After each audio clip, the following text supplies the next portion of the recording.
The Cavalcade of America, sponsored by DuPont, maker of better things for better living through chemistry, presents Alfred Drake and Jackie Kelk in Bullseye for Sammy.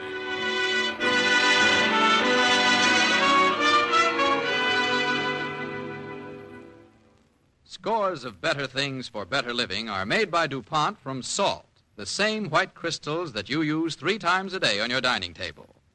After melting salt and breaking it down into its elements, sodium and chloride, DuPont makes many compounds that are essential in war and highly useful at home. These go into tetraethyl lead, an important ingredient of high-octane gasoline, into sodium cyanide, which is used to harden steel, into textile bleaches and dyes, and into pharmaceutical chemicals used by Army and Navy doctors, all produced by the chemist from salt. Tonight, DuPont presents Bullseye for Sammy, starring Alfred Drake as Lieutenant Alfred Helfer and Jackie Kelk as Sammy Bryan, a kid from the cinder lots of Jersey. Our play is the factual story of Sammy Bryan and his personal war against the Axis. How he joined the Navy and was sent to the Submarine Chaser Training Center at Miami, where he ran up against Commander E.F. McDaniel. It's also the story of Lieutenant Alfred Helfer, skipper of PC-627, the little boat that fired the first shot, a shot before H-hour, in the invasion of Sicily on July 10, 1943. DuPont presents Alfred Drake as Lieutenant Alfred Helfer and Jackie Kelk as Sammy Bryan in Bullseye for Sammy, written by Lawrence Schwab on the Cavalcade of America.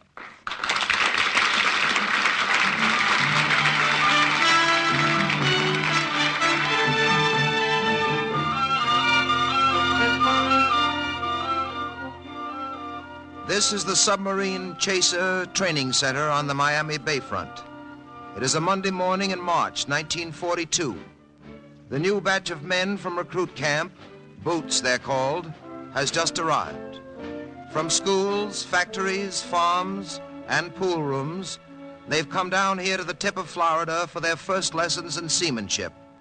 And here they are, lined up on the beach, being instructed by a chief petty officer. Now, you guys, watch my hands. The first thing to know is how to tie up your ship. There. Now, this here's a bowline, see? Here, you try it, sailor. You with the curly hair. Here, take the line, it won't bite you. Oh, I can do it. But what's it good for? What's it good for, to tie up? Wait a minute, Boot. What's your name? Bryan. Sam Bryan. Bryan, huh? How old are you? 17. Oh, 17, huh? Yeah, that's right. And no cracks. Because when I'm an old pot like you, I'll know more than how to tie a couple of hunks of string together. Son, I don't think you're going to enjoy the Navy. Why'd you join up for, anyway? Because I don't like to walk. Oh, so you don't like to walk, huh? Well, let me tell you something. Attention! Good morning, Commander Penicillin. Morning, Chief. As you were, men. Showing them how to tie a bowline, I see. Among other things, yes, sir. Looks mysterious, that knot, doesn't it? Yes, sir. Well, men, at first many things about the Navy will seem mysterious to you. Especially why you're in this outfit, and I don't blame you. You know, there was a time when the men on the big ships of the Navy thought our little boats were only eggshells and just about as useful. But after a while, they found out different, and so did the enemy, and so will you. Lots of things are different now, but some of them are still the same. It used to take months and sometimes years to build a big ship. You can build a big ship in 72 days now. But it still takes 21 years to make a man. And that's what we aim to make out of you fellas before we get through with you. Men. Men to fight subs, to sink them, and to keep on sinking them. This is a personal war. When you're out there alone on combat duty, it's what you've got against what the enemy's got. In ships, in tactics, and in personal courage. There's nobody to call on for help. So remember that while you're going through this training. What you'll learn today or tomorrow may be the difference between victory and defeat for your ship, between life and death for you. That's what it's like in a personal war. That's all. Carry on, Chief.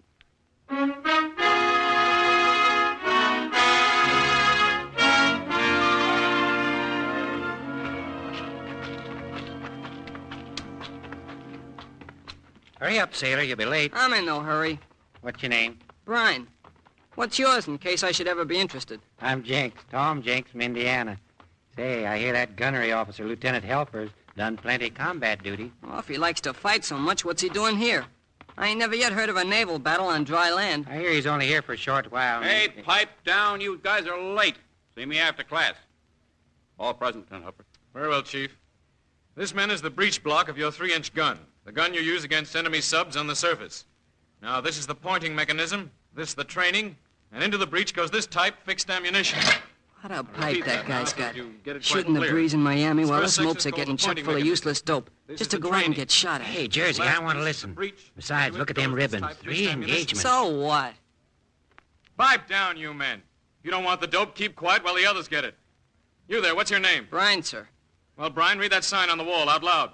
Yes, sir. To all instructors, is some youngster going to return to haunt your conscience because you didn't prepare him? Get hot. Commander McDaniel put that there. What a school. They ball out the teacher instead of the pupils.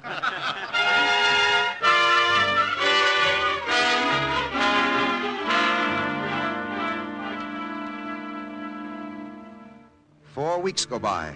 4 hard weeks of training. 10 hours a day, 7 days a week. With this preliminary instruction period over, Sammy is assigned to his new home, PC 627. In command is the same Lieutenant Helfer who had been Sammy's instructor in gunnery. PC 627 is about to start on a cruise in the Gulf Stream on battle practice. Lieutenant Helfer and his second-in-command, Ensign James, are standing on the bridge. General quarters, Mr. James. General quarters, sir. Quartermaster, sound GQ. Aye, aye, sir.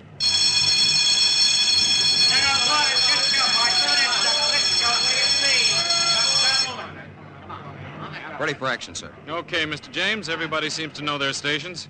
Secure from general quarters. Secured from general quarters. Secure from general quarters. All secure, sir. Very well. Resume cruising speed. Course 172. Coming on 172, sir.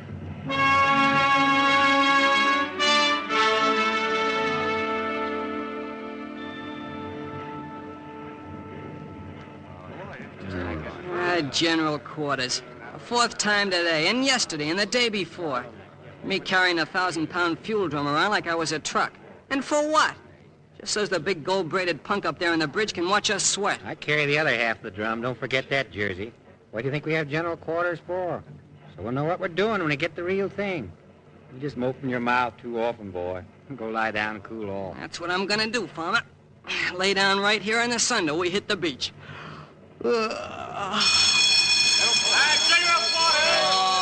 come on, sailor. Rise and shine. The fuel tank calls. I got enough of this Navy. I got more than I can take. What are you going to do about it? Write to Admiral King? Wait till the end of this cruise. Wait till my little footsies touch dry land again. You just wait. You going AWOL? I don't know what you call it, but I sure would like to see New Jersey again.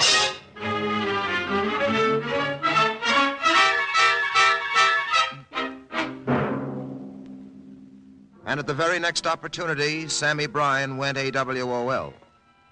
But a boy in Uncle Sam's sailor suit can't wander around long without question. And pretty soon, Sammy found himself back in Miami, under arrest, and about to appear before Commanding Officer McDaniel. Hey, you, Brian. They're ready for you now. Oh, what'll they do to me? What they always do at a court-martial. First, Commander McDaniel gives you the 3rd degree. Then they cut off your ears. Then they put you in the brig for 10 years. And then... Okay, in you go. Brian, S. Seaman 2nd class, sir. Step up, Brian. Give me his record card. Yes, sir. Born October 2nd, 1925, enlisted Weehawken, New Jersey, October 3rd, 1942. That makes you, 17 and 1 day when you enlisted. What were you waiting for? My birthday was on a Sunday. 18 days AWOL, eh? Where have you been? Up seeing my woman. Seeing your woman, eh? I'm ready to take my medicine. Sure. You were tough, I can see that. Sure you weren't homesick, son? Sure you didn't go home to Weehawken? Did my ma write you? So you were home. What if I was? Oh, what do I get?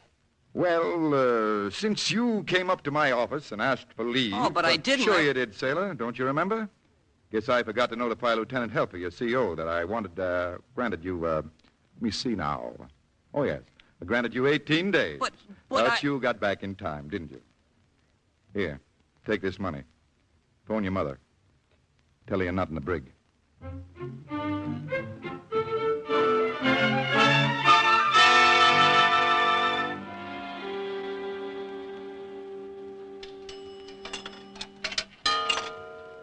Here's your party. Hello? Hello? Brian's Home Laundry. Hello, Ma. This is me. Sammy, didn't you go back? Where are you? And now don't choke, Ma. I'm in Miami. Look, did you write Commander McDaniel? No, Sammy. What'd he do to you? He put me back on my boat. He's got his nerve, just where you said you wouldn't go. He's no good. No, Ma. I changed my mind about him. He didn't put me in the brig or nothing, see? I prayed, Sammy. Yeah. I sure thought this here Mac was too tough a guy to listen to anything like that. Well, look, Ma. I'm on a sub-chaser now. A sub-chaser? You mean you go underwater? No, Ma. That's a sub. We chase him. Underwater? You go underwater after him? No. You see, a sub-chaser is a boat that chases subs when they come up to the surface. Oh. They come up for you to chase them. Look, Ma, I'm on a sub-chaser, see? And when you're on a sub-chaser, the rest is a military secret. Goodbye, Ma. Goodbye, Sammy. Take care of yourself. I will, Ma. Goodbye.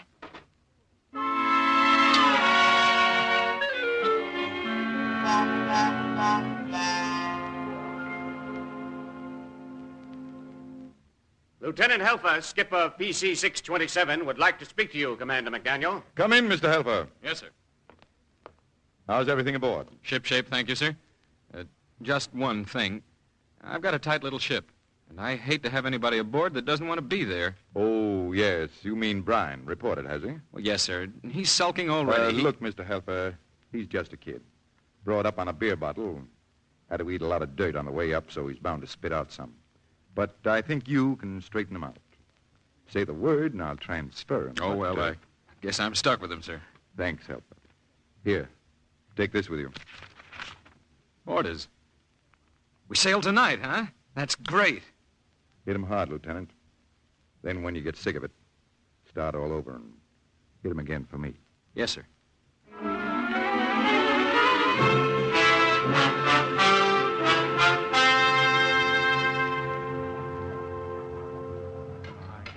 Everybody aboard, Mr. James? All checked in, sir.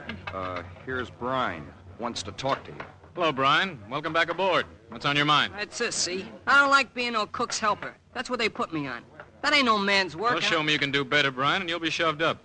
You got a pretty good score on the 3-inch guns till you ducked out on us. Oh, so you're holding that against me? Well, I might have known. That'll do, Brian. Stand by to let go your stern line. Standing by the stern line. Stand by your bow line. Standing by bow line, sir. Look, sir, at least I stand to get a decent bed, don't I? They got me shoved up in a lousy hole with my chest under a steam pipe. If I breathe hard, the whole lousy boat comes down and socks me. Now, that ain't You what don't like your bunk, huh? Too crowded. Well, sailor, maybe these ships are a little crowded. But there's no room for a heel on them. Remember that. Let go aft. All gone aft. Let go your bow line. All gone port. We're in the clear. I'll take her, Mr. James. She's yours, skipper.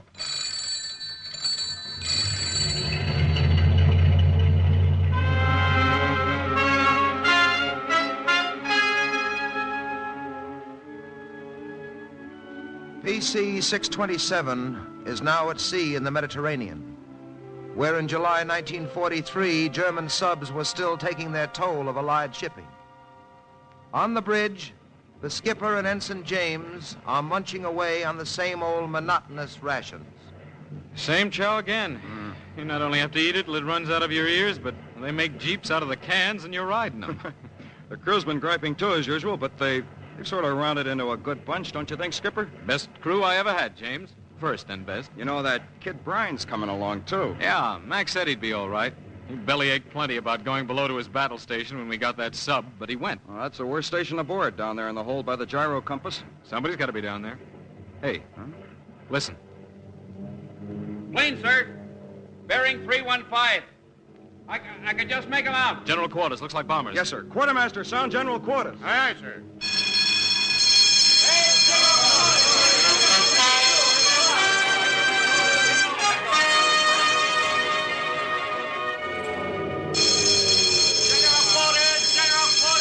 Hey, it's GQ. Can't you hear everybody? Get going. Look, guys, look at that splash. Look at it. Oh, boy, that's fancy steering. Look at that crooked wake we're kicking up. Keep moving over there. Come on. Hey, guys are aiming at us. Hey, Jinx, duck quick. I'm staying here at my gun. Par 50 caliber's knocked one down. I can finish him. When they come over again, get them anti-aircraft things going, you dope. Get below to your post, Brian! I miss all the fun. I said, get below to your post! Aye, sir.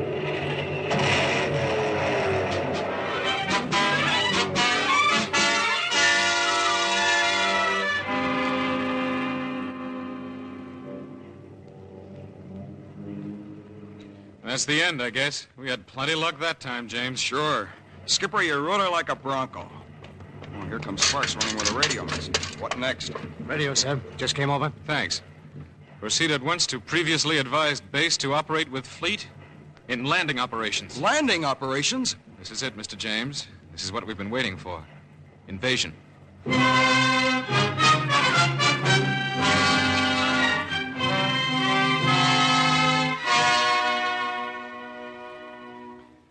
You are listening to the Cavalcade of America, sponsored by DuPont, maker of better things for better living through chemistry, presenting Alfred Drake as Lieutenant Alfred Helfer and Jackie Kelk as Sammy Brine in Bullseye for Sammy. Still stubbornly hating the service, Sammy, who explained that he joined the Navy only because he didn't like to walk, still has his troubles confirming with Navy discipline and routine. Personally convinced that he's the best gunner in the Navy, he finds himself aboard a sub-chaser as a cook's helper.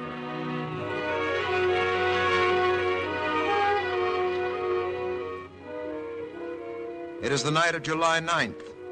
PC 627 is ordered to shove off from the fleet of transports and warships drawn up 5 miles off the southern coast of Sicily, and to proceed with 24 LCVPs loaded with infantry to the beach near Gela. She is now taking in the first wave of landing barges, the feeler outers.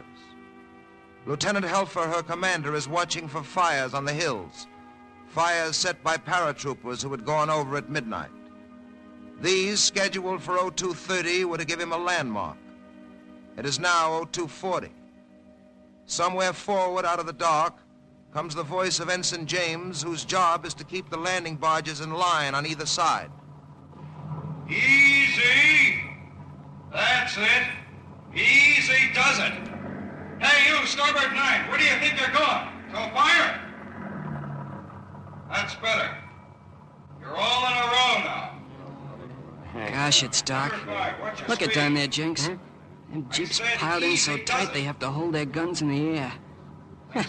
Look at them dog faces hanging over the side. They're seasick, the dumb landlubbers. Now, Jersey, don't go talking about the Army that way. They're our allies, just as much as Russia or China.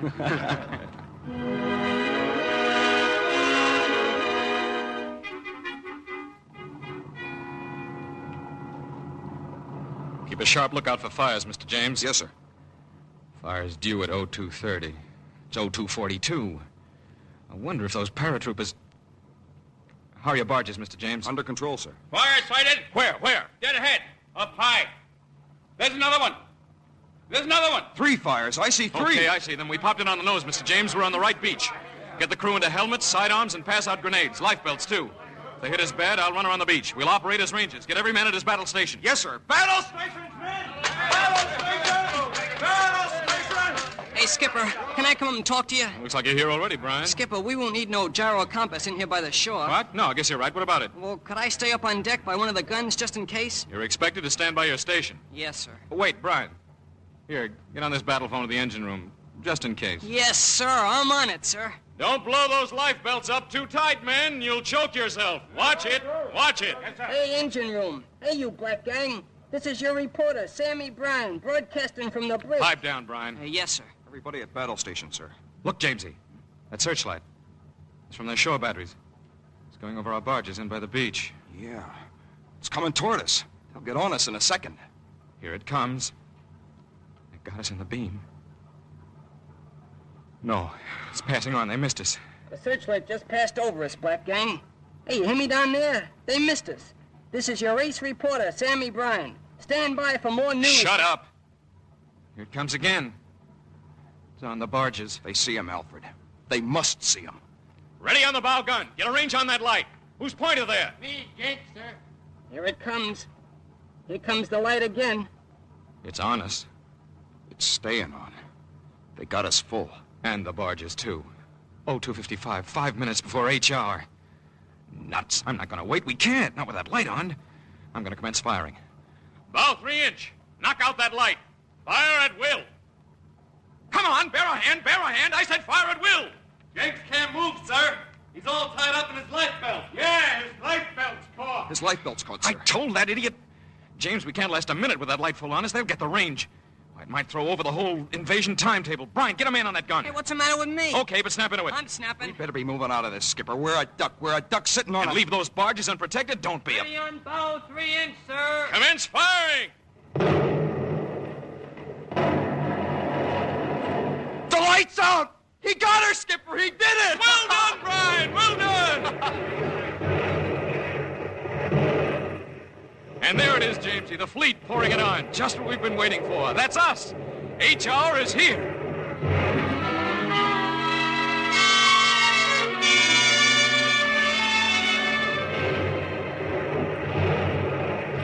Hey, nice going, Jersey. That was right on the nose. That was a bullseye, Sammy, Did you think you were going to plug it, Sammy? Certainly I thought I'd plug it. The first shot, that was to get my range. The second shot had a label on it, see? It was from Commander Mac, and it said, "This is a souvenir from Sammy Bryan's personal war." Well, Cookie, what do you think of your assistant now? Well, all I can say is from now on, it looks like you're going to be a problem.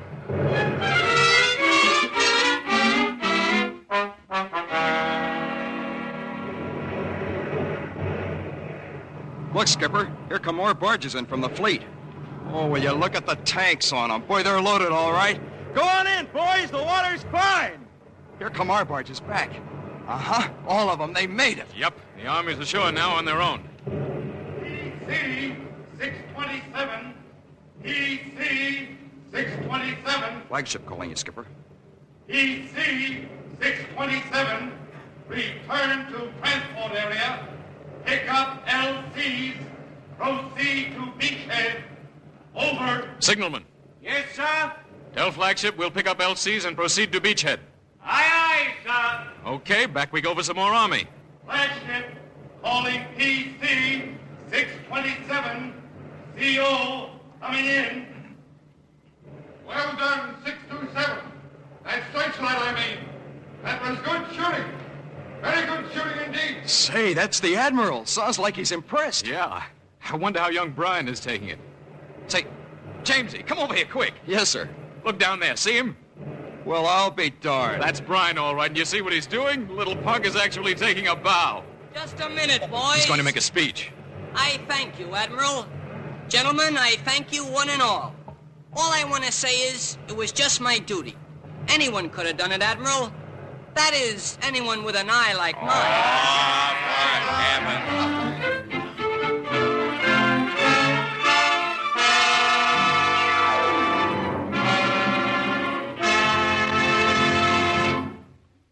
Thank you, Alfred Drake and Jackie Kelk. In presenting tonight's play, DuPont sends its best wishes to the officers and men of the submarine chasers. Our story tonight was based on the actual part played by one of these sub-chasers and its gallant crew in the landing on the beaches of Sicily. Now, before we tell you about next week's play, here is Clayton Collier, speaking for DuPont, to tell you how chemistry is helping to clothe our Army. After the war, we may wear double-decker clothes because the Army is learning some new things about how to dress soldiers which may change our clothing habits. A new cold-weather combat uniform designed to give protection against low temperatures, rain, sleet, and snow and at the same time give freedom of movement, is now being issued on a limited experimental basis to troops in cold climates. This new uniform, developed by the Quartermaster Corps, is based on the layering principle, as the Army calls it. When the weather grows colder, the soldier adds extra clothing in layers instead of changing to an entirely different suit. The newly designed jacket of the uniform is made of tightly woven cotton, treated with a durable water repellent like DuPont Zealand. This jacket looks more like a coat with a drawstring at the waist to make room for layers underneath. The jacket alone serves for moderate climates. When the weather grows colder, the soldier puts on an underjacket with a cotton shell, long sleeves, and knitted collar and cuffs, and a pile lining. Then he wears the new cotton jacket over it. When it grows bitterly cold, as it does in Alaska and parts of our country, he adds still another outer layer called a white parka, also made of cotton. The Army says the new jacket can replace 5 different types of jackets now in use, among them the popular field jacket. Trousers, too, are worn in layers. First, an inner pair of wool trousers, and then over the wool trousers, still another pair, made of the same tightly woven cotton sateen as the jacket.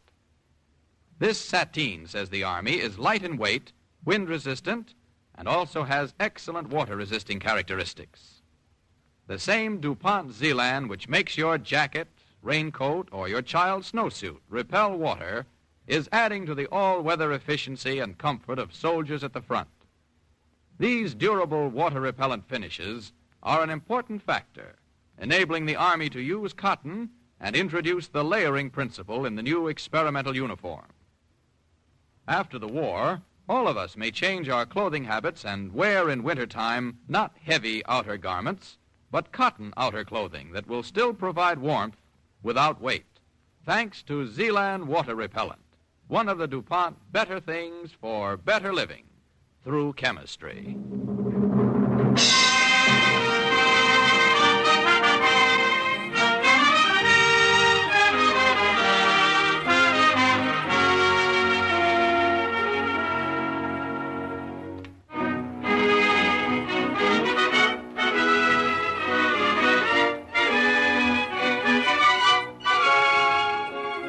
Next week, Cavalcade will present James Gleason in a radio play as human, as sympathetic, and heartwarming as a letter from your boy at the front.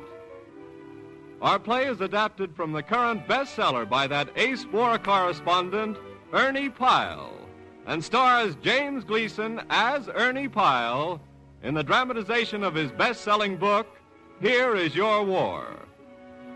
James Gleason will also be starred as Ernie Pyle in the forthcoming motion picture version of this story.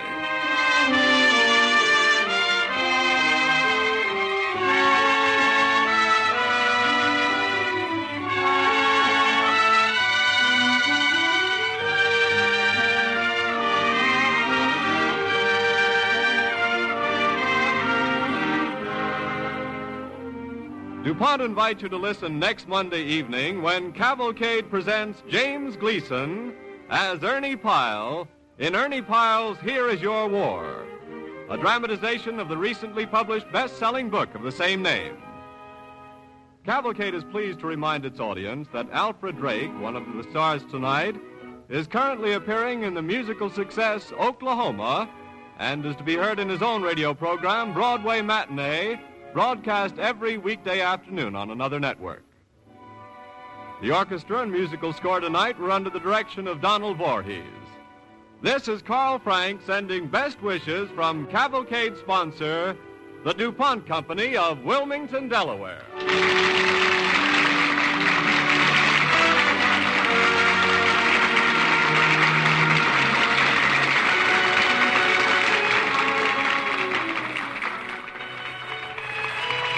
This is the National Broadcasting Company.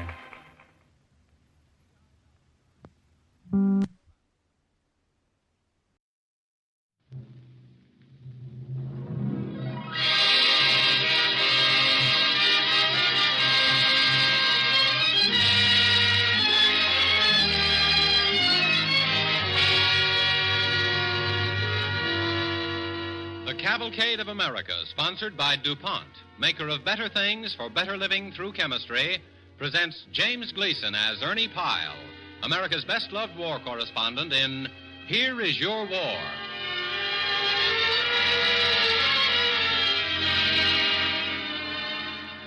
Many of DuPont's better things for better living are required 100% in the war effort.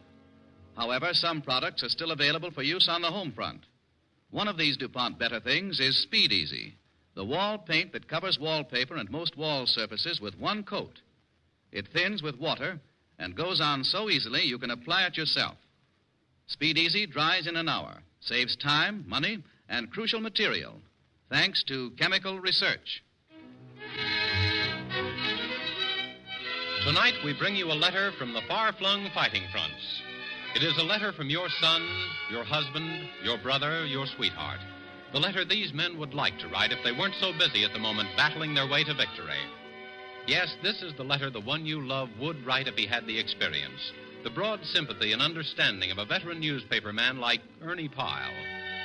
Thousands have said that reading war correspondent Ernie Pyle's daily column is just like getting a letter from their men at the front, telling where they sleep, what they eat, what they are doing and thinking and hoping for.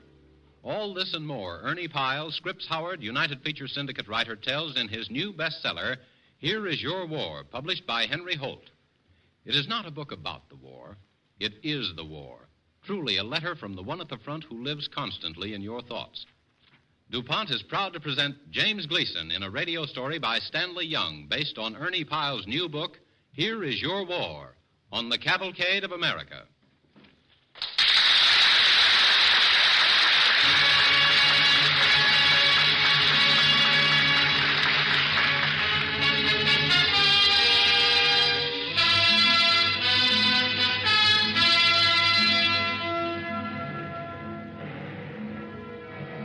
Folks, I wish you could have seen just one of the most unforgettable sights I ever saw as a war correspondent.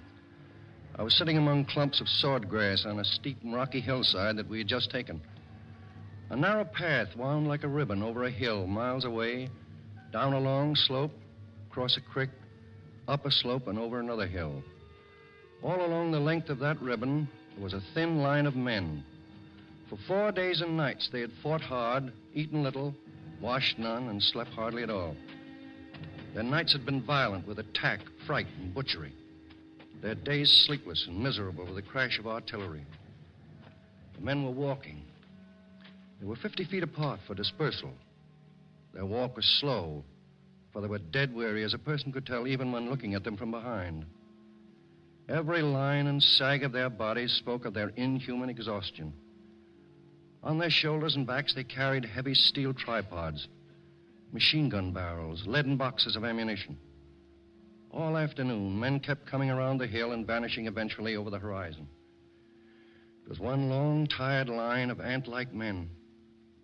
There was an agony in your heart, and you felt almost ashamed to look at them. They were just guys from Broadway and Main Street, but you wouldn't remember them. They were too far away now. They were too tired. Their world can never be known to you, but if you could have seen them just once, just for an instant, you would know that no matter how hard people were working back home, they never kept pace with those infantrymen in Tunisia. But I'm getting ahead of my story. At noon, one late October day, I got the word we were to leave London and head for an unnamed coast town. Just after daylight, our train pulled up alongside a huge ship. Out! Check in at the armored desk in the pier shed and get assigned to your quarters. That's all. Does anybody know where we're going? Do you know, Mr. Pyle? Me? I never know where I'm going till I get there, and then someone has to tell me. I thought war correspondents knew everything. That's right. We just can't tell everything on account of there's a paper shortage. Oh, a pal of mine says we're going to Russia. I'd say Norway or Iceland. Maybe we're going home, Ernie. Lots of guys think so. Don't count on it. Hey, quiet, Ziggy, quiet. What you got inside your shirt, soldier? Huh? Well, that's just something me and my buddy got to keep us company. Puppy, huh? Oh, that's my friend Ziggy. Got one named Marie in here, too. Hey, quiet, Ziggy, quiet. When we get near the gangplank, you better stick by me and keep your shirt buttoned. Okay. I'm not scratched to death first. I'll get the Purple Heart and 2 stretcher bearers if anybody sees my chest. Papers, please. Muzzle your hound, soldier. Here's where we check on. Take it easy, Pups. Remember, you don't speak to an officer unless you're spoken to. Papers, please. Oh, hello, Mr. Pyle. Hello, guys. Anybody can ride this boat? Well, we're letting correspondence on. Check. Ernie Pyle, correspondent. 5 feet 8, 110 pounds, red hair. You sure that's you? Am I still listed on the books as having hair? You sure are. Well, who am I to question the United States government? So long, boys. So long, Mr. Pyle, and good luck. Your beauty rest bunk and water wings are inside. I'll take the bunk, but I hope I don't need the water wings. Hey there. Did I hear a dog bark? A dog? No, I was just clearing my throat. I've got one of the 10 best colds of 1942. Oh, yeah? Okay. Sounded like a dog to me. Move along. Next. Step up. Have your papers ready. Gee, that was close. Anyway, we made it. You've got company for sure now, boys. If Marie and Ziggy get married, let me know. I want a pup.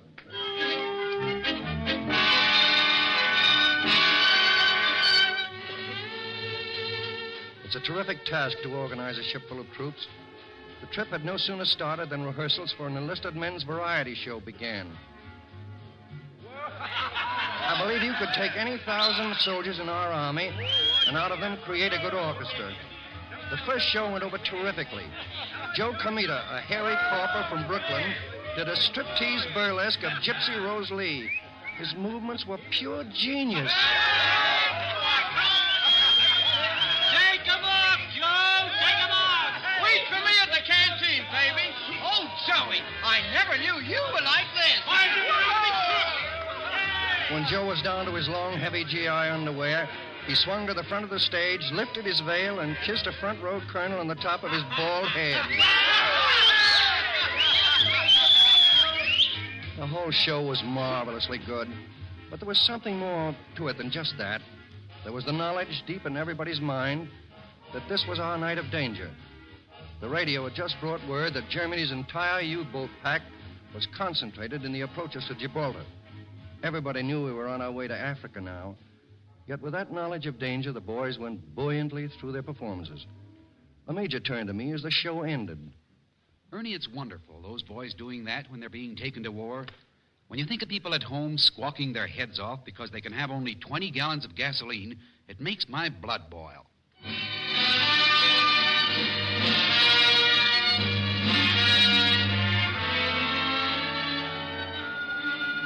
It was wonderful. With the kind of spirit I went and was to see 1,000 times in 1,000 different circumstances after we landed. Once Nero ran, in an interval between dropping bombs, 2 soldiers were hopping in and out of their foxholes. Hey, you know, this is the first place I ever picked an orange off a tree here in Africa. Well, wait till we get to Italy. We'll get some wonderful things to eat. Yeah? Well, do you think we'll ever get to Italy? To Italy and to lots of other places, pal. We're going to be the beach busters of every land. You were saying... Oh, baby, am I glad I got those oranges when I did. Why? Look out there. The tree's gone. How do you like that? I like it fine. We're still here, ain't we? Hey, maybe we'll get to see China and Japan before this is over. Maybe we'll get discharged there. Maybe if we live that long.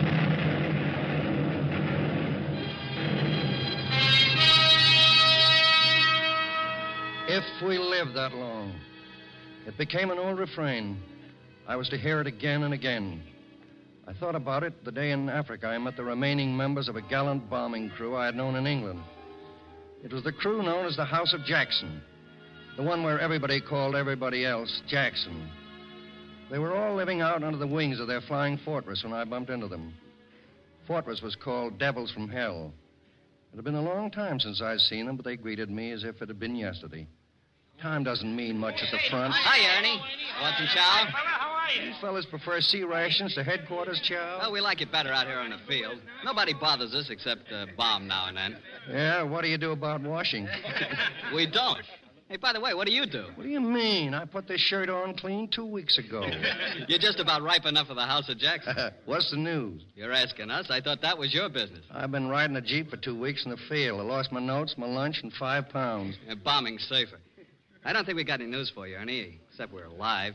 Had 10 missions over Tunisia. Yeah, I see 3 swastikas painted on the old crate. The 3 were confirmed. We actually got 7. Nice going. I'll stick it in the column. Don't put down anything about us being heroes. We just went out and came back. Got to go again tonight. Anybody want to come over to headquarters? I've got a room waiting over there. You can all take a bath. Not me. Thanks. The House of Jackson likes it this way. If you get too clean out here in Africa, you get conspicuous. I always wanted to let my ears get dirty. Anyway, we're waiting for an Arab. We sold him our fortress. What do you mean you sold it? He wanted it, and we said we'd let it go for 20,000 eggs. Boy, won't he be surprised when he brings those eggs and finds us gone.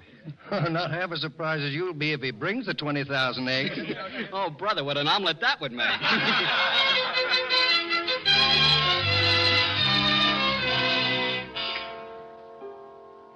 We talked on like this for a while, easily, kidding our way, trying to pretend the war wasn't so bad. It was the Arabs who were the most puzzled by American manners. Our army didn't have the strict and snappy discipline of the Germans. Our boys sang in the streets, unbuttoned their shirt collars, laughed and shouted and forgot to salute. A lot of Algerians misinterpreted this as inefficiency. They thought such carefree army couldn't possibly whip the grim Germans. Our soldiers weren't 2 days in a new place until every Arab in town was able to say in English, Okay, chewing gum, chocolate, cigarette, goodbye, okay. How old are you, kid? Okay, soldier. Here, stick a gum. What do you say? Okay, goodbye, soldier. Okay, goodbye. Well, I guess that just about covers the situation in basic English. Okay, no more chewing gum. Okay, goodbye. Okay, goodbye. Hey, it says in our African booklet to talk Arabic if you can to the people. No matter how badly you do it, they like it. Oh, yeah? Yeah, for instance, if an Arab asks you what that is on your belt, you're supposed to reply not chewing gum or okay, but hunkakia suga sara. And how many ration points? What does it mean? Oh, it means pistol. Why didn't you say so? Yeah. Well, after you've talked Arabic for an hour or two along that line. An hour or two? Yeah, and you're ready to call it a day, you say to the Arab, Lail tak Sayyida Atayim Sik Beher. Yeah, I get Muhammad's sword through my gullet, I suppose. Oh, not at all. Lail tak Sayyida Atayim Sik Beher merely means good night. Yeah. You see? And I suppose if I was to sneeze, cough, whistle, choke, and hiccup all at once, that would mean I love you, baby. Meet me in front of the corner drugstore right after supper and leave your veil at home.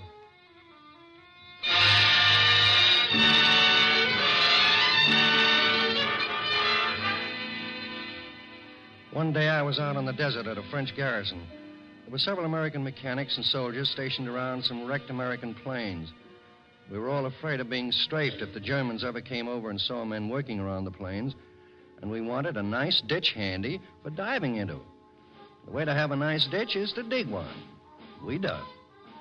4 of us dug a winding ditch 40 feet long and 3 feet deep in about an hour and a half. The day was hot, and we took off our shirts. Oh, any 5 years ago you couldn't have got me to dig a ditch for $5 an hour. Now look at me. You can't stop me from digging ditches. I don't even want pay for it. I just dig for love.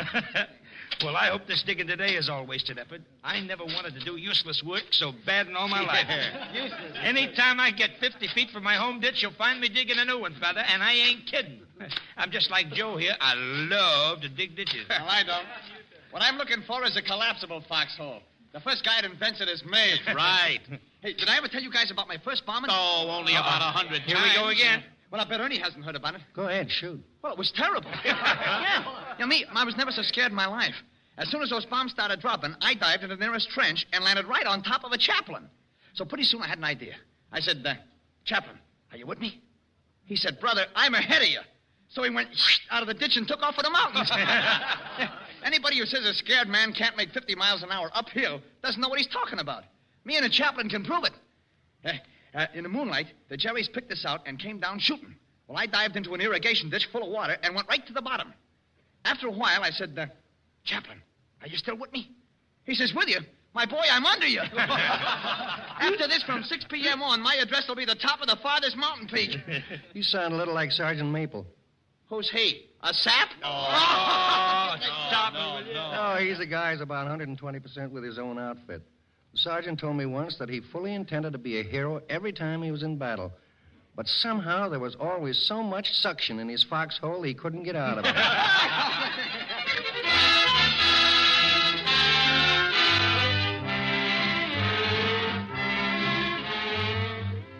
You are listening to James Gleason as he brings you a letter from your boy in the words of America's ace war correspondent Ernie Pyle on the Cavalcade of America, sponsored by DuPont, maker of better things for better living through chemistry. Our play this evening reenacts some of the eyewitness reporting recorded by Ernie Pyle in his best-selling book, Here Is Your War. As our play continues, James Gleason, in the role of Ernie Pyle, resumes his report from the fighting front. There was one thing concerning home life that soldiers were absolutely rabid on. Just mention a strike at home to either soldier or officer living on monotonous rations in the mud under frequent bombing, and you had a raving maniac on your hands. They felt that way because of sacrifices they'd seen, because of things like the one I'm going to tell you about. It was late afternoon at our desert airdrome. It was time for the planes to start coming back from their mission. And one by one, they did come. Big flying fortresses, fiery little lightnings. Nobody paid a great deal of attention, for this returning was a daily routine thing. Finally, they were all in. All, that is, except one. The Thunderbird is missing. That right, pilot? Yes, sir. I'm afraid so. 10 guys I know, too. 10 good guys. What happened? Well, the Thunderbird lagged behind and lost altitude just after leaving the target. We stuck by her as long as we could, and then we had to leave to have enough fuel to get home. That's mighty hard to do, running off like that. Yeah, I know. I know. Yes, sir. Well, she was badly crippled when we last saw her. Looked like she could stay in the air for about 5 minutes. Well, she's an hour overdue. I guess she's gone. Ernie, walk up to the control tower with me. Maybe you'll get a close squint at some German bombers. If you don't, you'll see a good desert sunset. Maybe it'll make us feel better.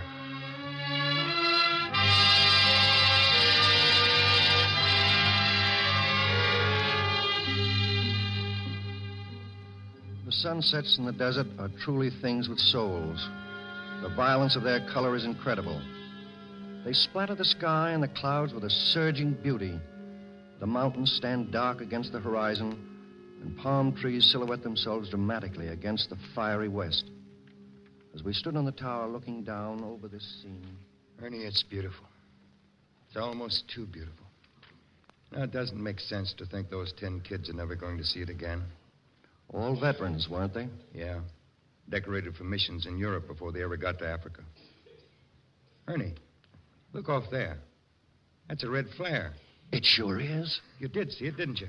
I'm not dreaming. Looked like a flare to me. Of course. It couldn't be anything else. It's got to be. It's the Thunderbird. 10 dead men are coming home. Where's the flare gun? Give me a green flare. We've got the signal. Watch it below. Flare going off. Look, Ernie. You see a tiny black speck? It's them. It sure is. We could all see the speck then. It seemed almost on the ground. It was so low. And in the first glance, we could sense that it was barely moving, barely staying in the air. Crippled and alone, 2 hours behind all the rest, it was dragging itself home. I was a layman, a reporter, not of the fraternity that flies, but I could feel. And at that moment, I felt something close to human love for that faithful, battered machine. That far, dark speck struggling toward us with such pathetic slowness. All of us stood tense, hardly remembering anyone else was there. With all our nerves, we seemed to pull the plane toward us. After a long time, the plane reached the far end of the airdrome, still holding its pathetic little altitude. It skimmed over the tops of the park plains and kept on, actually reaching out, it seemed to us, for the runway. A few hundred yards more now. Could it? Would it? Was it truly possible? They cleared the last plane. They were over the runway. They settled slowly. The wheels touched softly, and as the plane rolled on down the runway, the thousands of men around that vast field suddenly realized that they were weak and that they could hear their own hearts pounding.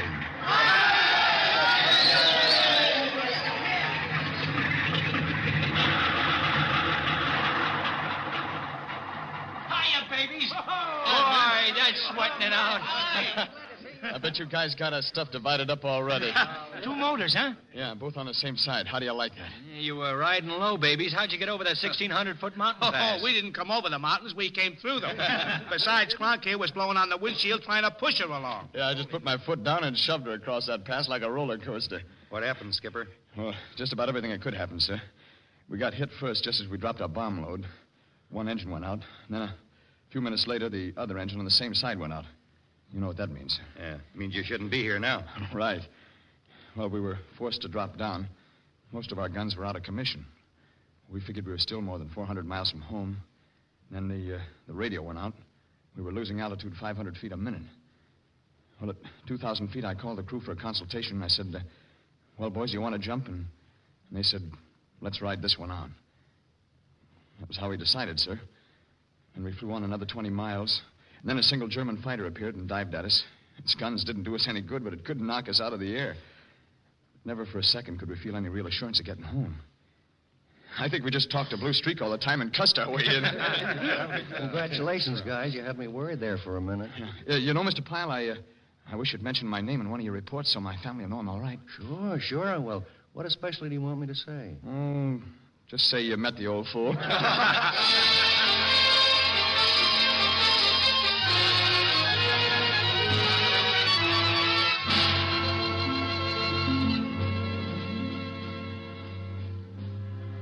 That is our war. I haven't told anything about the big picture because I don't know anything about it.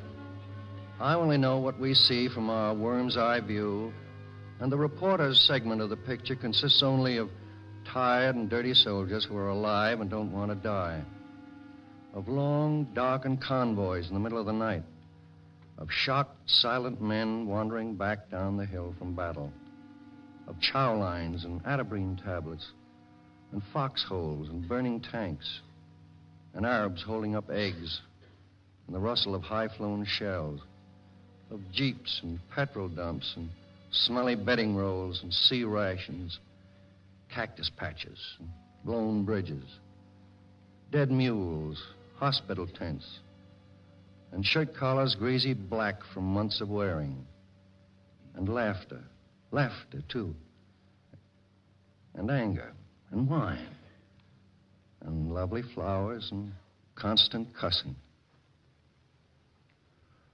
All these it is composed of, and of graves and graves and graves. That is our war, and we'll carry it with us as we go on from one battleground to another until it is all over, leaving some of us behind on every beach, in every field. We're just beginning with the ones who lie back of us there in Tunisia. I don't know whether it was their good fortune or their misfortune to get out of it so early in the game. I guess it doesn't make any difference once a man is gone. Medals and speeches and victories are nothing to them anymore.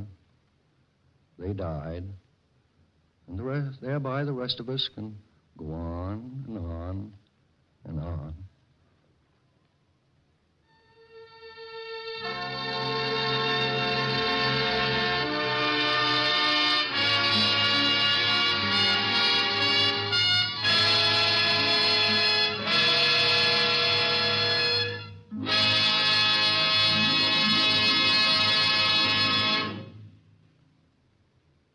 Thank you, James Gleason. DuPont is honored to dedicate to the mothers, the fathers, the wives of America, to all those people with men fighting for victory, this letter from the front in the words of America's #1 war correspondent, Ernie Pyle. Mr. Gleason will return a little later. In the meantime, here is Gain Whitman speaking for DuPont. I want to talk to you tonight about an agreement, current in the news and of wide public interest.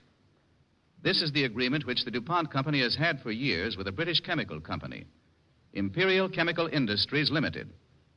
It provides for a mutual opportunity to acquire patent licenses and technical and scientific information relating to important chemical developments. It has been a matter of public record and known to our government for 10 years. Literally hundreds of transfers of technical and scientific information have occurred for the advancement of chemical science and the benefit of the American people in peace and war. Agreements of a similar character, but limited to specific chemical fields, have been made from time to time with continental European companies from the use of scientific data obtained from abroad. Many valuable products have resulted for the use of the American public and necessary to our armed forces. In this war, DuPont chemists have materially improved and have further developed the scientific data flowing from these contractual arrangements.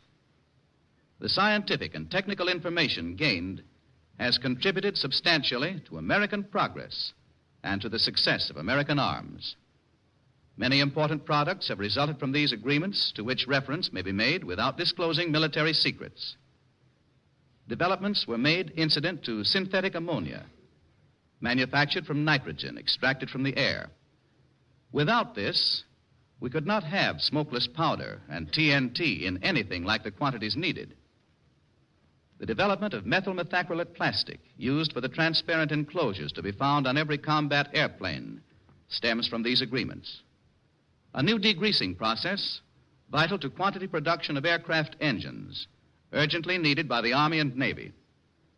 Also high on this list are rayon, dyes, cellophane, Zealand water repellent for military apparel, as well as many other chemical products. All have been improved and perfected here, but they came originally from abroad. These agreements have been of the greatest benefit in giving to the American public products and processes which in the past have materially raised the standard of living, products and processes which are a part of the promise for the future of better things for better living through chemistry. And here is James Gleason, star of this evening's Cavalcade.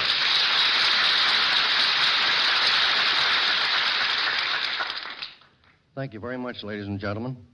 Tonight we have brought you a letter from your son, or maybe it was a brother, sweetheart, or just a friend. It's a letter you will surely want to answer. No one needs to be told how very much letters mean to the men who are away in service, particularly those who are overseas. But we all need to be reminded occasionally.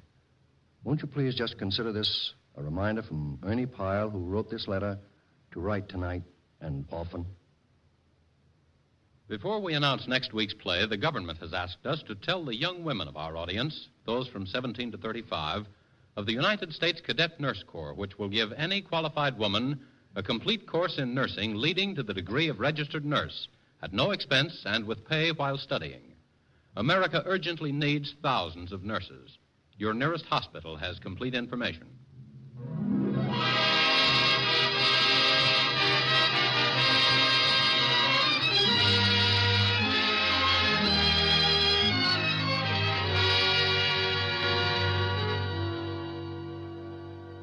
Next week, Cavalcade will star one of Hollywood's most popular leading men, George Murphy, as it tells the authentic story of one of the least-known branches of the Army, the Corps of Military Police.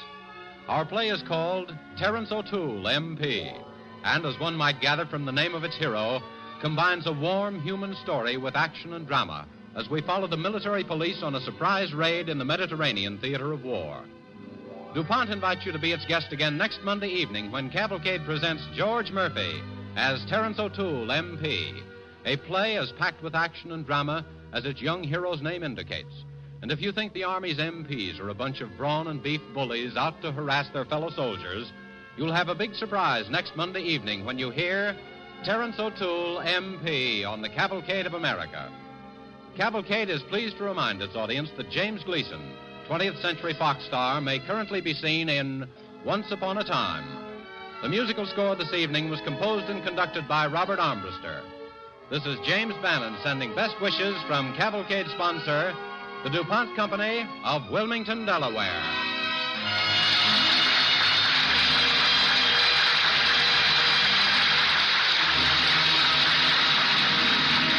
This is the National Broadcasting Company.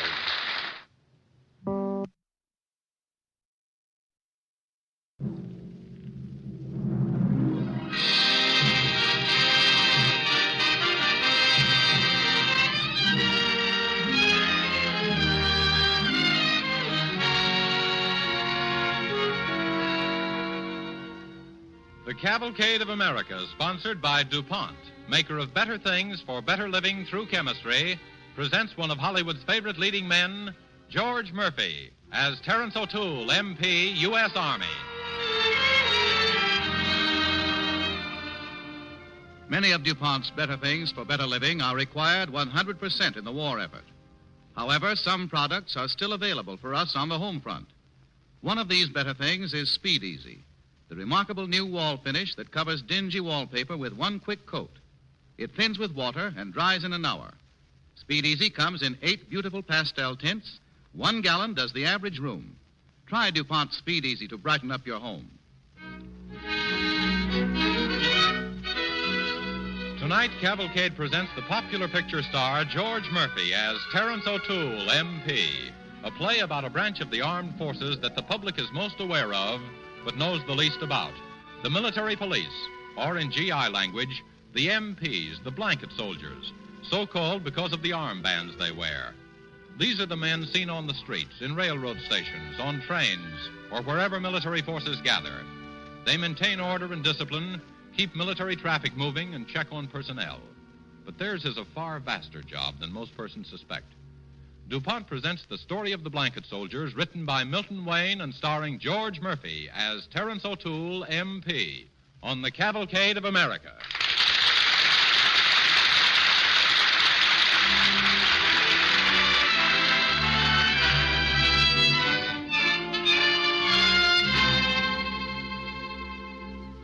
Me, I'm Corporal Terrence O'Toole in the Corps of Military Police, the United States Army.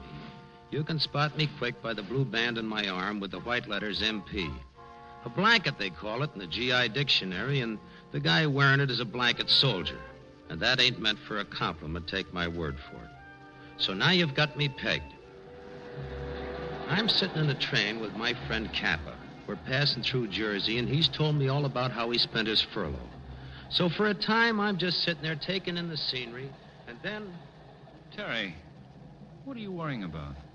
Well, I'll tell you, Kappa, I've got something on my mind. Yeah? Now, you being a guy that went to college and that, maybe you can straighten me out. I'll do my best. Fire away. Well, nowadays everybody talks about building up morale. You know what I mean? Something wrong with your morale, Terry? Well, search me. I never give it a thought.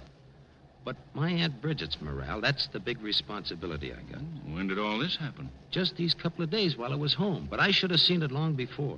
Well, what's wrong with your aunt? I don't know. These days, Kappa, she's a very lonely old lady. Well, nobody escapes the war these days. Even women and children. Sure, I know. But I told you how it is with me and Aunt Bridgie. You know, she raised me on the money she made working in a department store. She put me through high school.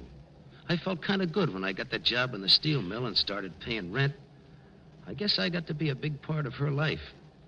Well, the day I enlisted, she didn't cry or nothing. She just went off to church. Well, a lot of things got straightened out last night, Kappa, when the two of us got to talking.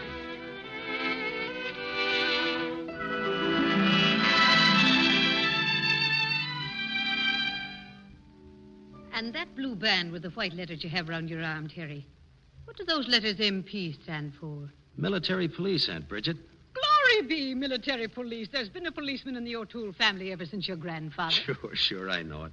But it's not going to be very exciting to fight the war by having to look after the other lads on trains and in the railroad stations. Oh, if you do your job and do it well, whatever it may be, Terry, I'll always be proud of you. Even if it's only directing traffic and guarding buildings and prisoners? I'll never come back with a medal for that kind of business, Auntie. Just come back the way you are. If being an MP is the job the Army wants you to do... But nobody asked my opinion. Well, maybe I'm just being a foolish old woman. Oh, for shame. And you the brightest and fairest of all the O'Tooles.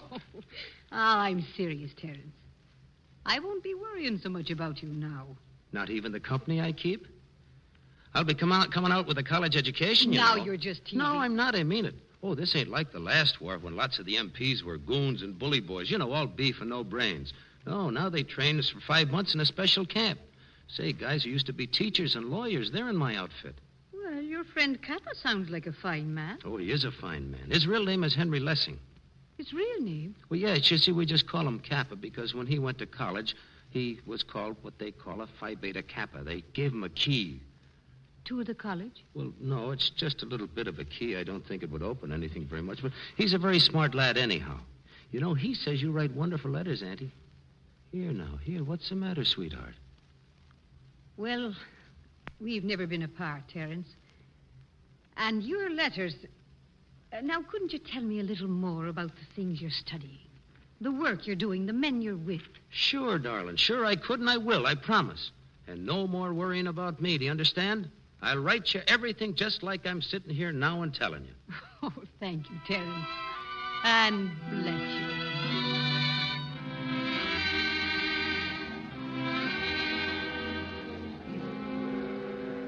Well, Kappa, that's what I made her believe. I couldn't see her worry, and now I don't feel right about it inside. Why, Terry? Well, I didn't lie to her. I never lied in my life to Aunt Bridget. But it's the things you didn't tell her that bother you, eh? Yeah, that's it. Like the fact that you want to be sent overseas and maybe really use some of those guns they've been teaching us to handle? Well, that part of it might never happen, so why should I say anything about it? But what I mean is, I left her thinking that an MP was the sweetest racket in the whole Army. Most people think so anyway. Yeah, I guess so. Well, we'll be through training in a week or so. If they put me on a job that's going to be worrying Aunt Bridgie to death, I've got to tell her naturally. But in a way that won't hurt. Now, that wouldn't be lying, would it, Kappa? No, Terry. That wouldn't be lying.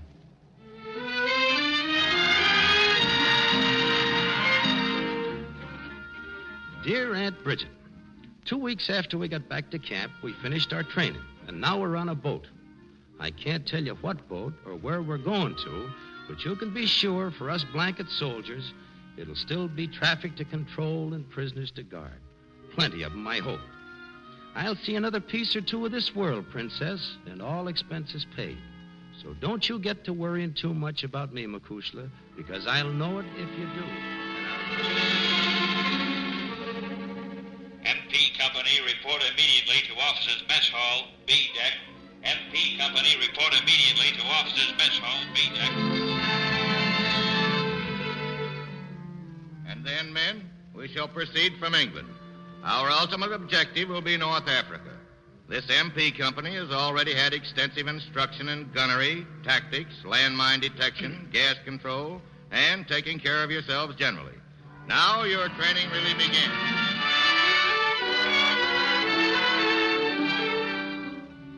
Dear Aunt Bridgie, almost all our spare time on this boat, we're studying or going to lectures. Most of the lectures are about the country we're going to be in, about the people and their customs, their language, etc.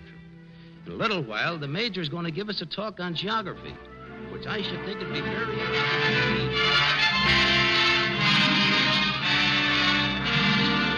Knowledge of terrain and use of its features. That will often be the deciding factor when we reach North Africa. Now observe this sketch of Hill 480, the main enemy defense overlooking the oil fields on Cape Palma. Approaching from the rear, you will note the hill is cut by defiles and narrow paths. The next letter I write you, Makushla, I'll be getting over my sea legs on good, solid land. Tonight, they're going to tell us just what jobs we're going to do when we get there sometime tomorrow. And the day after, the sun will be shining down on your nephew, Terrence, and I'll bet you anything you can name, he'll be standing somewhere directing traffic.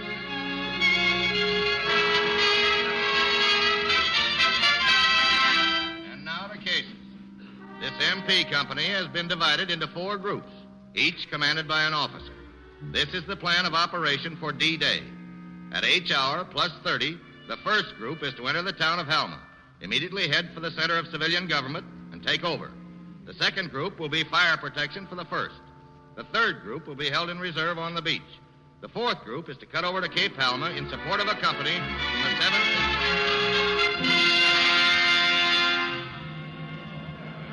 Okay, you guys, pipe down, pipe down. Fourth group, all present, O'Toole? All present, Sarge. Okay. The lieutenant wants you to go over the high spots one more time. Now, the HR is 0300. That gives us just about 40 minutes. There's no moon or stars, and we go without lights. Now, let's make this snappy answer in rotation. Kalinsky, you start. How many barges do we use? 4. Captain's boat in the lead. What's our mission? Combat. Combat. You get that, you beefing blanket soldiers? What's our objective? When we hit the beach, we cut over to the Cape in support of a company from the 7th Infantry. We're to wipe out enemy batteries, round up prisoners, protect oil tanks and refineries. Okay. Repeat. When we hit the beach, we cut over to the Cape in support of a company.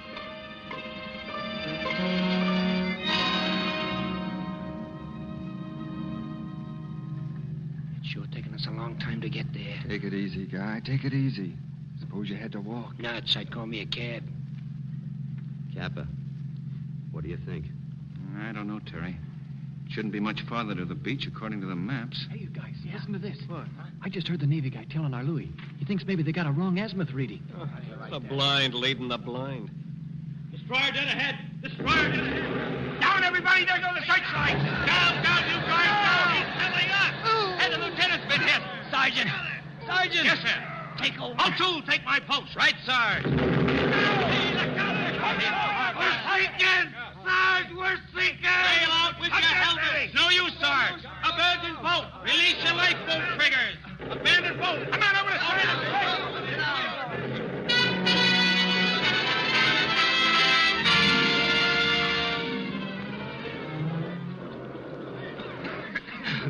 I guess we're enough away. Tread water, Cappy. Yeah, still shooting. Like ducks in a shooting gallery. Sergeant. Hey, Sarge. Yeah. Oh. Who's that? It's me, O'Toole. Can you see me? Here, I'm waving my hand. Yeah, I see you now. Here, grab hold. Okay, O'Toole. Where'd they get you? My back. I'm bleeding bad. You guys better keep moving. Here, stretch out and float. We'll tow you. You're crazy. Okay, men.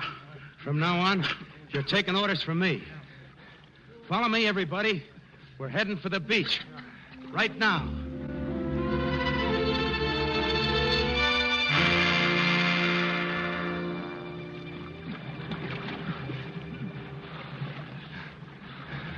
We'll make it.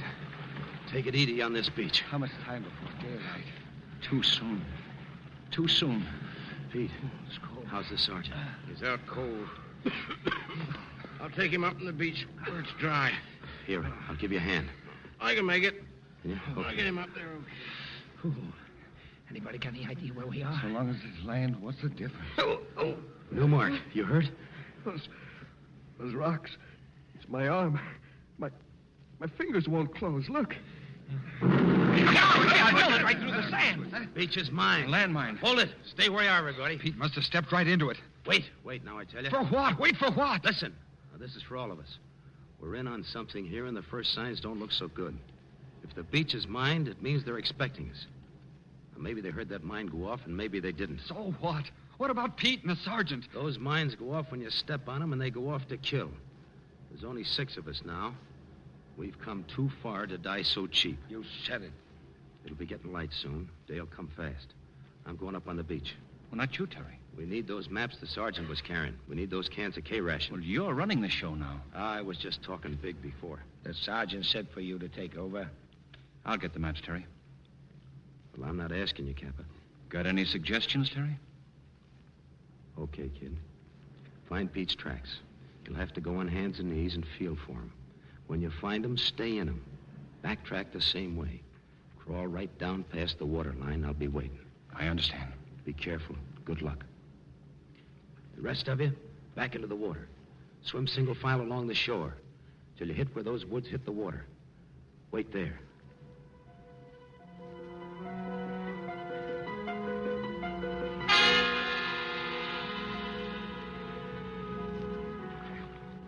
Here he comes now.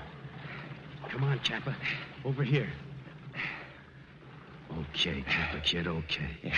Let me have the stuff. Yeah. Where are the rest? They're waiting. Let's go. That sun will come up soon, like the Bronx Express.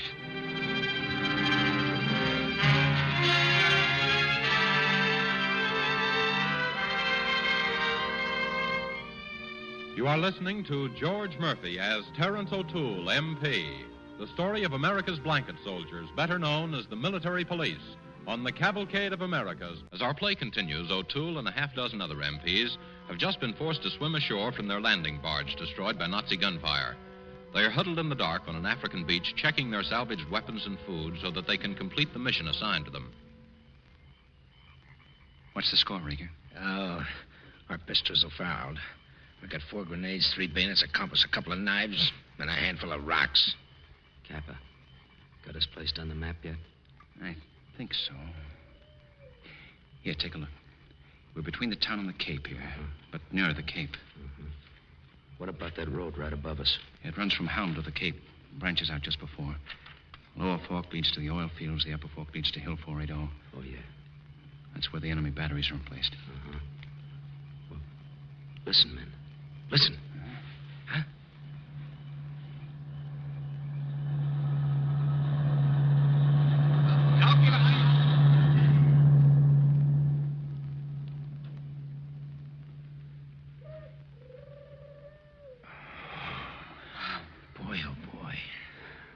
Well, that's them, fellas.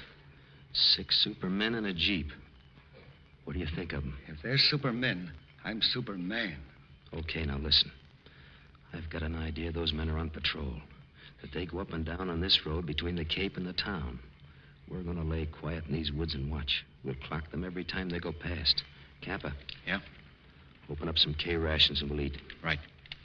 I kind of got a hunch how we're going to use those Jerrys and that Jeep.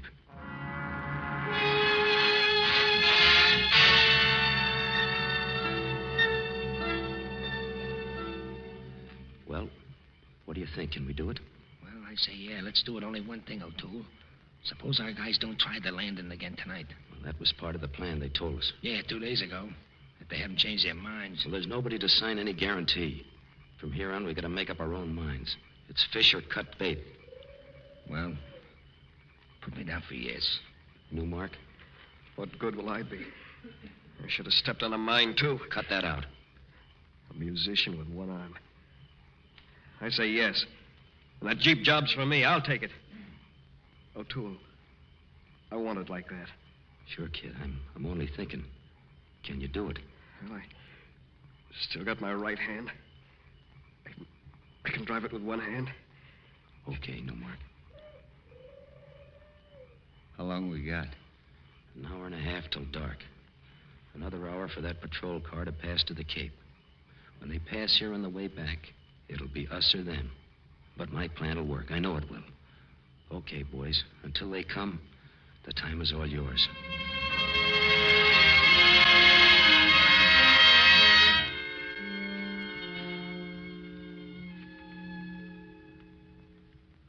All right, men. It's time that Jeep was coming back. Get up close to the road. Wish that moon would stay behind those clouds. 5 of you have bayonets and knives. Kalinsky, you've got the grenades. Yeah. Listen. Here it comes. Now, don't get excited. Remember, we need that Jeep. All right.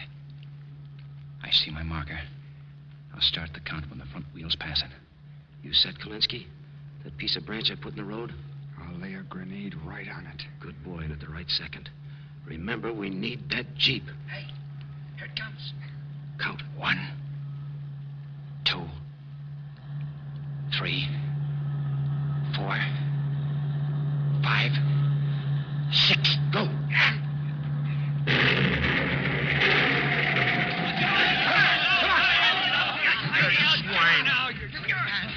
Get into those honey blouses and helmets quick. Fast now, men. Newmark, get that Jeep out of the road.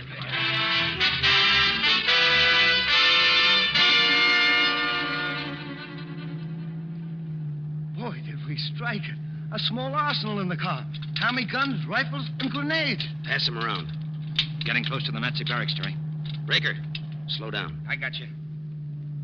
There's the command post. The building just below. Uh-huh. Get ready to jump. I got the 3 grenades planted back here. A little slower. Newmark, can you make it? Slide over to the steering wheel. Hold it till he's set, Raker. Then get out on the running board. Okay, pal. All right. I've got it. So long, fella. Sweet dreams. All right, boys. Jump.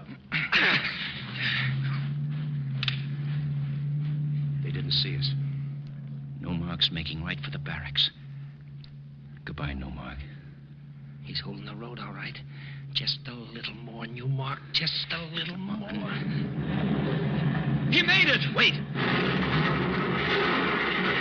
Now, come on. Come on. Get on this side.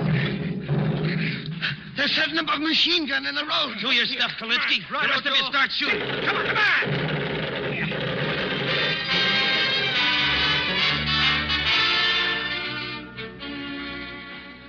Where's Blount? He was hit. Went down. It ain't much, but there's still 4 of us. Our guys will know there's something stirring here. That fire's a beaut. Come on. If our men come, they'll land on the Cape. We're going to make our way through the woods to escape any Jerry patrols and be there to help them.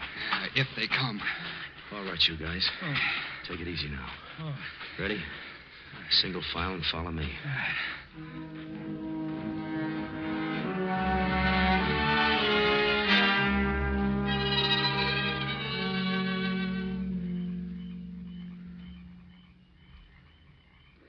Easy. Here we are. Keep down. There's the water, Terry. Yeah. And our guys are not coming. What time is it? 3 a.m. This cliff commands the water approach. Easy. Wait a minute. Look. There's a Nazi dugout. And artillery. Hey, wait a minute. Hold it. Something's stirring in there. Maybe they see something out there that we don't. There. That light. It's blinking. A star? No. It's from our boats. They're coming in. We've got to mop up that dugout. Let's have those grenades. All right. All set, Terry. Yeah. Let's give our boys some real light to land by, huh? You ready? Heave.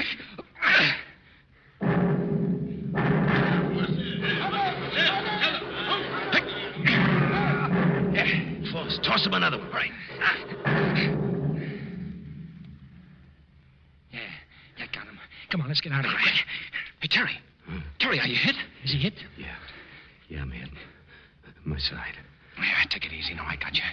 Hey, give me a knife, somebody, so I can cut this cloth away. Yeah, here you are. Is it bad? All right, thank you. There. Easy, Terry, easy now. Raker, give me some sulfur powder, quick. Huh? Yeah, here. He's passed out. Hey, look at his side. We've got to get him down to the beach so we can have a doctor as soon as our fellas land. The doctor will save it. Yeah, the doctor will save him. I hope.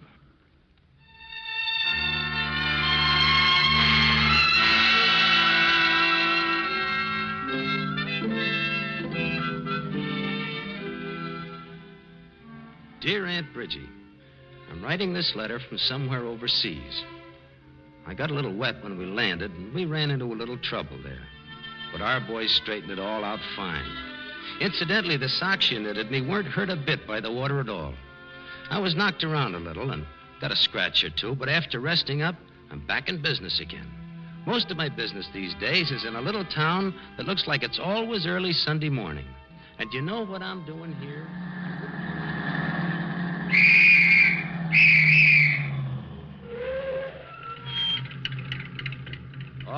All right. Take it easy, Gilhool. You think you're going to a war? Don't tell me you MPs know there's a war going on up there.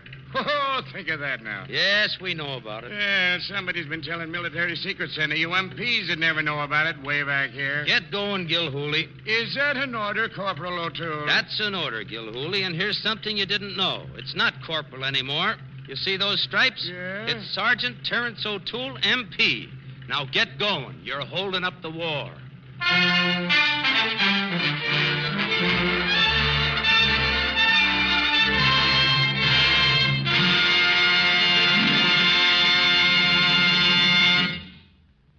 Thank you, George Murphy. DuPont is privileged tonight to have been able to tell the real story of the Army MPs, how they work and live, and above all, how they fight. Mr. Murphy will return in a few moments.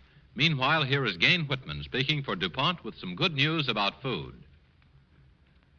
Recently, the War Production Board released 7 million additional cases of canned baby foods, milk, prunes, pumpkin, sweet potatoes, and apple products to the public. These 7 million extra cases of food came to you in part because of the development of rapid, efficient methods of electroplating tin, the result of combined research by the steel, electrical, and chemical industries.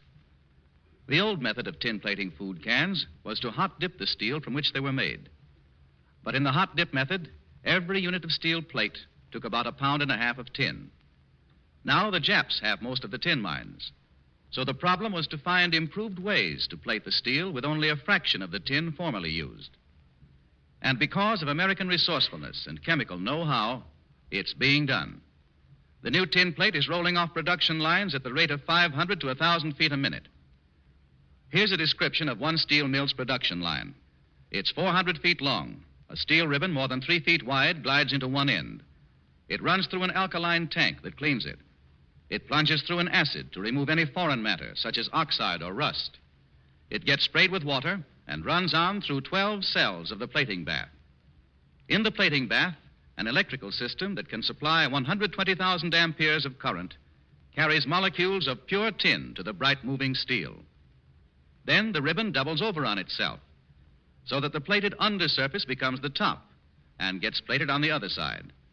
Cleaned again and dried, it races down into high-frequency induction coils that melt the tin coating instantaneously and give it a bright finish.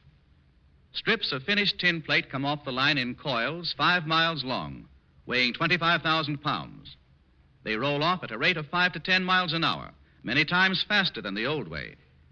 These tin electroplating processes are regulated to use as little as a third of the tin the old hot dip method used. Here is a development serving a vital wartime need that offers many possibilities for the peacetime future. For instance, steel plated on one side with one metal and on the other side with another. The halogen tin process and the alkaline stannate process for strip plating are developments of DuPont, maker of better things for better living through chemistry. And here is George Murphy, star of this evening's DuPont Cavalcade.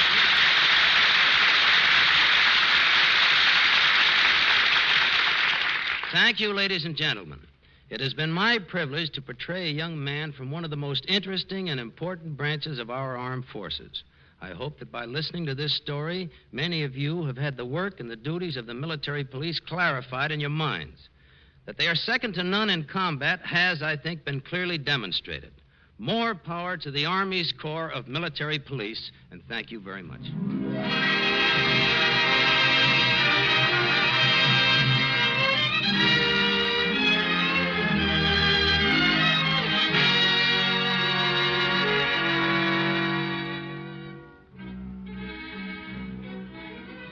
DuPont urges you to listen next week to The Doctor Shoots a Cannon, starring Preston Foster, Otto Kruger, and Gene Lockhart.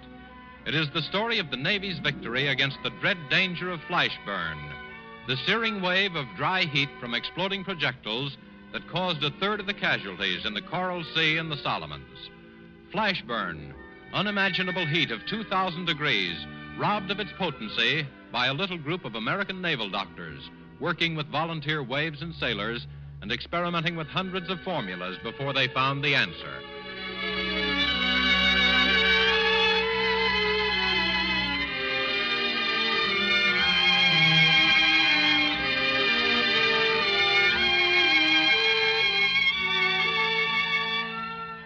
Next Monday evening on Cavalcade, DuPont will present Preston Foster, Otto Kruger, and Gene Lockhart in The Doctor Shoots a Cannon, a play that will hearten and encourage every American who has a son, a brother, a husband in uniform. For it tells for the first time on the air the story of another great achievement by medical science for the protection of America's men who face the enemy. Cavalcade is pleased to remind its audience that George Murphy may now be seen in the Metro-Goldwyn-Mayer production, Broadway Rhythm. The musical score this evening was composed and conducted by Robert Armbruster. This is James Bannon sending best wishes from Cavalcade sponsor, the DuPont Company of Wilmington, Delaware.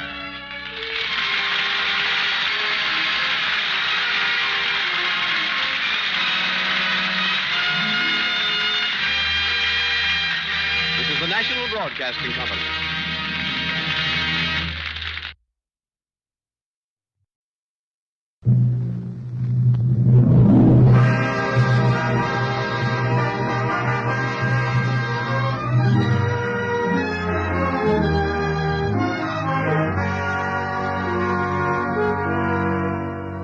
Cavalcade of America, sponsored by DuPont, maker of better things for better living through chemistry, presents three of America's favorite actors, Preston Foster, Gene Lockhart, and Otto Kruger in The Doctor Shoots a Cannon. But first, here's Gain Whitman. Many of DuPont's better things for better living are required 100% in the war effort. However, some products are still available for use on the home front. One of these DuPont better things is Speed Easy Wall Finish that is saving homeowners time and money. Speed Easy saves time because it covers wallpaper quickly and easily in one coat and dries in an hour. It saves money. The average room costs less than $3. When you're painting a room this year, try DuPont Speed Easy.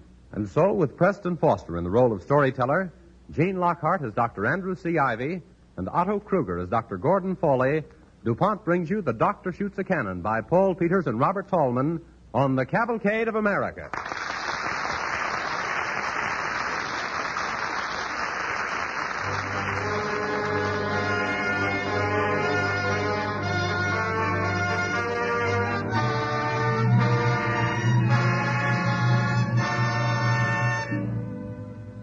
This is Preston Foster. Tonight I'm going to tell you a story. It's a true story, and it's called The Doctor Shoots a Cannon. It's not about any doctor in particular. Or rather, there are two doctors who actually do shoot a small cannon farther along in the story. But there's more to it than that. A lot of us think of doctors only as men who treat people who are already sick. But doctors are also fighters. Men who fight sickness itself. The fighters in our story wear the uniform of the United States Navy. They fight in the gleaming, insulated laboratories of the Naval Medical Research Institute, in a quiet sort of place called Bethesda, Maryland. But it's no snug harbor. This theater of operations is as big as the world, and the battle they fight without rest and without ceasing is perhaps the most important battle of all. Time, the present. Aboard a U.S. destroyer off the coast of Norway on a battle-racked route to Murmansk. Attention, all men topside. All men topside. Put on battle jackets and apply anti-flashburn cream to face and hands. Battle jackets and anti-flashburn. All right, Nick, haul out that can of gook. Yeah, I don't like that stuff. Well, just rub it on. Just rub it on. Don't cake it. That's a heck of a note when you have to go into battle smeared up like a clown. Look, flashburn ain't nothing to monkey with. I saw a chaplain get it once standing down below in a passageway. No, wait. Look out! Man, that was a close one. Who said them Nazis can't shoot? Yeah. Look out! Look out! Hey, Nick, you hurt? No, I don't think so. But, man, did you feel that blast go by like lightning? What's so funny? You ought to see your face. I got a pocket mirror here. What's the matter? Here, have a look. Brother, you got two of the prettiest roses in those cheeks of yours I ever seen. I don't see what's so funny about that flashburn. Could have been very serious. I thought you didn't like to put that stuff on your face. Say, that's some stuff, though. It didn't hit me anywhere but those two little spots I missed. I wonder who invented it.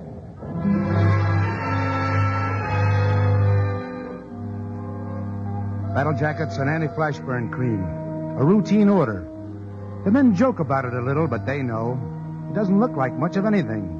You smear it on your face and hands, let it dry, and wash it off when the shooting's over. But the men in the Navy know. Maybe they don't know what it's made of or who invented it, but they know that it works. And there was a time... Listen. I was in the bunk room shaving when the bomb hit us, sir. Jenkins was perched on the bunk right behind me, and he didn't feel anything. But me? Say, it was like somebody snapped a whip over my hands and face. It went up my legs and arms like scalding water, sir. Only dried. Hot and dry. When I heard the alarm bell go, I grabbed for my life jacket and started down the passageway. I didn't hear the explosion. It was like something came rushing at me. Choked off my breath. No, it wasn't hot in there. I didn't see any flash. It just hit me, poof. I didn't think it could be a burn.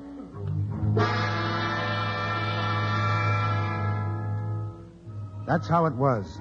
It was a burn, all right. Flash burn. The doctors had known about it for a long time. A heat wave generated by an exploding bomb or shell, capable of traveling down open hatches, through corridors, and even around corners, striking as far as 200 yards from the actual scene of the explosion. It was a problem in physics. Scientists had an explanation for it. But in the battles of Midway and the Coral Sea, between 25 and 30% of all casualties were due to flash burn.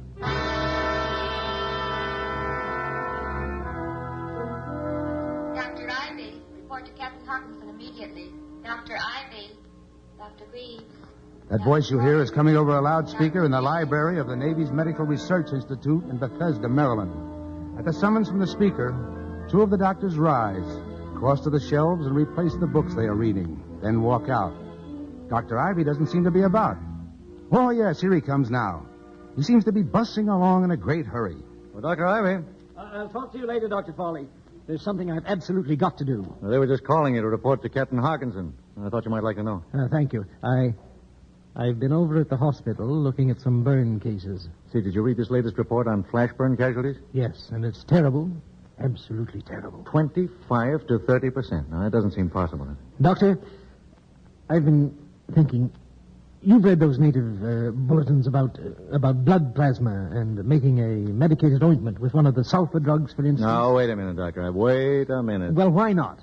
Any fool can plainly see You that... see, I know. I'm not getting roped into any more experiments with you, Dr. Ivy. I'm leaving for New York in exactly 2 hours. Oh, bother New York. I've got some important work to do in New York, and besides, I want to see my wife. My dear Dr. Foley... Dr. Ivy, report to Captain Hawkinson immediately. Dr. Yeah, Ivy. still calling you.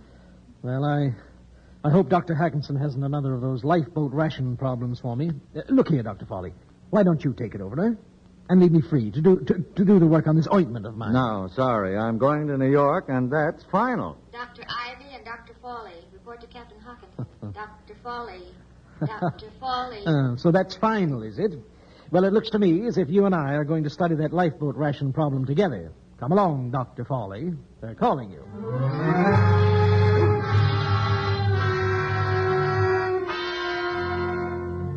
They're calling you, Dr. Foley. Are you really going to take that trip? Your commanding officer probably won't insist that you stay. And what about you, Dr. Ivy? That new treatment for burns sounds like a good idea, but there are other men working on it. Good men, too. Well, let's wait and see what he has to say.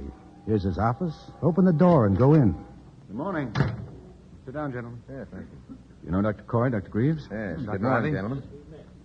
Of course you've read the casualty reports on Midway and the Coral Sea. I certainly have, Dr. Hackinson. Well, the problem here is not basically one of medication. Improved medication will help matters, of course. We should have that perfected very shortly. But the Navy has asked us not for a medication, but a preventive for flash burn. What is your suggestion, Dr. Corey? Well, I was interested in the fact that only the faces and hands and the legs up to a little above the knees seemed to be affected in cases of flash burn. In other words, the snug-fitting parts of a regulation uniform seemed to deflect it. Dr. Greaves and I were thinking in terms of battle dress. Yes, sir. Lined with K-Park, maybe, to act as a life preserver as well. I see. Dr. Foley, how does that strike you? Well, it might be worked out. A mask for the face, though, it doesn't seem very practical, does it? No, and what about the length of time it would take to get into it? It'd be awfully clumsy. Well, Dr. Ivy, that's why I called you and Dr. Foley in here. It occurred to me that you four men working together... No, Dr. Hawkinson, now, you're not forgetting that I was to leave for New York tonight, are you?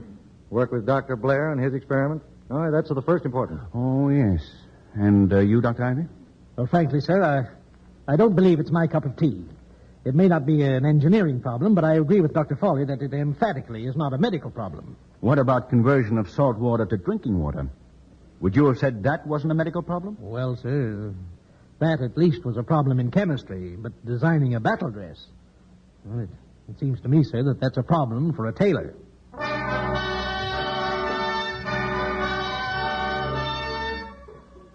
Think again, Doctor. What about William Gorgas scrubbing the streets of Panama City, haggling with housewives over water containers, cutting down brush and draining swamps to hound the malaria mosquito out of his hiding places? Was that the way to tackle a medical problem? It stopped malaria, Doctor. There's your answer. But clothing is not the answer to flash burn. I'm positive it's not. There must be some answer. In science, there's always an answer. Of course, there is an answer. Hang it all. Our job is to relieve the suffering of those boys, to give them quicker, better treatments. Well, Doctor, you seem to be in that box that every scientist gets into sooner or later. The old business of choosing between the relief of immediate suffering or taking a flyer on a long-range plan to remove the cause of the suffering. But that kind of research takes years. The war may be over by the time we get results.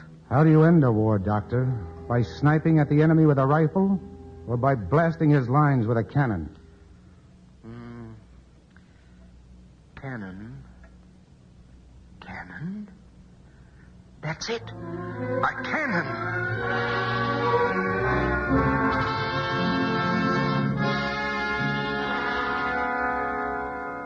Dr. Foley. Dr. Foley. Oh, hello, Doctor. What are you doing up here? Thought you were doing research on that ointment over at the hospital. Well, they're doing very well over there without me. And by the way, what are you doing here? I thought you were in New York. Well, it was decided to postpone the trip. Thought I'd drop around, see how Dr. Corey and Dr. Greaves are getting along with that battle suit of theirs. Oh, that's funny. I was going to do the same thing. Did you read about the Macaulay? Yeah. A transport. That means most of the casualties were non-combatants. Mm-hmm. Flash burn? Of course. We don't have complete reports yet. No, of course not. Say, look, Dr. Ivy, I was thinking. Yeah? Why not an ointment? Or, a heavy grease like the channel swimmers used to put on themselves. Now, if it keeps out the cold, it ought to keep out the heat. Yes, but grease melts. Try again. Well, there's zinc oxide, of course. How do we know? It might crack. Think of the intense heat of flash burn. That's right, gosh. If there were only some way to experiment. There is. Shoot a cannon. Huh? Shoot a cannon. Come on. I'll show you.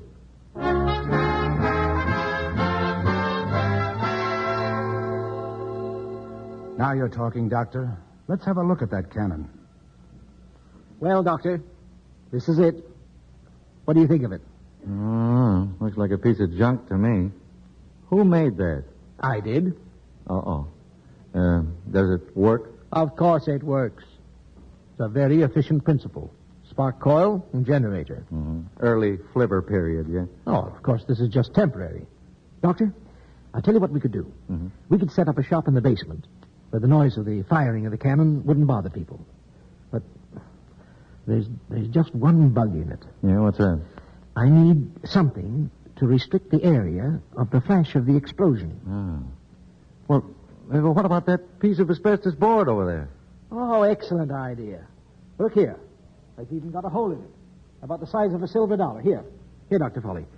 Take some of this zinc oxide and put it on your arm. Hey, do I have to be the first guinea pig? Zinc oxide was your idea. Here, let's prop it up. Now, you stand behind it. There. Oh, all right. What do you want me to do? You want me to hold my arm up against the hole, huh? That's right. Now, ready? Well, shoot. Oh, hey, that burnt like the devil. Good. Good? What do you mean, good? Why, we're on our way to the solution of our problem. We know now that zinc oxide won't work. Oh, yeah. You mean to say that we have to try every possible substance by the process of trial and error? Do you know any other way? Well, no, but... listen, this will take years. Yes, I know. And that's what worries me. Yeah, well, there's only one thing to do. Go and see Dr. Hawkinson. Ask him if he'll approve of this. All right. After you, sir. Oh, Dr. Foley. Dr. Ivy. Did you see this? What is it, Dr. Greaves? Oh, tonight's paper? Oh. The Chicago. The Chicago's been sunk. Probably means another big battle. More flash burn cases. Oh, we can't let this experiment take years, Dr. Ivy. We can't.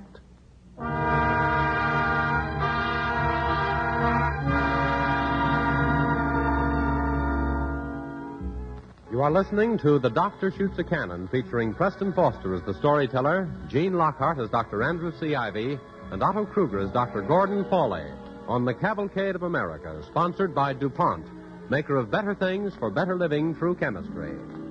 As our play continues, Dr. Ivy and Dr. Foley of the Naval Medical Research Institute in Bethesda, Maryland, have begun experiments to find a solution to a centuries-old problem, the pain and injuries resulting from flash burn. Just when they seem to be on the track, they encounter their first great barrier, the apparent need of years to experiment. This is the dark moment, Dr. Foley. This is the moment when Pierre and Marie Curie looked at a mountain of pitch blende and wondered if any human being could find the tiny bit of radioactive substance in it in one lifetime. But they found a way. Systems, shortcuts, and it took just one lifetime after all. Now, what is the situation here? What does your commanding officer say? Well, gentlemen, Dr. Corey and Dr. Greaves have exhausted all the possibilities of battle dress. Fortunately, the number of fabrics and designs for garments is limited, so we found out fairly quickly that they don't hold the solution of our problem. The answer's got to be in some preparation that can be rubbed on the skin, that can withstand heat without melting or cracking, and at the same time, not irritate the skin or infect wounds. Have you any idea how to go about finding such a substance? Well, trial and error, sir. That's the only way we know. Won't that be too slow? Probably, sir, but there's no other way. Well, good luck, gentlemen. Oh, by the way, I'll send you Michaels. He's volunteered to act as a guinea pig for Dr. Greaves and Dr. Corey. He's a pharmacist, mate. Had a little medical training, I believe. Good. We'll need a girl to volunteer also, Dr. Hawkinson. Preferably a redhead. Well, we'll ask among the waves. But aren't you being rather specific, Dr. Ivy? Sensitive skin. You know, sir, that women have more sensitive skin than men, and redheads are especially sensitive.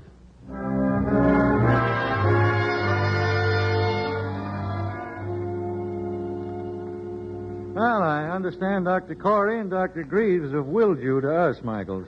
Well, I guess that's about it, sir, but I wanted to go on with the experiment and got interested in it. Seaman Holland reporting for duty, sir. Well, glad to see you, Holland. This is Michaels. This is the other subject of the experiment. Very pleased to meet you, Holland. Thank you. When do we begin the experiment, Doctor? Right now. Dr. Ivy's ready.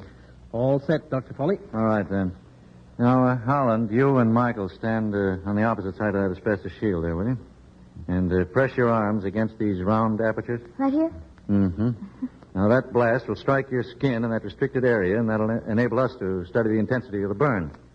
Well, you want to add anything to that, Dr. Ivy?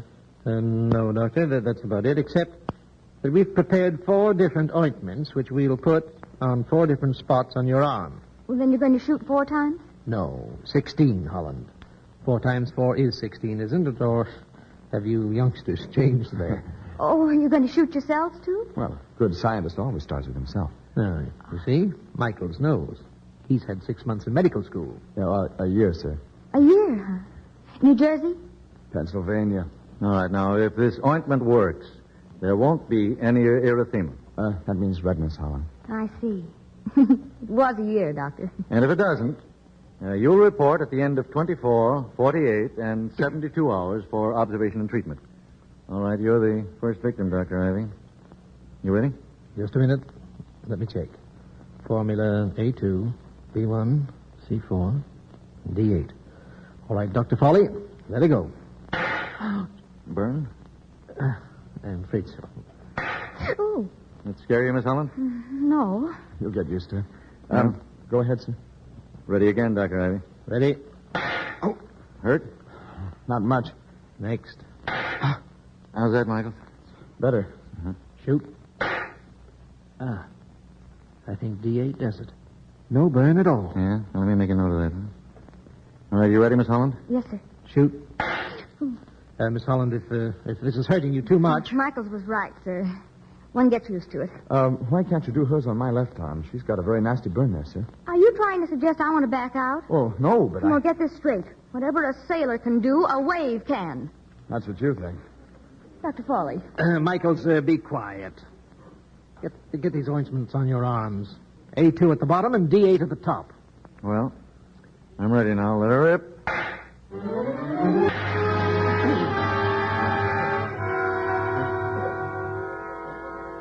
Well, let's see. Here's the score for D8. Non-irritating, 10 points. Ease of application, 7. Adherence... Don't tell me. I've still got it all over my shirt. And drying time, 2. Insulation, 10. Well, that's good. Yeah, removal ease, 3. Comfort when worn, 2. Cost, 5. And availability of materials, 8. Yeah, well, in other words, it's easy to put on and good for burns. Yes, but it's too tacky, it's too sticky, and too slippery. And it picks up dirt. It sticks to our clothes. And it won't come off. And that means that all ointments are out. They're all too sticky. Doctor. How about glove films? Glove films? Yes. Non-oily creams. Oh, you mean one of those bronze or aluminum preparations? Surely. They dry quickly, and they don't smear. All right. Now, supposing a man is shot and some of that metal gets into a surgical wound. Well, there must be other glove films, non-metallic ones. No, Doctor. Now, listen, we're kidding ourselves. Instead of being nearer the solution, we're farther away than when we started.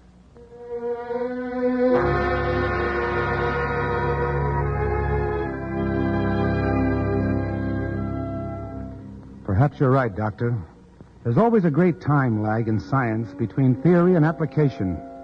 Leonardo da Vinci's airplane was made to fly 4 centuries later by 2 brothers on the sand dunes in Kitty Hawk. Someone, some industrial chemist perhaps, will discover the formula you're looking for years hence.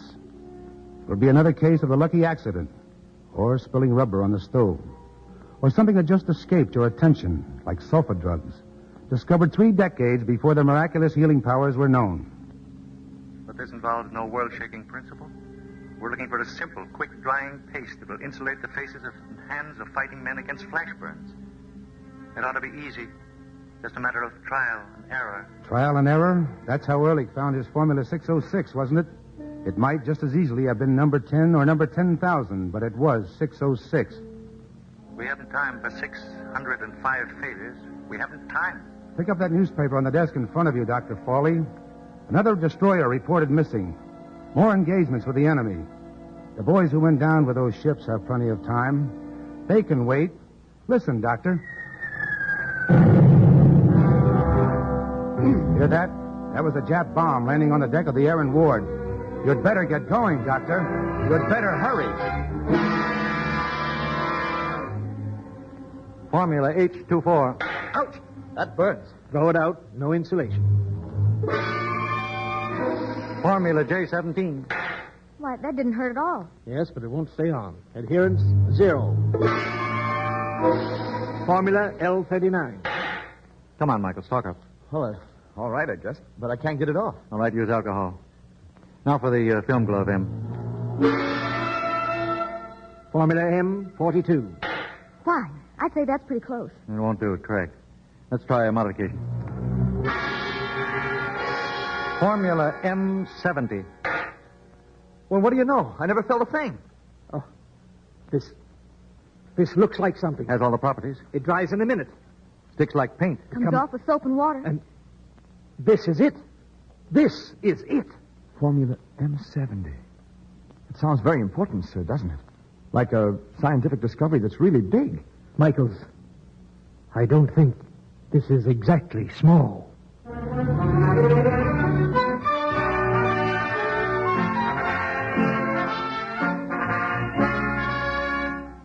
Well, that's the story of Formula M70. I don't suppose there was any doubt in your mind as to how it would turn out. Maybe the cannon kept you guessing for a while. You know, true stories are never as ingenious as they might be. And when your heroes are two men who pride themselves on being fighters in the ranks, rather than shining examples, you more or less have to let the story tell itself. The conquest of Flashburn is no more important than dozens of other jobs being done at this moment in the Navy's Medical Research Institute at Bethesda. We chose it because we rather liked Dr. Fawley and Dr. Ivy, and because they were able to perform in weeks an exploration of unknown scientific territory such as men in the past took years or even decades to accomplish. Maybe they did it because they were on the spot and simply had to. Maybe they were just lucky. I leave it to you.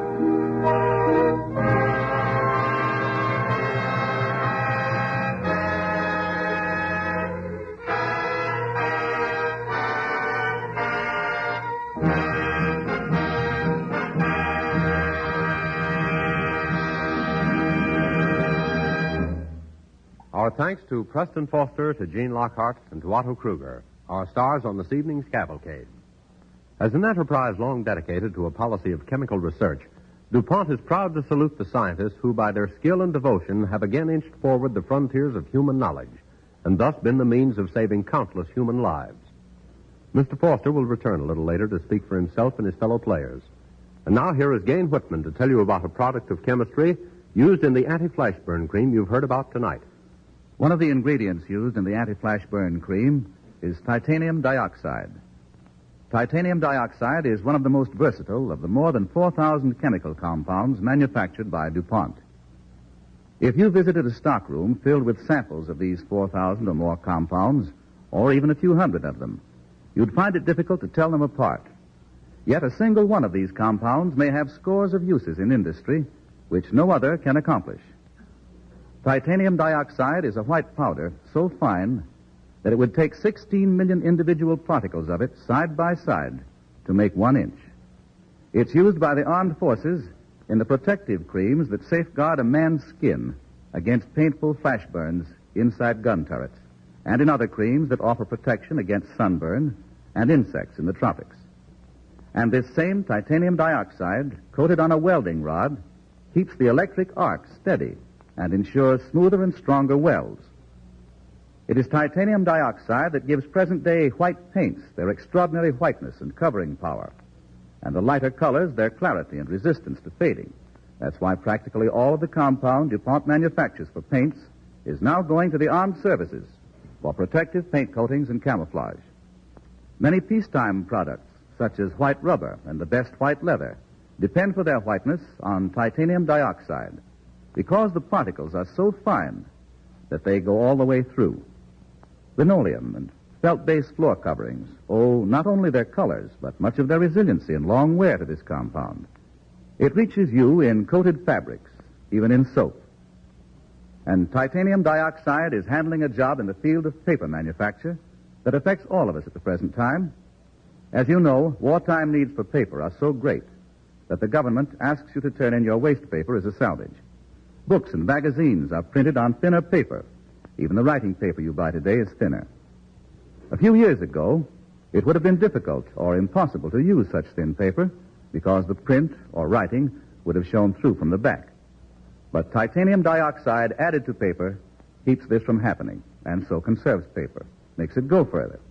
All of these things, and many more, are accomplished by a single chemical compound that represents only one of DuPont's many better things for better living through chemistry. And now here is Preston Foster speaking for himself, Mr. Kruger, and Mr. Lockhart.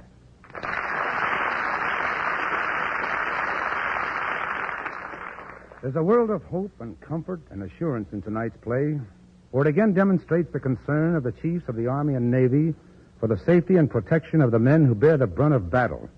They are better outfitted, better armed, better fed. Never has an armed force enjoyed such superb medical care. Now, all this costs money. Remember this when you subscribe to the Fourth War Loan.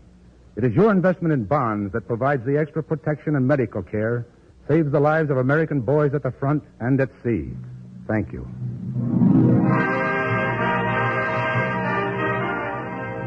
Next week, Cavalcade will present two of Hollywood's popular stars, Dick Powell and Ona Munson, in The Sailor Takes a Wife, a drama based on the adventures of a newspaper editor who joins the merchant marine. The play concerns itself with jilted love, an Irish temper, and patriotic duty.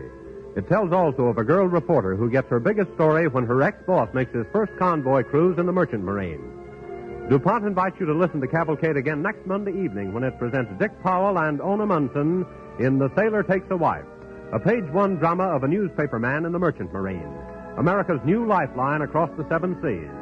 Tonight's music was composed and conducted by Robert Armbruster. Cavalcade is pleased to remind its listeners that Preston Foster may soon be seen in the 20th Century Fox picture Bermuda Mystery. Otto Kruger may soon be seen in the RKO production Cover Girl, and Gene Lockhart in the Warner Brothers musical Desert Song. This is James Bannon sending best wishes from Cavalcade's sponsor, the DuPont Company of Wilmington, Delaware. This is the National Broadcasting Company.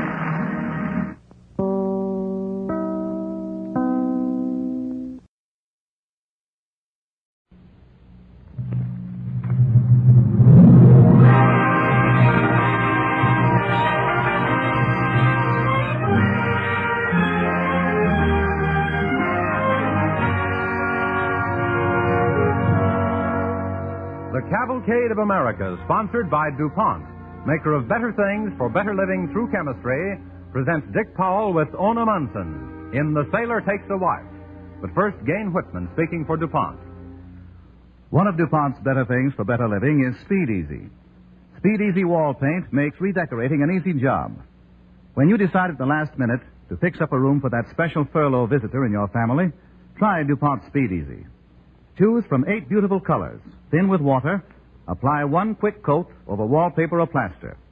And you can count on Speed Easy to dry in 1 hour. And now our Cavalcade story, The Sailor Takes a Wife. Tonight, the Cavalcade of America takes you to a fighting front that most Americans haven't heard so much about. Our story is a story of ships, of printers' ink and ships, and a boy and a girl, and just plain ordinary guys. It's a story of a boy and a girl who find out something about war and about themselves. And it's the story of the men who deliver the goods, the United States Merchant Marine. For these are the men who haven't made so many headlines, but who, by the end of our first year of war, had a greater percentage of casualties than any other branch of the armed services. And so DuPont is proud to tell a story of America's Merchant Marine, starring Dick Powell as Barry Arthur, ordinary seaman, with Ona Munson as Kathy, star feature writer, in The Sailor Takes a Wife by Alan Sloan on the Cavalcade of America.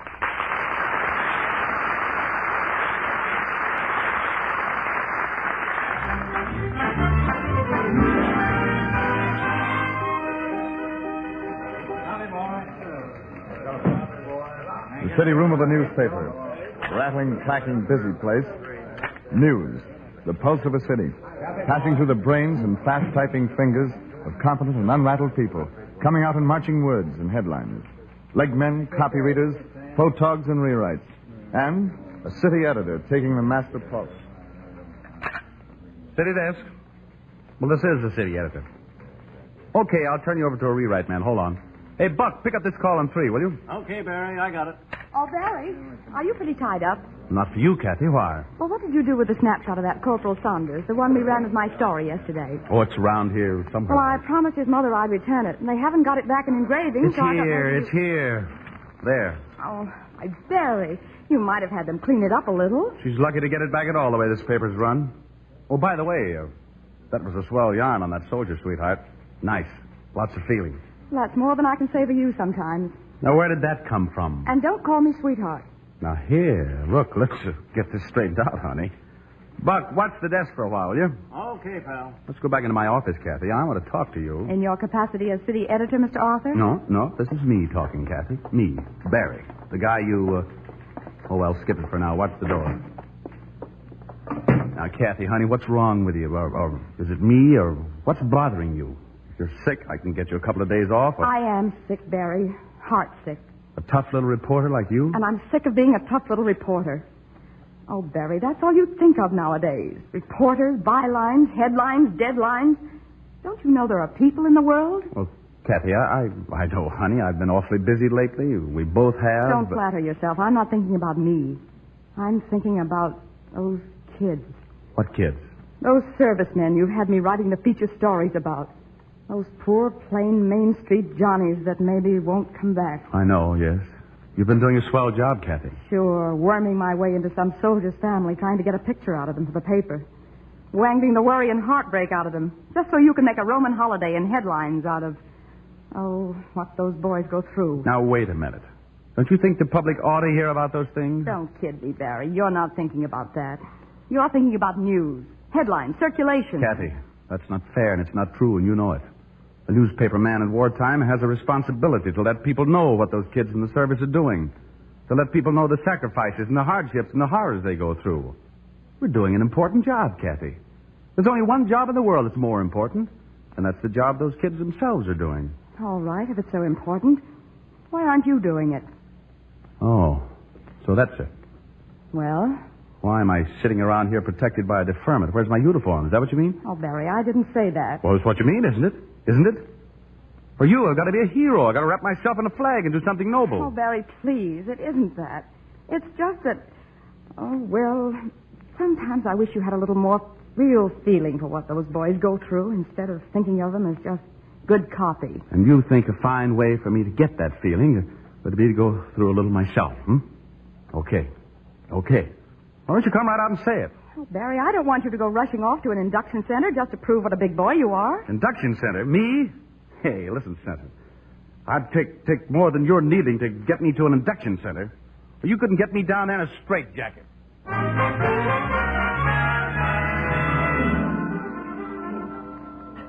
All right, you men, keep in line. This is an induction center, not a bargain sale. Next. Name? Barry Arthur. You got your card? Right here, Doctor. To the editor, eh? Thought you fellows rated deferments. Well, we do. Any physical disabilities? Why, no, none that I know of. What's the matter with that leg? Oh, that? Oh, that's just a trick knee, football. Let me see it.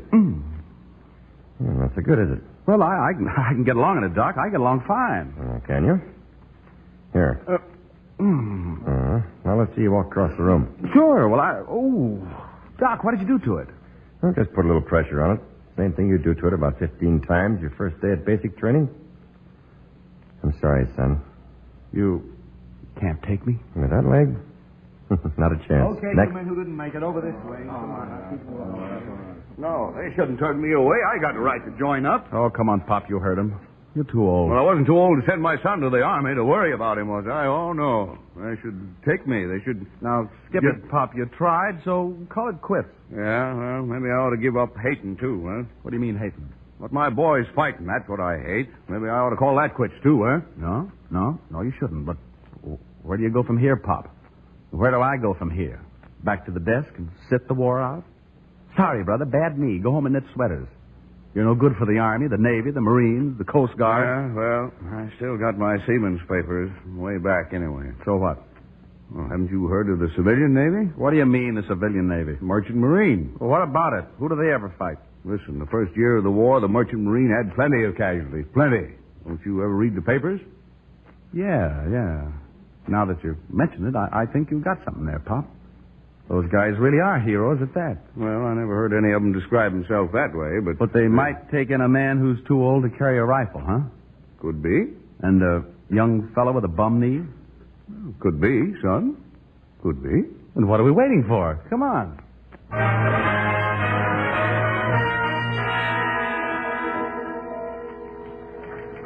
Hiya, Buck.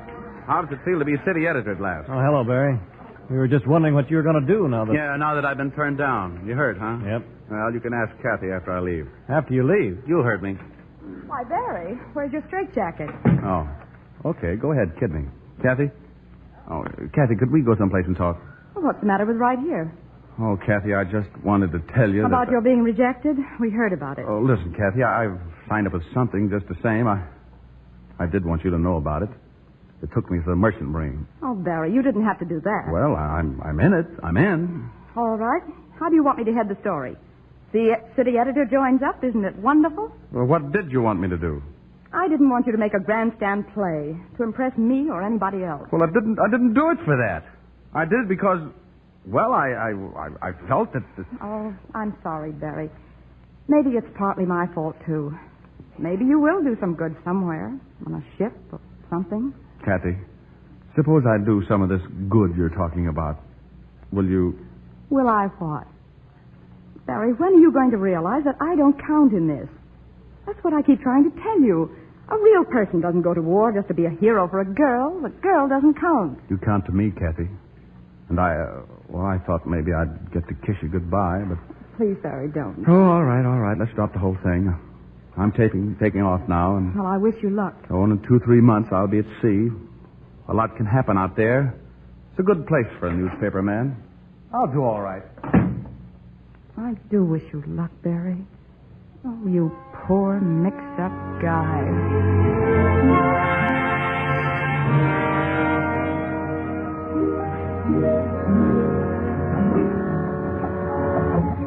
Hoffman Island. A 2x4 chunk of man-made land on the rim of New York Harbor with the Atlantic at its very doorstep. Training station. The beginning of 13 grueling weeks that it takes to make a merchant seaman out of a bootblack or a banker or a city editor. And remember this. Every one of you is here by choice. You didn't get picked for this service. You volunteered. Whatever you're in for, remember you asked for it. Okay, section leaders, carry on. Okay, form in squads and follow me. What do you know about that, Pop? You asked for it, he said. Well, didn't we? Sure. But what? Don't worry, we'll find out.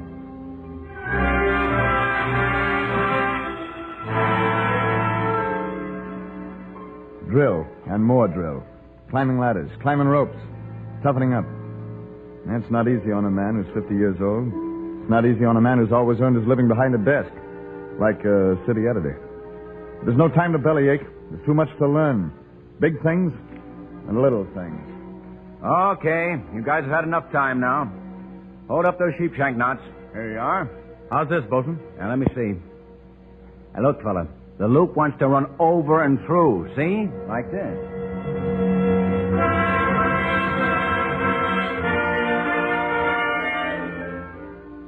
Knot tying, sail making, signal recognition, boat handling, engine takedown, life drill, and practice.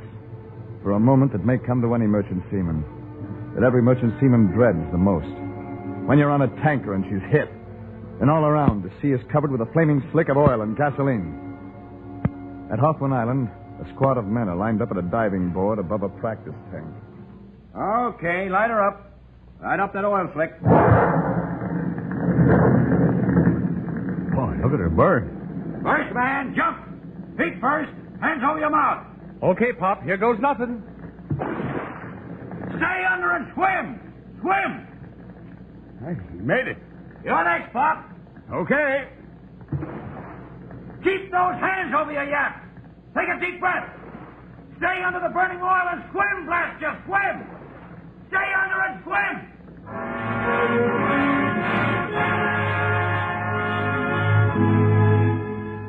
13 weeks of it. Night and day on that little island. And then...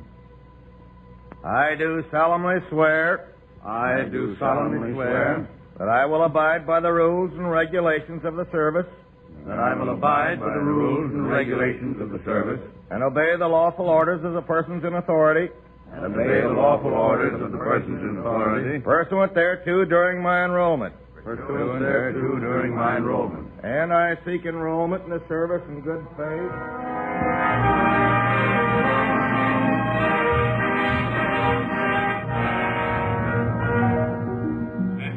Attention. Ordinary Seaman B. Arthur. Here. Ordinary Seaman J. Burrows. Coming up. Report to shipping office. Report to shipping office.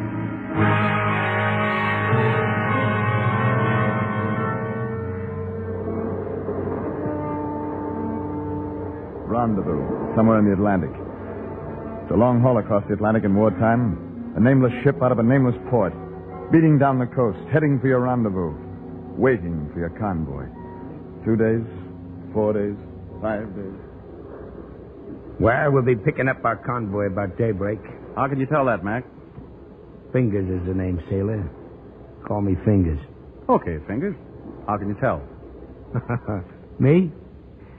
Listen, pal, after you've been doing this as long as I have, you can smell it. Everything that's going to happen, you can smell it. Most of all, trouble. I wish I had been doing this as long as you have. Oh, so you like the racket, huh? Yeah, sure. How about you, Pop? I like it fine. I got a boy over there on that side somewhere. Yeah? Hey, you're kind of old, ain't you? Yeah, just turned 21. What's it to you? How old am I? You? Oh, we'll say about 40? Maybe 38, 39. 28. No. No. Yeah. 28 going on 100. I look old, huh? Well, I... Listen, baby, listen. You get yourself torpedoed 3 or 4 times. Raft off ship after ship. Living your life out on these rust-bucket states. Uh-oh. Well, I'm off watch. Now get me some jabber. I'll be seeing you. Fingers been sounding off again? Yeah, kind of jumpy, isn't he? Torpedo tappy, 4 times. The last time he lost the fingers in his left hand. Oh, hence the moniker. Yeah, but he's got a right to be jumpy this trip. How come? You know what we're carrying, son? Gas. About 1 million gallons of high-octane gas.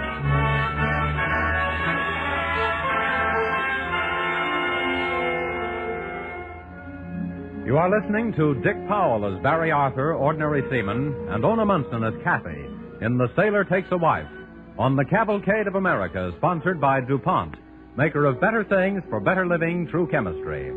Our play is the story of the merchant marine and the men in it, who man the ships of America's lifeline to the battlefronts.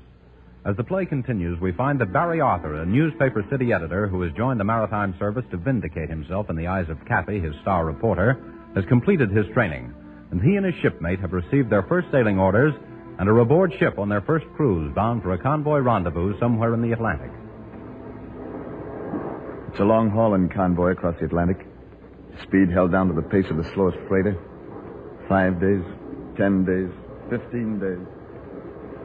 The lame, the halt, and the blind.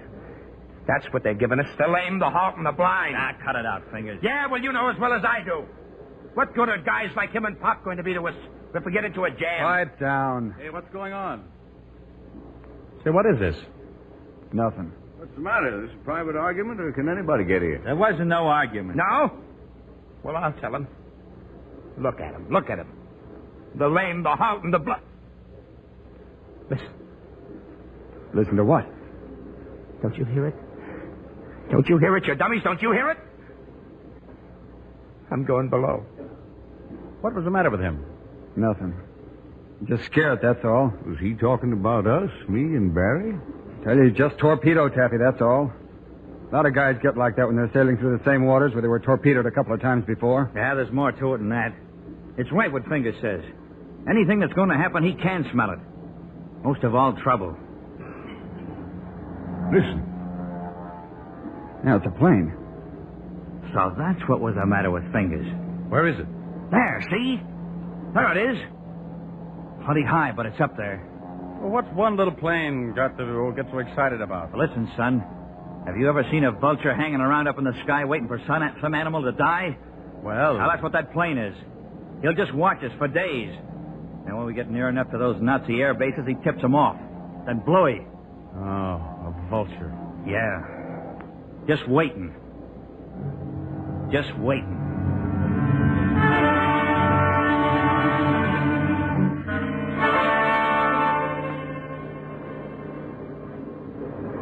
What's it like up there? Oh, about the same. Here, give me some more Java. Vulture still hanging around? Yeah. Where's Fingers? Well, I haven't seen him lately. It's his watch, isn't it? I'm not so sure he's going to be able to keep his watch. What's the matter? He's sick? Yeah, sick in the head. Ever since that plane's been following us. Well, you blaming him? He just been dumped once too often, that's all. Fingers it ought to take it a little bit easier. Who's yapping about me? Nobody said nothing against you, Fingers. Relax. Relax. You think I'm nervous, huh? You think maybe I'm scared, huh? You punks. Yeah, how about some coffee, Fingers? You young punks. You're getting all the breaks guys like me had to fight for. Mama's boys. Send them to school. Make seamen out of them in 3 months. Slip them into monkey suits and ship them out. Not your trap, Fingers. Mama's boys. The new merchant marine. Gonna man the great American fleet of the future, huh? What do you bilge rats know about the merchant service? You wet behind the ears, you? What do you know about what a guy has to take? Did you ever have guys making cracks behind your back because you didn't wear no uniform? Did the shore patrol ever push you back on a ship after 40 days at sea when you were just dying to put your feet on dirt again? Did you ever catch a kingfish off merman? No, you didn't. Don't carry on like that, Fingers. Get away from me, you Here, Don't hurt him, boy. I hate to do this, Carl, but... Oh, you should. Oh, I'm sorry, but somebody had to hit him. You did the right thing. That's that plane up there, following us. Just waiting and watching. That's what was the matter with him. Help me get him back in his bunk. I'll take his watch. Here. Of course, come on. Listen, the plane. Yeah, sounds like he's coming down to have a good look. Yeah. It won't be long now.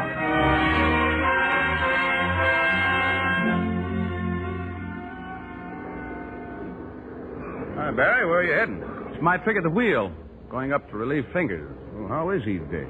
Oh, he's been okay since that plane stopped tagging us. Want to come up to the bridge with me for a minute? Maybe a... Yeah, it might make him feel better if we both kind of... Come on. Hi, Fingers. Huh? Oh, hi, Barry. Pop. Fingers? Hey, what's your course? 040. 040 it is. Okay, Fingers, I'll take over. Say, Barry, about my blowing my top last night, Oh, forget it. No, I shouldn't have gone overboard. I'm sorry. You kids are swell. Yeah, and Pop, too. Skip it, Fingers. We've all been kind of jumpy. Say, our pal up there seems to have left us. Yeah, it's not so good. Hey, maybe I spoke too soon. Hey, that's not that same plane. Hear the difference? Look, I can see them. Where? Up there. Fingers.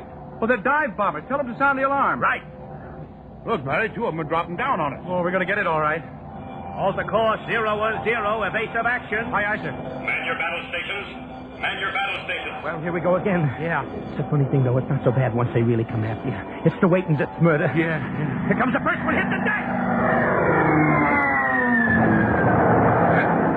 Kind of close, wasn't it? Just they're after, all right. Yeah, them Hindies can spot a tanker 100 miles away. Here comes another one. Look out! Duck down, Fingers. Down.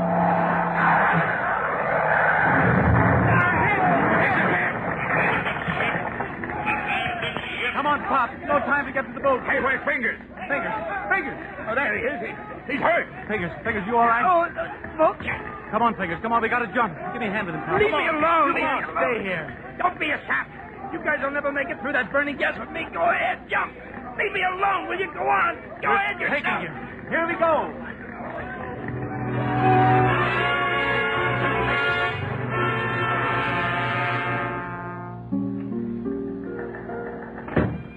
Well, what do you know about...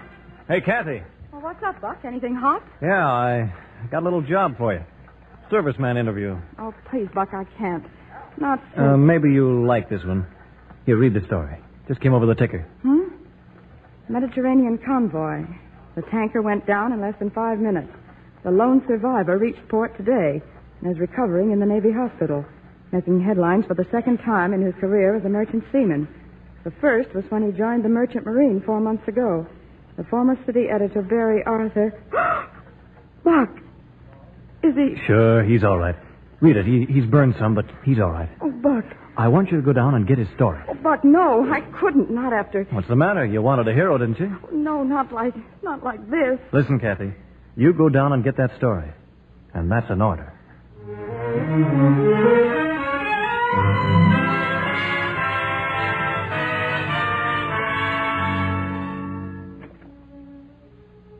Nurse, that you? No. Well, who is it? It's me, Barry. Kathy. Kathy? Oh, you're still covering the hero beat? Oh, Barry, please. For a while we thought you were... Well, we heard about the ship 3 weeks ago, and we thought you were... Oh, take it easy, baby. I'm all right. No kidding. There. Now, take it easy. Oh, Barry, I'm so ashamed of myself. I've been such a fool. No, you haven't, Kathy. But I have. Do you know what Buck said when we heard about the ship? He said, there goes a swell city editor. And suddenly I realized that I'd sent a great guy who was doing a swell job out to... Look, baby, maybe we were both mixed up a little bit. You were awful right about some things. I did do it for a grandstand play. I was showing off to you, but I won't do it again. Then you're not going back. I am going back. But for another reason this time. Because there's fighting going on, and there's all those guys over there that need the stuff. And because there was a guy named Pop who went to sea because he had a kid in Italy. And for a guy named Fingers who went back again and again, even when he was half crazy from the strain. And for a lot of guys who would never make the headlines.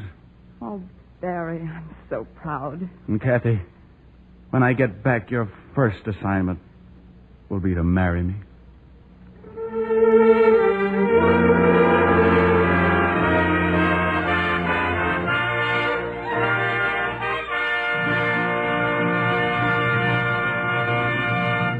Thank you, Ona Munson and Dick Powell. To the men of the Merchant Marine who carry the materials of war across the 7 seas to our battlefronts everywhere, DuPont sends its good wishes and deep appreciation. Mr. Powell will return in a few moments. Gain Whitman, speaking for DuPont, will tell you of 2 chemical developments that have resulted in a new shortcut to air power. Even metal airplanes have quite a few parts covered with fabric. For instance, the control surfaces of nearly all planes, including the great flying fortresses. The rudders, ailerons, and so on are fabric covered. The fabric is treated with a finish known to aircraft engineers as dope, a liquid that draws it taut and smooth. Under the usual way of making these parts, the fabric is laboriously stretched over the framework by hand and coated and recoated with liquid dope at least half a dozen times. Because of the nap on the fabric, the first few coats of liquid have to be put on with a brush. That takes time. Still more time is lost waiting for the dope to dry. And not only time, but space as well. Because the parts have to stand somewhere while they're drying. And wherever you put them, they take up room. Sanding the parts smooth between coats of dope demands still more time. But DuPont has now developed a pre-doped fabric. A fabric to which the first coat of dope is applied before it is sent to the aircraft plant. Using this DuPont fabric, time-consuming brush coats are done away with. Because DuPont pre-doping flattens down the troublesome nap on the cloth and assures a smooth surface. Later coats can be applied with a spray gun. The final finish is much smoother with less sanding. At the very least, a half hour is saved on every part, every rudder, or whatever it may be. And the saving in space is so important that the process and materials engineer of one aircraft plant calls this new pre-doped fabric a prime example of space saving. On top of the saving in time and space, further streamlining of plane production is made possible by a new high-solvency lacquer, also developed by DuPont. After months of research, this new lacquer is now ready for the aircraft industry. It will still further reduce the number of operations required to paint airplane fabric with an additional saving in time of 20 or 30%. The two developments, used together, the pre-doped fabric and the new lacquer, mean savings not only in the manufacture of combat planes, but also in the manufacture of training planes and gliders, many of which are entirely covered with fabric. Both developments represent wartime achievements of peacetime DuPont Better things for better living through chemistry. And here is Dick Powell, star of this evening's Cavalcade. Thank you, ladies and gentlemen, on behalf of the cast, Miss Munson and myself. We hope you liked our play tonight. I learned something from it because I think that Barry Arthur's early lack of realization about the vital and dangerous job being done by the men of the Merchant Marine is perhaps shared by many of us. And so Miss Munson and I hope that through the parts we played for you tonight, we may have helped in some small way to do honor to those brave men who have done so much and are doing so much for all of us.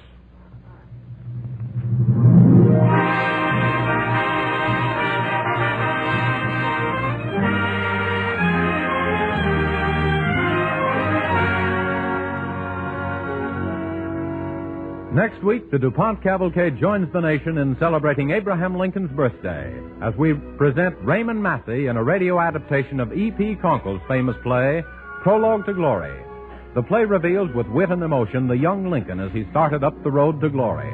Lincoln is a very young man when he first left his backwoods home and set up storekeeping in New Salem, Illinois. Next Monday's broadcast will mark the third year that Raymond Massey has starred in his now famous role of Lincoln on the Cavalcade of America.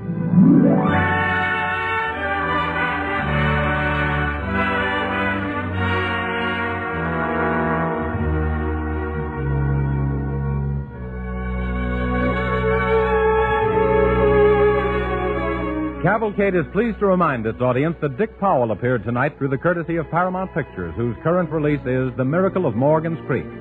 The musical score this evening was composed by Robert Armbruster.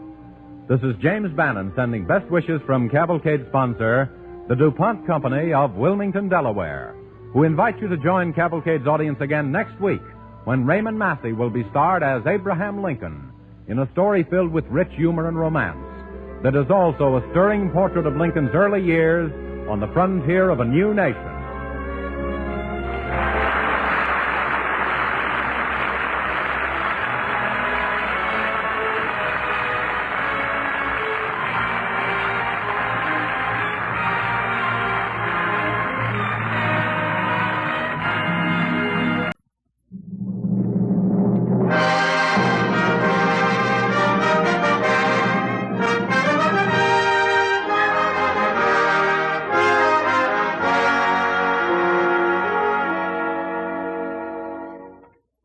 The Cavalcade of America, sponsored by DuPont, maker of better things for better living through chemistry, presents Raymond Massey as Abraham Lincoln in Prologue to Glory.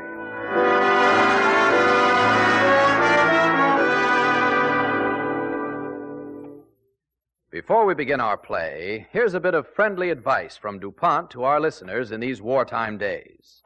When you redecorate this spring, may we suggest that you use Speed Easy, the new wall paint that covers dingy, faded wallpaper in one quick coat.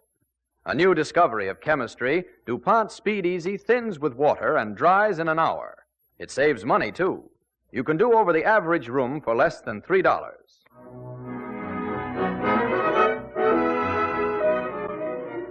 This week, America celebrates the 135th anniversary of Abraham Lincoln's birth.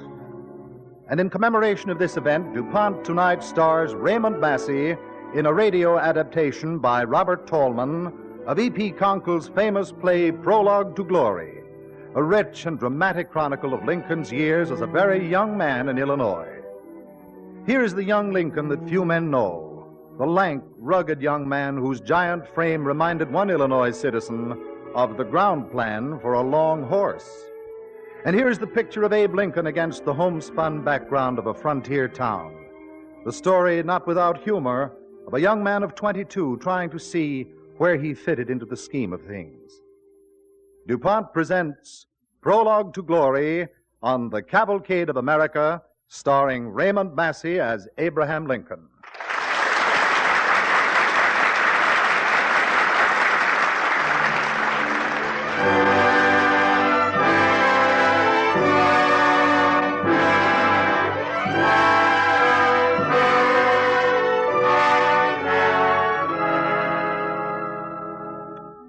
Prologue to Glory, Act 1, Scene 1. A blackberry thicket near Tom Lincoln's farm. A tree, a rock, a rail fence, the open country behind, a summer sky over all. Simple, isn't it? A tree, a rock, a rail fence, and a man reading. No wonder his country delighted to honor him. Since that day when God created man on the earth, none ever displayed the power of industry more signally than did George Washington. Oh, great preceptor. Well, Abe. Oh, hello, Paul. Didn't hear you come up. Didn't mean for you to hear me. Wanted to catch you before you had a chance to hide that book. How long you been at it? Only a spell, Paul. The reading ain't going to clear off my field, Abe.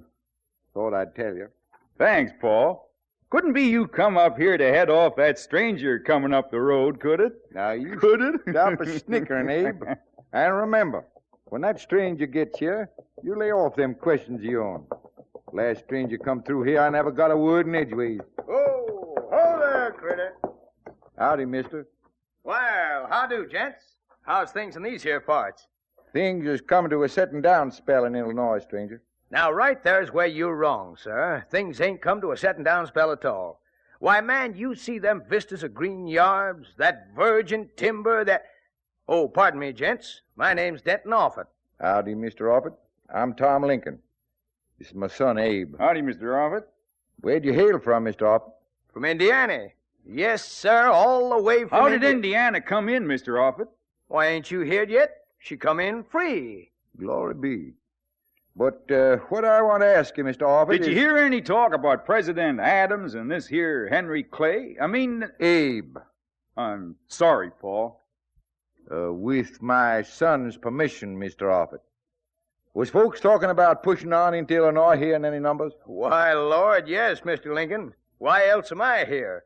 Merchandising is my business, Mr. Lincoln. Dry goods, horse collars, and rum, sir. I'm on my way to New Salem to set up a stock before this rash of new settlers breaks out in these parts. And I'll be pleased to serve you old fellas as well, sir. Not me. When a man can hear his neighbor's shotgun, it's time to be moving on. How do you aim to get your stocks of merchandise transported to New Salem, Mr. Offutt? Why, up the Sangamon River, naturally. Now, I suppose you know there's a dam there. A rowboat can't get past without jumping over. Well, matter of fact, that's what brings me over this way. I seen a feller get a barge stuck there t'other day. Waterlogged and dragging the bottom it was. And you know what that feller done? Can't say as I do. Well, sir, this feller, he was a tall, skinny chap, something like your son here, Mr. Lincoln. This feller bored a hole in t'other end of that barge, let the water run out, plugged her up, and she floated over the dam and down the river purty as you please. And you looking for that fella to help you get them supplies up the river to New Salem? That's right. You know where I can find him? No, sir, I don't. I reckon I do. That fella were me, Mr. Offutt. Huh? Is that right, Abe? You was this here fella? I reckon so, Paul. Well, I'll be... Where'd you learn that one, Abe? Out of book? Oh, not exactly. Well, as I say, I was going to seek this feller out because he struck me as a smart feller, the way he got that barge over the dam. But a feller can be smart and lazy at the same time, as a feller says. Well, Mr. Offutt, my pa here teach me to work all right, but he never teach me to enjoy it. But are you good at figures, though, son? There's going to be a powerful lot of accounts to keep straight. I can do sums tolerable well, Mr. Offutt. Well, that's fine, fine. Of course, I'll have to borrow a little cash to get the merchandise I'll need, but before that, I reckon we'd better raise a store to put it in. You mean to say you ain't got any merchandise and the store ain't even riz yet, Mr. Offutt? Details, mere details. Now, looky here, Tom? boy. Oh, pardon me, ma'am. This is Mr. Offutt, Ma. My step-ma, Mr. Offutt. Well, I'm right pleased to know you, Mr. Offutt. Howdy, ma'am. I just been telling your son about a mercantile venture of mine over in New Salem, Miss Lincoln. I can use a feller like him if he cares to elevate himself to such a position. Well, I'd better tell you I'm aiming to make a carpenter out of him, Mr. Offutt. Ain't no job hiring a good carpenter. Tom, you go back to the cabin and see to my fire. And, Sarah, I don't like it for you to be putting on toward ideas in Abe's head. He's doing all right here. Go on, Tom. All right, Sarah, all right. I'm going. Well, reckon I'll water my horse. Trough's over behind the barn, Mr. Offutt. Thank you, ma'am. Thank you kindly. Well, Ma? Abe, it's time you was going on. For your own good. Going somewheres where there's newspapers and books, where you could get some real learning and education. This here Offutt only thinks he's big pumpkins, Ma. Maybe so. But he sees things to do. Maybe his improvidence will show you what not to be, Abe. And I know your own Ma would want you to make a man of yourself. Ma did say that once. Well, maybe you better get to work on them stumps. Worries your pa to see you not working. Pa worries a sight over how much other folks don't do. Sometimes I have to set and worry about same thing. You know what I mean, Ma? Your pa's a good man in the sight of the Lord, Abe. But you don't want it said I sat all my life on a stump like him. Is that what you're trying to say to me, Ma? I was worrying a little about that, too.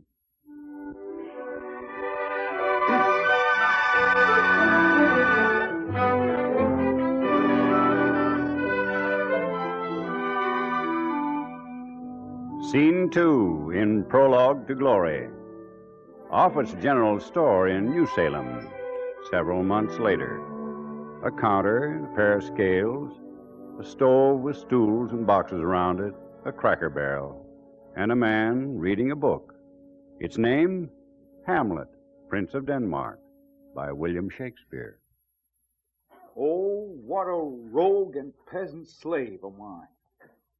Is it not monstrous that this player here, but in a fiction, in a dream of passion, could force his soul so to his own conceit that from her working all his visage wan. Quiet, folks, listen. Tears in his eyes, distraction in his aspect, a broken voice, and his whole function suiting with forms to his conceit, and all for nothing, for Hecuba. What's Hecuba to him, or he to Hecuba, that he should weep for her? Excellent, Abe, excellent. Evening, Squire. Good evening, Abe. Evening, Aunt Polly. How are you, Abe? I didn't hear you come in. Oh, evening, Miss Rutledge. Evening, Abe. That was almighty powerful reading, Abe. Who writ it? Feller named Shakespeare. I thought you brought considerable feeling to it, Abe. It ain't the feller that says the words, but the one that puts them down, Miss Ann. Abe, you been thinking about that little matter? Now, don't you get talking law again. Oh, why not, Polly? This boy's going to be a lawyer. I made up my mind to it. Squire, been thinking about that Ohio case you set me on to. Them two fellers running a ferry. That's what I like to hear. Well, what'd you figure out? I figured if the steamboat was on the Indiana side, and the feller come from Indiana, he wasn't encroaching, and the Ohio fellas didn't have a leg to stand on. Exactly. Now, listen, Abe. You just hustle over to Athens and get that set of Blackstone off in Daniel Smithers. It ain't but a 32-mile walk. Come along, Squire. We're late. We'll wait for you up to the house, Ann. Abe, watch out for designing females. Squire? Present company, not excluded. Well, Miss Ann, what can I do for you this fine evening? Something in calico or chewing tobacco? Oh, Abe. Henry Onstadt asked me to see if you'd debate at the forum meeting tomorrow night. Debate? The subject is, which is more valuable, the bee or the ant? You'll do it, won't you? I ain't got no right telling people which is the most valuable, the bee or the ant. I ain't done enough thinking on that subject. Just what do you figure on doing for a living, Abe? You're reading and studying all the time. What do you expect to be? Haven't thought about it, I guess. You'd make a fine lawyer, Abe. Lawyers. Back in Kentucky, they came with a paper and told my father he didn't own his own land anymore. He'd broken his back digging the rocks out of that soil. It was his farm if ever a farm was a man's own. But the lawyers said different. But there's two sides to the law, Abe. If you knew the other My side... mother grieved herself sick. She didn't have the strength to start again in the wilderness. It killed her. You've carried the memory of that too long, Abe. You've got to free yourself of it. You think I'll talk it out of me if I join that debating society of yours? Yes, I do. But bees and ants, Jerusalem. Abe, they need somebody in there to get 'em talking sense. There's other things besides bees and ants. That's what I mean. There's the land growing around us, people's minds opening up, not knowing what to think, what laws to make. There's a new country and a new race of people to live in it, to build it up and make it strong. That's good, Abe. You tell 'em that. Wake 'em up, Abe. That's what they need. And there's plenty of room for local improvements, too. Now, take that Sangamon River now. We could dredge it. That'll let the steamboats in from St. Louis. In no time at all, there'd be more roaring, bustling commerce than a man could shake his stick at. Tell it to them, Abe. Tell 'em about America and that new race of people living in it. Tell 'em, Abe. Tell 'em. Dadgurnit, Miss Ann, I believe I will.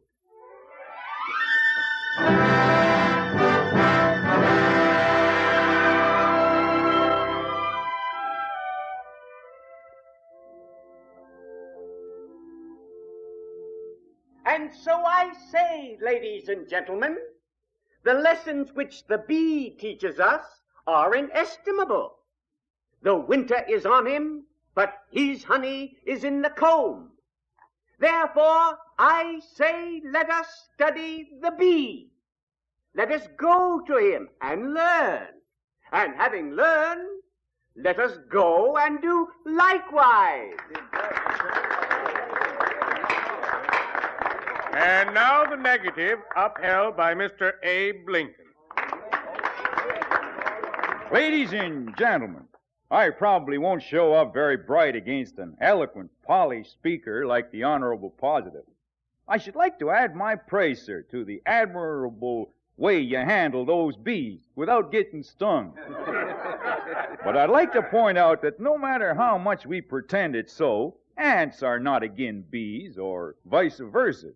If Mr. Onstott's bees were to get into your bonnets, or my ants were to get into your breeches, that would be a subject for discussion and immediate action. Folks, I had a long talk today with some ants along the Sangamon River. I suppose you know it flows right outside the door here. You know what they told me? Well, they said if they was the people of New Salem, they'd do something about those bends in the river that keep the steamboats from coming up here from St. Louis. We've got the land, the pastures, the crops. All we need is a market to sell in and a way to fetch us back sugar and iron and furniture. Objection! Mr. Chairman, the honorable negative is departing from the subject of this debate. The speaker will confine himself to the subject at hand. I'm all finished with that, Mr. Chairman. But seeing as how something's got to be done, and it's got to be done quick, I want to take this opportunity, hereby and forthwith, to announce myself as candidate for Sangamon County to the legislature of the state of Illinois.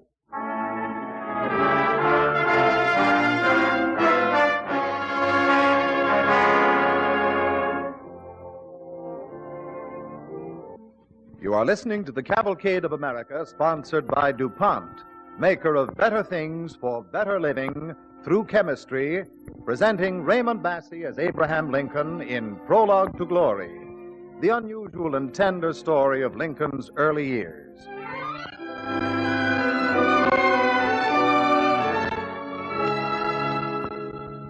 As our DuPont Cavalcade play continues, young Abe Lincoln is in New Salem, Illinois, where he has just announced himself as a candidate for the Illinois State Legislature. About to begin his speaking tour, he stops at the home of Ann Rutledge to say goodbye.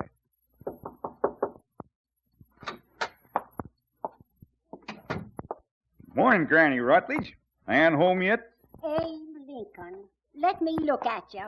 All trigged out like a brand new breastpin. Time I slicked up some, ain't it, Granny? Reckon you're going out lectioneering and come to say goodbye to Ann. Well, the plague lectioneering can just wait till you read old Granny Rutledge a mite out in the Bible. What'll it be today, Granny? How about the book of Job? No one reads the book of Job so plain and tolerable as you, Abe. Thank you, Granny. There was a man in the land of Uz whose name was Job. And that man was perfect and upright, and one that feared God and turned away from evil. Yes, yes. Go on, Abe. His substance was 7,000 sheep and 500 yoke of oxen, and a frog. And the frog, desirous of equaling the ox, swelled herself up. She swole, and her son cried out, "Though you burst, mother, you will never exceed the ox." But when she had swolled a third time, she burst. Be that passage in the book of Job, Abe? Yes, Granny, every word of it. Abe Lincoln, you get out of here. Now get. That ain't in the book of Job, and you know it. Now you get. Hey, easy with that cane there, Granny. Well, I ought to lick you with it. Sakes alive. I'm sorry I'm late, Abe. Oh, my goodness, you look like a senator already. I guess you won't be needing me anymore now that Anne's here. Miss Anne. So you're off to the wars, Abe? Yeah. I'm talking over toward Antioch tonight, and over east. How does it feel to be about elected to something, Abe? The Honorable Mr. Lincoln. Oh, Miss Anne, sit down and be still. I probably won't really get it. Nonsense. With that brand new white cambric shirt on, you can't help but win. I guess maybe I gotta win now. Store's gone. Office gone. Debts, that's all I got. It don't add up very attractive the way you tell it, Abe. No, I reckon I'd make a good walking delegate for a long spell of bad weather. I thought of going into blacksmithing if I don't get elected. I never knew a blacksmith that died of starvation. Did you, Miss Anne? No. I thought of surveying, too. And then there's the law. Maybe I could pick up a little extra money at harvest time so you could have a falderall now and then. A folderol, Abe? For me? Yeah, like for your hair or a poke of sweets. I never use folderols, Abe.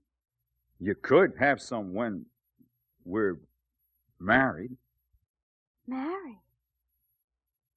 You know, Abe, I used to think I shouldn't marry you. Did you?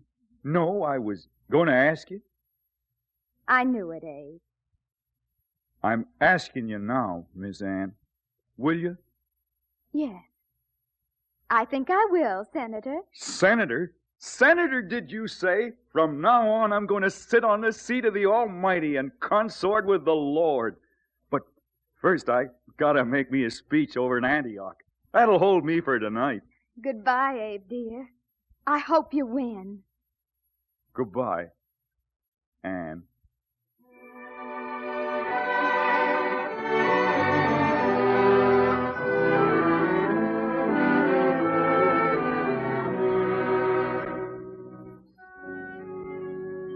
The final act. The scene, the porch of Squire Green's cabin. A tree, a rise of ground in rear going off to the horizon. The time, well, as some reckoned it, a few months later. But for one, there was a weary lifetime lived through, an eternity of mourning and heartbreak. Abe, can't I tempt you to stay for supper? No, thanks, Aunt Polly. You, going down to Springfield to take them law examinations? No, I don't think so, Squire. You'd make a fine lawyer, Abe. Somebody else told me that once. Look how well you did in the election. I lost that election, Aunt Polly. I lost something else, too. Abe Lincoln, I've been meaning to say this to you for a long time, and now you just stand right there and listen. Anne Rutledge is dead. She's gone. All right, the Lord giveth and the Lord taketh away. Amen. But grieving and moping won't bring her back. Wallowing in misery and walking around with your hurt eyes staring won't bring her back neither. There's nothing I want to do now. She showed me my power and my strength. Anne did. And now she's gone. All I can think is, it ain't right. She'd ought to be living now. It can't be right for a good God to do a thing like this, to take one so promising. You've got to go on, Abe. You owe it to yourself. Seems like I went through something like this once before. A long time ago when Ma died. My own Ma. Funny that Anne should die of the milk sick, same as her. I remember it so well. I was 7.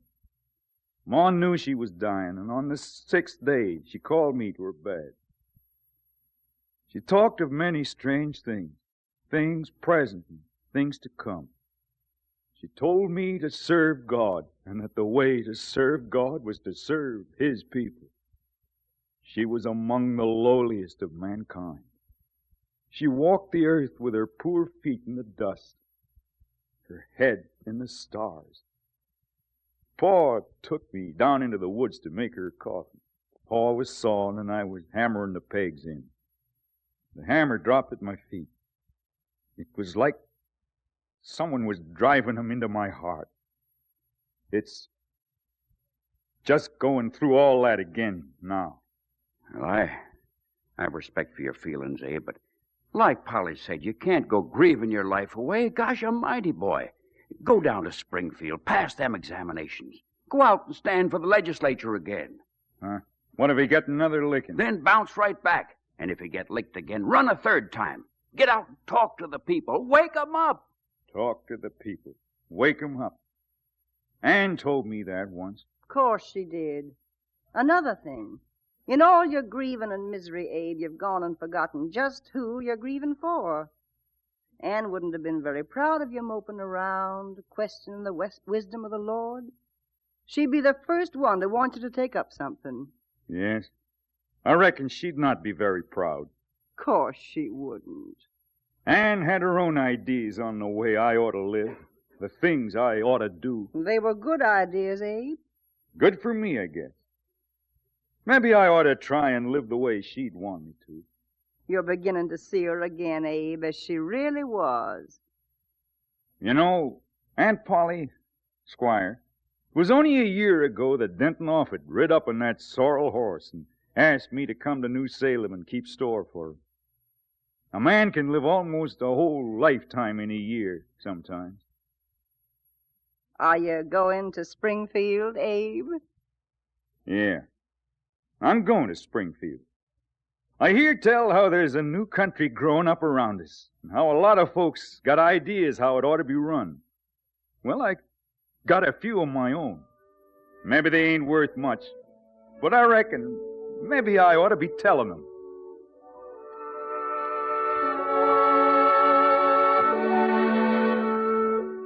The scenes are done, the prologue is ended, and now on to Springfield and eventual glory.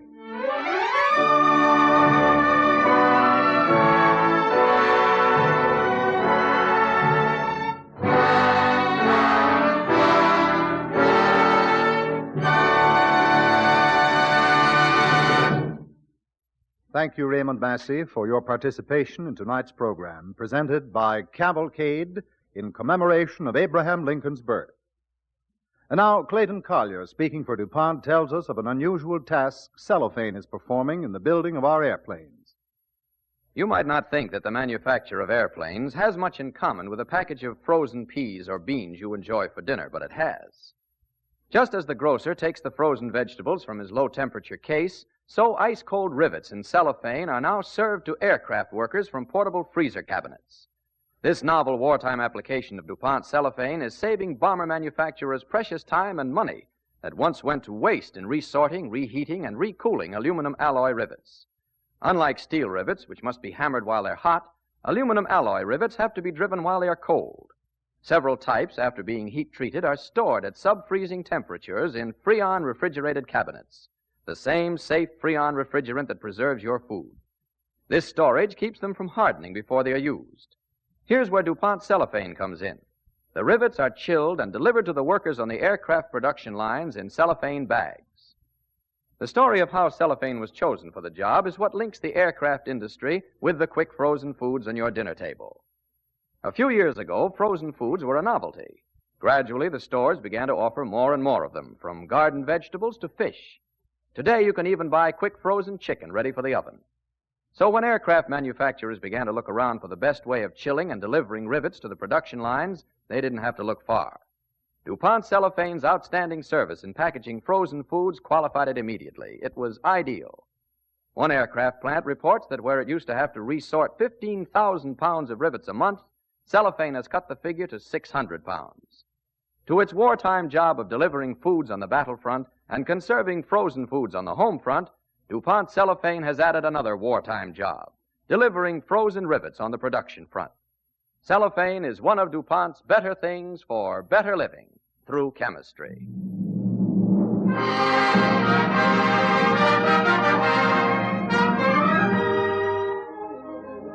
Next week, the DuPont Cavalcade reports in dramatic fashion a woman's view of our men at the front as seen through the eyes of Frances Langford. It's a tender and thrilling story about the hearts of men and what those men are thinking about their wives and their sweethearts and their families back home. And Frances Langford will present a song that she thinks may be the song of the war, a ballad written by a youngster in England with words he could sing but couldn't put into a letter.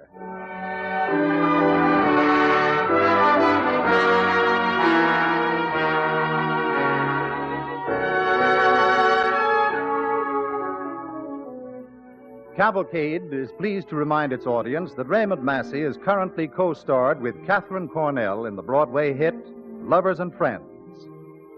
The DuPont Cavalcade Orchestra was under the direction of Donald Voorhees. This is Roland Winters sending best wishes from Cavalcade's sponsor, the DuPont Company of Wilmington, Delaware, who invites you to join Cavalcade's audience again next Monday evening when Frances Langford will be starred in G.I. Valentine with Tony Romano.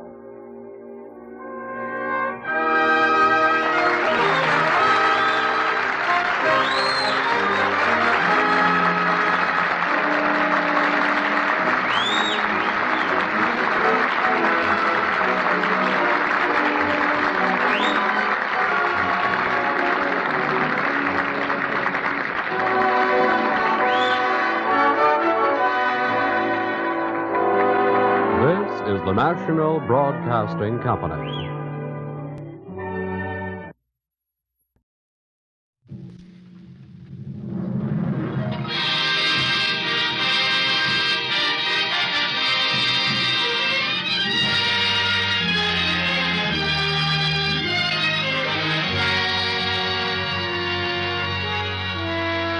The Cavalcade of America, sponsored by DuPont, maker of better things for better living through chemistry, presents Frances Langford, June Lockhart, and Tony Romano in G.I. Valentine. Most of the products recently developed by chemists are doing war jobs now. There is one new discovery, however, that is available to help you keep your home bright and cheerful. It is Speed Easy, the new DuPont wall finish that so many people are using to paint over faded, soiled wallpaper. DuPont Speed Easy covers in one coat. It dries in an hour. It comes in 8 attractive colors. And DuPont Speedy is inexpensive, too. You can do over an average room for less than $3. Tonight, February 14th, Cavalcade delivers a Valentine to the home front from the hearts of our servicemen and women overseas. The bearer of this Valentine is Frances Langford, who has recently returned from a 50,000-mile entertainment tour through the theaters of war. Frances Langford, with Bob Hope, Tony Romano, and other great troopers, carried song and laughter to more than 5 million of our men and women on fighting fronts from the Aleutians to Sicily. Assisted by Tony Romano and his indispensable guitar, and with June Lockhart as a pilot sweetheart, Miss Langford gives us an account written by Frank Gabrielson, the highlights of those 50,000 miles of singing through the war, telling us particularly of American women at war, of the WACs, the Red Cross workers, and the gallant Army nurses. DuPont presents G.I. Valentine, starring Frances Langford with Tony Romano and June Lockhart on the Cavalcade of America.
That was Please Don't Cry, ladies and gentlemen, by Private James Tomaselli. And I sang it for Jimmy's girl as a kind of Valentine from him. He brought the song to me one day after a show we gave in an American camp somewhere in England. I tell you, Francis, my girl at home worries about me and about the war. So I've been trying to write a letter explaining the war and how I'm okay and all. But you can't say much about war that's good. Even this one, that we know we gotta fight. Anyway, I can't say anything she can't read better in the papers. I guess what I really want to say to her is that I love her. And not to worry about me, because I'm coming back to her. If I can. But I can't write it like I feel it. So seeing music used to be my hobby. I wrote a song to tell her what I feel. Would you sing it sometime, Francis, when she could hear it? Dear, just remember, you shouldn't feel so blue. There are so many others who feel the way you do. I won't say when, but we'll meet again. Honey, try and please don't cry.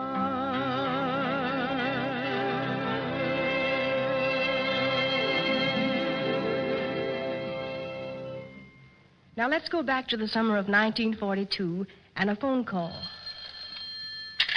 Hello? Miss Langford? Yes. This is the USO camp shows. We'd like you and Bob Hope to make a tour of bases in Alaska and the Aleutians.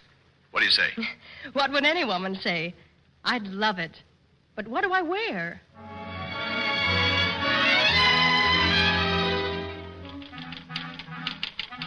On your forthcoming trip for the purpose of building morale in the armed forces, you're advised to take a fur coat, slacks, heavy sweaters, woolen socks, and woolen underwear.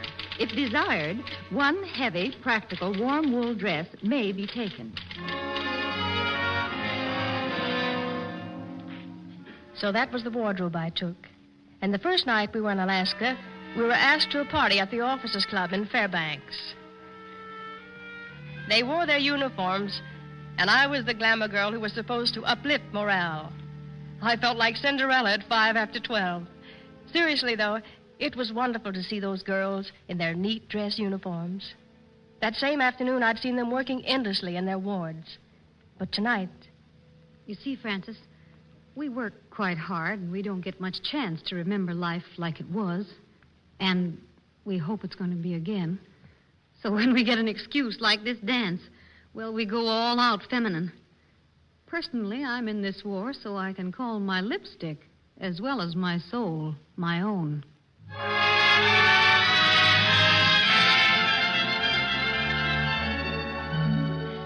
That nurse was up before light the next morning and worked all day at the hospital. Besides her regular duties, she assisted at an emergency operation. She wrote 4 letters home for wounded men. She kidded constantly with the men in the convalescent ward and lighted several cigarettes for a bombardier from the Aleutians who had lost both arms. She went to bed that night dead tired, considering it an average day.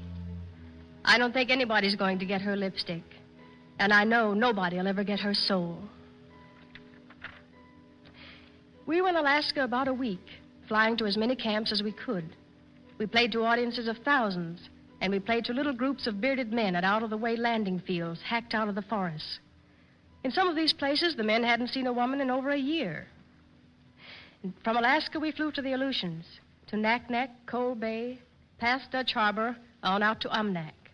At Umnak, they told me I was the first white woman ever on the island, and everyone began calling me the Virginia Dare of Umnak. There wasn't a building large enough to hold all the men, so we gave our show outdoors in the pouring rain. They had built a kind of stage for us, but naturally there were no seats. The men and the officers just squatted down in the mud to watch us. And what an audience they were.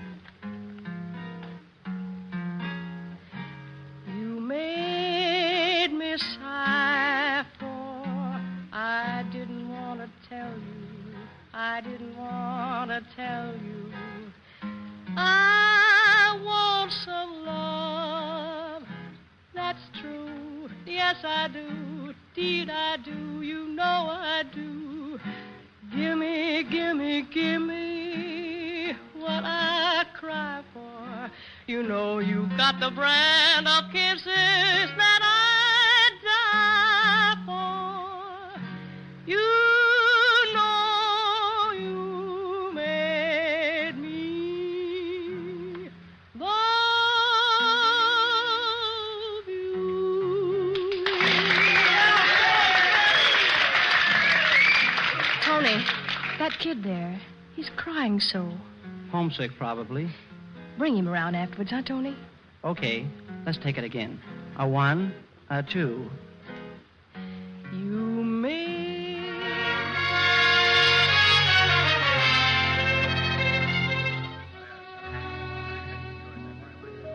Oh, congratulations, Miss Langford. A great show. Thanks, Colonel. I hope the boys liked it. Liked it. They loved it. Francis, can I see you a minute? Yes, Tony. Will you excuse me a minute, gentlemen? Why, certainly, Miss Langford. Yes, I found the kid you wanted to see, Francis. Oh, good. Fanny, this is Eddie Riggs. Hello, Eddie. How do, ma'am? You better call me Francis.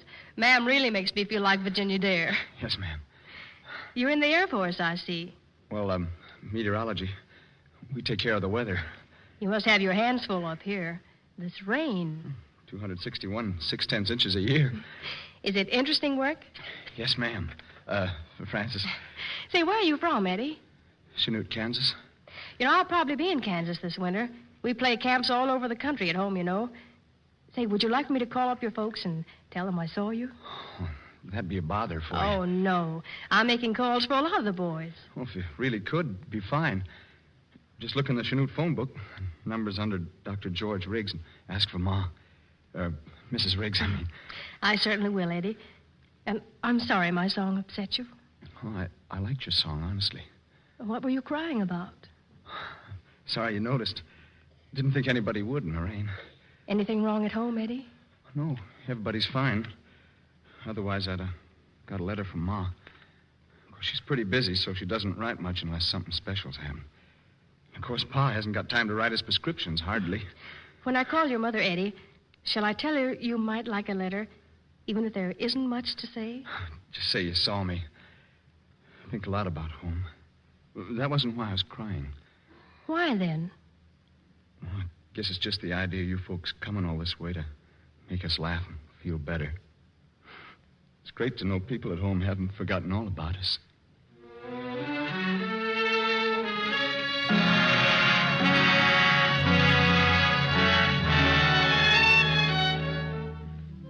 Last June, we started out again, this time for England. Bob and Tony and I.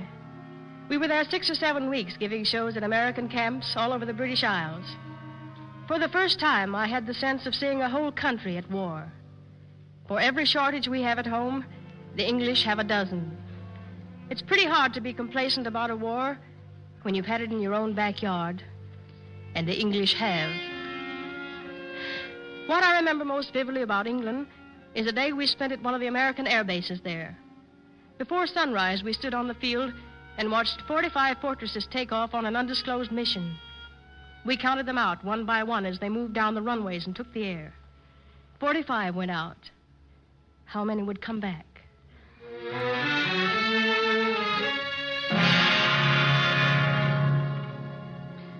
That afternoon, we again stood beside the runways to wait for the returning planes and count them in. We weren't the only ones that waited. There were the ground crews. There were officers anxious to learn the results of the mission. There were a few wives and sweethearts waiting. And there was a row of ambulances, all waiting. Just before the scheduled time of return, the suspense gets almost unbearable. Everyone on the field gets it, too. Next to me was a girl in a Red Cross worker's outfit. She lit a cigarette, and I could see her hands shake. This waiting can be tough, huh? Every time I come here, I swear it's the last time. I saw all 45 go out this morning. And you know, I have a hunch they're all 45 coming back. We'll figure on a 5% loss and you'll be about right. 2 or 3 planes, probably. Say, are you connected with this base? Only unofficially. I'm engaged to the navigator on the Fortress Popeye. The Popeye sounds unbeatable. If they don't run out of spinach, meaning luck. Why is everybody so quiet all of a sudden? Well, They're just about due back, if nothing went wrong. Listen.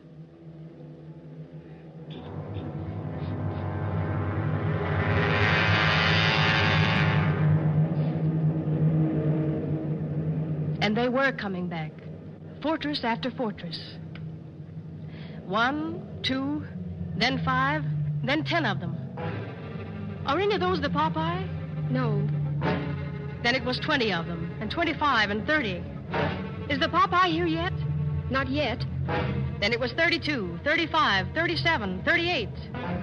Are you positive the Popeye hasn't landed? Positive. Oh, look. Look, here comes 39 and 40. But that's not him. How can you tell from this distance? I know his plane. After number 40 hit the field, they seemed to stop coming. Oh, they can't have lost 5. No, here's another, and one more behind it. That's 42. That's 3 lost. Well, that's not too bad. Is his plane one of those 2? I can't tell yet. Oh, wait. There are another 2 back of them. That's 44. Out of 4, one is bound to be the Popeye.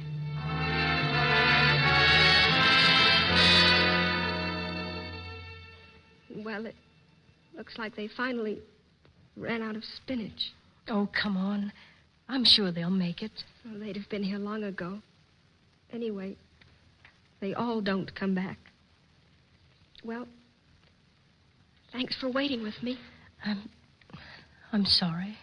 Well, every trip, somebody's left looking at the empty sky.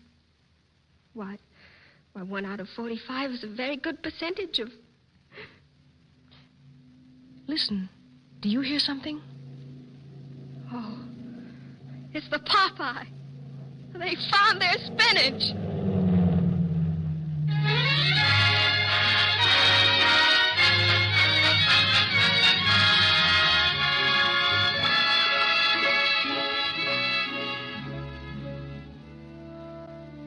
The Cavalcade of America, sponsored by DuPont, maker of better things for better living through chemistry, is bringing you Francis Langford with Tony Romano and June Lockhart in G.I. Valentine, a first-hand account of Miss Langford's travels on 3 continents to sing for our fighting men and women. She has told us how, with Bob Hope and Tony Romano, she visited our forces in Alaska, the Aleutians, and the British Isles. From England, they headed for North Africa, where Francis resumes her story. Africa was everything I expected, but more so. More heat, more sand, more strangeness. At our first show there, the temperature was something over 130 in the shade, but there wasn't any shade. After the show, we had about 2 hours before we left. I was tired and wanted to rest, so some wax station there took me to their barracks so I could have a nap. A nice, long nap. How long are dresses now? How about these ration points? Can you or can't you get nail polish? Well, dresses are about to... Here. Oh, can you get nail polish? Well, that's not too tough. But face tissue is murder, huh? Murder is right. You know, when I get out of this girl's army, I'm just going to a beauty parlor and stay. Who's the big star of entertainment now, Francis? Present company accepted. Well, I'd say Sinatra. Who? Frank Sinatra. What does he do? Why, he's a singer. I never even heard of him. Well, me neither. Shows you. Time goes by. Francis, why aren't more girls at home joining the wax? Oh, do we have to talk shop? Well, I want to know. Why aren't they, Francis? Oh, pay no attention to Ryan, Francis. She thinks it's smart to gripe. She's only the best soldier in the outfit. What's tough about that? Why, last month she could have had leave home, and she wouldn't take it. Well, why should I go where I can't get face tissue or bobby pins? That's too tough. Don't let her kid you, Francis. She's crazy about the outfit. Say, Francis, you got a picture of yourself you can spare? Sure, Ryan. I'll autograph one for you. Oh, no. Don't sign it. I'll do that. You'll sign my name on the picture? No, my own. I want to send it to a guy I'm corresponding with. Then it's somebody you've never met. Yeah. His lodge writes to wax. But what'll happen when you meet him? How is he going to like you signing my picture? Oh, he won't have any kick coming. You know what he sent me with his name on? A picture of your husband, John Hall. Oh, no! Say, what time you got? 10 past. Holy cow, I got to write my letter. See you after you had your nap, Francis. You bet, soldier. A real G.I. Josephine, that gal. Is she really going to write to that man? Oh, that's just for laughs. She's going to write her brother now. He's got a bum lung or something, so the Army wouldn't take him. He feels kind of bad about it, so Ryan is always writing him. Her brother is why she joined up. She figured if he couldn't fight, that she should. Then Ryan really likes the Rex, huh? She loves it. And if only they'd let us use guns, she'd be the happiest girl in the world.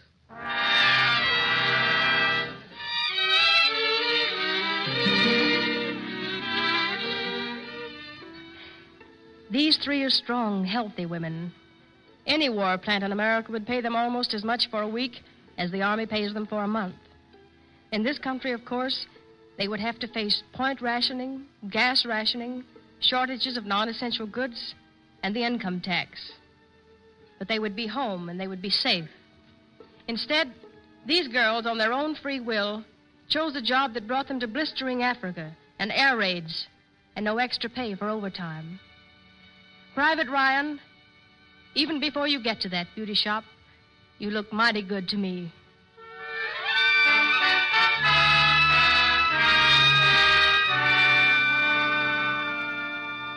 From Bizerta, we flew to Sicily, where in a single show we performed to 19,000 men. Our stage was a captured Nazi tank. One day in Sicily, we played a hospital show. Walking down the corridor, on our way to the ward, we heard Latin coming from one of the small rooms. Qui credit in me etiam si mortuus fuerit vivet. It was a Catholic chaplain administering the last rites. But we went on to the ward and did our show, and the wounded men enjoyed it very much. In this same hospital the next day, a nurse walked by me carrying a tray. Here, let me help you. I'm all right. Sit over here. Thanks. I'll get a doctor. No, don't. I'll be all right in a minute. I'm going to get a doctor. No, please. I just need to rest a minute. You need to lie down. And you need a doctor. No, wait, please. I don't want a doctor. What do you mean? I mean, they might send me home. Maybe they should send you home. No, it's nothing serious. Just that I guess I'm getting older. Please, let me get a doctor. No, look, Miss Langford. I'm a nurse. I've been a nurse for 25 years. I know what I need and what I don't. Oh, thanks for being worried, but nothing's going to happen to me. Give me a hand up, please. Well, at least you can rest a while. You're married, aren't you, girl?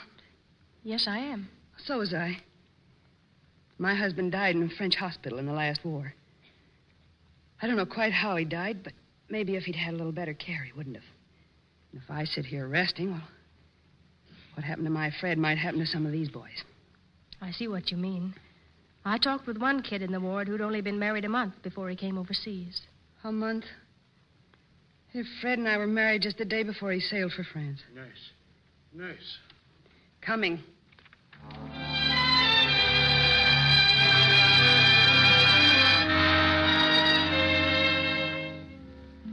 But of everything I saw and did, what moved me most happened not once, but every day, in every camp. At 5 o'clock. Attention!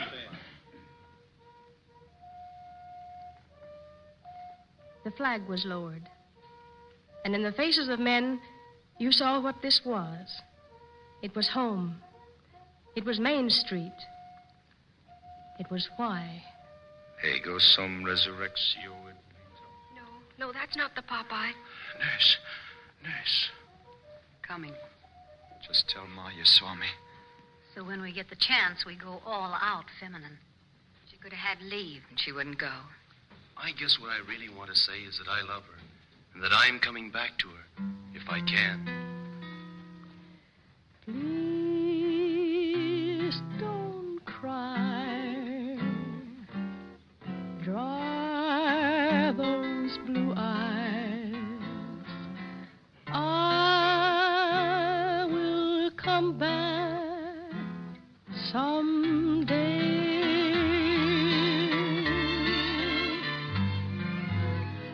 You will be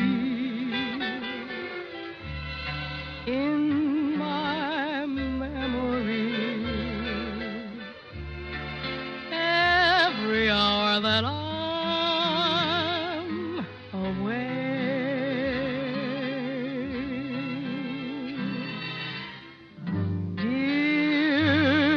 just remember, you shouldn't feel so blue. There are so many others who feel the way you do. I won't say when, but we'll meet again.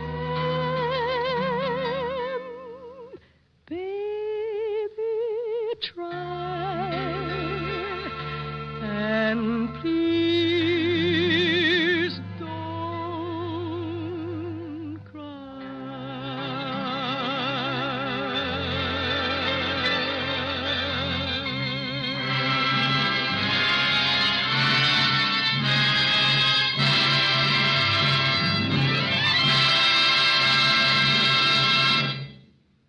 The DuPont Cavalcade thanks you, Francis Langford, June Lockhart, and Tony Romano, for your report to us and appreciates the fine work you and all the entertainment world are doing to brighten the days of our fighting men. Miss Langford has something to add to her report and will return to the microphone in just a few moments. Meanwhile, here is Gain Whitman speaking for DuPont to tell us of an interesting chemical treatment for seeds that benefits us all, whether we are farmers or not. Eating, somebody has remarked, is a habit. It certainly is. And it isn't limited to any one country either. The men and women and children of all nations have a firm, fixed habit of eating. So food must be grown for them to eat. And we've learned in this war that every extra ton of food we can produce is precious. Here is good news for the farmers of North and South America, and good news for all of us who eat what the farmers grow. Realizing their vital importance, this year enough mercury has been released to enable DuPont and other chemical companies to manufacture a full 1944 supply of mercuric seed treatment compounds for farmers. Whether you are a farmer or not, this affects you. It affects both the amount of food you will have in 1944 and the price you will pay for it.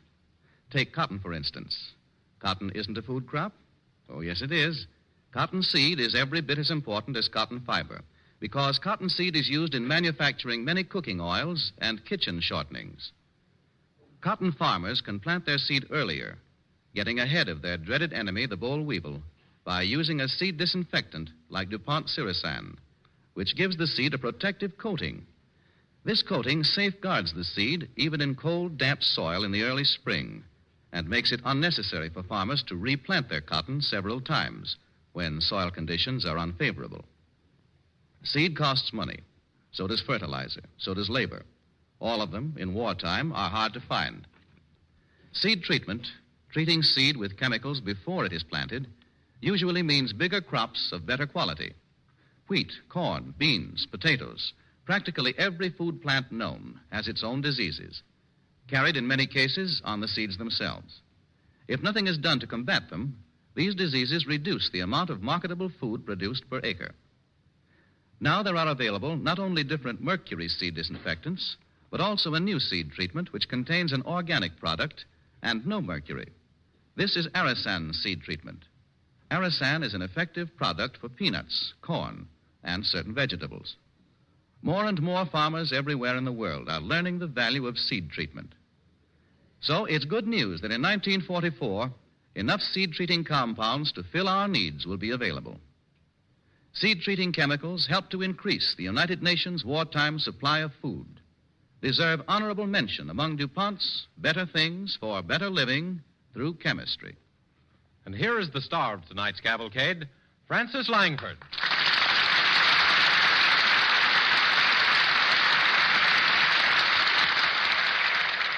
Thank you, ladies and gentlemen. Tonight, I told you about a time in England when I saw 45 planes go out and the same 45 planes return. That was last summer. Yesterday, I met an officer who was at that field that day. Of those 45 planes, 2 remain. Is it really so tough to buy that extra war bond?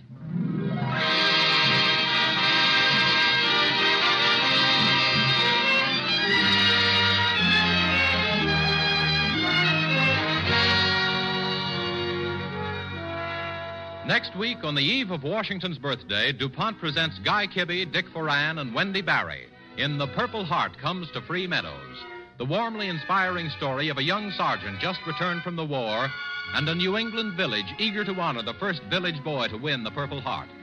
It's a dramatic story, too, of the significance and brave tradition of the original Purple Heart awarded by General Washington.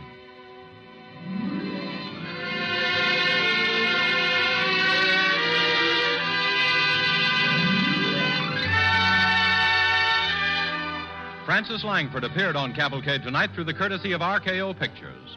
June Lockhart appeared through the courtesy of Metro-Goldwyn-Mayer, whose current production is Madame Curie. This is James Bannon sending best wishes from Cavalcade sponsor, the DuPont Company of Wilmington, Delaware, who invite you to join Cavalcade's audience next Monday when Guy Kibbe, Dick Foran, and Wendy Barry will be starred in The Purple Heart Comes to Free Meadows, a story of the Purple Heart and the brave tradition that surrounds it down to the present day.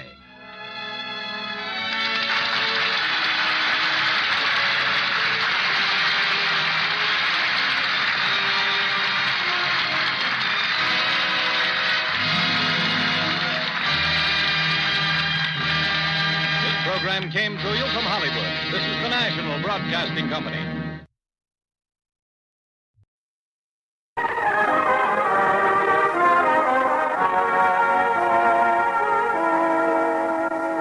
The Cavalcade of America, sponsored by DuPont, maker of better things for better living through chemistry, presents Guy Kibbe, Wendy Barry, and Dick Foran in The Purple Heart Comes to Free Meadows.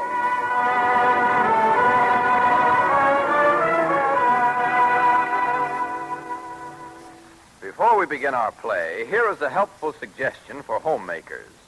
Redecorating this spring can be done more quickly, easily, and economically by using Speed Easy wall paint, one of DuPont's better things for better living. Speed Easy is quicker because it dries in an hour, easier because it goes on so fast, more economical because only one coat covers most soiled walls or dingy wallpaper. This year, save time and money with Speed Easy, made by DuPont. Tonight, our DuPont Cavalcade play, written by Halstead Wells, tells the story of a young sergeant returning to his New England village. Most of all, it's the story of Uncle Caleb, eager to honor this Sergeant Sharkey, who is the first local boy that's won the Purple Heart. On the eve of Washington's birthday, this is a timely story because the award of the Purple Heart was originally created by George Washington on the 7th of August, 1782, at Newburgh, New York. This award was to acknowledge and encourage distinguished military acts. After the play, we shall hear from a soldier in the Army of the United States, a wearer of the Purple Heart and the Silver Star for gallantry. DuPont brings you Guy Kibbe as Uncle Caleb, Wendy Barry as Jill, Dick Foran as Sharkey in The Purple Heart Comes to Free Meadows on the DuPont Cavalcade of America.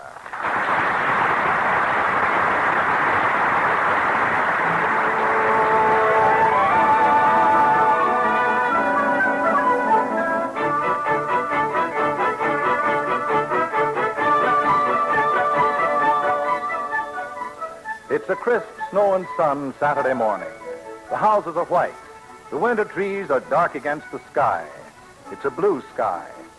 Uncle Caleb is driving his cutter through Free Meadows, a village on the Dover Road 4 miles out of Exeter, New Hampshire. Jill Emerson, the new school teacher, is with him. Glad you're coming to supper tonight, Jill. Getting it up for my boy, Sharkey. I've never been to a potluck supper before, Uncle Caleb. Young and pretty. My, you'll be like decorations in the church basement. Here, read this list for me. Mrs. Jerry Harvey, scalloped potatoes. Mrs. Merrill Hopkins, scalloped potatoes. Mrs. Lynn Arthur, scalloped potatoes. That's bad. Too bad for Sharkey. And him a sergeant coming back from North Africa on the 211 train. Mrs. Tyler lives here. Easy, Dolly. We'll stop a minute to see what she's fixed. Whoa. Careful now. I can jump. Snow's been a-drifting. Of course, Sharkey isn't really my boy. Never had a boy. I'd always kept a lookout for Sharkey. Now, with that soldier coming home from war, would you feed him 10 pans of scalloped potatoes and no pot roast? Hey, would you, Dolly? Even the horse thinks it's terrible. Oh, morning, Uncle Caleb. Morning, Mrs. Tyler. Come in. This is Jill Emerson. Oh, Uncle Caleb would bring you to the kitchen door. Something smells cooking, Mrs. Tyler. Oh, that's just for the potluck at the church tonight. Could you open the oven for us to look? Unless it might spoil what's cooking. Oh, you couldn't spoil this. It's just scalloped potatoes. Oh. There you are, Uncle Caleb. Look. Yeah, I can see from here. Well. Mrs. Tyler, Sharky's coming back with one of them awards for extra special bravery and being wounded in action. Yes, sir, he's got himself a Purple Heart Award. Just can't wait to go to church to see him. I was saying to Miss Emerson how you can fix mashed sweet potatoes the finest in 3 counties. Oh, Uncle Caleb, didn't you have a letter from Sharky hoping for a good dish of sweet potatoes? Tell you what I'll do. I'll fix a dish of those sweet potatoes, and I'll cover it with melted marshmallows browned on top. Bless you. The scalloped ones I'll give my husband this noon. He's been eating them for 25 years. One more dish can't kill him.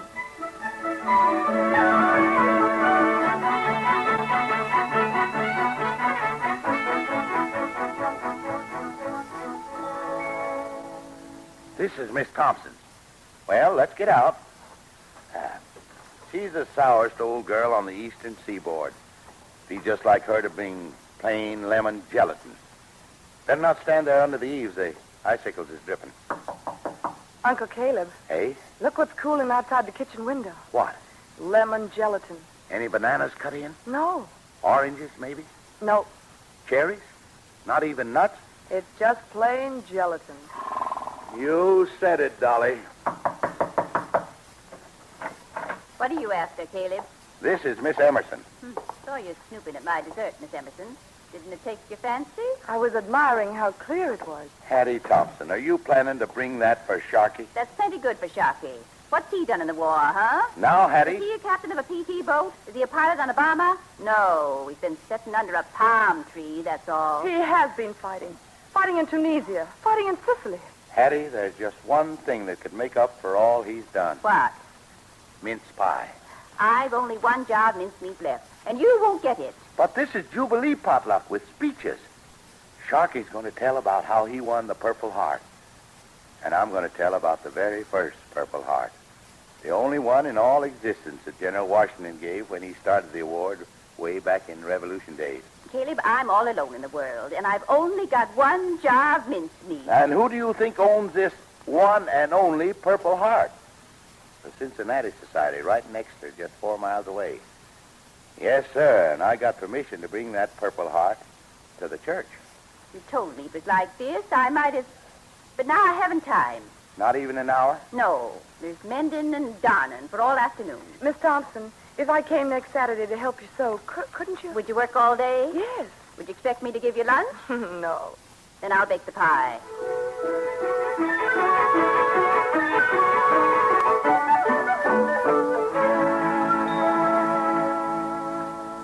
Hello there, Frank Champney. When's Sharky coming? On the 211. Hey, been shaving, ain't you? You seen the Reverend? Yeah, just passed him. He was going into his barn to set the milk, looked like. Miss Emerson and me's been figuring how to ask him a delicate question. What's that? We want cider tonight. Darn if I know how to ask the Reverend if he'll allow cider in the church. Uncle Caleb, you're going to need diplomacy. Well, Frank, you'll be coming yourself tonight. Yeah, I reckon the missus and me'll bring a rib roast. That'll be wonderful. Well, you see, Miss Emerson, we had a boy overseas. That is, till we got a telegram from the War Department. And bet you anything he'd have a Purple Heart, too. Not that it matters. He couldn't wear it now. Well, what I mean to say is we're counting on coming tonight. Long as we can't do anything for our boy, we like to do it for Sharky. That's what I mean.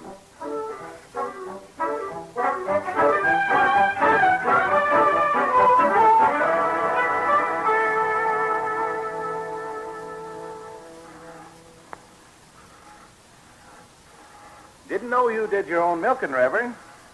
Yeah, you milk real nice. What's on your mind, Uncle Caleb? We've been a-talking about all the wonderful things the Lord has created. That's good talk. About maple trees and birds and cranberries and peaches and apples. And about all the wonderful things that man can make with what the Lord created. Like applesauce, and apple cobbler, baked apple, and even squeezing apples for the juice. Well, what's the matter, Reverend? Did I say anything for you to take exception to? Uncle Caleb, reach that jug on the wall back of you. What, this one? That's right. And that's the finest cider that the Lord and I ever created. Reverend, we'll see you tonight at 6.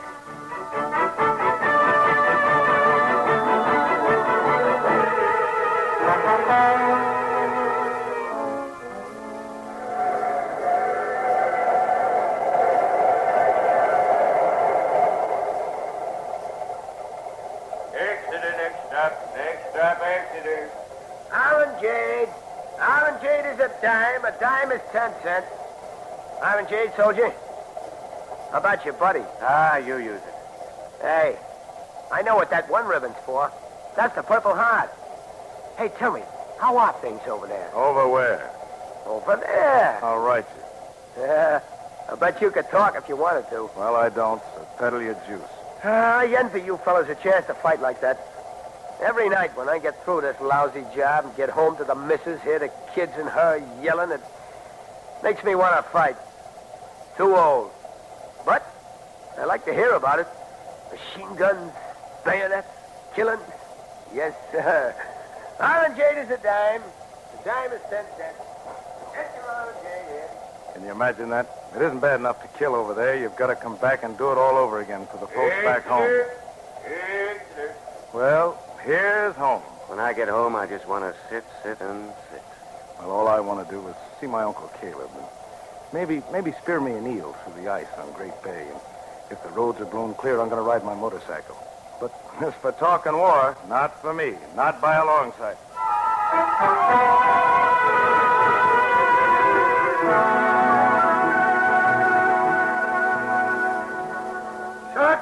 Sharky boy.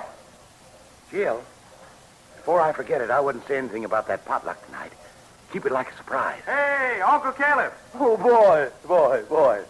Let me take your bag. Oh, that's all right. Oh, Sharky, I want to carry your bag for you. Hey, what's the matter? The ragweed bothering you? Huh? Oh, you got tears in your eyes.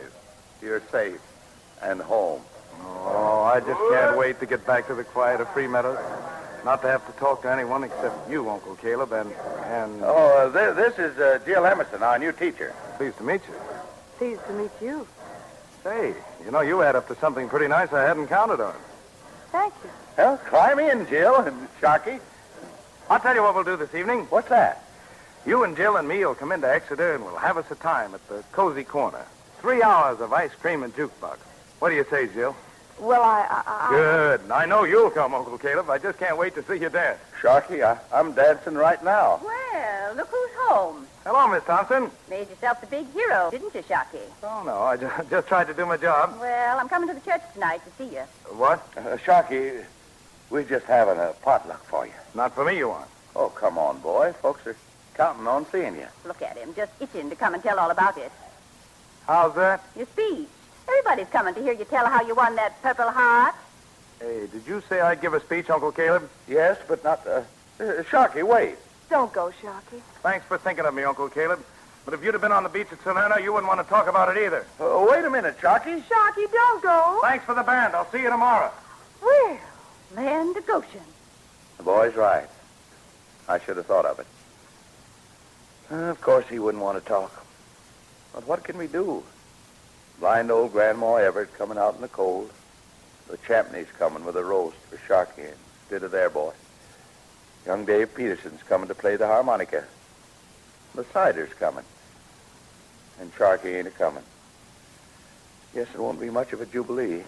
Not without Sharky. We've got to find him.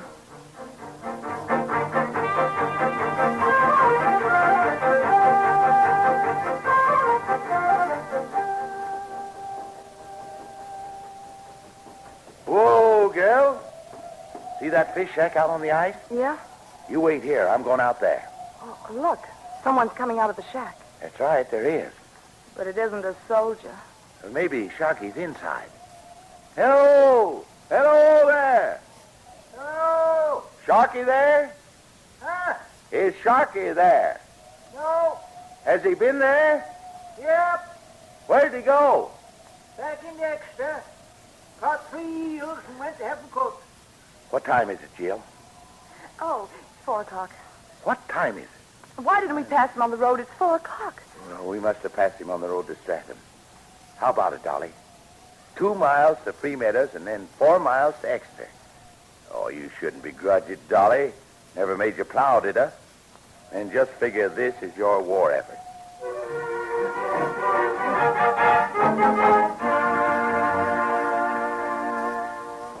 You are listening to Guy Kibbe, Wendy Barry, and Dick Foran in The Purple Heart Comes to Free Meadows on the Cavalcade of America, sponsored by DuPont, maker of better things for better living through chemistry.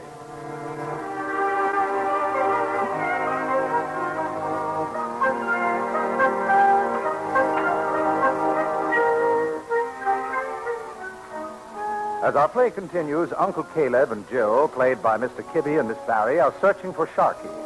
They want him to come to the potluck supper in his honor at the church because he's the first boy from the village of Free Meadows to have won a Purple Heart. Sharky, played by Mr. Foran, has been dodging them because he's afraid he'll have to make a speech. But right now, Uncle Caleb and Jill come looking for him at the Cozy Corner Cafe. Can you see him in there? He's at a table alone, I knew- listening to the jukebox. I knew he'd come to the Cozy Corner. 5 o'clock. Got to kind of work fast. Got to figure out how to handle him. You can't drive him. Just explain to him nice and careful, like an ox. Let's go in. Hello, Sharky. Hello, Sharky. Well, you look out of breath. Oh, no. Been driving around to show Jill the countryside. You weren't hurting for me, were you? No, just looking at all the ice. You should have come earlier. I've just finished a fine mess of eel. Too bad you weren't here, Jill. Yeah, I'm crazy for eels. Well, aren't you going to the church supper? No, we gave that up. Too many people coming. Well, then we can all spend the evening together. Mm-hmm. Oh, sure. Sure thing. Well. Well, there's only one little thing that... Yeah? I got to stop by the Cincinnati Society Museum and pick up a soldier's coat from Revolution time. What for? It's got a Purple Heart on it, sewed out of cloth. Only one in the world. You see, I promised to bring it to the church. Oh, but we won't stay. No. Want to ride along with us? Might as well. And we'll all come right back here to that ice cream and jukebox you was hankering for.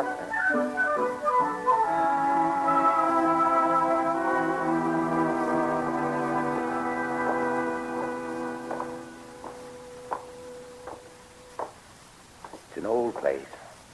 George Washington used to come here. Don't bump your head on the ceiling. This is the tap room where he ate. And in here is a desk where he sat. Getting dusk, isn't it? Oh, we can see it all right. Isn't it a beauty? Think I'll sit a bit. My legs is kind of... Sit down, Jill. Sharky, don't you want to sit? Okay. Still, isn't it? There's nothing as still as early evening in an old house. Think of my elbow right where George Washington's was. He must have had elbows, mustn't he? Did you know that Washington started the first Purple Heart? Yeah, I guess so. This old coat they found up in the barn was laying over a spinning wheel. Don't know whose coat it was. Don't know whose spinning wheel it was. But I always figured it was a story, something like this. A soldier and a girl. Soldier, maybe like you, Sharky. Girl like Jill, maybe. I figure he was wounded, staying in bed 2 months in a farmhouse and not getting better. And every afternoon, the farmer's girl used to come up and spin by him, because he liked to hear the click of the spinning wheel. Soothing, keeping his mind from wandering far away and bitter. Just like that click, click, click in the dust creeping up like this. Oh, I hate lying in bed. 2 months on my back. Forgotten. You aren't forgotten. Who cares? Who cares for a soldier once he's fought and broken and the war is over? Don't talk. the battle where I fell and bled isn't even a mark on the map in the War Office. The men I fought with have passed me by in the rush to wives and home. The country I fought for, can't remember. Please lie still. You need to rest. I'm an ache and a stink in a land happy again and greedy again in peace. You're wrong. Wrong. They'll remember. Who?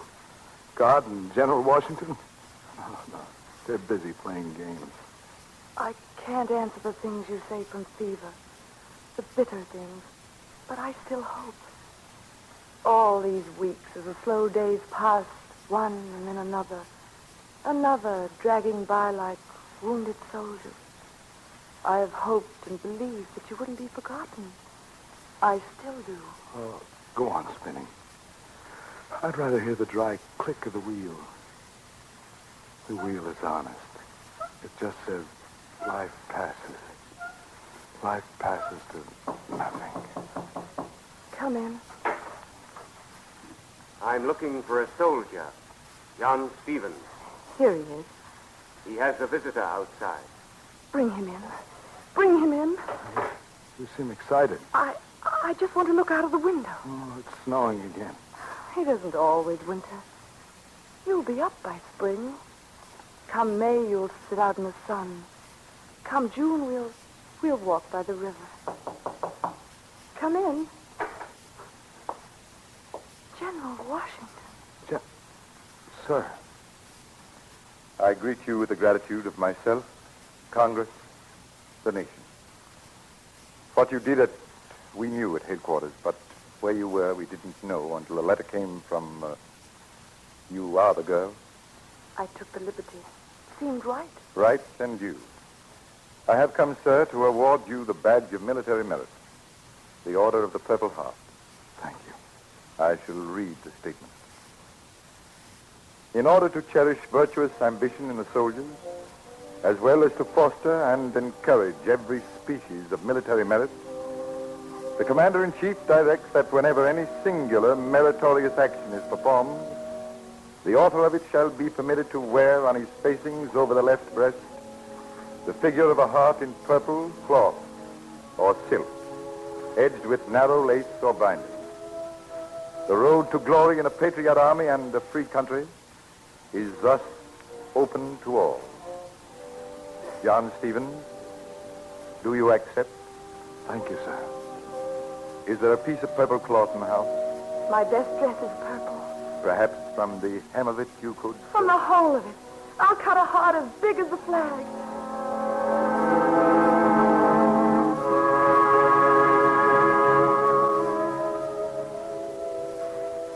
Yeah, then the spring came. The soldier got well, got the girl.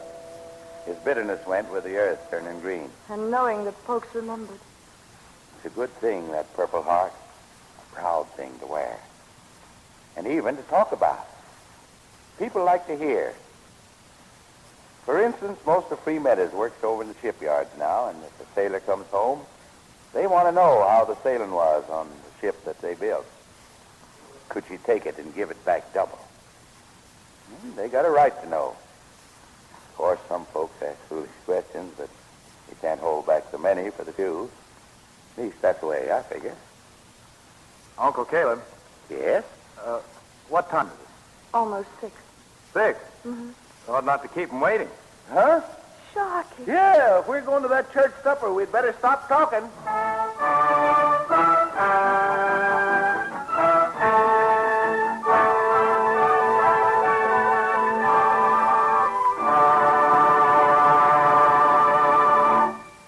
Thank you, Guy Kibbe, Wendy Barry, and Dick Foran for your performances in tonight's story about the Purple Heart. On the eve of Washington's birthday, DuPont salutes the thousands of Americans, the living and the dead, the wearers of the Purple Heart from 1792 to the present day. Guy Kibbe will return to the microphone in a few minutes to present to us Corporal Emile Epiney, member of the Military Order of the Purple Heart. And now, Clinton Collier, speaking for DuPont, tells us of some new and unusual wartime uses for nylon yarn. A few years ago, farmers driving along the country roads around Wilmington, Delaware, turned to stare in amazement as a red coupe rumbled past with 4 or 5 pieces of rope dangling behind it. The ropes didn't seem to be there for any purpose. They were just hanging loosely, whipping and lashing the road surface as the car rolled over the back road. That was the first wear test of nylon ropes. More severe tests followed. Manila and nylon ropes of the same diameter were rubbed back and forth over a smooth steel bar. The Manila wore out after 200,000 rubs. The nylon rope was still good after 1 million. Because rope made of DuPont nylon yarn passed its tests so well, soon it was being used for non-stop pickups of airmail. Ordinary rope, braided materials, rubber rope, even steel cable had been tried for non-stop mail pickups, but all that were tried snapped or fouled the control surfaces of the plane. Nylon took the enormous strain, gave a little like a well-tempered spring, and lifted the mail sacks into the air so smoothly that the pilot of the plane didn't even feel a jar. And when snow kept regular mail planes from landing at Pittsburgh for 10 days, the pickup service using nylon rope functioned without interruption. When the Ohio River flooded airports with several feet of water, 2 men in a boat hung the mail bags in a bullet-shaped container between tall poles, and the pickup plane swooped down for the evening mail like a gull diving for a fish. Today, gleaming white nylon rope picks up mail and air express at more than 100 non-stop stations in half a dozen states, towns not on the regular airmail stock. Applications for the service are on file from 1,800 other communities.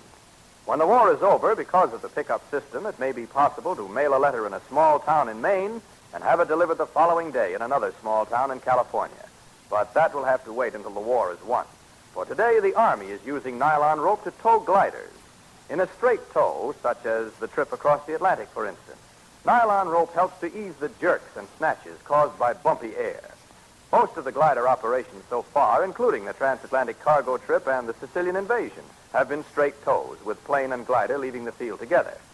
But non-stop pickups of gliders have been made, and perhaps before the war is over, they will prove to be of value in bringing in troops or removing them from areas where planes cannot land. Nylon rope is one of the many new developments which come to you as DuPont Better Things for Better Living through chemistry. And here is Guy Kibbe with Corporal Emile Epiney, wearer of the ribbon of the Purple Heart and the Silver Star for gallantry.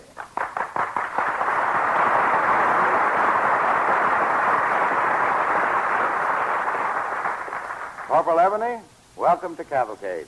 Thank you, Mr. Kibbe. I'm sorry we can't provide the kind of potluck supper to welcome you that the folks in the play got up for Sharkey.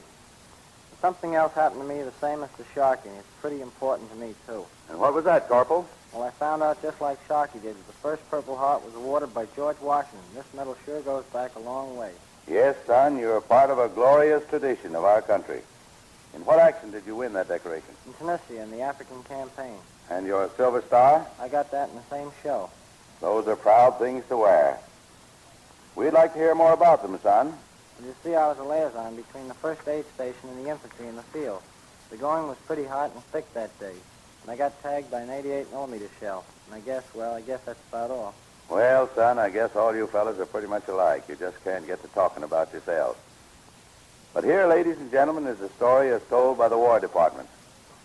For gallantry in action, while under constant enemy fire, Corporal Epiney crawled to the side of a serious wounded soldier, and with the assistance of members of his litter squad, rendered first aid. Later, Corporal Epiney assisted in successfully evacuating this soldier across the range, constantly exposed to enemy fire. Son, we're grateful and honored to have you with us here tonight. Good luck to you, Corporal Epiney. Thank you.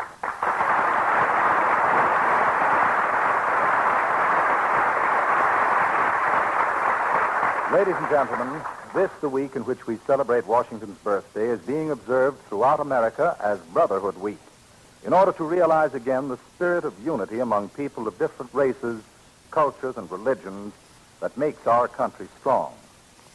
Our fight to win the war and establish a real peace will be endangered by any attempt to divide Protestants, Jews, and Catholics by appeals to religious bigotry and hatred.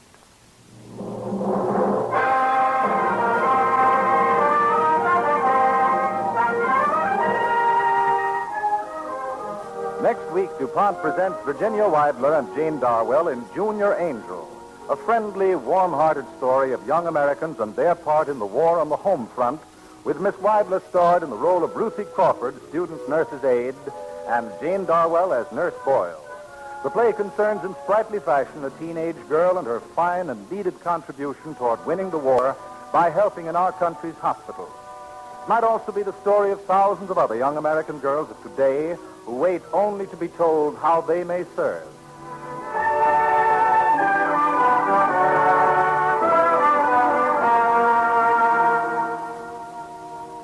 Cavalcade is pleased to remind its audience that Guy Kibbe will soon be seen in the Jack Benny picture, The Horn Blows at Midnight. Dick Foran is currently appearing in the Broadway musical, A Connecticut Yankee. Tonight's DuPont Cavalcade Orchestra was under the direction of Donald Voorhees. This is Roland Winters sending best wishes from Cavalcade's sponsor, the DuPont Company of Wilmington, Delaware, who invites you to join Cavalcade's audience again next Monday evening when Virginia Weidler and Jane Darwell will be starred in Junior Angel.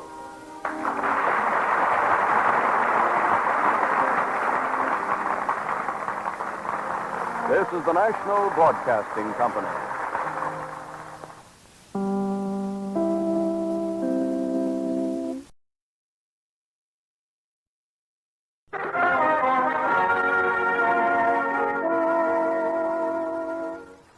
Starring Virginia Weidler and Jane Darwell in Junior Angel on the Cavalcade of America, sponsored by DuPont, maker of better things for better living through chemistry.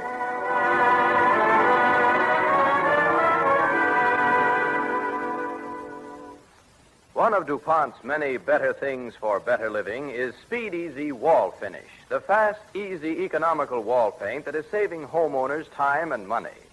Speed Easy saves time because it covers wallpaper quickly and easily in one coat and dries in an hour. It saves money. The average room costs less than $3. Speed Easy comes in 8 cheerful pastel colors. When you redecorate this spring, try DuPont Speed Easy. The nurse on the battlefront is the angel of mercy, and we all know and respect her worth. What some of us don't realize, perhaps, is that today in America there is a junior angel. The teenage girl, the student aide, who has volunteered to work in our home front hospitals and help take the load off the overworked hospital nurses. Tonight, in an original play written specially for the DuPont Cavalcade by Peter Lyon, we present the story of such a junior angel with Virginia Weidler starred in the role of Ruthie Crawford and Jane Darwell as Nurse Boyle. We believe that our story tonight is the story also of thousands of American girls who are waiting only to be told how they can help. Later on in the program, Miss Weidler will interview Miss Margaret Collette, one of the girls actually engaged in the helpful work our play is concerned with tonight. DuPont presents Virginia Weidler and Jane Darwell in Junior Angel on the Cavalcade of America.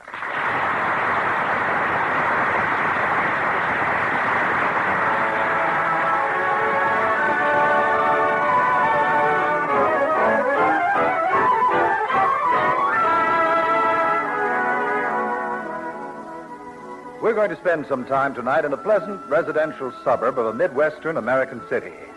Here on a pleasant tree-shaded street of this suburb is a comfortable home where live a Mr. Crawford and a Mrs. Crawford and their daughter Ruth, who is 14 years old going on 15. If we walk across the front lawn and peep into the living room, we can see Ruth and her mother talking importantly about important things. That is, actually important to Ruth. But, Mother, you said it. You actually did. If I could get Daddy to give you his shoe stamp, well, you'd let me use mine to get high heels with. And the dance is this Saturday. Oh, Ruth. Mother, you forgot. I'm sorry, dear. I expect I did. I've been so busy holding Mrs. Johnson's hand now that everything is happening to her. Oh. Are her eyes getting worse? Well, they're no better. But what's on her mind now is her Billy leaving for the Army early tomorrow morning. What? Billy's leaving? Yes, didn't you know? They cut his furlough short. He's got to report right away. They think it means overseas duty. You never told me. Why don't you run along over next door and say goodbye? He'd like that. Billy. But don't stay too long, Ruth. Dinner'll be ready in less than an hour.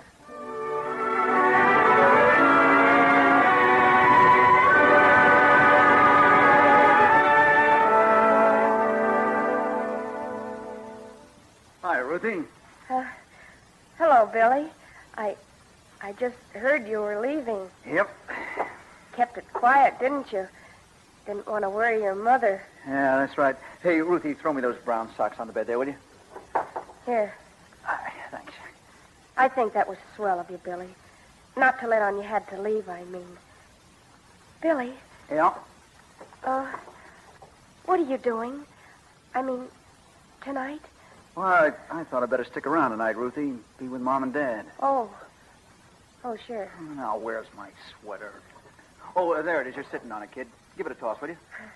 I'm sorry. You came over to say goodbye, Ruthie? That's nice of you. Sorry I'm so busy packing. Well, that's okay, Billy. I like to see you packing. I just came over to tell you to be careful, Billy. Sure will. Oh, and listen, Ruthie. Yes? I got something serious to tell you. Yes? What is it, Billy? I don't want you getting hitched up to any guy before I come back, you hear? Oh, no, Billy. You know I wouldn't. You promise, Ruth? I promise, Billy.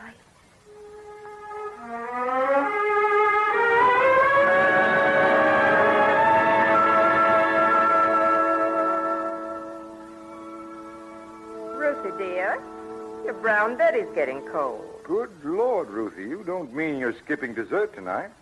What's the matter, see? Ruth, how many chocolate sundaes did you have today? Only one. I'm not sick. I'm just not hungry. Well, that's obvious. I want to do something about the war. What's that? I want to do something useful. I want to help win the war. I can do something. Sure you can, Ruth, in 3 or 4 years. Oh, but I want to do something now. I definitely do. There must be something, even if I am only almost 15 years old. Well, don't get too steamed up over it, Ruth. It's no use, Father. My mind is made up. It's absolutely necessary. Okay. Are you starting right away, or am I still taking you to the movies tonight? Well, I can go to the movies tonight, because I'm going to start tomorrow, right after school.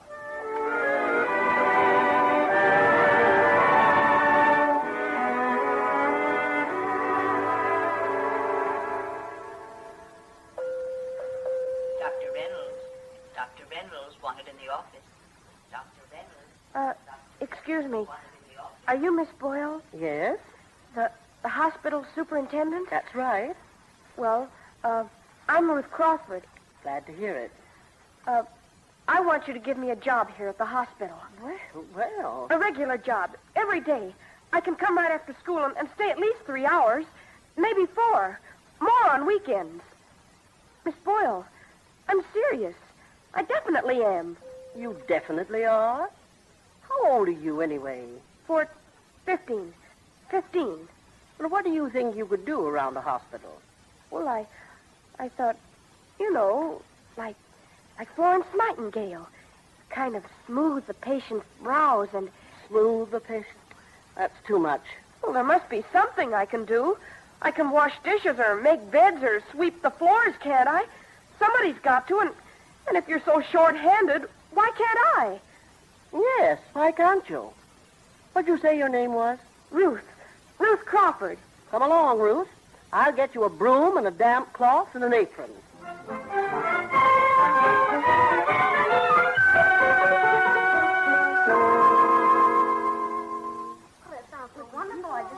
You have? You really have? Well, I don't believe her. You can if you want to, but I definitely think she's made it all up. Ruthie, is it really true? It's really true. I worked there all yesterday afternoon, and I'm going back today. You can come along and see if you don't believe me. She gave me a little white thing to wear and everything. Super. A real hospital. Did you see any babies? Sure. Lots of them. But what do you do? I mean, what sort of work do you do? Oh, nursing. I guess you'd call me a kind of nurse, really. But I do all sorts of important things. I'm not sure if I should tell you, actually. After all, we have our ethics, you know. Get her, ethics. Well, it's true. You don't know anything about ethics. Oh, cut it out, Ruthie. Well, just because you don't know anything about how a hospital works. Ruthie, do you think we could get jobs there, too? I mean, do you actually think we could? Maybe. I'd have to ask Miss Boyle about it. She's the superintendent. Oh, ask her, Ruthie, will you? Will you ask her? All of us, we all want to. I'll see, but I can't promise anything.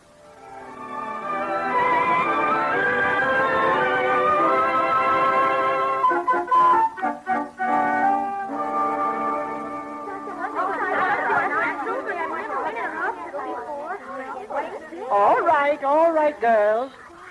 Now, let's see. 6, 8, 9, 11, 12. 12 of you. For better or for worse. Well, all right. I'll assign you 2 to a floor. You'll do just as the nurse in charge of your floor tells you. Understood? Oh, sure. Yeah. And don't forget, the first one of you steps out of line, does anything wrong, out the whole pack of you go. Oh, we won't. Shh, Marion. Now then, what are your duties again? Well? Fill the water pitchers and make fresh fruit juice drinks. That all? Well, we're supposed to run errands, aren't we? For the nurses, I mean. I'll say you are. What else? Serve food trays and wash glasses and dishes. And we're to read to the patients, too. If they want you to. Most of them won't want to see you, is my guess. Well, anyway, there's the children in the children's ward. That's right. You can read to them and keep them happy. You'll find that you've got a lot more jobs than those. But they'll do for a starter. Do as you're told. No pranks, no funny business. Understood? Oh, yes. Or out you go, lickety-split. Miss Boyle. Now, what is it? Aren't you glad we're here to help? About that in 3 months. If you're still here. We'll be here. Oh, Batlack. She isn't either. I like her. Batlack. Hey, kids, what are we going to do about these things they make us wear? What are they, anyhow? Oh, they're the smocks that the male patients wear. You're supposed to have it on backwards. I think it stinks. They don't even iron them. They're right, Ruth. You know, they actually are. These things have no chick, but none. Patsy, chic. Well, we'll have to get ourselves uniforms. If Miss Boyle... Batlack's Boyle. If Boyle won't give any to us, we'll have to buy our own. That's it. Super. I'll design them. And we'll have to give ourselves a name, a title, you know. We've got to have a title. It was my idea. We work here, so I get to name the title. We'll be student aides. All in favor. Aye. And we'll cross-stitch our title on our uniform. All in favor. Aye. Bruce Crawford. Hey, Bruce Crawford. Report to the floor nurse on the 4th floor. Come on, everybody. We're going to work.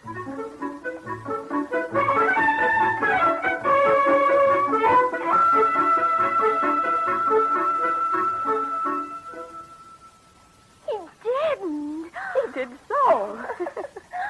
Shh. There's Miss Boyle. Girls, I should think that after 3 months at the hospital, you know that you're not supposed to stand around giggling in the halls. Sorry, Miss Boyle. It's not as though there isn't plenty of work to do, you know. Yes, ma'am. We're sorry, Miss Boyle. Ruth, there's a new patient in 16 whose eyes are bad. She's got some mail she wants you to read to her. Scoot. On my way, Miss Boyle. Yes? Is that the nurse? No, this is the student aide. The nurse said you had something that you...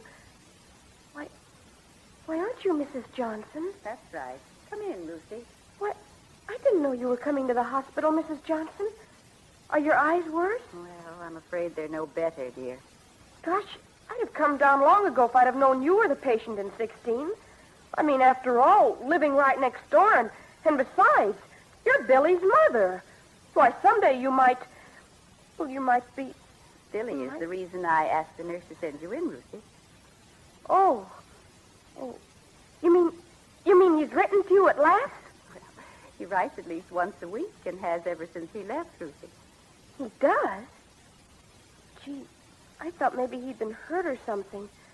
I actually did. And I didn't want to ask because, well, I thought it might upset you. Whatever made you think you'd been hurt? Well, you see, after all, I've only gotten just one little postcard from him ever since he's been gone, and that was a long time ago, and just said he'd gotten there all right. And then I didn't hear from him, so I thought, well, maybe he couldn't write. No, dear. Why, Billy hasn't even seen active combat duty yet, as far as I know. Here's the letter. Let's hear what he has to say. All right. Dearest Mom. Gosh, his handwriting is elegant, isn't it? Elegant? Well, it's hard to read if that's what you mean. Oh, I think it's got distinction. I actually do. Dearest Mom, this will have to be just a short note because I've just gotten a 2-day leave and the truck is waiting to take the guys to London right now. The money you sent will help a lot. Maybe Jimmy and I will have a nice evening at the theater. She loves the theater, as you know. She loves the theater? Oh, I see. Not Jimmy. Jeannie. Excuse me, Mrs. Johnson. Yes? Excuse me, Mrs. Johnson, but who is this Jeannie he's taking to the theater? Oh, why, she's just a Red Cross girl he happened to meet over there, dear. Go on. Red Cross, eh? Anyway, he says he's going to take her to the theater when he gets to London. Then he says, I figure this is probably the last leave I'll have for a long time.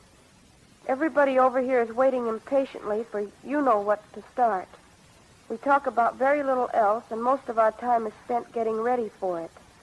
I'll write you again, Mom, when I get back from London.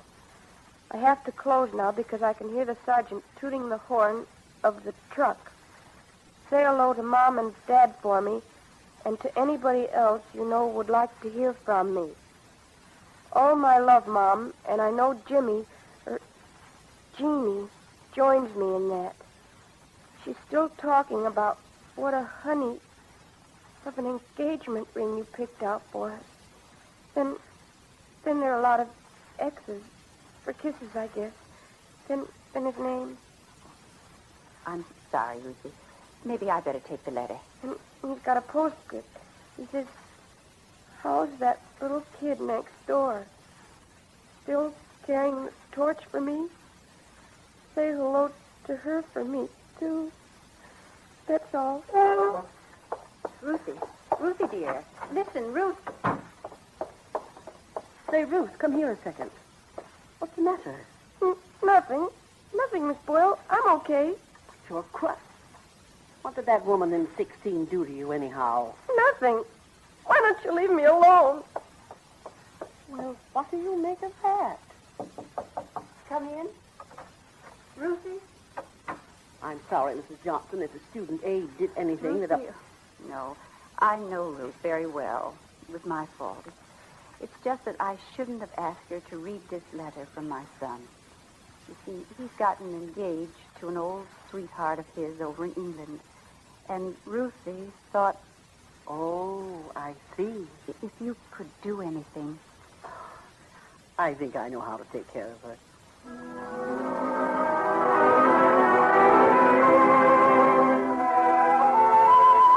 You are listening to Virginia Weidler as Ruthie Crawford and Jane Darwell as Nurse Boyle in Junior Angel on the Cavalcade of America, sponsored by DuPont, maker of better things for better living through chemistry.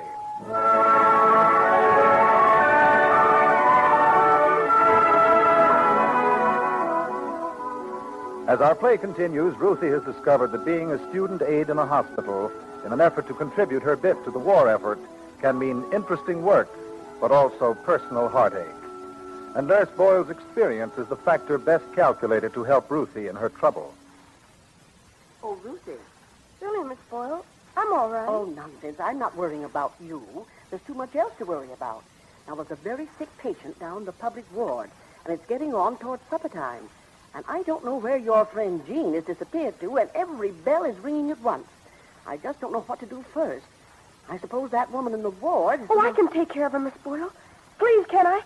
I can find out what she needs and get it and... Well, I don't know. She's really pretty sick. Oh, I can take care of her, Miss Boyle. You go take care of the suppers. Well, all right. It's the woman in the bed at the right as you go in the ward. Right away, Miss Boyle.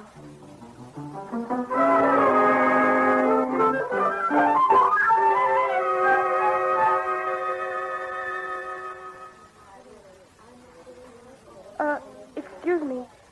Is there anything I can do for you? Nurse? No, this isn't the nurse. But I can do almost everything a nurse can for you. Your white uniform. I thought... I'm the student aide on this floor.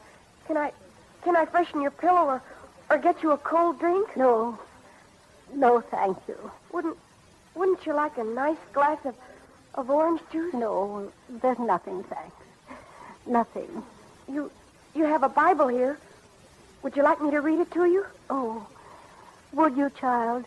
Would you do that? Sure.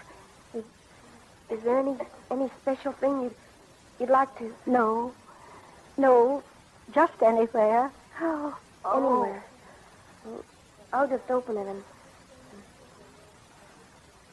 Verily, verily, I say unto you, he that believeth on me, the works that I do, shall he do also. And greater works than these shall he do, because I go unto my Father. And whatsoever ye shall ask in my name, that will I do, that the Father may be glorified in the Son. If ye shall ask anything in my name, I will do it. And I will pray the Father, and he shall give you another comforter. He may abide with you forever. I will not leave you comfortless. I will come to you. Yet a little while, and the world seeth me no more. But ye see me, because I live. Ye shall live also. Peace I leave with you. My peace I give unto you. Not as the world giveth, I give unto you. Let not your heart be troubled, neither let it be afraid. Abide in me, and I in you. And now ye are clean through the word which I have spoken unto you. Thank you, child. Do you feel any better? Oh, yes. Oh, yes, thank you. It helped me a lot. Funny, but I think it helped me, too.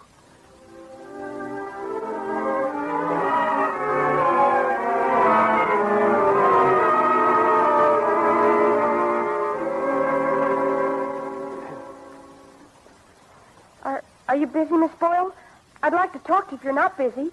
I mean, I actually would. What's on your mind, Ruth? Well, Miss Boyle, I'm going to be a nurse all the rest of my life.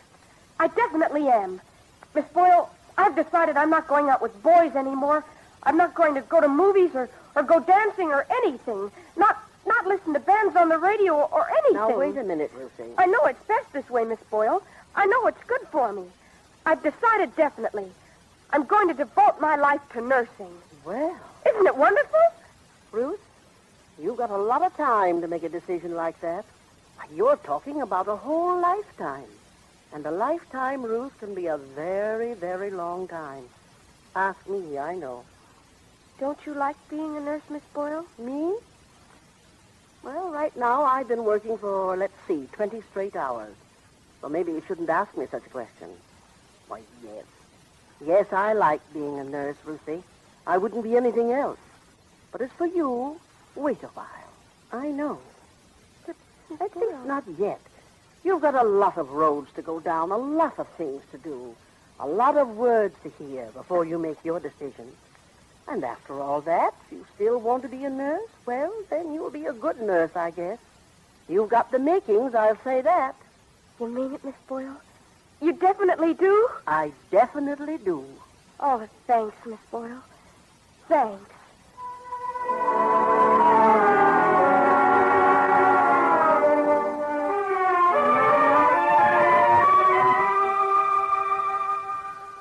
Ruthie, there she is. Come on, Ruth. We're going home. It's after 6. Why, so it is. I had no idea how the time... I've been so busy with my patient. Hey, Ruth, listen, you forgot. Claire's got a surprise. It's her birthday. Happy birthday, Claire. And now I've got to go nurse my sick patient. But Ruthie, listen. Claire's father's going to take us all into town tonight to dance. Tommy Dorsey. Dance? And I've got a date for you. He's super. A man? No. I think I'll... Ruthie, what's the matter? Aren't you feeling good? I told you my decision, Jean. I'm not going to have anything more to do with men.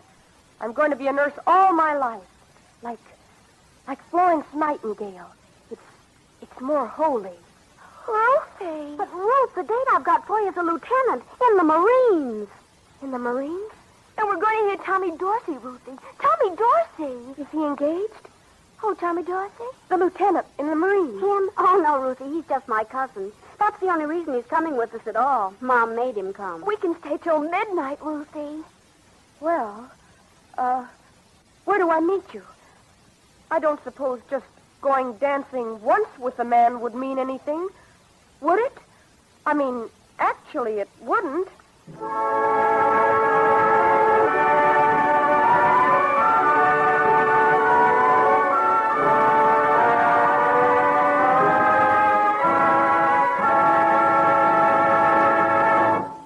Thank you, Virginia Weidler and Jane Darwell.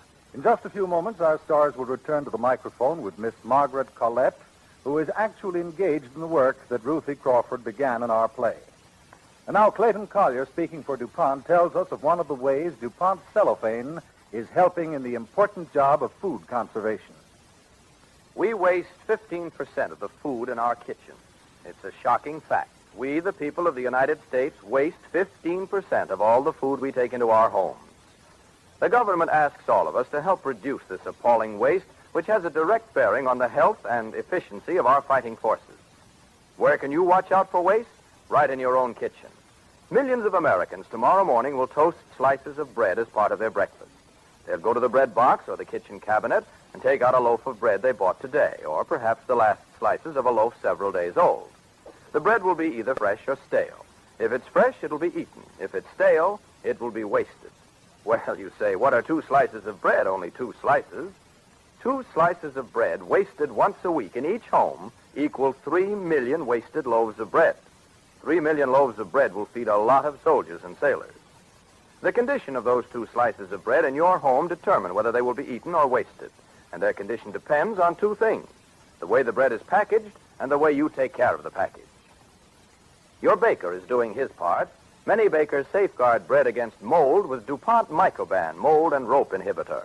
In addition, the baking industry is packaging bread and other bakery products in materials that give a high degree of protection. It is up to you to preserve these packages so that they will continue to do their job in your home.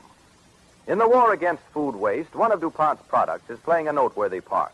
This is transparent, moisture-proof cellophane used as a packaging material to protect not only bread, but foods of many other types.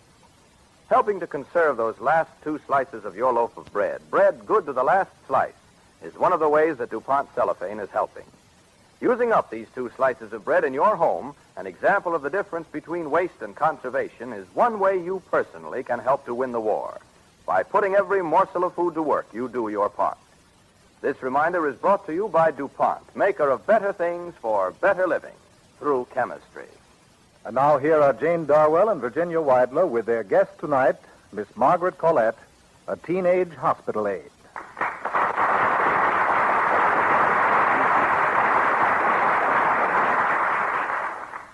Thank you, everyone. Standing here at the microphone with Virginia Weidler and me is Margaret Collette, one of the many high school girls doing so much these days to help out in our overcrowded hospitals. Inasmuch as Virginia was the junior angel of our play tonight, I think she ought to ask our real-life junior angel about her work. Thank you, Miss Darwell.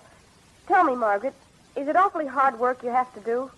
No, I don't think it's hard. I think it's very interesting. Well, tell us why, will you? In the first place, you get to meet a lot of interesting people. You mean soldiers and things? Well, sometimes we do. But mostly it's people in your own town that maybe you've seen around for years. And then suddenly, instead of being just a face, there's somebody that you know and like a lot. How about the nurses? Do you like working with them? Oh, yes, they're wonderful. And they know everything, and they're so nice to you. Do you really have the feeling that what you do is important and that you're helping in the war? Yes, and the nurses and the hospital people are always asking us if we can get more girls for them. So if any of you girls who are listening in tonight really want to contribute part of your time to this patriotic effort, won't you go to your local hospital and see what you can do to help? Thank you. Thank you, Margaret, and good night.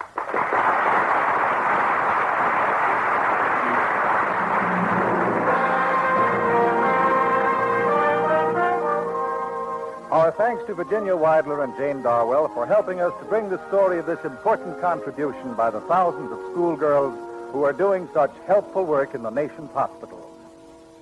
Next week, DuPont presents Brian Donlevy in Odyssey to Freedom, one of the most remarkable and engrossing stories of adventure and pursuit that has yet come out of this war. It's about an American who, among other things, escaped twice from German concentration camps.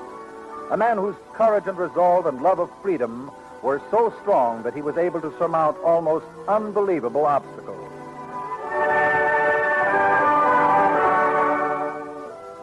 We invite you to join the DuPont Cavalcade audience again next Monday evening when the popular Hollywood star Brian Donlevy will be heard in Odyssey to Freedom. Tonight's DuPont Cavalcade Orchestra was under the direction of Donald Voorhees. This is Roland Winters sending best wishes from Cavalcade sponsor, the DuPont Company of Wilmington, Delaware.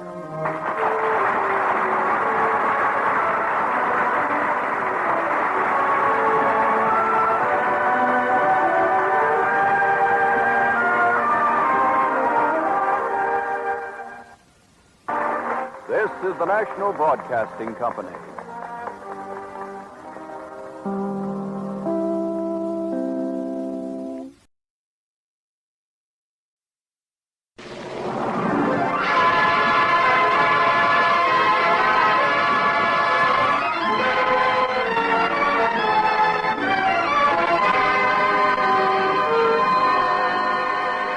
The Cavalcade of America, sponsored by DuPont, maker of better things for better living through chemistry, presents Brian Donlevy in Odyssey to Freedom.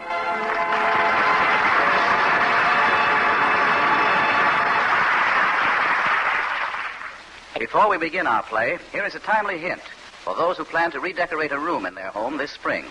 Speed Easy Wall Finish, one of DuPont's better things for better living, will help you do it the most economical way. Most rooms can be redecorated for less than $3 because Speed Easy covers even figured wallpaper in one quick coat. It thins with water and dries in an hour. Save with Speed Easy. It's speedy. It's easy to apply. Speed Easy Wall Paint, made by DuPont. Attention, attention. Wanted by the Gestapo of occupied Poland. Midshipman Edward Kowalski. Escaped from concentration camp of Shalas-sur-Mas. Wanted by the Stutz Politia of the Third Reich. Midshipman Edward Kowalski escaped from labor camp at Giebelstern. I am Edward Kowalski. Gestapo of Poland, France, and Germany, I am the man that you seek. Kowalski is not my name, but because, God willing, my family may still be alive somewhere in occupied Europe, I have taken it for my own. You want me caged, but I'm free. You want me dead, but I'm alive. Despite your terror and starvation and torture, I am alive. I live for only one purpose, to come back to the battle. Tonight, I am at a naval training station somewhere in the United States, preparing and waiting to come back, but not alone. I will be one of many, strong and armed. We will be the hunters then, and you, the hunted. Tonight, the Cavalcade of America brings you for the first time on the air the story, fabulous in its truth, of a man who has fought under the flags of 4 Allied nations. The story of a man who escaped twice from the torture and death of German concentration camps, who escaped not from the war, but to find strength again on the way back to battle. This almost legendary figure, known by the fictitious name Edward Kowalski, is an aviation machinist mate second class in the Navy of the United States. DuPont presents Odyssey to Freedom, starring Brian Donlevy as Edward Kowalski on the Cavalcade of America.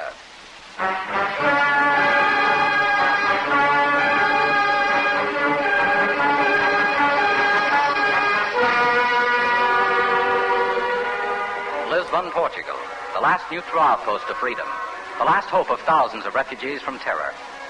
It is early evening, 2 months after Pearl Harbor. A tired, disheveled man darts through the streets, trying to shake off a pursuer. The hunted man hurries off the street and into a sidewalk cafe. He stops uncertainly, then drops into a chair at a table where a lone man sits and speaks to him. Forgive me, sir. You are the American consul? The waiter pointed you out to me. No, I'm the vice consul. Oh. So what can I do for you? Well, the consulate is closed, and by morning I may not be alive to speak to you. I'm an American, sir, but if you will allow me to remove my shoe. 3 years I've been carrying this with me, sir. My birth paper. Edward Kowalski, born in Chicago. Yes, sir. My family went back to Poland when I was 2 years old. This certificate would make you 22 now. And I look 40, yes. Well, not 40, perhaps. Well, since the war came, I've lost 90 pounds and put on 20 years. Looking at you, I can believe it. But once you're safe in America... I'm not looking for safety, sir. Only a chance to get well again, to join with my own. and to get back into the battle. I understand. But we can't talk here. We get the consulate tomorrow morning. The chief will want to hear your story. Thank you very much. I'll be there. Oh. What's the matter? There's that man speaking to the waiter. He's been following me since early this morning. He's the Gestapo's best. Kowalski. Yes, sir. Where are you staying tonight? Oh, I'll find some place. I think, all things considered, Mr. Kowalski, you would better come with me.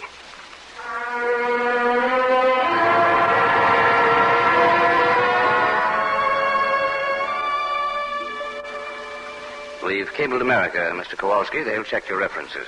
We should have some word within a couple of weeks. Meanwhile, you're under the protection of the United States Consulate. Thank you very much, Mr. Consul. Now, let me see. You were at the Naval College in Krakow when the war broke. Yes. My class was ordered to the destroyer fleet. Our ship was sunk at Gdynia. I was in the water for 4 hours. When I was pulled out, I tried to send my family word that I was saved, but there was no way to get a message through. I have heard nothing of my mother and sister since. I don't even know that they're alive. Well, one has to hope they were among the lucky ones. I got to England in a fishing boat. I was with the Free Poles at Dunkirk. We took thousands off the beaches, and then we landed to help cover the retreat.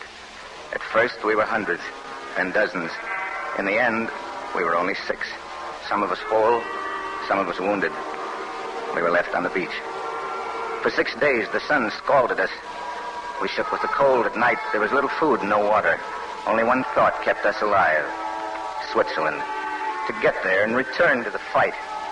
At the end of the 6th day, we had bypassed Belfort. The border was only a few hours away. We were moving in single file along a wooded path by the side of the road, and suddenly I heard something. I stopped. I signaled to the others. What's wrong, Kowalski? There's a man with a milk cart coming over the hill, John. Well, let's ask him the way to the border. I'll get a better look at him first, Thaddeus. You see enough from here. French peasant going to market. Well, once we show ourselves, Joseph, we're in his hands. We have to trust somebody. Ask him, Kowalski. None of us can take another night in the woods. All right. If it's what everyone wants. Now, all of you stay out of sight. I'll ask him. For your pardon, sir. Can you tell me the shortest way to the border? The border, monsieur? The Swiss border, yes. Switzerland? Leaving our country, monsieur? Yeah, well, for my health, sir. Our climate isn't what it used to be. Keep on this road till you reach the stream. There, take the left road. 3 kilometers, and you are at the border. Now, you are sure it's the left road? Oh, yes, monsieur. That will take you where you want to go. Well, thank you very much. Not at all, monsieur. What do you say, Kowalski? What do you say? What are we waiting for? Why don't we start? I don't trust his directions. Well, you don't trust anything or anybody. Oh, well, he wouldn't be the first traitor hidden under a farmer's smock. But you don't know he isn't on our side? For 6 days, we've been going south, and we're almost there. His road leads east. Well, south or east, I'm taking that road. You can all stay here and run. I know how much your leg hurts, Joseph. It's my leg and my life. All right, Joseph. We'll go. But we're going together.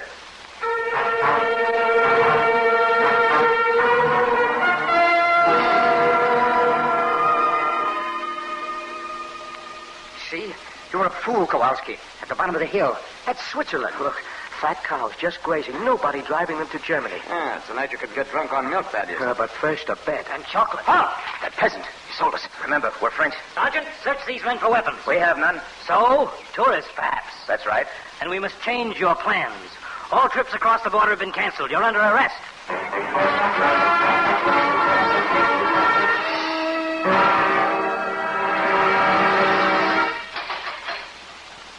Go on, get in there. All right, all right.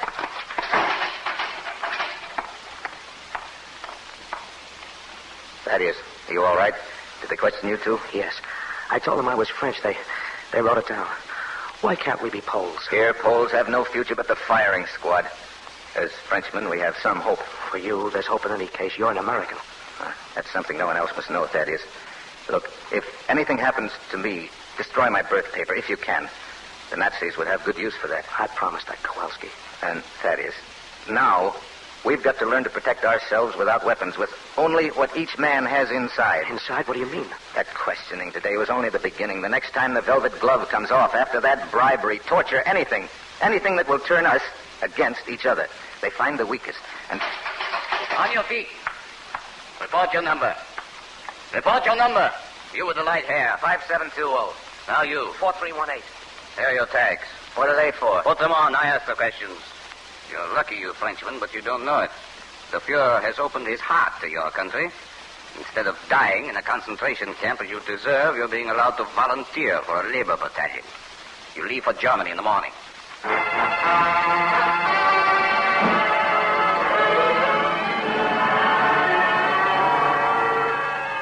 Before the sun came up next morning, about 3,000 of us were driven like sheep along the road to Germany. And the shepherds that guarded us were armed with machine guns and rifles and clubs. The first night, we slept where they stopped us in the dust of the road, too worn to reach for the bread they threw at us. The second and third days, we were marched in the rain and were herded into ditches by night. Men began to drop out. The sick, the weak, the wounded. They were shot where they fell and left in the road. We took turns carrying Joseph. Late the fourth night, we were shunted into a hayfield. The wind was blowing from the west. The hay was deep and dry and warm. The too quiet night beat with terror. I couldn't sleep. I sat up, listening. What's wrong, Kowalski? I don't know. But there's something. Don't you feel it? It's too comfortable for me. I've lost the habit. Listen. Joseph stopped moaning. Is he? No, he's asleep. Good. Blood is low. Listen. What is it? Shh. Something's happening. The guards are moving. Keep down. Oh, they've surrounded the field. Quick, wake the others. They're setting fire to the hay. Joseph, wake up. Joseph, wake up. Well, what is it? Down, all of you. Keep down. Let's get out of here. No, keep down. It's a trick, don't you see? They want to shoot us for trying to escape. You want to be burned alive? Come on. Down, you fool. Get down. Come on.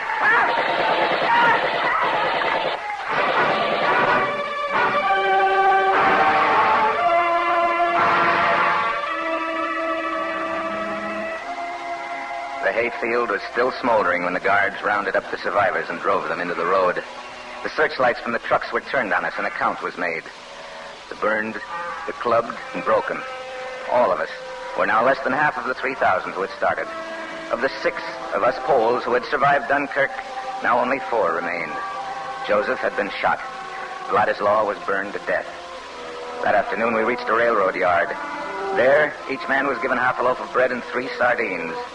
We were crowded into cattle cars, and the doors were sealed. 5 days later, the train stopped for the last time, and the doors were opened. The living crawled out of the cars.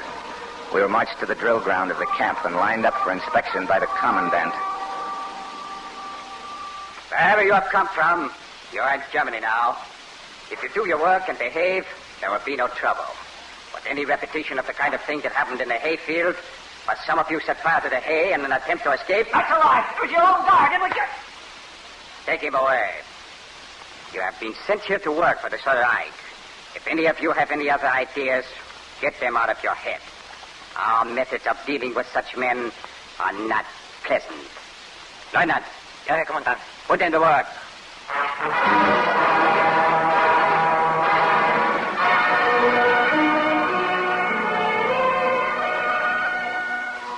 You are listening to Brian Dunleavy as Edward Kowalski in Odyssey to Freedom on the Cavalcade of America, sponsored by DuPont, maker of better things for better living through chemistry. Edward Kowalski, born in America, raised in Poland, and now a fugitive from the Gestapo, is telling his story to the American consul in Lisbon, Portugal. Kowalski explained how he was taken prisoner after the Battle of Dunkirk, how he and his friends were marched with a large group of men to a labor camp in Germany, how the men were herded into a hayfield which the Nazi guards set afire, then shooting the prisoners for trying to escape. Tired, starved, utterly exhausted, the survivors were brought before a Nazi officer who ordered them to work. As our DuPont Cavalcade play continues, Edward Kowalski, played by Brian Dunleavy, is working as a labor prisoner in a Nazi machine shop. I hope you can control your temper. That's never been my trouble. What was your trouble, Kowalski?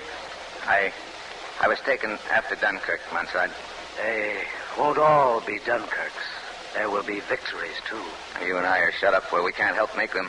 Perhaps not for long. What do you mean? In this shack, you and I make machine tools. We have a quota to fill.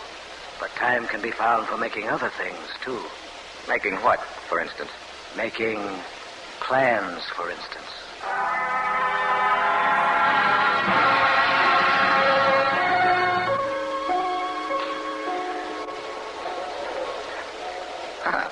Already we've made 5 knives and a compass. Oh, the mansard, they'll rust before we can use them. No, my friend. I do not think so. Oh, but how do you know? I know that your turn is next. You and your friends go at the end of the week. Oh, then word has come through from the Major. Yes. Kowalski, are you sure of your friends? I'm as sure of those 3 men as I am of myself, Mansard. Good. And here is the plan. All 4 of you must memorize each detail. But why? You're coming with us. No. My work is here. You work out these escapes. Then you're the Major.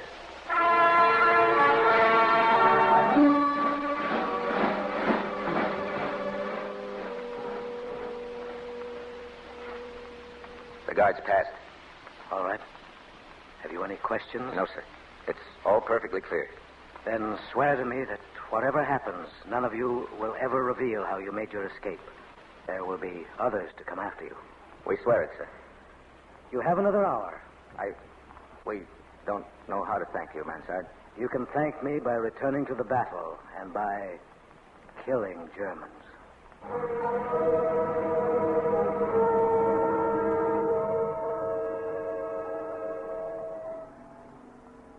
John, hold the wire while I cut it. I've got it. That got it? Come on now. Keep low. Left until we get to the stream. Now, here's where we cross. Don't splash any more than you can help.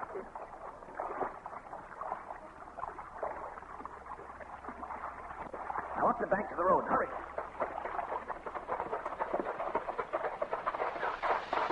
Kowalski, look. There's a house. A stone house. Yeah, that must be it. The broken gate. The cow tied in the yard. Come on. It must be right. I'll knock.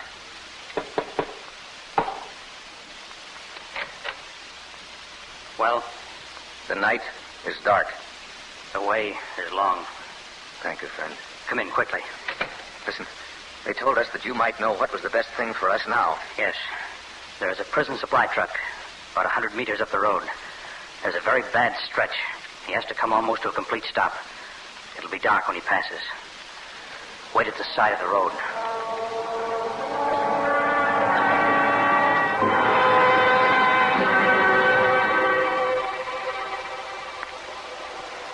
Here he comes. He's stopping all right. I'll step out and speak to him. Then you jump off on the other side. Let's go. Hey there! What do you want? Are you going my way? It's not permitted to give rides. I'm not going very far. Say, aren't you a Pole? Aren't you... Come on. Help me with him. Roll him into the ditch. There. They'll never find him there. Thaddeus, start the truck. Come on, climb on. Get... We are. Let's go. We'll have to ditch her by morning, Thaddeus. Give her all the speed she's got.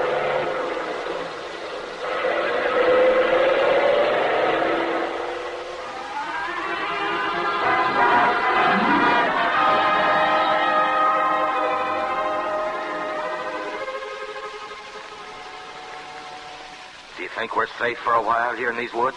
I hope so, John. Ooh, it's cold tonight. Kowalski, have you figured how far we've come? I make it about 130 kilometers. Not even a third of the way. Listen.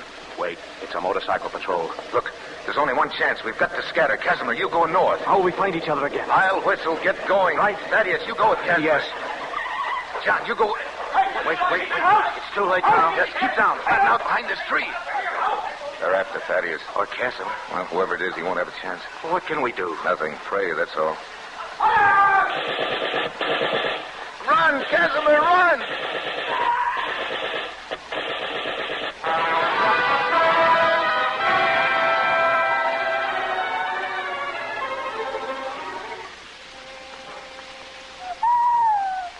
Kowalski, you think they got both of them? Listen, there's someone. Kowalski, It's Thaddeus. Thaddeus, here we are. Are you all right? Yes, I'm all right, but... Oh, so they got Casimir. Yes. We don't even dare stay to bury him. They may be back any minute. What can we do, Kowalski? Wait. We can wait for our revenge.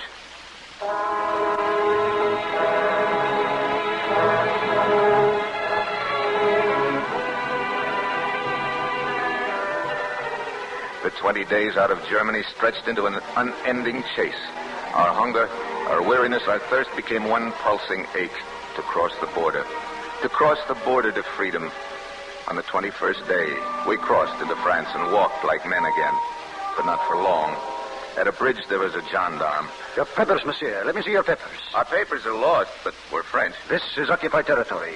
You know you must have papers. Listen, You're a Frenchman. I have to take you before the commandant. well, why couldn't you just forget that you'd seen it? I have a wife and children. Well, others have wives and children. Never mind that. You're under arrest.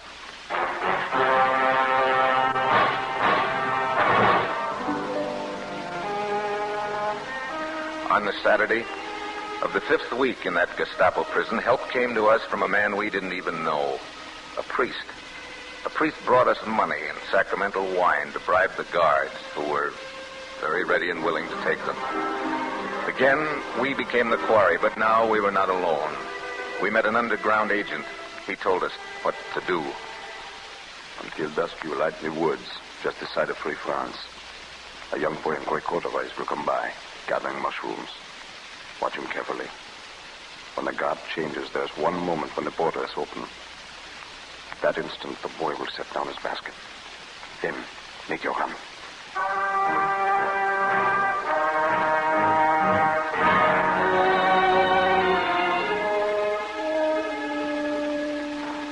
Kowalski, the boy is at the border. He stopped.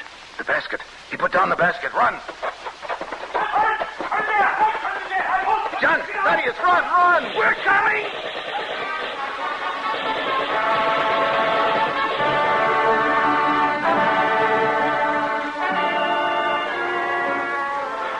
We're safe, Kowalski. Safe. Oh, thank God. It seems so long. Yes, but we made it, Thaddeus. Thaddeus. John. We're free. Free. Free!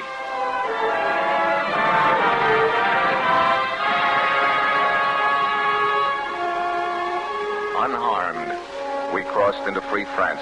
The underground smuggled us into Spain. From Spain into Portugal.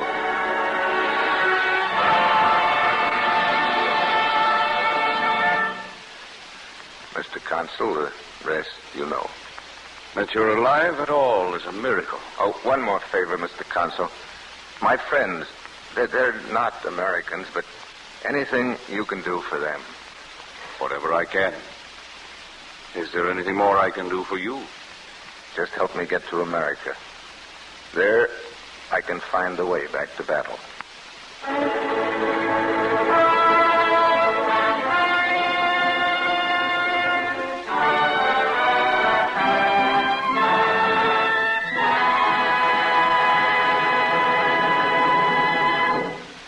Thank you, Brian Donlevy. Tonight's play, Odyssey to Freedom, was written for Cavalcade by Isabel Layton and Milton Wayne. All incidents were based on the actual experiences of a man, now a machinist-mate second-class U.S. Navy. For purposes of this broadcast, the fictitious name Edward Kowalski was used to protect his family in Europe. And now, before our star, Brian Donlevy, returns for a moment, here is Gain Whitman speaking for DuPont to tell us of an inspiring example of wartime cooperation in the solving of a problem that faced the aviation industry. Have you wondered where DuPont cellulose sponges have gone for the duration?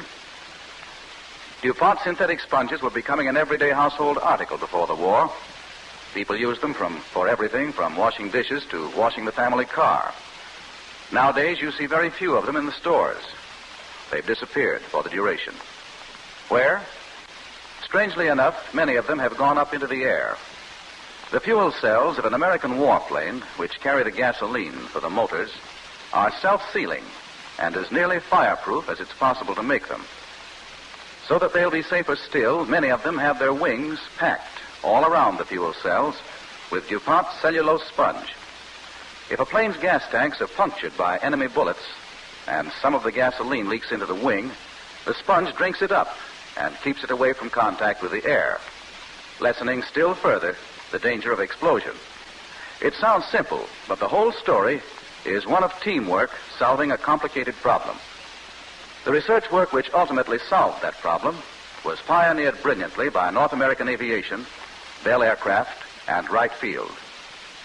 Wright Field, searching for a spongy material with which to pack plane wings, asked DuPont if its cellulose sponge could be made fire retardant so it wouldn't support a flame. DuPont chemists tackling the problem found a fire-retarding chemical that would do the job, diammonium phosphate. Then came a second question. Could the material be made to repel water? Obviously, a sponge that took up water would add pounds of weight to a plane. But who had ever heard of a sponge that not only wouldn't absorb it, but would actually shed it? Even the DuPont chemists, used to tough assignments, whistled at that one. They tested compound after compound. At last, they found one. But ironically, the most satisfactory water repellent wouldn't mix with the diammonium phosphate. All this while, not only DuPont, but Wright Field and the aircraft companies were struggling with the problem. Finally, Wright Field agreed to accept the now water-repellent sponge without the phosphate treatment, because even as it was less inflammable than the rubber sponge used originally. So today, tons of fine-pore DuPont sponge of the texture once used in washing delicate photographic negatives go to the assembly lines of North American Aviation in California. The part DuPont played in adapting the material was a modest one. But we tell you the story as an inspiring example of wartime cooperation between a chemical manufacturer, the aviation industry, and Wright Field. And the story of another wartime use for one of DuPont's peacetime better things for better living through chemistry. And now the star of tonight's cavalcade, Brian Donlevy.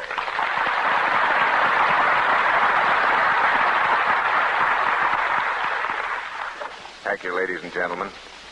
The struggle of Edward Kowalski is one example of the heroic efforts men and women are making all over the world to combat oppression.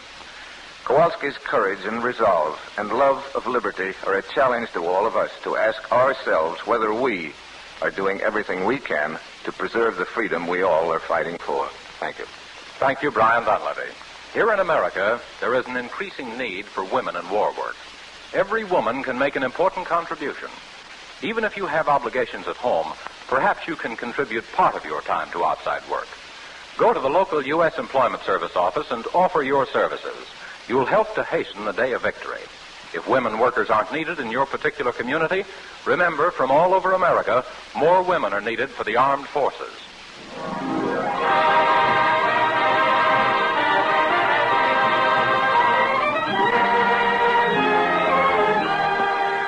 Next week, DuPont presents Patrice Munsell, lovely young discovery of the Metropolitan Opera, Jessie Royce Landis, and Edwin Jerome in Song from Spokane.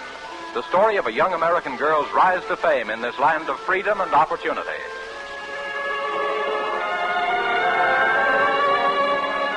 DuPont invites you to join Cavalcade's audience again next Monday evening when Patrice Munsell, Jessie Royce Landis, and Edwin Jerome will be starred in Song from Spokane, a story of this land of opportunity and the brilliant success that came to one American girl in particular.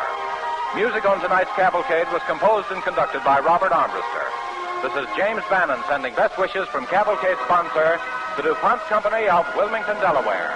Tonight's Cavalcade came to you from Hollywood.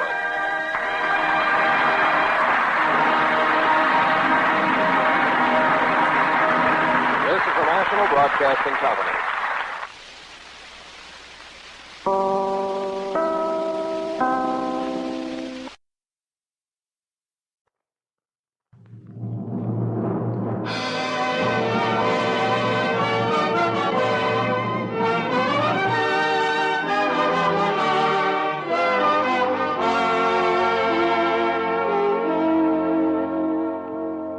The Cavalcade of America, sponsored by DuPont, maker of better things for better living through chemistry, presents Patrice Munsell, Jessie Royce Landis, and Edwin Jerome in Song from Spokane.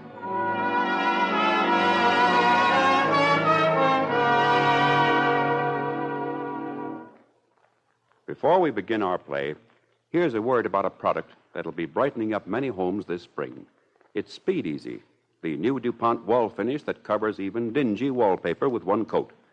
It is one of the DuPont better things for better living that is still available to the public. Speed Easy saves time, goes on so easily, dries in an hour, saves money. The average room costs less than $3. Saves critical war materials, too, because it thins with water. If you're painting a room this year, save with DuPont Speed Easy. Ladies and gentlemen, may we for the moment draw your attention from the headlines to a simple yet significant point. America is still a land of opportunity and sudden wonder. Cinderella and Horatio Alger are still among us, and in that point lies much of our strength. In the city of Spokane, Washington, a few years ago, lived a girl named Patrice Munsell. She was an average American girl in an average American community, preparing eventually to lead an average adult life. But because she liked to sing, things began happening to this average life. Things began and continued happening, till one night in New York, the girl from Spokane stepped forth for her debut performance on the stage of the Metropolitan Opera House. And Horatio Alger and Cinderella, hovering in the wings, smiled upon their protege. Tonight's Cavalcade play, written by Halstead Wells, is the story of that girl from Spokane, Patrice Munsell. DuPont presents Patrice Munsell, 18-year-old star of the Metropolitan Opera, with Jessie Royce Landis as her mother and Edwin Jerome as her singing teacher, William Herman, in Song from Spokane on the Cavalcade of America.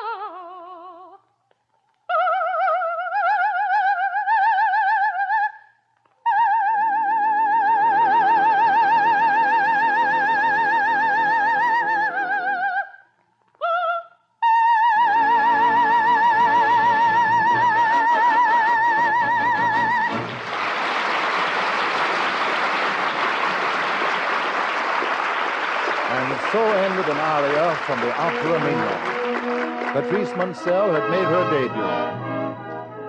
debut. Later that night, as the great golden curtain at the Metropolitan fell, a new star took her place on the roster of the Metropolitan Opera Company. Patrice Munsell, 18-year-old coloratura from Spokane, Washington. It was the 4th of December, 1943. 3 hours later, when the applause had become a memory, Patrice Munsell sat in her hotel room writing a letter.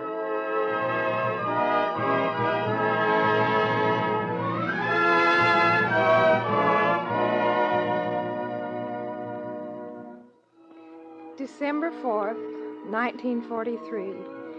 Dear Bobby. Well, Bobby, it's done. Done all right, I guess, from the way things sounded at the Metropolitan tonight. Are you flying tonight in California with your squadron?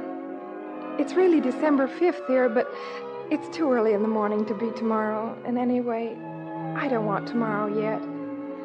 I'm alone, and I've got to scribble my way near you. If my words look kind of limp, it's because I feel like the taffy we used to pull at the high school parties back in Spokane. It's just 4 years ago now when we were freshmen. You 14 and me 15. Everybody was at the party whistling, but you hadn't come. You'd been playing football.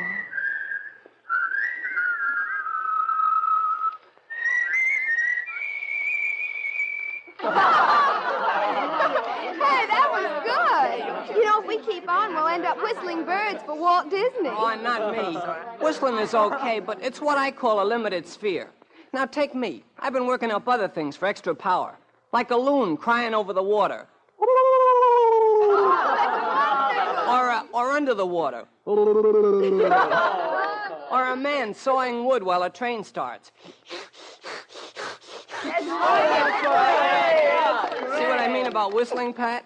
Well, I like whistling all right. Oh, yeah, but you gotta have something else. Well, I like singing. Singing? Yeah, that's okay, too. Hello, everybody. Oh, hi, Bobby. How are you? This is Pat Munsell. Pat, I guess you know Bobby. Yes, I've noticed you playing football. I've noticed you, too. You have? Where? At school. 2,500 kids, and I've noticed you. Have you? Come on, everybody. Taffy's ready to pull. Get your partners and head for the kitchen. Taffy? Say, whose idea was this? My mother's. Don't you think she's kind of juvenile? Oh, please. Oh, no kidding. Pat, have you got anybody to pull with? Aren't you maybe too tired from football? No, of course not. Come on, we'll pull together.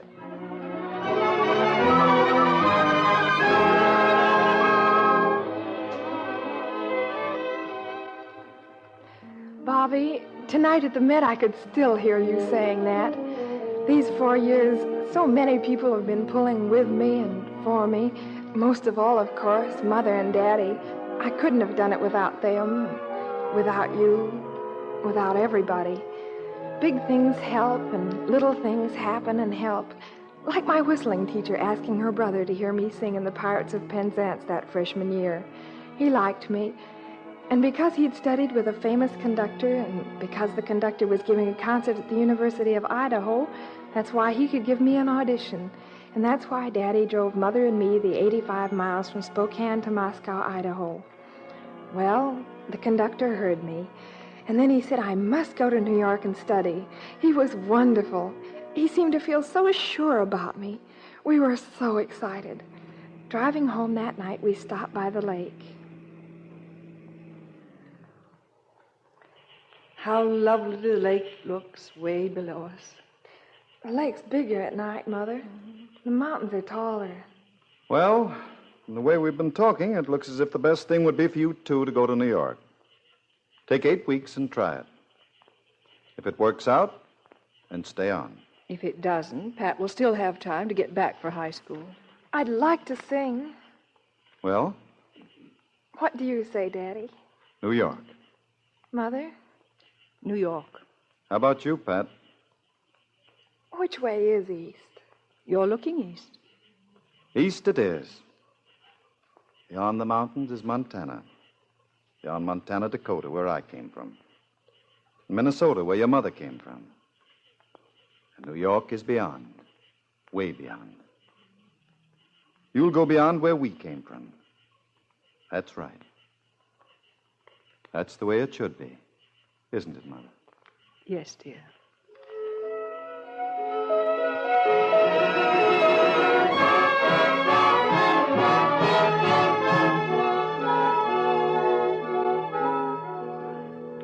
That summer in New York was something, Bobby. Gee, it was hot. And I wasn't getting anywhere. My teacher was good, but we just didn't work out together. At the end of a month, I was singing like a frog. Mother was worried, and I was worried. We didn't know where to turn or who to ask. We decided to quit. Packed our bags for Spokane. Then one of those little things that I was writing about happened. A woman we'd never seen came up and said she heard me practicing in the studio. She begged us to stay and try her singing coach, William Herman. So we met him. He suggested I work with him for 10 days and then decide. So I did. Mrs. Munsell and Patrice, the 10 days are up. What you have found out, I don't know. But I have found a voice that is flawless. There is nothing to be corrected, nothing to be overcome. Time and work will tell a grand story. I want you to stay. 2 years, 3 years, 4, as long as it takes. Mr. Herman, I think you've been wonderful for Pat. Oh, and I loved working with you. Singing is fun. Don't you think so, Mr. Herman? Yes, but there's another side, and you should face it while there's still a chance to turn back. What do you mean? Well, Patrice, all performers, actors, dancers, musicians, circus people, when they begin to fulfill themselves, they begin, in a way, to defeat themselves. They become public servants and must often submit to a public will. Loneliness can grow with applause. For all the bright lights, a performer travels the dark way, and that isn't fun. I know. Patrice, I want you to stay, but I want you to be very sure you want to. Well? I don't know, Mr. Herman. I have a lot of friends in Spokane. That's where I live.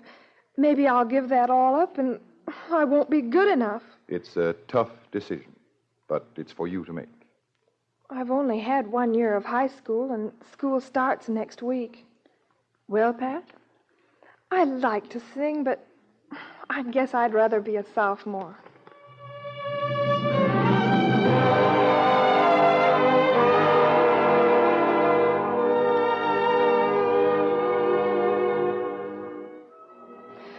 Gosh, Bobby, is there any place like Spokane? Any country like Washington? Indian summer with you. I'll never forget that Thanksgiving game. Oh, what fun we had after it at 4 Lakes, singing together and holding hands, and watching the bonfire burn the night. Home late and the house dark, whispering on the front porch, and you kissed me. And your arm going around hit the doorbell. Whang! See what I mean about the little things that happen? Is that you, Pat? Yes, Mother. How was the bonfire? Wonderful. Is Daddy asleep? Yes. Can I sit on your bed a minute? Of course, darling. You know, Daddy and I have been talking about you. Another letter came today from Mr. Herman, urging you to go back to New York. Your singing teacher here says the same. The principal, too. He told me you could get credit here if you tutored there. And Mr. Herman is a Phi Beta Kappa from Cornell. What do you think? Oh, Mother, I don't know what to say. I love home, and my friends are here, and my teachers, and Bobby. Can't you and Daddy decide for me? It's your life, Pat.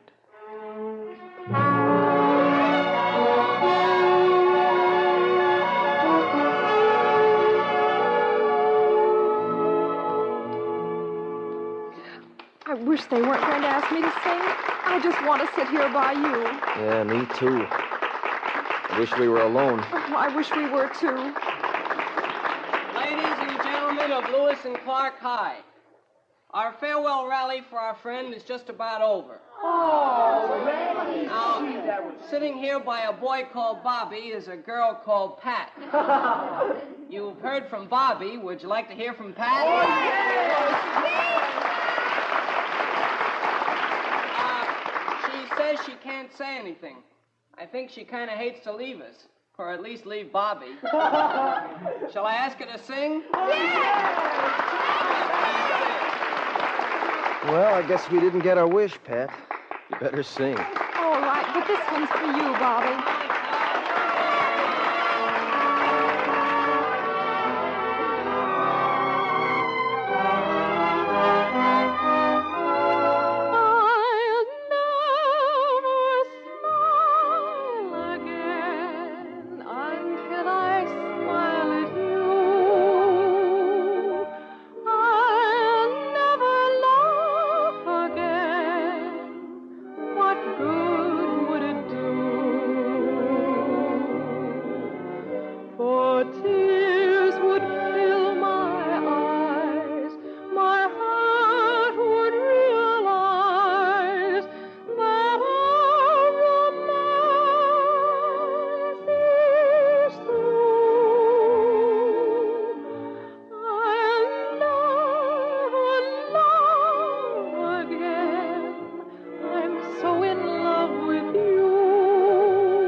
Munsell with Jessie Royce Landis as her mother and Edwin Jerome as her singing teacher in Song from Spokane.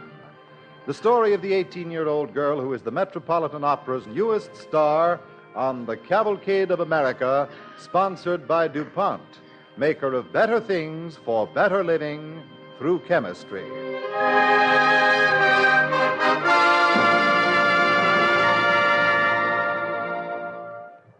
As our story continues, Patrice Munsell has returned to New York to resume preparing for a career in opera.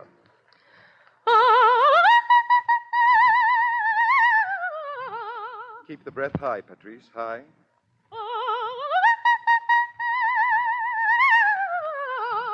Fine, fine. Patrice, now that you're back to stay, I've laid out a... This, of course, is in addition to singing lessons and practice. Here it is. English and American literature, history. You'll have another teacher for French, another for Italian, another for musical theory, another for fencing, and one for acting. It seems a lot. But you'll do it? I'll do it.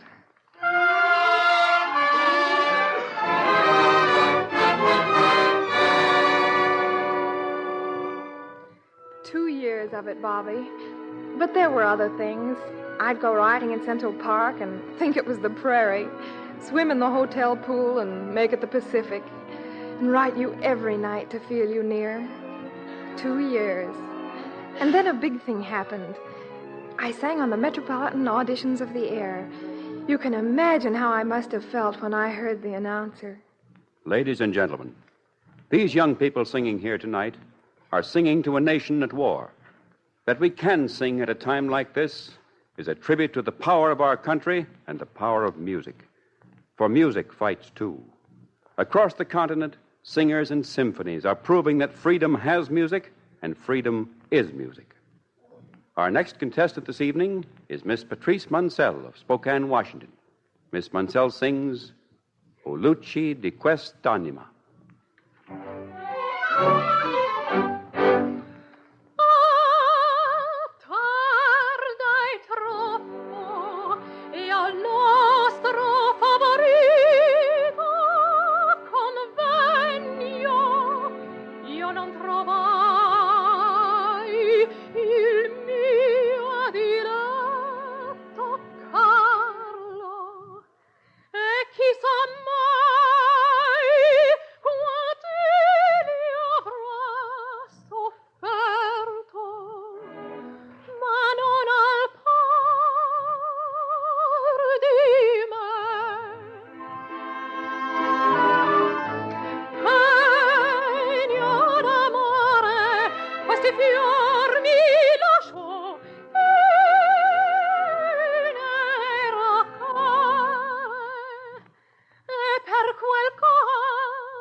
And when I was done, Bobby, I'd won with a contract for the Met.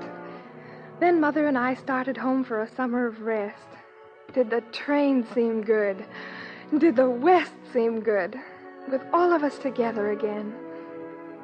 Bobby, it's 2 a.m. and I've got to stop writing. But what a perfect summer we had.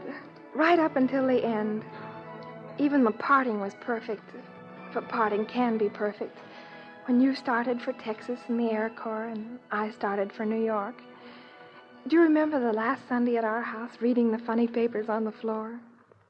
And just as Blackjack was about to spring the trap on her... Bobby, how long will you be in Texas? Crash! She threw the magic bottle and saved her life with a chemical compound. What will happen after Texas? Well, after Texas, I guess it's California. Santa Ana. And then? Wings, I hope. I wish my train went before yours did. No, I don't mean that. Do you want to read the funny papers anymore? No. Do you? No. I can hear your watch tick. Your hands are brown. Pat. Yes? Let's say goodbye here. Instead of at the train with everybody around. All right. How do you say it? I don't know. I thought you'd start. Maybe it starts itself. What are you looking at? Picture of an airplane. Remember when you sang I'll Never Smile Again? Well, see, you're smiling now. That's different. I know it is, Pat. Look, you're already 18 and I'm 19. How much should we mean to each other? I mean, how close do you think we ought to be? Close as we are now. Not closer? Close as we grow. Yeah, I guess that's it. Kiss me. Now count 1, 2, 3.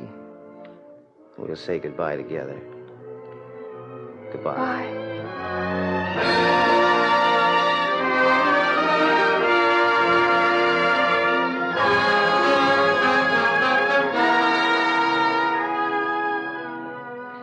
It's 2:30 now. Started to snow. Mother's asleep. I have your new picture by me. I'm glad I wrote you. I'm not alone now. Tomorrow can come. You're close. Closer than ever. Good night, Bobby. Love, Pat.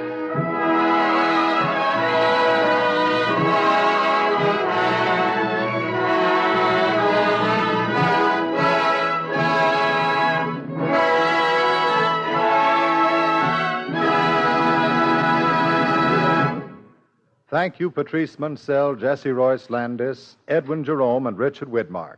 Before we tell you about next Monday's Cavalcade, here is George Albee speaking for DuPont with this week's story of chemistry.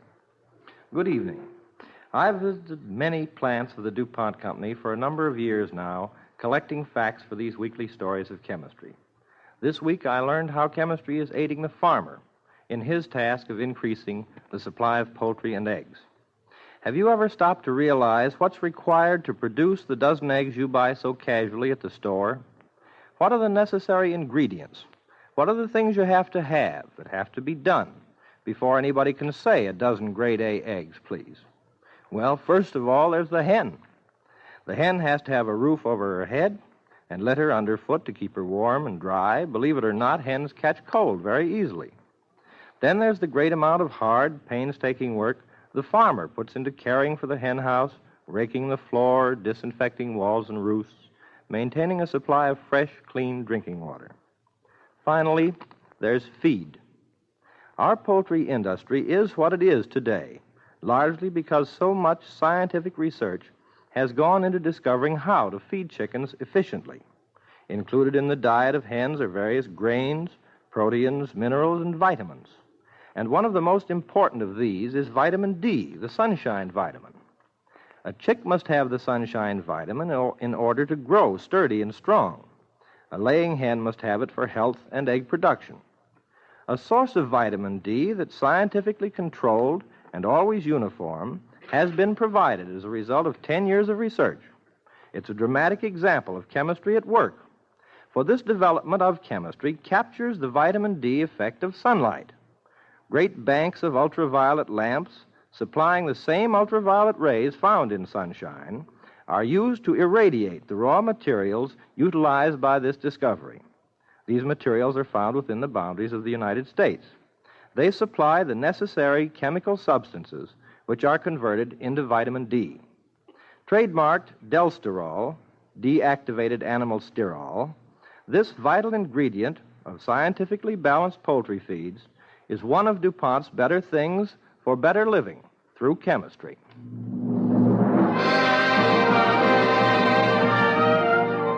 Next week, DuPont presents Ann Southern and Joe E. Brown in GI Circuit, the spirited and sympathetic story of the thousands of little-known and courageous entertainers who tour the battlefronts with their USO camp shows. Filled with humor and heartwarming appeal, the play is a tribute to the men and women who sacrificed their time and their comfort to the great job of bringing a little touch of home to the boys overseas. Cavalcade is pleased to remind its audience that Patrice Munsell is singing this season with the Metropolitan Opera Company.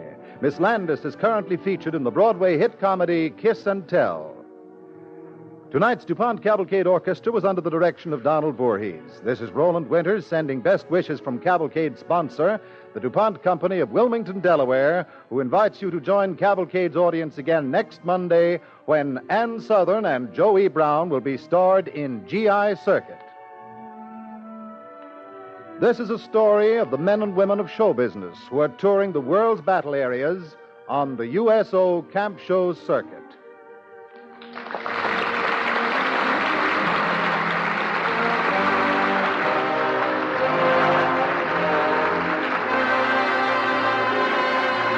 This is the National Broadcasting Company.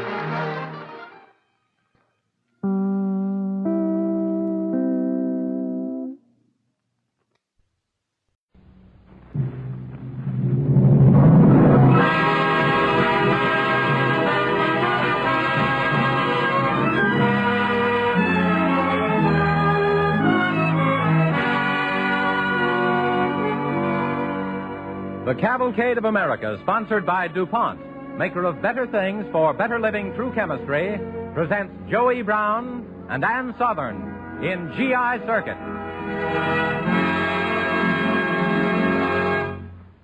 Before we begin our play, here's a tip of special interest to those who work with their hands. To protect your hands from grime and paint, before you start work, rub on DuPont Protect Hand Protective Cream. Protect is a greaseless cream which dries quickly and acts as an invisible glove. After work, by washing your hands in running water, the protective film is dissolved, and the grime is quickly carried away, leaving your hands free from stains. Try Protect, P-R-O-T-E-K, the hand protective cream made by DuPont. Probably no one can speak with more authority of the part played by American showpeople in the war than Joe E. Brown. One of America's best-beloved comedians in vaudeville, radio, and films, he has already made 3 trips overseas, bringing solace and cheer to men who daily face death in remote battlefronts. Mr. Brown's 3rd trip, from which he returned a few weeks ago, took him over 50,000 miles from Casablanca to Chongqing.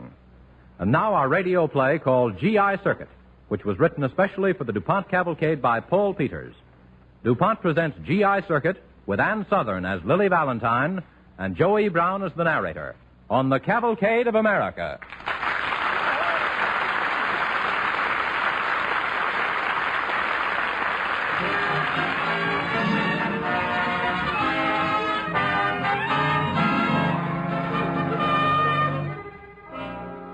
You've all read and heard how Bob Hope, Carol Landis, and Frederick March, not to mention yours truly and many others, have gone out to the faraway battle zones to entertain our soldiers.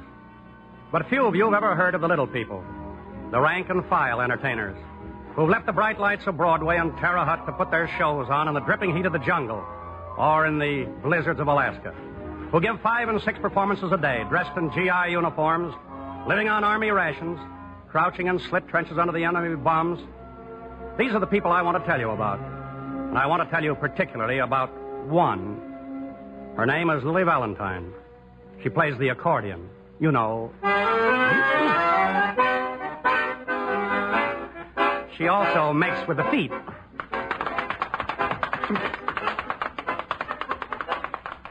Yes, that's her. Lily Valentine, accordion player and tap dancer. A girl I helped get a spot in a nightclub. And then all of a sudden, she disappeared. About a month later, I got a letter with an Army post office address. Kind of a battered letter. As if it had come a long way. When I opened it, it said... Dear Joe, 2 cents you never expected to find me in a place called... That word was censored. But, Joe, you know this joint. You've been here. 1,000,000 miles from nowhere. And when it isn't raining, it's 135 in the shade. You'd die laughing if you could see me sloshing around in a GI uniform with a pair of GI shoes to keep the kangaroos from sideswiping my shins. Every morning when I get up, I have to wipe the mildew off of Stokowski. Stokowski, by the way, is the name she calls her accordion. But what you want to know is how I got here. Well, Joe, it all came from listening to you. One day the telephone rang. Hello? Miss Valentine? Yes? This is Mr. Wolfson of the USO camp shows. How'd you like to make an overseas tour to entertain the soldiers? You mean London? Oh, I'd love... I'm afraid not London, Miss Valentine. Oh, I bet it's Alaska. No, not Alaska either. Joey Brown mentioned your name and thinks you're just what the boys out in the tropics will want. The tropics? Oh, that means... We can't tell you where, Miss Valentine.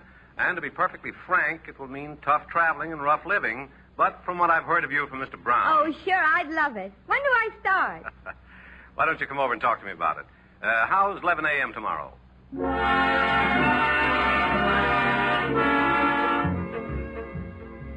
And that's how Lily and her accordion, Stokowski, got to a place called... censored.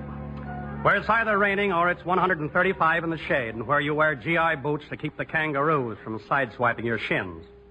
Oh, yes, I forgot. There was a P.S. Joe, honey, will you do me a favor? Remember Virginia Belenka? She used to sing with me when we were the Valentine sisters. Catch her act for me sometime, will you, Angel, and dish me the dirt? She's teamed up with Nicky Del Rio. To think I used to like him once. But even then I had more sense than to think he could play the accordion. I did catch Virginia's act, and I wrote Lily what I knew she wanted to hear about it. But long before she could have gotten my news, I had another letter from her. Joey, dear, I'm right smack out in the middle of the jungle. You know how it looks. And you'd die laughing if you'd seen us crossing from Milner Bay to Woggy Woggy in the amphibian. That's one laugh at Lily's expense I'm afraid I can't enjoy. Because when I made that crossing, practically lashed down in that so-called boat, that was where I learned that even an entertainer in uniform is just like anyone else in uniform. Brother, you're expendable. Well, getting back to Lily, she had another lesson to learn when she reached camp. That night, Lily gave her first jungle performance. But even for a seasoned trooper, that first night on the coconut tree circuit must have been an experience. I can imagine. Sammy Walsh, the MC, was doing his stuff. Yes, sir, that last lap we made in an Army Jeep. Boys, I want to tell you that Jeep is the real secret weapon. Yes, sir, it has all the latest gadgets, including a Superman special by way of speedometer. When you go over 20 miles, that speedometer blinks on a white light. When you go over 30, it blinks a red light. And when you go over 32, it plays Don't Give Up. The ship? Hey, Sammy, bring on the girl. Now, soldier? All right, soldier, that's just what I was thinking. So here's one of them, Lily Valentine, the one-woman orchestra.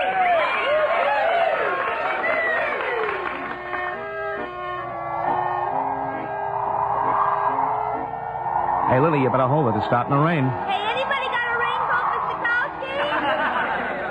You know, fellas, when we started tonight, I took a look at all you handsome men crowded out there, and I thought, gee, it's a sellout. Now I'm thinking it's a washout. Maybe we better pass out the rain check. Well, you don't want to get soaked, do you? Who cares for a little drizzle? Keep playing, babe. More. Well, if you can stand it, I guess I can.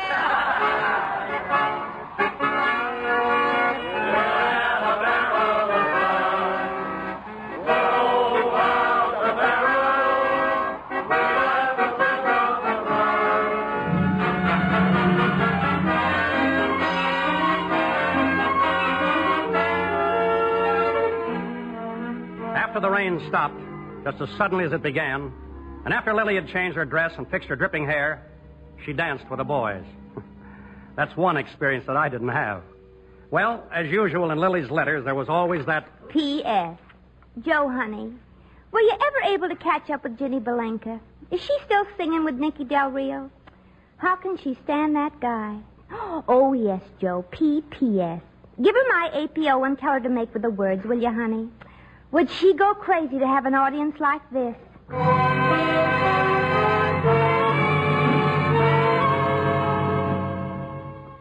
They kept coming regular now, those little girl being brave letters from Lily. Almost one a week. Lily had gone to censored by Jeep, and then to censored by truck, and then across censored bay to censored by censored. Then came news that bothered me. The lady accordion player and tap dancer ain't feeling so hot, Joey.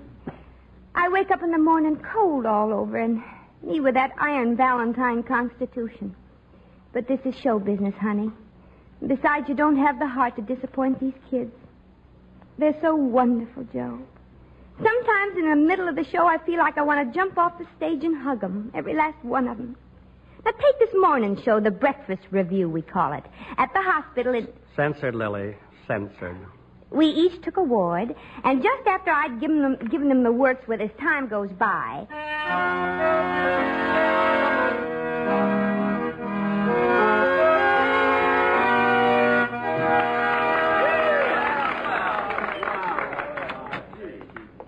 Excuse me, Miss Valentine, but there's a boy in this other room who'd like to see you. A boy? Yes. He's very sick. Do you mind, Miss Valentine? Don't stay more than a minute. Right over here, Miss Valentine. Hi there, soldier. How's everything? I heard you playing out there. Awful, wasn't it? It's awful pretty. Say, will you do me a favor? I'll bet I know what it is. Quit playing the squeeze box and let you get some shut-eye, huh? No, certainly not. But when you get back, will you call up my mother? Oh, of course I will. Chicago. Mm-hmm. Mrs. Ella Klassen. Mm-hmm. 1730 Cottage Grove Avenue. Mm-hmm. Can you remember that? Sure, I'm writing it down now. Well, just tell her. Tell her you saw me. I think you'd better go now, Miss Valentine. Oh, please. Play the Jersey Bounce for me. Not now, Walter. She'll come back later. You let me know when he's ready, nurse. I'll stick around in the ward. I'll let you know, Miss Valentine. Here she is. Say, miss, play some more for us. Yeah, how about Ricky Dicky Parley Boo? Yeah. The second lieutenant carries a pack. Parley Boo. The second lieutenant carries a pack. Parley Boo. The second lieutenant carries a pack.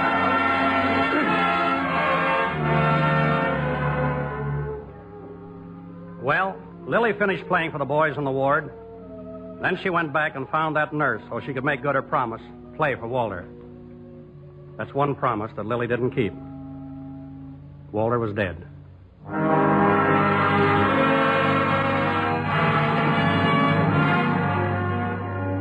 Her next letter came 2 weeks later.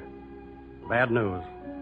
I knew it the minute I saw the handwriting, shaky as if it had taken all of Lily's strength to write it. Dear Joey, you'd die laughing if you could see me now. I'm in the hospital, honey, flat in my back. Me with a temperature of 102 and even Stokowski's wheezing. I said to the doctor, now you just quit poking and thumping. I'm all right, I tell you. I got a show to play tonight.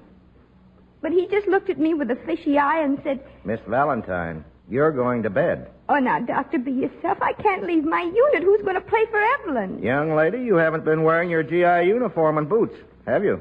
Oh, gee, Doc, they want to see a girl. The way they used to remember 'em back home. Not a fugitive from a... Nurse, put Miss Valentine to bed.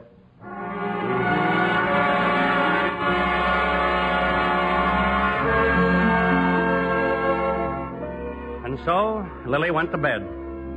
For 3 weeks she stayed there. Then late one morning, a nurse mysteriously propped her up on her pillows and did what she could to arrange Lily's hair. A moment or two later, the door to the room opened and a bunch of the boys walked in, bearing a cake, all gooey with frosting and topped with one tiny little candle. Come on, bring it in. What's that? Well, it's a cake, Miss Valentine. Yes, ma'am. We baked it. For me? Who do you think? All right, Frank, light it. Oh, a beautiful pink and white frosting. Oh, you silly lugs. But what's the candle for? You ready, guys?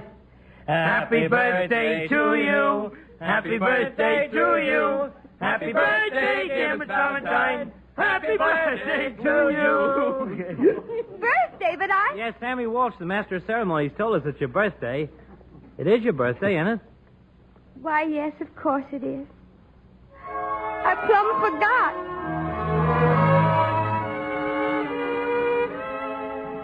I could have killed that fool Sammy Walsh for playing that joke. But the idea of those kids getting up at the crack of dawn to bake a cake for me. Joe, so help me, I was so touched I just broke down and cried. The nurse told me not to, but after they left, I nibbled at it. Jeepers, it was good. I even liked the taste of the candle. Honey, not even wild horses can keep me from doing my act tomorrow night. I'll die before I ever disappoint these kids again.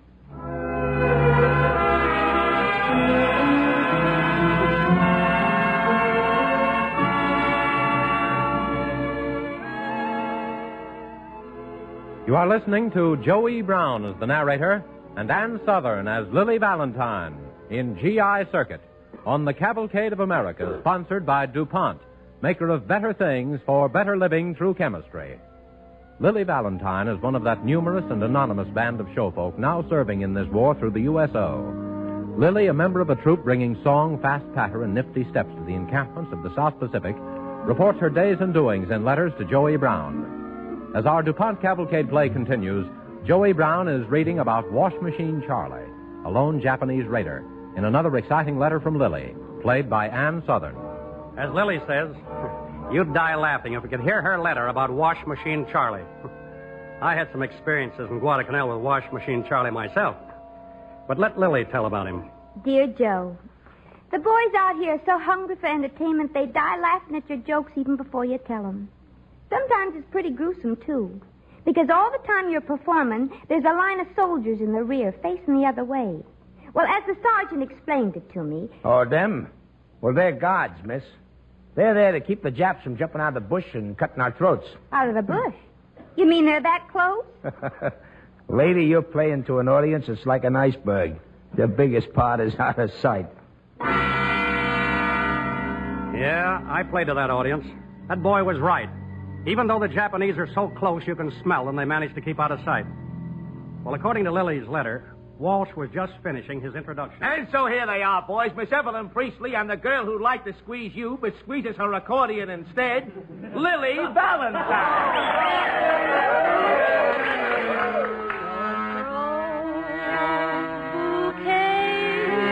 at me.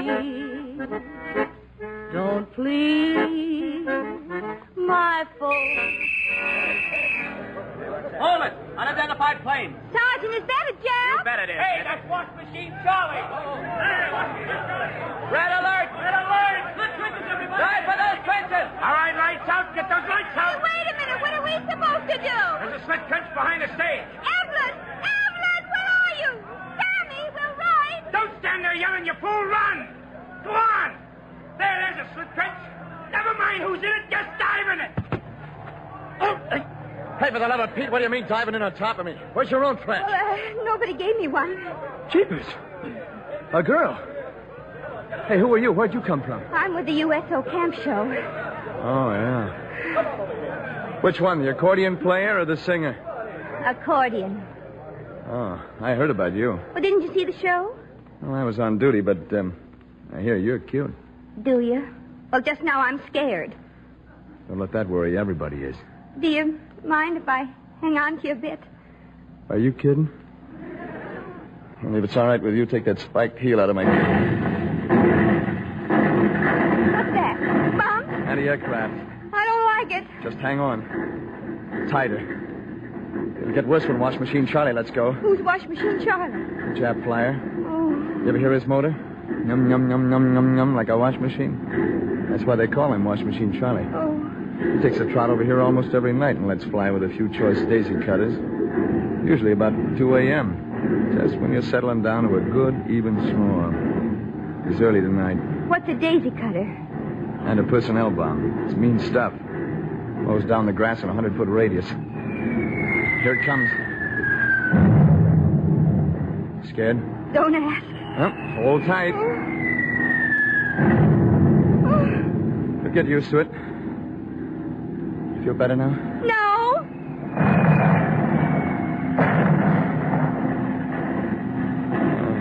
I guess Charlie's done his washing for tonight. Gosh, I'm shaking all over. Sure, everybody is. You too. Feel my hand. What's your name? Higby. Ben Higby. You're a lieutenant, aren't you? How'd you know? Well, when I was, holding, I felt the bars. You're a funny kid. You know, I'm just thinking. What? You and I are going to get acquainted.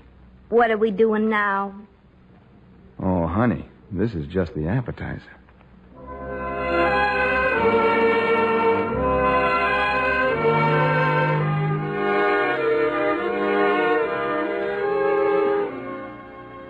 And then he kissed me. Yes, he kissed me right then and there, helpless as I was. Well, Joey, you'd die laughing if you knew the way I reacted. I shook all over, just like when Wash Machine Charlie was dropping bombs. Only I wasn't scared. And, of course, no letter from Lily was complete without that P.S. Joe, you're a honey for writing me. You know, out here, morale is spelled M-A-I-L. But can you picture that Nicky trying to crab Ginny's ass? For Pete's sake, tell her to ditch him. So now they're out of work, huh? Gee, that's a shame. Well, Joe, then... More jungles, more camps, more jeeps, more amphibians. And now and then, don't ask me how, Lily managed to see Lieutenant Higby. Either he turned up at Port Censored to catch her show, or she found a way to get to Censored Atoll to catch an hour with him. I gather they got, well, acquainted. And then one day at a port of embarkation...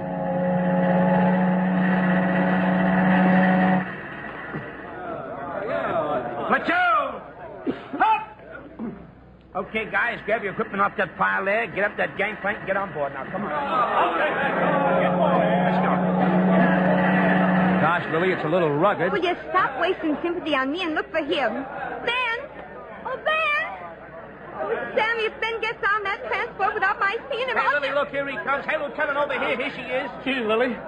Gee, I never thought you'd get up at this hour and come down to see me off. Although I was hoping. Oh, Ben. Ben. Hey, come on. You're a big girl now. So, how about a tune to cheer up all the boys, huh?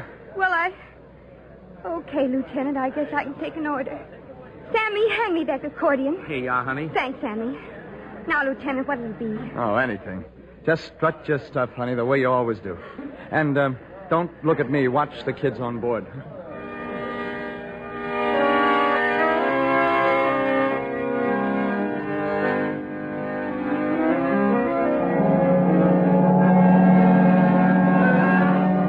Sammy, keep her playing. Don't let her see me getting on board. Right, Ben. Luck, fella. Sammy, he's... Where's Ben, Sammy? He's gone. There he is, baby. He's up there at the rail. Look, he's waving at you. Lily, honey, come on, keep playing. Oh, honey! Honey, no! Hey, Lily, I thought I told you to play something. Play something? Okay, Lieutenant. I guess I can still take an order.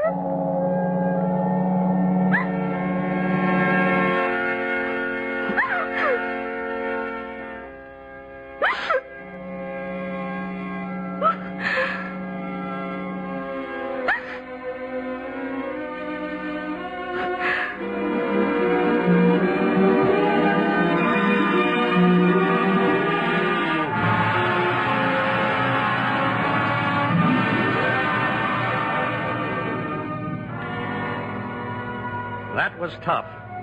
Kinda. Even though Lily was a real trooper at heart. But even for someone in show business, isn't that an awful way to have to leave your husband of just 1 hour? Oh, yes, I almost forgot. That letter ended with the usual... P.S. So she finally up and left him. Hooray for Ginny. I knew she'd come to her senses sometime. Tell her I'll look her up the minute I arrive. I'm coming back out here, Joey, and she's coming with me. The Valentine sisters, vaudeville and nightclub stars, and a medley of new and old-time favorites. Say, will these soldiers eat that number up? Joey, we're just going to wow 'em. And you know, I believe Lily will.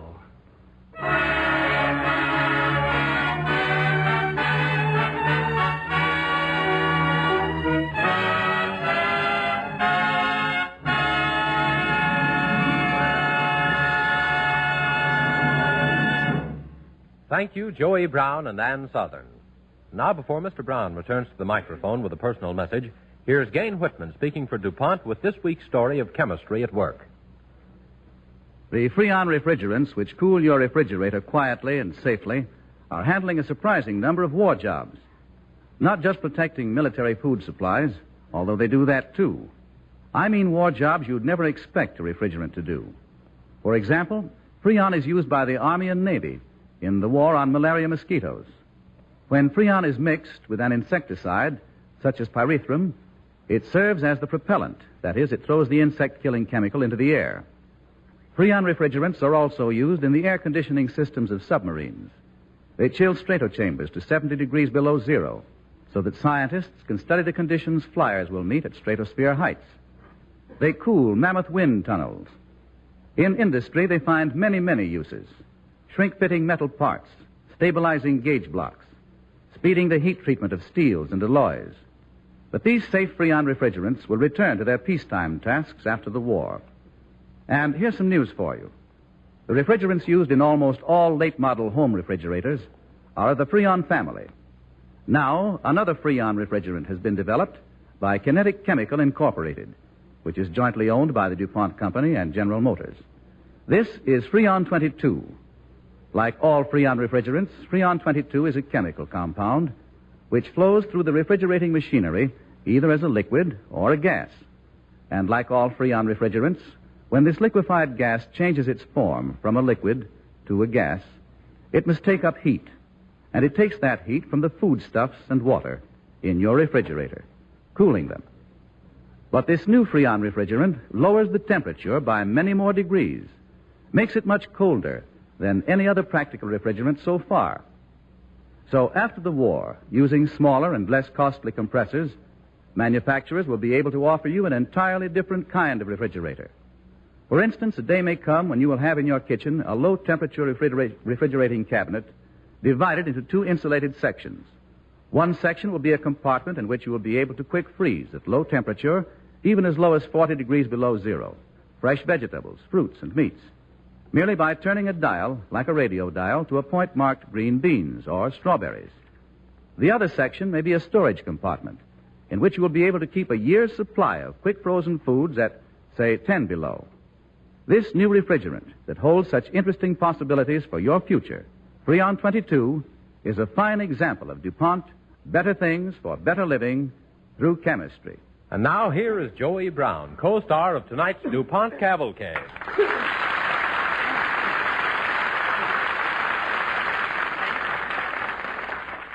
Thank you, ladies and gentlemen. Tonight's Cavalcade has brought home to you just one story of the hundreds of grand people, comparatively unknown, who are bringing your boys, sweethearts, and husbands in the armed forces a touch of home sweet home. I know, for I've seen them all over the world. These little-known people of show business who are the hand clasp between you at home and the men and women overseas. I wish I had time to tell you of the many individual experiences and sacrifices of the entertainers that I've met personally.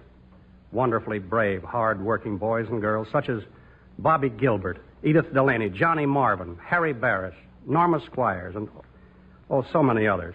America owes them all a debt of gratitude which can never be fully repaid. Miss Southern and I, all of us here on Cavalcade tonight, pay our tribute to these deliverers of good cheer and laughter. And you can share it, too, because USO camp shows supply entertainment to our fighting men are financed by the contributions you make to the National War Fund. Thank you.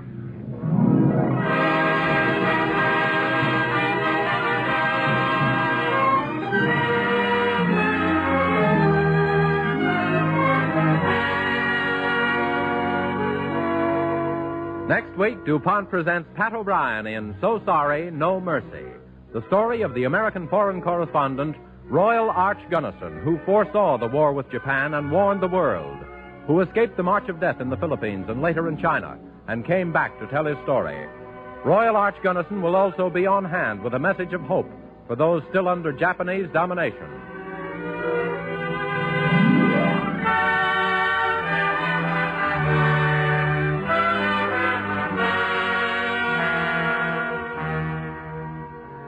DuPont invites you to join Cavalcade's audience again next Monday evening when Pat O'Brien will be starred in So Sorry, No Mercy, a stern eyewitness account of the nature of the Japanese enemy, as reported by Royal Arch Gunnison, one of America's distinguished foreign correspondents. Cavalcade is pleased to remind its listeners that Ann Southern appeared through the courtesy of Metro-Goldwyn-Mayer, producers of the Technicolor musical Broadway Rhythm, and Joey Brown appeared through courtesy of 20th Century Fox Film Corporation and may soon be seen in Pin-Up Girl. Tonight's Cavalcade score was composed and conducted by Robert Armbruster. This is James Spannon sending best wishes from Cavalcade sponsor, the DuPont Company of Wilmington, Delaware. The Cavalcade of America came to you from Hollywood.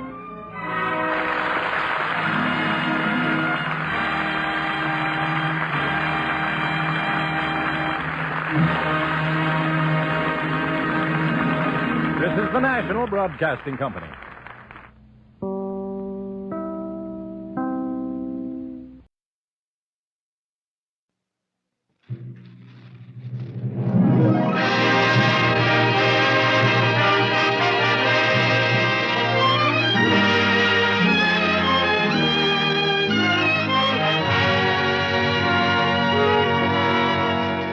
The Cavalcade of America, sponsored by DuPont, maker of better things for better living through chemistry, presents Pat O'Brien as Royal Arch Gunnison in So Sorry, No Mercy. Before we begin our play, here's a word about Speed Easy, one of DuPont's better things for better living. Speed Easy is the remarkable new wall finish that covers dingy wallpaper with one quick coat. It thins with water and dries in an hour. Speed Easy comes in 8 beautiful pastel tints, and 1 gallon does the average room. Try DuPont Speed Easy to brighten up your home this spring. Our DuPont Cavalcade play is the story of an American foreign correspondent and radio news commentator, Royal Arch Gunnison, who in the days of peace foresaw and warned the world of the war Japan was preparing. The Japanese tried but were unable to stop Gunnison from telling his story. 18 months in a Japanese internment camp couldn't stop him. Tonight's Cavalcade play, So Sorry, No Mercy, is the story the Japanese tried to stop Gunnison from telling to his countrymen. Later in the program, Mr. Gunnison will speak to us from New York City. DuPont presents So Sorry, No Mercy, starring Pat O'Brien in the role of Royal Arch Gunnison on the Cavalcade of America.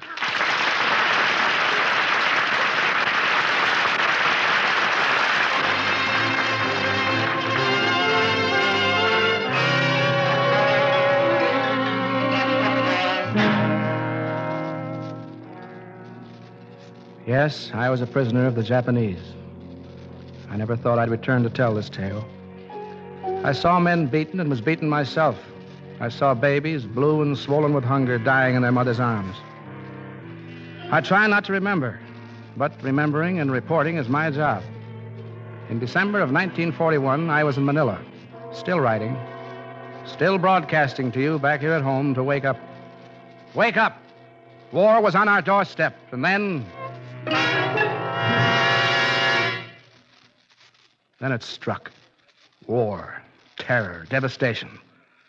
On the 24th of December, President Kazan and General MacArthur moved out of Manila, but I stayed. I kept on with my broadcasts. Then one morning, the transmitter was smashed, and I went back to our rooms to find my wife, who had refused to leave without me. Arch, can we still get to Corregidor? Well, they can't stop us from trying. On my way back here, I went by and talked to Sancho. Said he'd hire a car if he could, and he'd be here to pick us up. Bless Sancho, anyhow. He's such a faithful servant and such a fine friend. Sancho, my dear, is the whole Philippine nation. 5'2" of guts and loyalty. Arch, what's that? Sounds like a Paris taxicab. Wait, I'll go and look. Well, it's Sancho. Hello, Sancho. Shut off the motor. Come on in. Help us with the luggage. Sir, you like car? Me got gasoline, too. What did he say, darling? I think he was going on a picnic. Come on, Sancho. Make it snappy. Oh, yes, sir. Sancho, come right away. Here he comes, dear. Open the door for him, will you? I got car. And I got gasoline, too. Well, how wonderful, Sancho. Before we go in car, we make pledge between us. Mr. Garrison? Oh, pledge, by all means. And the first shall be to you, Sancho. And to the Philippines. To fight for your freedom from the Japs. Thank you, sir. Mabuhay. Long life. Thank you, sir. Mabuhay for General MacArthur. And mabuhay for General Wainwright. Long live Wainwright. Mabuhay for President Roosevelt and President Quezon. Well, now, wait a minute, Sancho. We can't go on here forever wishing mabuhay to the whole world.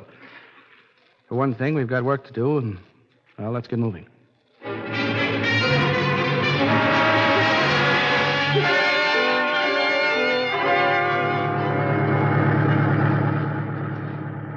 Where are we headed, Sancho? I know way. Only one way left. Maybe Jap's not there. Take it easy, will you, Sancho? Aren't those Japs? It is no good. Road's blocked. Tanks and trucks. We can't make it. You know any other road, Sancho? No, sir. That is the last. How about the waterfront? Waterfront, okay. But Mr. Muto have boats. Well, that's out. Darling, looks like we're stuck. Well, we said we'd stick it out. I guess now we really will. Yeah. Let's go back to the hotel and finish our mabuhais while we wait for the sons of heaven.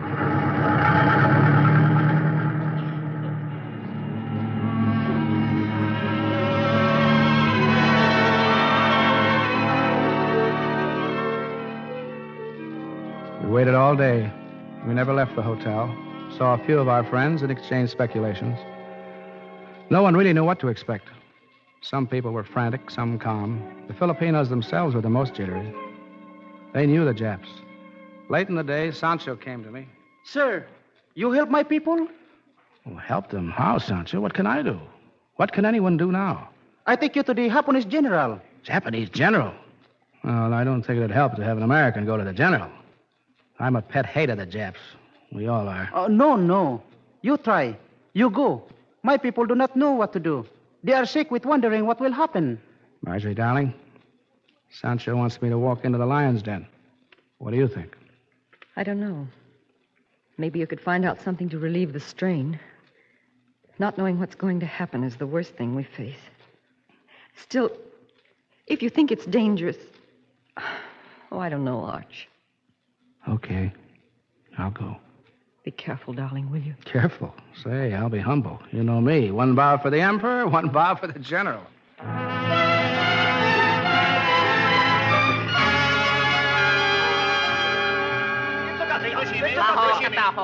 Better you bow, American. You are not accustomed to bowing before our race? No? Yeah, I'm not accustomed to bowing at all. But you will learn in time. Why do you come, please? To ask you how you intend to treat the Filipinos, British, Dutch, and Americans in Manila. Very interesting when one of you great Americans come to pay visit. Do not be frightened, Mr. Gunnison. The Japanese have not learned all the cruelty of your superior race. Not yet. I only came to ask that we receive our rights under international law. International law. Need I remind you, Mr. Gunnison, that I am the international law? You speak very good English, General. Your country's colleges were most useful. We can dictate our peace in your White House in 2 languages. You may go now, Mr. Gunnison. We will not forget you, not for a moment. And do not fear. We will enter this city in an orderly fashion. You will see, Mr. Gunnison. Yes, you most certainly will see.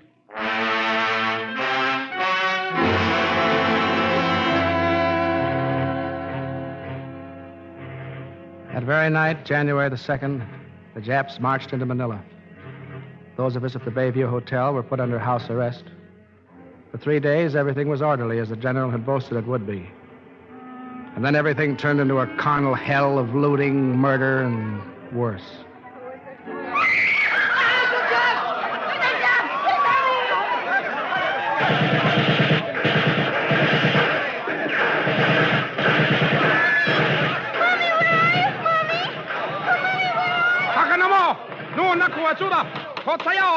American pigs.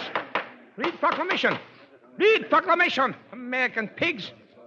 This property has been officially taken over by His Imperial Japanese Majesty, or no one shall leave the premises.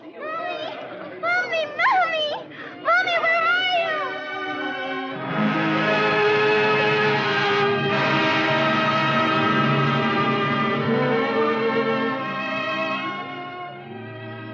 After a few days of horrible confusion, 300 people, Americans and British, men, women, and children, were routed out of the hotel and given the sun treatment. We stood all day in the wet heat, Jap soldiers jeering at us constantly. Our baggage was beside us. We had been told that we could take what we could carry. Margie and I had a mosquito net, a few clothes, blankets, a pillow, 1 can of beans, a can of spaghetti, and 1 jar of grape juice. Little enough to start out to, well, we didn't know where. Yet we were lucky. What we had, we had. Our baggage escaped being ripped open by the bayonets of Jap inspectors who prowled up and down the sagging line of exhausted prisoners. At nightfall, a truck came for us. We drove away to, well, it was the road to hell, but we didn't know it then. Attention, all prisoners.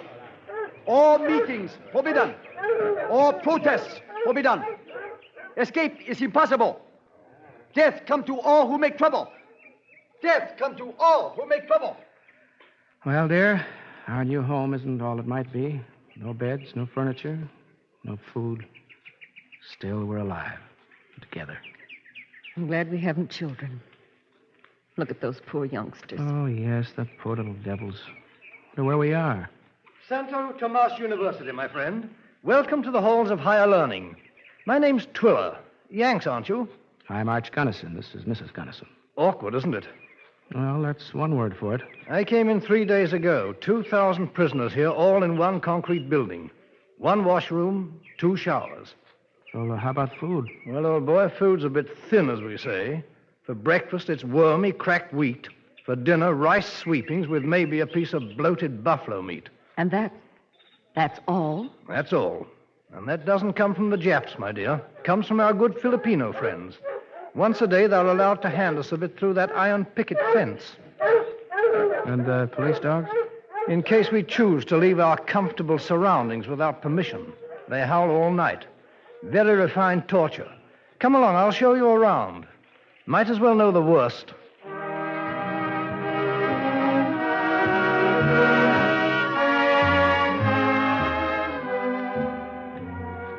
Somehow we got adjusted to the life, to the filth, bad food, and general misery. But it was beginning to tell. Many of us were ill. We had doctors, but no medical supplies. Few people died. During certain daylight hours, we were allowed to go out and walk around what had once been the university campus. We used to walk along by the iron picket fence, not saying much, just thinking what it would be like to be on the other side again, to be free. One day, as we shuffled forlornly toward the fence, my wife suddenly clutched my arm. Arch, look. Where? Over there, on the other side of the fence. A cardboard sign. See? It's moving back and forth. Someone's signaling. That's strange. There's some writing. G-U-N-N. Gunnison. It says Gunnison. Careful. The guard will hear you. Look, Archie. It's Sancho. See him? Wave. Good old Sancho. Hurry, old boy. Amigos, I must be quick. Here is food. Sancho, 1,000 thanks. This will save our lives. You don't know. Do not worry. I come every day, same time. Adios. Adios, Sancho. And God bless you.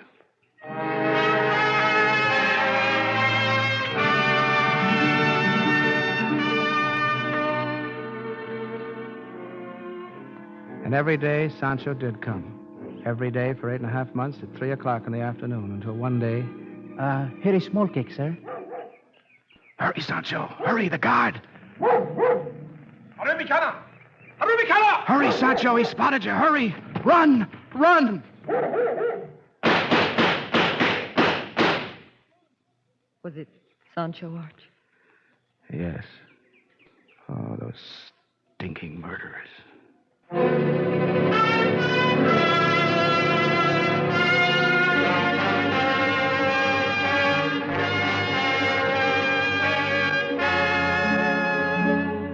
You are listening to Pat O'Brien as Royal Arch Gunnison, the famous journalist, in So Sorry, No Mercy, on the Cavalcade of America, sponsored by DuPont, maker of better things for better living through chemistry. The play is the dramatic record of Mr. Gunnison's experiences as a Japanese prisoner after the fall of Manila. At the conclusion of our play, Mr. Gunnison will be heard from New York. As our DuPont cavalcade continues, Gunnison, played by Pat O'Brien, has just witnessed the murder by the Japanese of Sancho, his faithful Filipino servant. It was only shortly after Sancho's wanton murder that, with no warning and even less explanation, we were mysteriously transferred with about 150 others to Shanghai. The Shanghai internment camp was no better. The same brutality, the same filth as at Santo Tomas. And beyond that, a new feature, a daily third degreeing. For some reason, I seemed to be their favorite subject. Oh! Now, take him back to his room. I am going to report his uncooperative attitude to the colonel.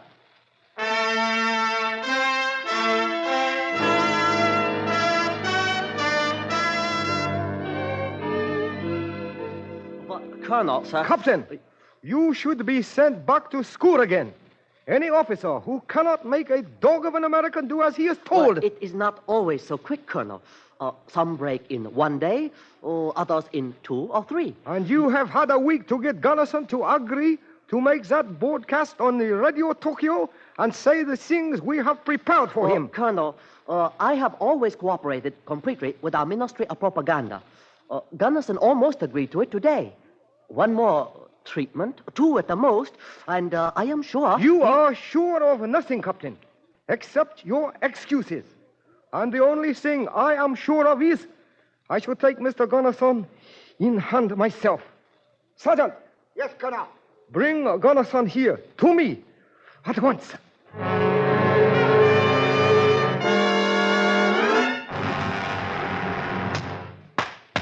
Oh, why, you... Oh, so sorry, Mr. Gunnison. We did not mean to break your grasses. Oh, your teeth are broken too, Mr. Gunnison. Oh, so sorry. Now will you retract what you have said about the Japanese? Answer. What are you referring to? We have complete fire on you. Once you say Japanese aggressive, inferior people, you make ridicule of a Tosho. You speak many lies. Well, answer. I cannot. Oh, so sorry. Perhaps you do not understand the question. Will you take back what you have written on a broadcast? Answer. Oh, very unpleasant, is it not, Mr. Gunnison? Think now. Japanese wanting to help you. You agree to broadcast how well you are being treated. Yes? Then we give you car, air-conditioned room, not like a prison camp. No. Oh, so the American gentleman is stubborn. Perhaps the beating has offended him? Bring the, let me see, what shall we use? American. Oh, yes. Bring the baseball bat. Most appropriate. Kneel, prisoner. Put your knees on the baseball bat. That is correct. Is it painful, Mr. Gunnison? No? Then wait a while. No, Mr. Gunnison. Who started this war? Answer. You know better than I. Oh, Sergeant, you have knocked the poor fellow off the baseball bat. Put him back on. There. That is better. I can stand this as long as you can. Good, because I am most comfortable, thank you. Mr. Gunnison, you have been in Chongqing? Answer. I cannot answer your questions. You wouldn't answer them in my place. Very true. But Japanese is not in your place. You will be. That was not polite, Mr. Gunnison. So sorry. Then let us discuss the Emperor's birthday. Oh, yes. We must plan for our prisoners to celebrate this. You know they'll refuse. I wonder if we have enough baseball bats for every prisoner? Of course, this is a wartime. You will forgive us if we are short. And now, Mr. Gunnison.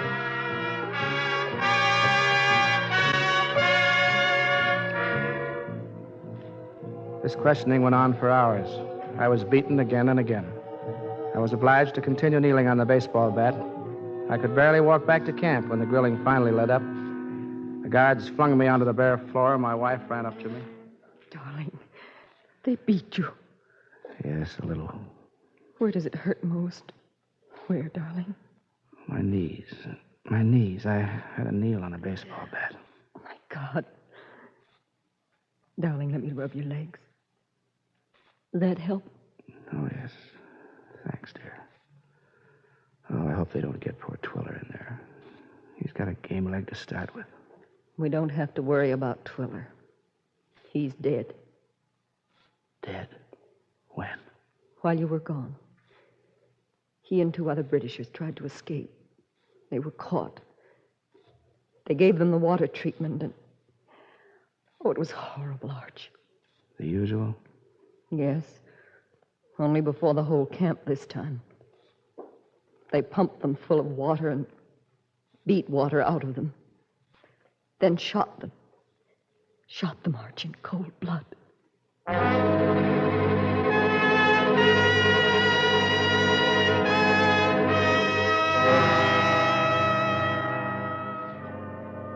The next day, I was questioned again. And the day after. On and on. Same treatment. The same cat-and-mouse brutality. Always the Japanese said the same thing. You'll never be freed. America has no ships. What if you do win the war? We'll try again. And so on and on. I saw my friends become sick from beating, starvation, and just terror. I was sick myself. When the 4th of July came, we tried to bolster up our courage by a celebration. Oh, that was an event I shall always remember. We'd saved breadcrumbs for a bread pudding cake. We gathered in the yard in uneasy, excited groups. The Japanese guards fingered their rifles nervously. But we stayed. To show the Japs we were not afraid. Finally, someone began to sing.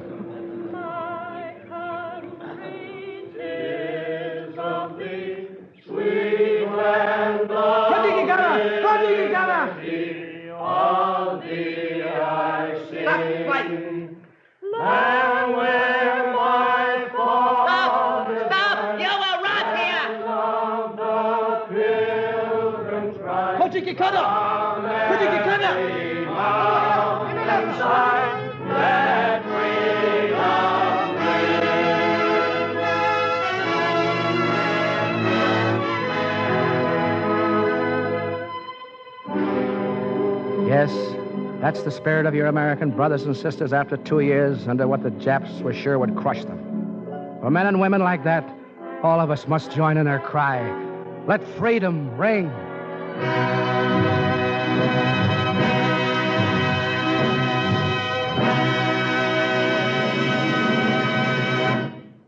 Thank you, Pat O'Brien. At our microphone now in New York City is George Albee, who assembles the facts and writes the stories of chemistry heard each week on Cavalcade. Mr. Albee will also introduce Royal Arch Gunnison. We take you now to Radio City, New York.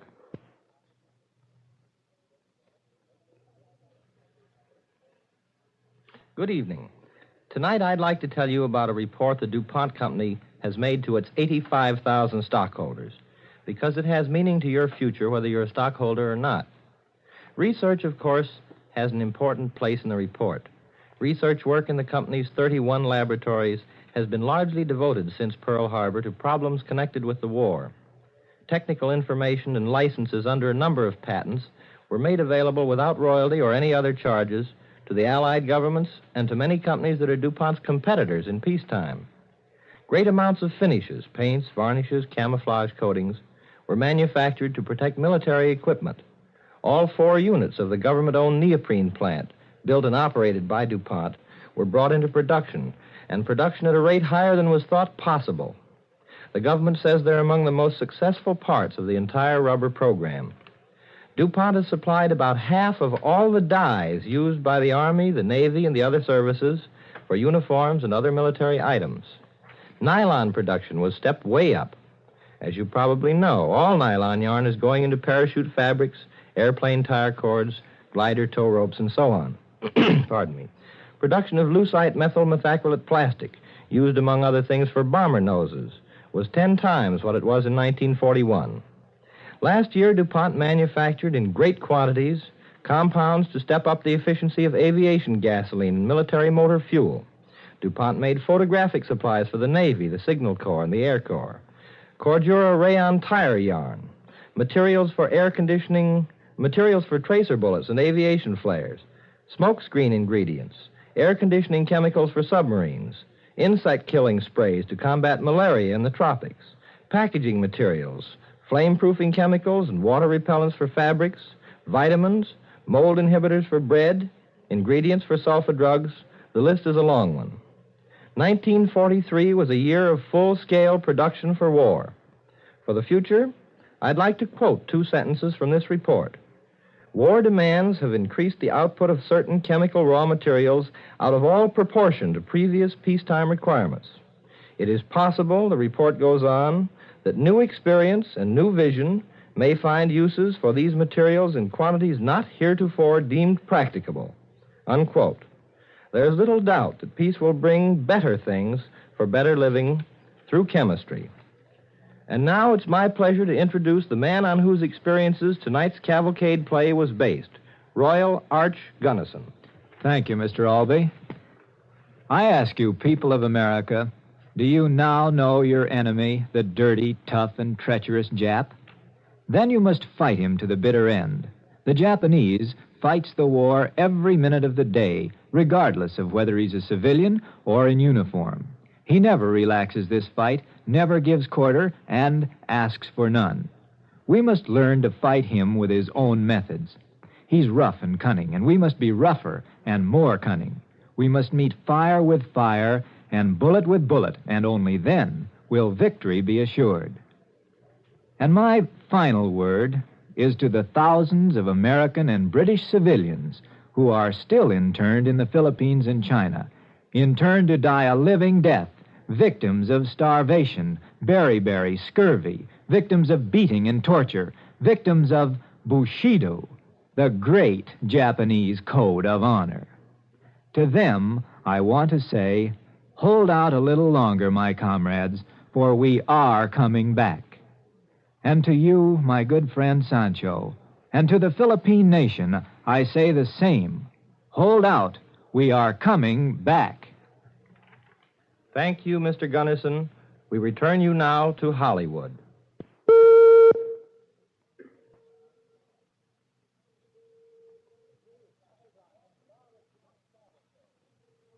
And here is Pat O'Brien, star of tonight's Cavalcade.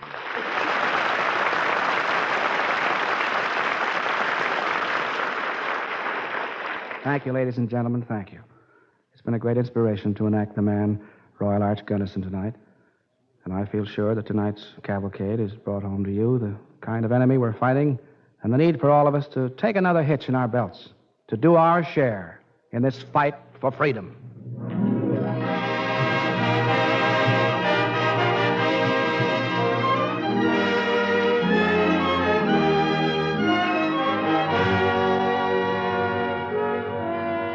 Next week, DuPont presents Alan Ladd in Ambulance Driver, Middle East, the story of the courageous volunteers of the American Field Service. This humanitarian organization, born in the early days of the First World War, has been and is today serving gloriously and selflessly with the armed forces of our allies at the battlefronts in Europe, Africa, and Asia.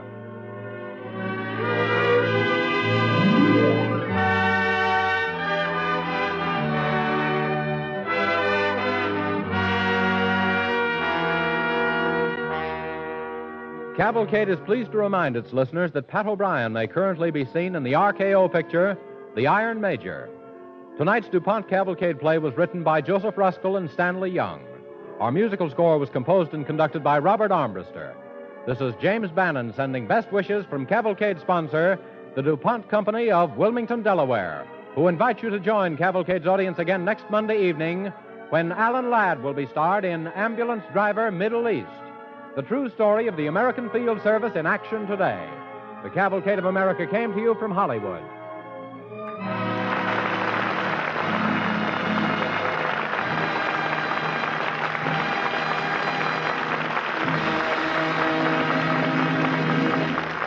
This is the National Broadcasting Company.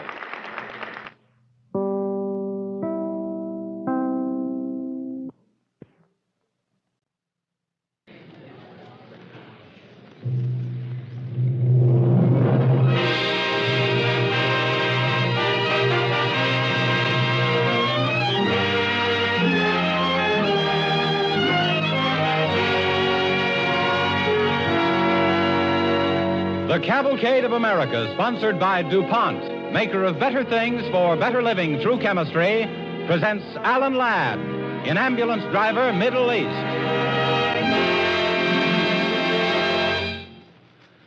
Spring is here, perhaps just around the corner for some of you. So before we begin our play, we want to remind you of DuPont Speed Easy. Speed Easy wall paint will help you do a good job of redecorating this spring. For less than $3, most rooms can be made to look like new with Speed Easy.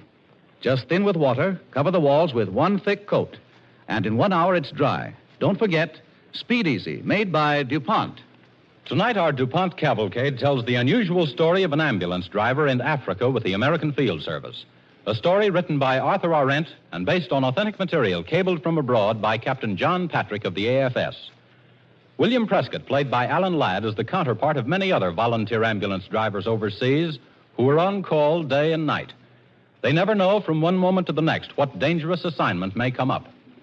Tonight's Cavalcade is the record of the way one of these men handled an exceptionally hazardous mission upon whose successful completion depended the health and safety of an entire Army division. DuPont brings you Alan Ladd as William Prescott, American Field Service, in Ambulance Driver Middle East, on the Cavalcade of America.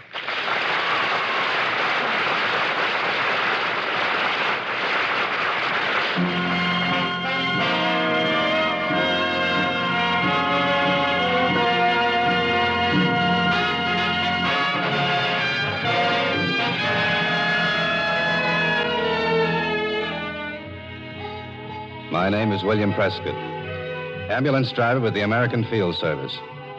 Today, the American Field Service is back in action again. We were with the Free French in Syria, with the British in Africa and Burma, and now in Italy. We're all Americans, recruited in the United States. On the battlefronts, we evacuate the wounded. We stand by at bomber command posts. We go out with regiments on maneuvers in the Syrian desert. These are some of our jobs, but there are others, like the job we ran into at a casualty clearing station of the British Army in Africa. It started in a bazaar at the crossroads in the mysterious desert.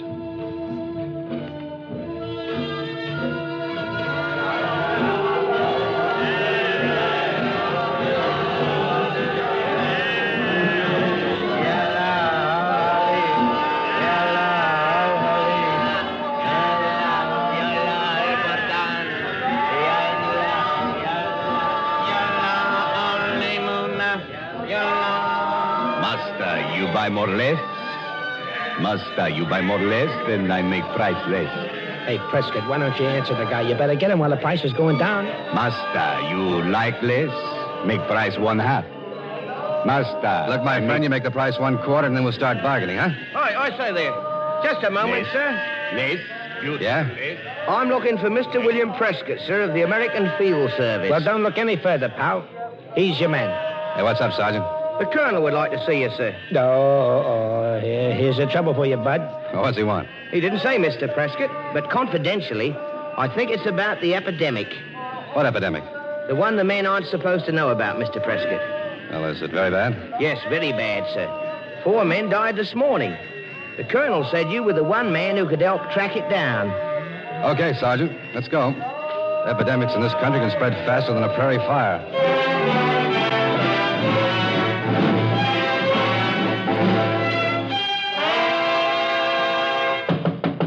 Come in. Mr. Prescott is here, sir. Good morning, Colonel. Yes, Prescott. Thank you, Sergeant. That'll be all. Yes, sir. Mr. Prescott, I'd like to have you meet Lieutenant Brownlee. Delighted, old man. Won't you sit down? Thanks, Lieutenant. Well, what's the problem, Colonel? Smallpox. Smallpox? Oh, good Lord. It started about 2 weeks ago. We thought we had it licked. We vaccinated the entire town and about 1/3 of our troops. A third? Well, what's the matter with the rest of them? Oh, then I presume you didn't know, Prescott. In the British Army, a soldier can refuse vaccination. No, sir, I didn't know, but knowing it doesn't help now. Yes, Prescott. But this epidemic is just another thing we've got to lick. It's one of those things to die on the battlefield for your country, but it's a bad show when a healthy man comes all the way out to this godforsaken corner of the world, picks up a filthy disease, and is destroyed by it. Well, it's always a mystery to me where they pick it up, sir. It always is.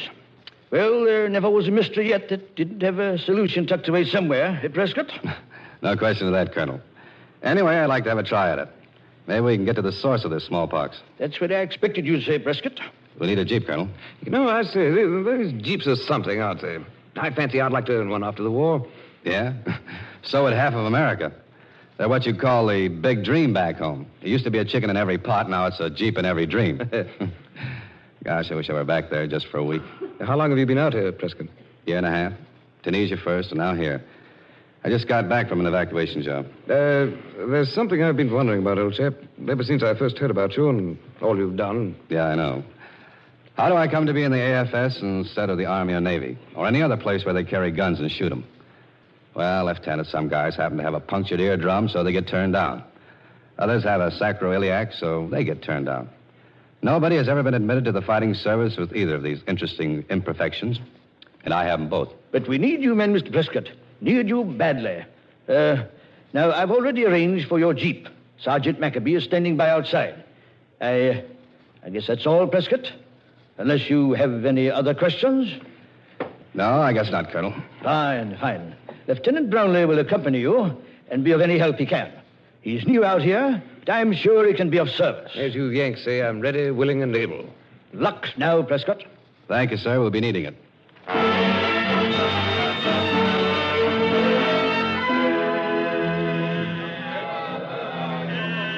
I say, Prescott, why the deuce are we stopping at the bazaar? I thought we were going directly to locate the source of the infection.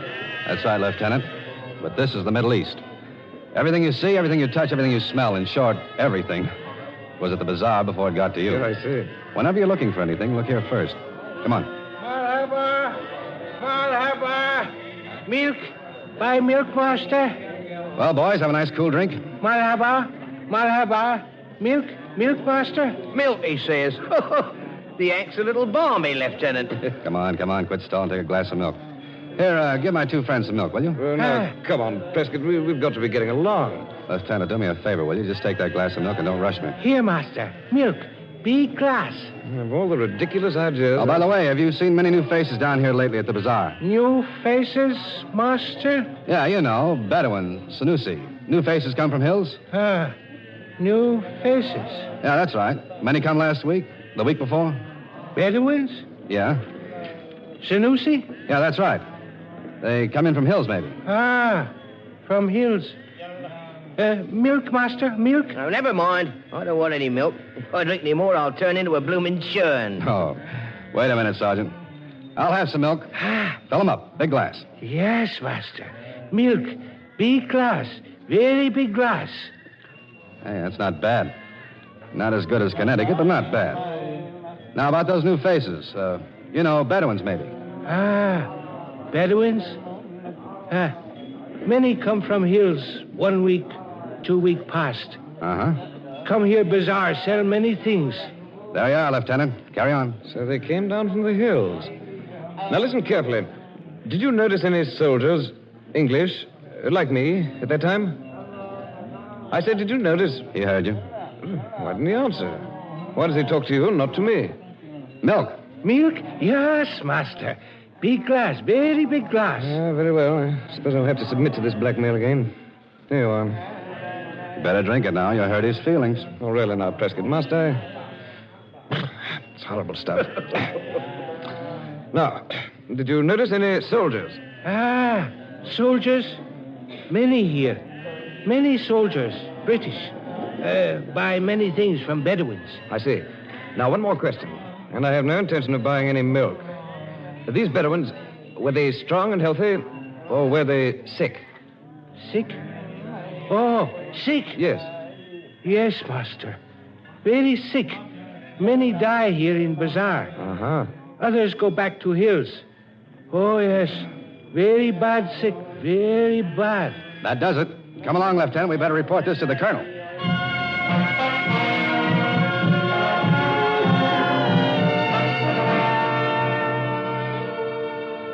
And that's how it was, sir. The Bedouins came down from the hills, somehow communicated the disease to the men, and they went back. Those that were alive. They didn't go back, Prescott. Not right away. They dropped in somewhere else first. I've had a report from a village down the line. Sukne, I think it's called. Yes, Sukne. They've had 20 cases up there. All natives as yet, but frankly, I don't like the look of it. Yes, Sergeant? Medical report, sir, just came in. Let's have a look at it. You may go, Sergeant. Yes, sir. Well, it's here. What's here, sir? Gentlemen, we've got a full-scale man-size epidemic on our hands. This report is from Gudari. They've had 14 cases since yesterday. Gudari is just north of here. Well, that's a nice mess. Well, Colonel, at least knowing where it's broken out this time, we shouldn't have too much trouble. You're very optimistic, Prescott, because I believe you're in for a good deal of trouble. The rest of this job is to go out with Lieutenant Brownlee and lick this epidemic at Gudari before it's too late.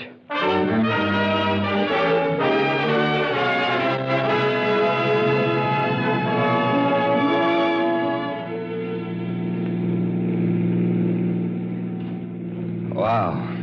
Even a sandstorm will be welcome right now. 6.5 days of nothing but a jeep in the desert. Well, there's nothing to do but keep shoving on. Hey, look over there. I think I see something. By George, so do I. What do you think it is, Prescott? Well, maybe it's a camel. What? It is a camel. In that case, there's probably a herd of them grazing, and that means... What? We've found our little infection spreaders, our walking germ cultures. All we've got to do is find the camp. Pick out the biggest tent, that's where the sheik will be living. Talk to the old boy like a Dutch uncle, vaccinate the tribe, and go home. Hey, you're right, Yank. Look now. You can see the rest of the herd. And the tent poles. Right. Come on, let's go.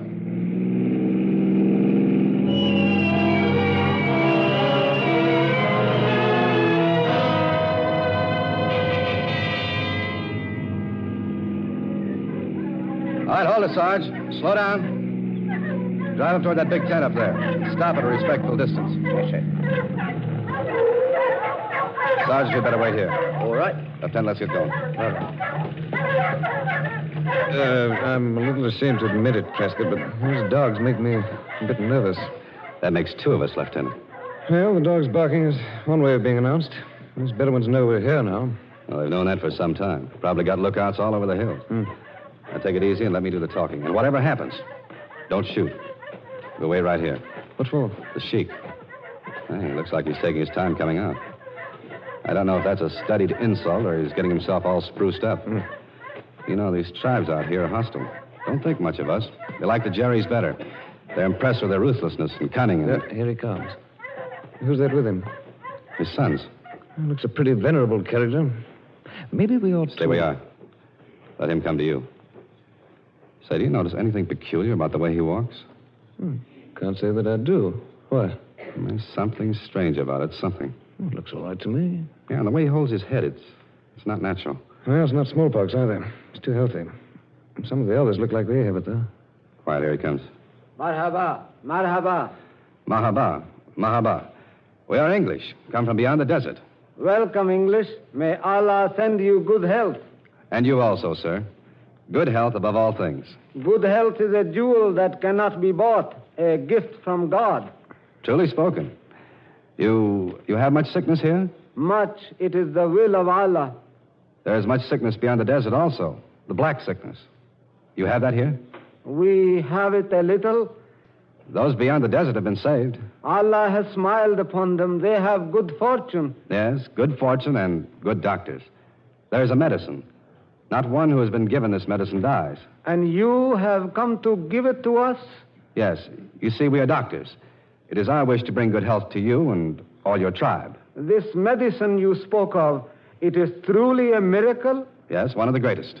It has never failed to make those who are sick well again? No, never. You swear this by Allah? By Allah, we swear it. And you are willing to die if what you say is not true? Oh, I say, Prescott. We are willing to die. Good. If you are willing to stake lives on medicine, then I call my people together and tell them to make ready.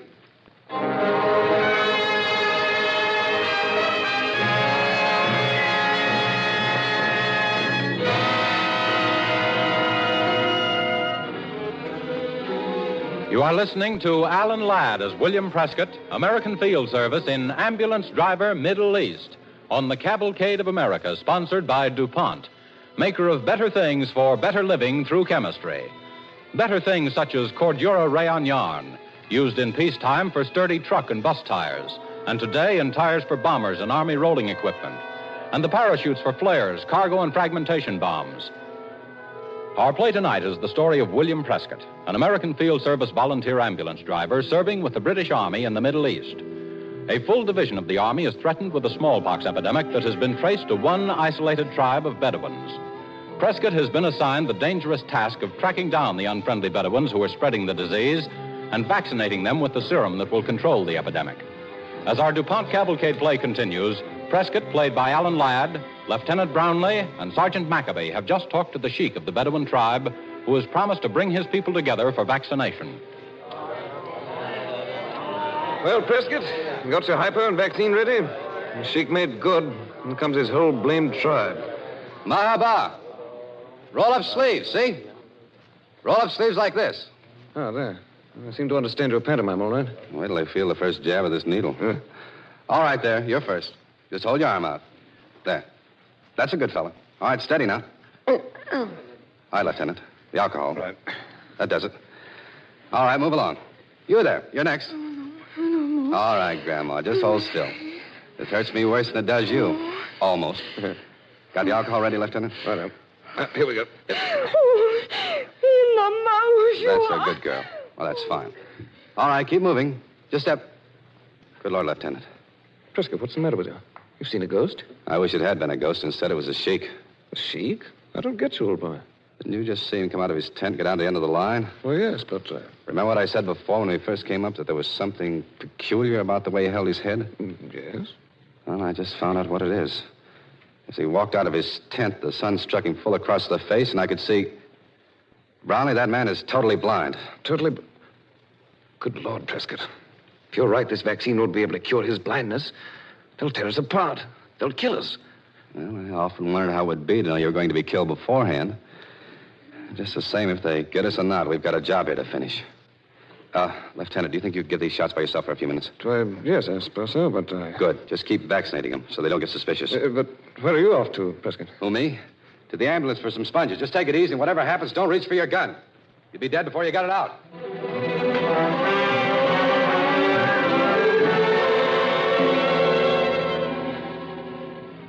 I need some sponges, Sergeant. You'll find them in the flap behind the stretcher. Righto. By the way, Sergeant, that machine gun of yours, could it shoot, say, 50 rounds without falling apart? Oh, I think it would be persuaded, sir. Could the man who was aiming it put the bullets exactly where he was told? That depends on who the man is, sir. Sure. Now, could this man come close enough to kick up dust at their feet and blow the turbans off their heads and still not hit them? If the man was me, he could. Good. Now, listen carefully. 5 minutes after I leave, crawl up to that ridge over there. And I said crawl. Get your gun set up. Take your time. There'll be no hurry. Yes, sir. The signal will be a whistle from me. The first one you hear. Is that clear? Yes, sir. Aim carefully. If you kill one of them, there'll be trouble. The Army can't afford that. They've got other fish to fry right now. One thing more, Sergeant. If that gun of yours should jam, you hop in an ambulance and go home. Go home, sir? Yes, my friend, and that's also an order.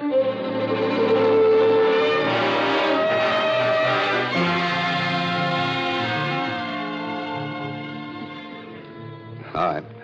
Now hold steady. 1, 2, 3. Yeah, that's a good youngster.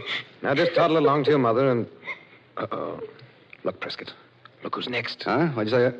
Oh. Marhaba. I am ready. Oh, hello, Sheik. Ready for your medicine? I am ready. If you do not make me well, you will be killed. Yes, sir. When we make a bargain, it stays a bargain. Now just roll up your sleeves. There, that's it. There you are. Didn't even feel it, I bet.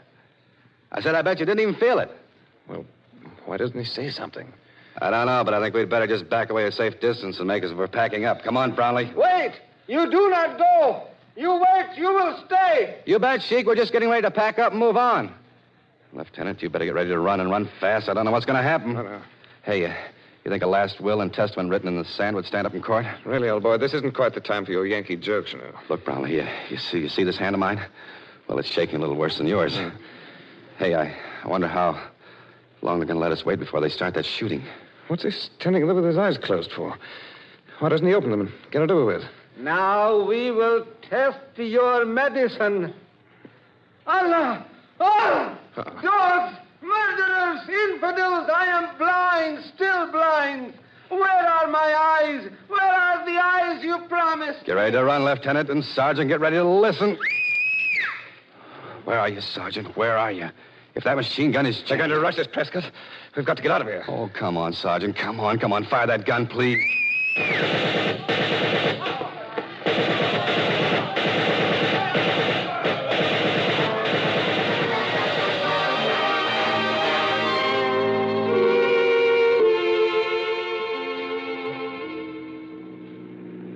Well, it worked, Sergeant. It worked. I'll say the blooming thing worked, and I didn't pop a one of them. Well, Prescott, they certainly scattered, didn't they? Just like the old saying, he who fights and runs away... Yeah, I know. Lives to fight another day.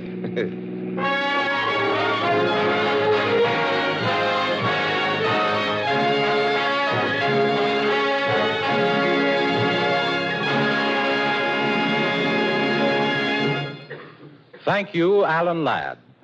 DuPont salutes the thousands of hard-working young men who, like William Prescott in tonight's play, receive little glory for their important part in the war, but who nevertheless have made a lasting contribution to the cause of humanity. Alan Ladd will return to the microphone in a few moments. Meanwhile, we switch to New York, where George Albee, who assembles the facts and writes the stories of chemistry heard on Cavalcade, will bring you this week's story of chemistry. We take you now to Radio City, New York.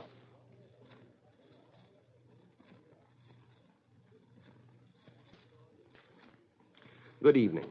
My story of chemistry tonight is about the father of chemistry, Lavoisier, a great Frenchman, a great scientist, and a great humanitarian. At the DuPont Company, we feel a special reverence for this man because he was the father of modern chemistry and because he was the friend and guiding genius of Eleuthère Irénée DuPont, who came to America and founded the DuPont Company. So it was fitting that Mr. Lamont DuPont was one of the speakers chosen to honor the 200th anniversary of Lavoisier before the Society of Chemical Industry last Friday. 200 years ago, chemistry was a hodgepodge of mysticism and magic with a lot of fancy names, terms like butter of arsenic and flowers of zinc. Lavoisier changed all that. He said, "I want the facts." And he went after them. He weighed his materials. He was actually the first one to use the chemical scales as an instrument of precision. The laboratory tools we use today, electron microscopes and ultracentrifuges, we owe to the emphasis he put on accurate scientific instruments. He turned chemistry into an exact science. Lavoisier thought government ought to be scientific, too. He introduced tax reforms, cleaned up hospitals and prisons. He established what amounted to the first agricultural experiment station. He even advocated free education for all children and state old age and unemployment insurance a century and a half ago.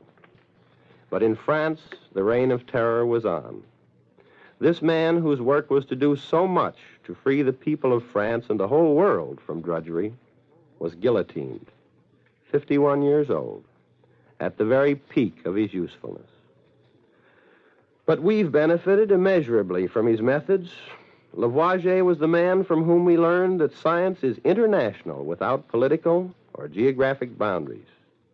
In 1914, the synthetic chemical industry belonged to Germany. Germany manufactured more than 3/4 of all the coal tar products of the world.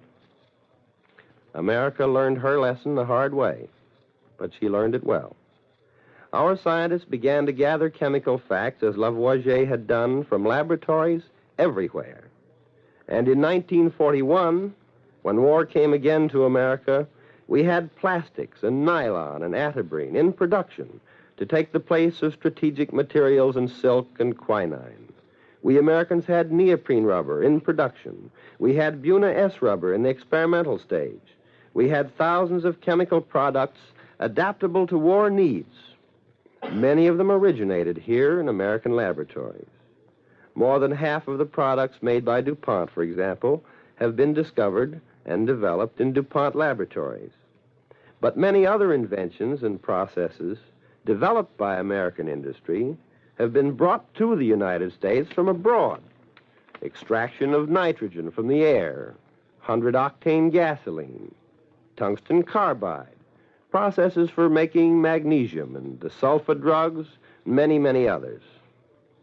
Just as ideas from laboratories in other countries furnished the missing links in Lavoisier's chain of chemical evidence, these imported inventions gave us the parts that were lacking in America's great machine of production. Without them in this war, that machine might well have broken down. Lavoisier of France taught us much. We of DuPont, especially, honor him every time we use the phrase better things for better living through chemistry. We return you now to Hollywood and Alan Ladd.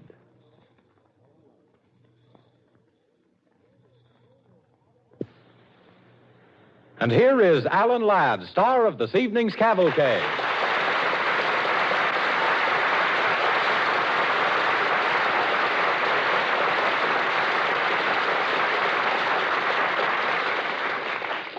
Thank you, ladies and gentlemen.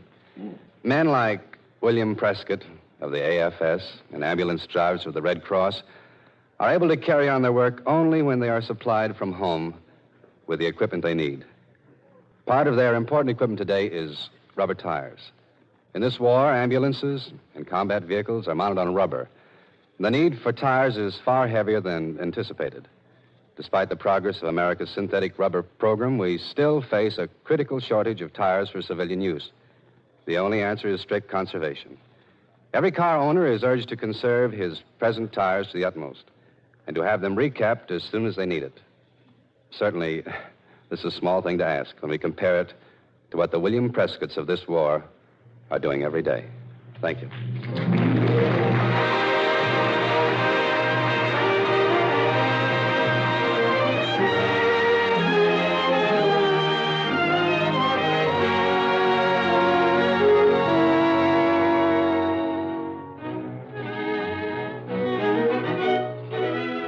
Next Monday, the DuPont Cavalcade presents Alfred Drake, star of Broadway's biggest hit, Oklahoma, and Everett Sloan, famous radio actor, in The First Commando, a dynamic, thrilling story of General Francis Marion and his ingenious band of American fighters who 170 years ago originated the commando style of warfare, which is so famous today.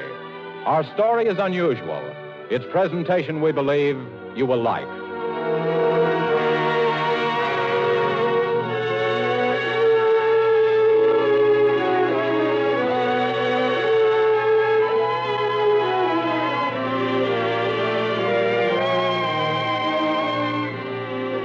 Cavalcade is pleased to remind its audience that Alan Ladd appeared through courtesy of Paramount Pictures, producers of The Miracle of Morgan's Creek. Tonight's DuPont Cavalcade music was composed and conducted by Robert Armbruster. This is James Bannon sending best wishes from the DuPont Company of Wilmington, Delaware. We invite you to listen during the next hour and a half over most of these stations to three fine programs. The Voice of Firestone with Richard Crooks, the Bell Telephone Hour with Helen Traubel, and tonight, in its new time, just 1 hour from now, Information Please. The guest tonight on Information Please is none other than Sergeant Marion Hargrove, author of the famous See Here, Private Hargrove. The Cavalcade of America, sponsored by DuPont, came to you from Hollywood.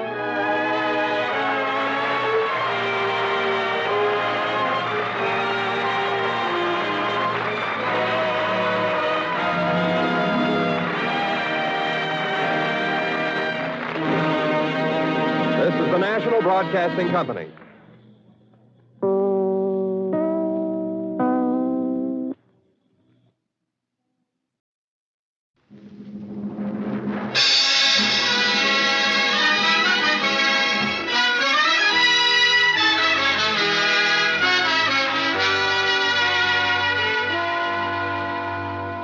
The Cavalcade of America, sponsored by DuPont, maker of better things for better living through chemistry, presents Alfred Drake and Everett Sloan in The First Commando.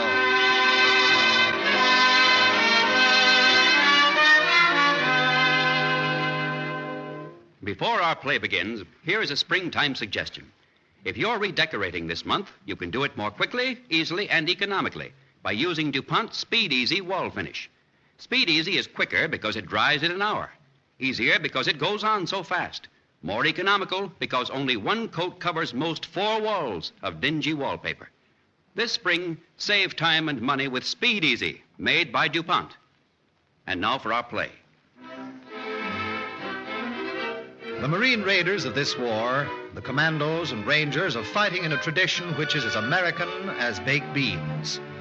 American soldiers made a considerable contribution to this sort of fighting technique, improvising when they fought for this country's freedom 170 years ago. Tonight, starring Alfred Drake and Everett Sloan, DuPont brings you the story of the Americans who first successfully used commando tactics over a long period of time. The ragged group of Revolutionary War irregulars known as Marion's Men. DuPont presents The First Commando, an original radio play by Peter Lyon and Alan Lomax, and starring Alfred Drake as Sergeant Flint and Everett Sloan as General Marion on the Cavalcade of America.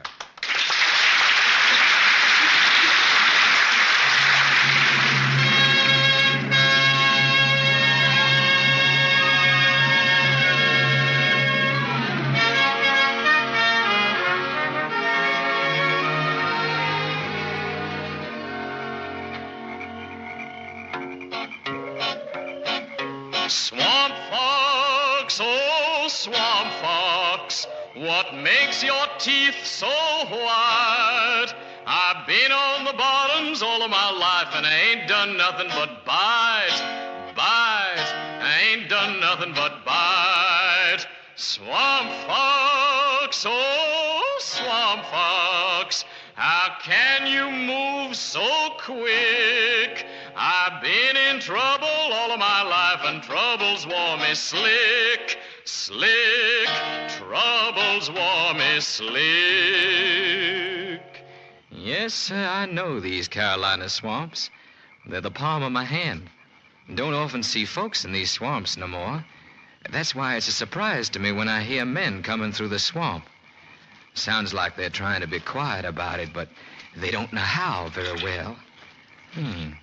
Now I can hear them talking. Little creek ahead of us. Let's see, 2. I can hear the water. There must be 3 of them. That lieutenant here is talking. We'd all be gigged. I can tell that they're Marines in training. On maneuvers, they call it. And I decided it'd be kind of fun to scare them up a bit. Hey, Doug, aren't we almost... Hey, what was that? Ought to keep your head down, son. If I was a Jap, I'd have put a musket ball spang between your eyes from 300 yards. Who are you? And where are you? Atlas, can you see him? Hey, what's the gag? Gag? I'm telling you. I could hear you crawling along when you was 300 yards away. I could see you 50 yards away. You boys got to learn to move quiet the way we used to. There he is. Hey, get the funny clothes he's wearing. Buckskin's pretty handy in this country, son. Wouldn't sneer at it. A lot of good folks have worn buckskin. Hey, Jack, who are you? What are you doing in this swamp country? Those clothes he's wearing. They're like in those pictures in the history books. The revolution. Nah, what are you guys, crazy? Think he's a ghost? You asked me who I am.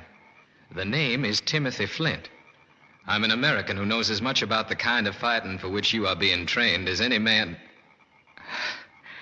I started to say, as any man alive. You one of these commandos they got helping with our training? The English learned their lessons in this kind of fighting from me and my comrades back in '76. How come you never heard about us? And our general, you act like you never heard about him. Well, you'd ought to be ashamed. An American general? You don't mean Eisenhower? A little general named Marion, Francis Marion. You should let me tell you about him. Not now, Bud. We gotta get out one of our training. My story will help you in your training. Get comfortable. Sit down. I'm going to take you back 168 years for this story. Now listen, you young fellas, and a story I will tell. I fought with Francis Marion, and I knowed him mighty well. 'Twas in these South Carolina swamps he began his wild career, and his little band of rebels made the enemy shake with fear. The enemy shake with fear. The enemy shake with fear. His little band of rebels made the enemy shake with fear. He was a runty little fella, and his legs were sort of bowed, but the toughest, smartest fighting man that I have ever knowed. His voice was low and quiet in giving a command, and you'd fight till hell froze over for that quiet little man, that quiet little man, that quiet little man. And I wish you could have heard him when he first spoke to his men.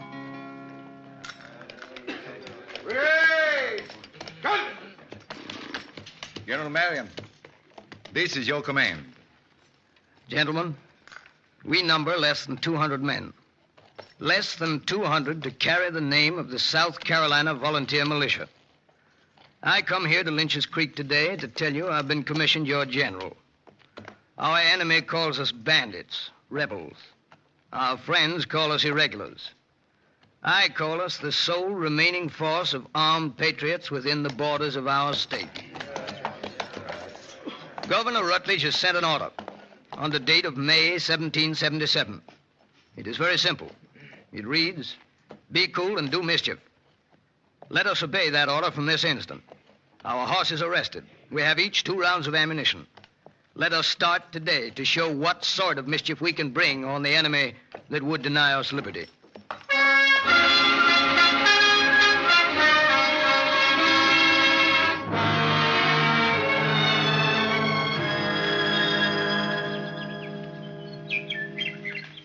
The sun goes down. The men are all ready, General Marion.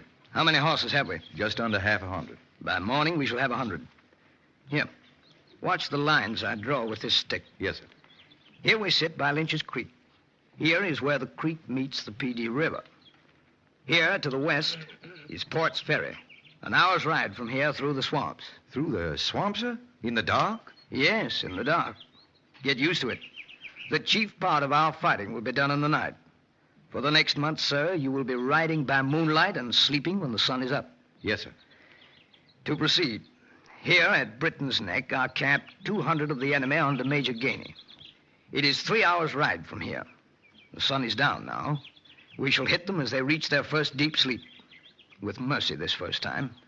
I need their horses and their powder, not their lives.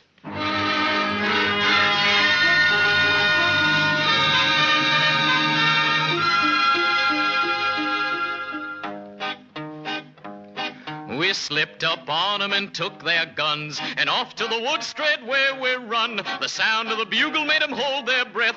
They knew our slogan was liberty or death. Sing whack-fa-doodle-I-day. Sing whack-fa-doodle-I-day.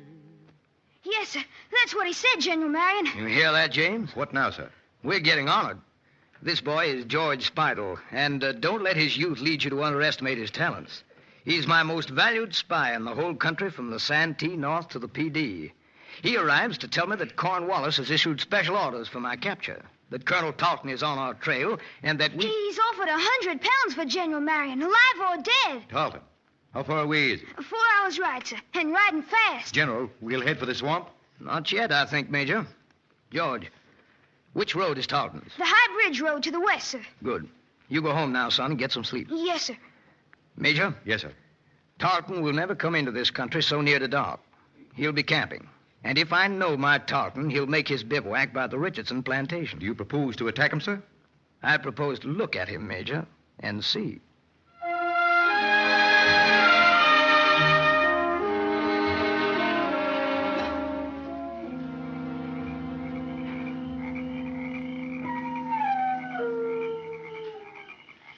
General Marion, sir. What? Who's that? It's me, sir. Flint. Oh, Tim. I wasn't expecting you. I'll wager I jumped 6 inches. Taught your lessons well, sir. You have anything to report, Tim? Yes, sir, it's as you said. They've camped on the Richardson plantation. And? And put the torch to it, sir. It's burned to the ground. What else? Well, sir, he's got 2 field pieces, sir, and plenty of light from the fire at the plantation to see by. Our guess is that he's got 400 dragoons with him. 400? That's not all, sir. What then? One of our men deserted to him, sir. One of the men in my patrol, sir. There'll be no attack tonight, Tim. No attack? Well, figure for yourself. 400 dragoons and a pair of field pieces. A traitor from our band to lead him through the swamps, even to our camp. No.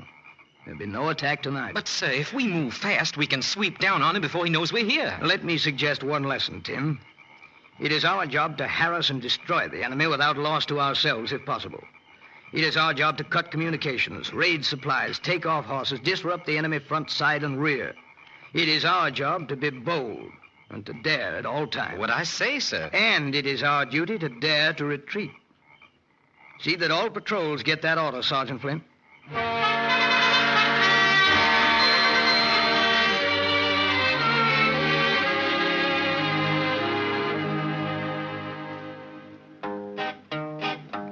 Now Marion didn't want to waste his men, and so he gave an order then. Hit for Snow Island like a bear for its nest. Fatten up our horses and get a little rest. Sing whack-fa-diddle-I, sing whack-fa-diddle-I. You look worried, Peter. I am, sir, and that's the fact. Why then? Could we hope for better winter quarters? No down quilts, it's true. No roof, no 3 meals a day, but think how unhappy is our enemy. And just because we exist. The brigade is shrinking, sir, shrinking fast. And our provisions, if we're to feed the prisoners... The prisoners? Peter, what day is today? It's a Monday. Why, it's today that they're sending a lieutenant from Charleston to treat with us for an exchange of prisoners. I forgot to warn our lookouts. They'll be bringing him in on a litter if we don't get word to them.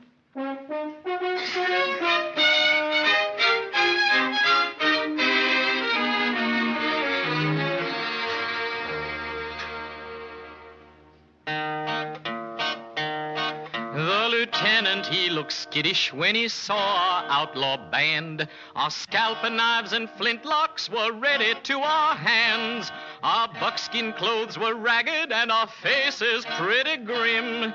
And 100 tough backwoodsmen were looking straight at him. And 100 tough backwoodsmen were looking straight at him. Where is your general? I am Francis Marion. You? I beg your pardon, sir, but I... You come from Charleston about the prisoners? Yes, sir. My papers. Here. Lieutenant Fitzhugh at your... I mean, Sit down, Lieutenant. Thank you, sir. Well, these papers seem all in order. Oh, excuse me. I see here the suggestion that officers shall be exchanged at the rate of 1 for every 5 troopers. This I must refuse. But such terms are quite usual, I believe, sir. I won't question the regularity of the practice, but for my purposes, a trooper is a trooper. And if he's a good enough trooper, he's an officer. We stand very little on ceremony, sir, in my brigade. A man is a man, whether common soldier or major general. Same ration, same dangers, same pay, same death. I must reject any other terms. I shall convey your message to the commanding officer at Charleston, General Marion. Here's dinner, General, Lieutenant. You don't recognize your meal, Mr. Fitzhugh? Sweet potatoes. The Indians call them yams, served on a clean piece of bark. At your elbow, water. But surely, General, this is not your usual fare. In a sense, sir, you're right.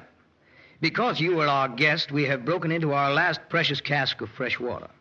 In your absence, sir, we would drink swamp water with a little vinegar to make it palatable. Vinegar? Well, you look grave, Lieutenant. Sir, I believe I have cause. I see an American general and his officers serving without pay, almost without clothes, living on roots and drinking swamp water. All for a silver device on their leather caps. Liberty or death? Sir, when I'm given safe conduct out of your swamp headquarters, I shall go directly to Charleston to tell my colonel of your terms for the exchange of prisoners. That done, I shall resign my commission and return home. So? After seeing you, sir, and your men and officers, I'm convinced that there is no chance of defeating such men on the field of battle.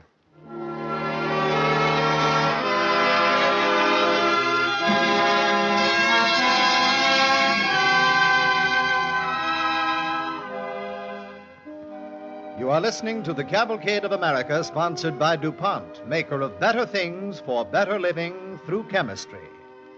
One of the DuPont better things is nylon yarn. Nylon, which in peacetime was made into sheer, long-wearing hosiery, and which today is used exclusively for war purposes, for parachutes, glider tow ropes, airplane tire cord, and filters for blood plasma.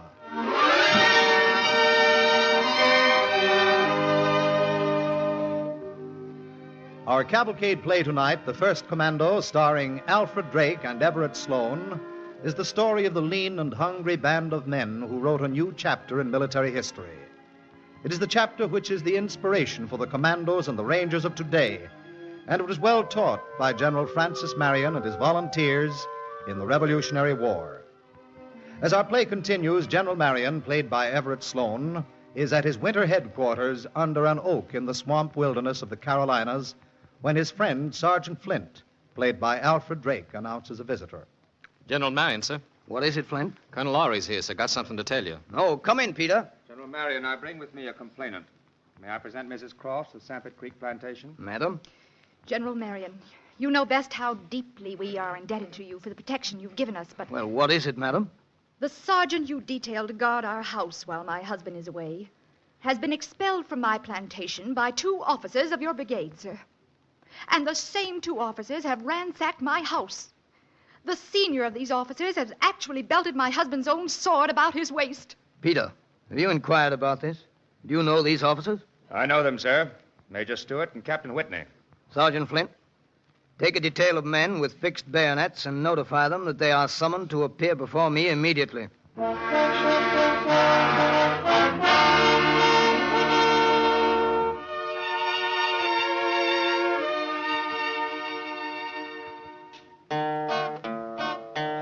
Marion run them rascals out of camp and pass the word around to shoot them down like rattlesnakes where'er they may be found. We wouldn't have no murderers nor outlaws in our band, for we were honest citizens a-fighting for our land. Yes, we were honest citizens a-fighting for our land. Patience, Peter, patience. I still think you should have strung them up. And have their 60 men fighting to defend them? We'd have had casualties, Peter. Couldn't have avoided them. Men are too precious in our school of fighting. Better to show them up before their own men. Their own men will take care of them, Peter, and be back to join the brigade in the morning. The winter passed away, my boys, and spring come busting in, and you never saw a lonesomer or a madder set of men. We're home to see our families and plant our summer corn, and we made the enemy curse the day that they were ever born. Yes, we made the enemy curse the day that they were ever born.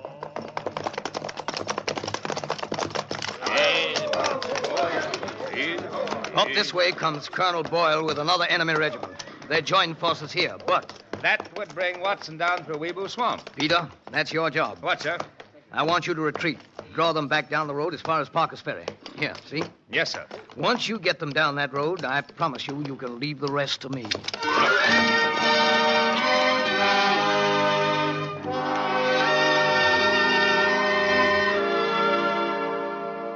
Shh. Listen. Don't worry about me. Keep your ear to the ground. Hear anything? Yep. Horse. A lot of them. I can see them. See? Way down the road. 300 of them if there's a dozen. Look at our boys gallop. Timothy. Yeah? What's the best range for buckshot? 50 yards. I always was a consarned bad judge of distance. Tap me on the leg with your foot when they get within 60 yards, will you? Sure. 80 yards. Now they're 60. They're still coming. Hold your fire. Now!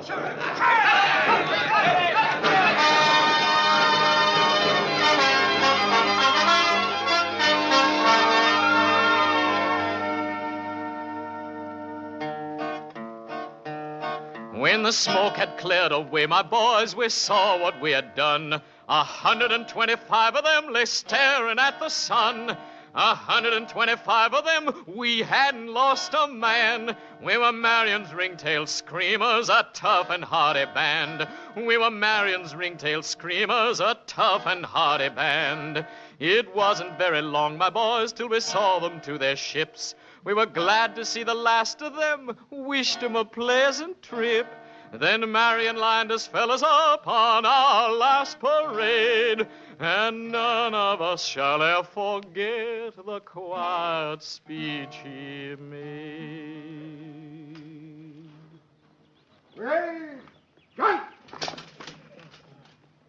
Gentlemen, it's good to meet here under the cedars of Watboo. I'm sorry it's the last time.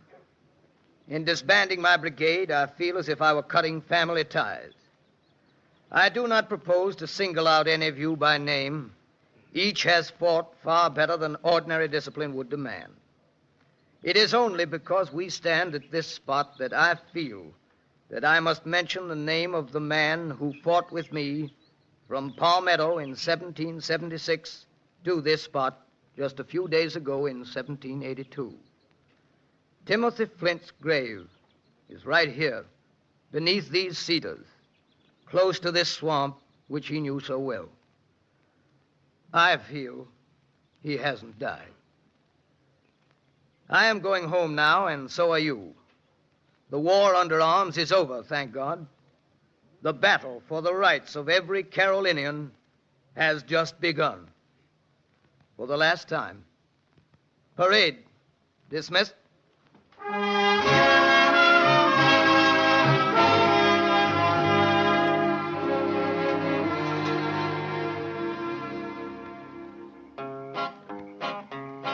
Oh, Marion didn't want no medals and he didn't want no fame.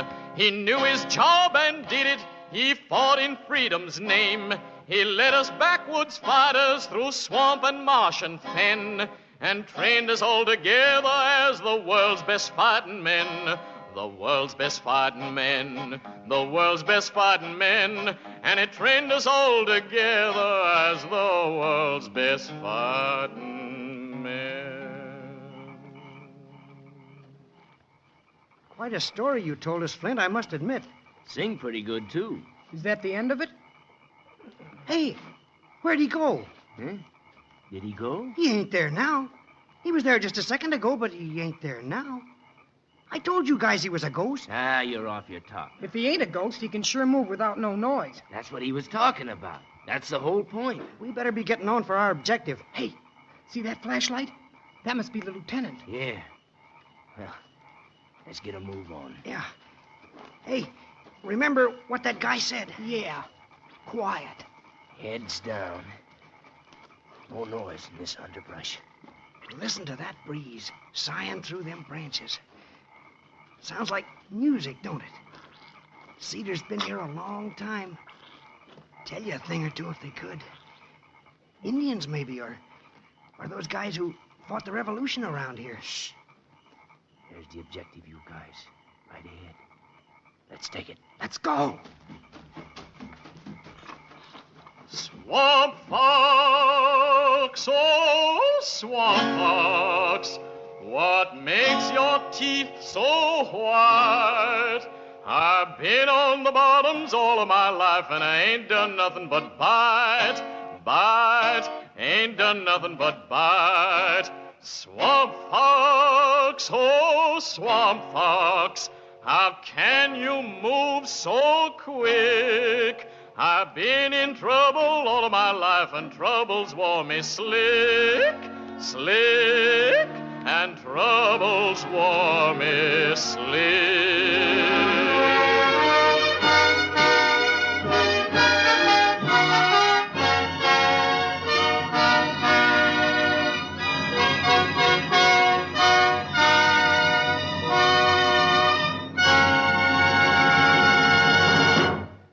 Thank you, Alfred Drake and Everett Sloan. Everett Sloan returns in a few moments with a message from our government. Meanwhile, here is George Albee, who assembles the facts and writes the stories of chemistry heard on Cavalcade to bring you this week's story of chemistry. Good evening. Here's a story that's as interesting to me as any I've ever brought you. It so happens I've been in several of the largest aircraft plants, And this week I have the latest news on DuPont explosive rivets on the airplane production lines. An explosive rivet is just what its name says it is. Instead of being fastened in place with a pneumatic hammer and bucking bar, it's set by a small expansion charge inside the rivet. One man can do it, or one woman, placing the rivets in the holes and firing 15 or 20 of them a minute with the special riveting iron. DuPont explosive rivets made their bow on the production lines barely 2 years ago. Early last year, a new tool for setting them in the rivet holes was announced, a radio frequency detonator, which fired them by means of radio waves. Now, an improved DuPont explosive rivet offers aircraft engineers an even quicker, better way to build airplane sections that can be reached from one side only. The improved DuPont rivet will speed up airplane assembly even more. Here's the difference between the old and new rivet.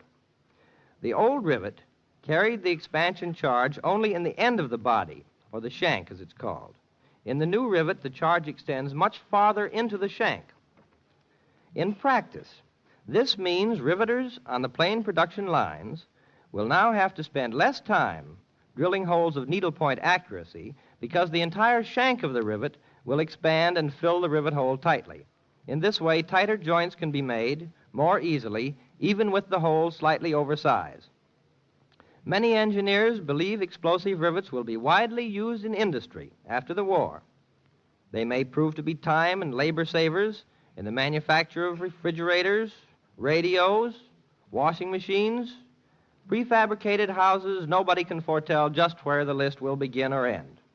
Because they help speed victory, the airplane industry is using many thousands of these new explosive rivets, which are among DuPont's many better things for better living through chemistry. And here is Everett Sloan, co-star of tonight's Cavalcade, with a message from our government.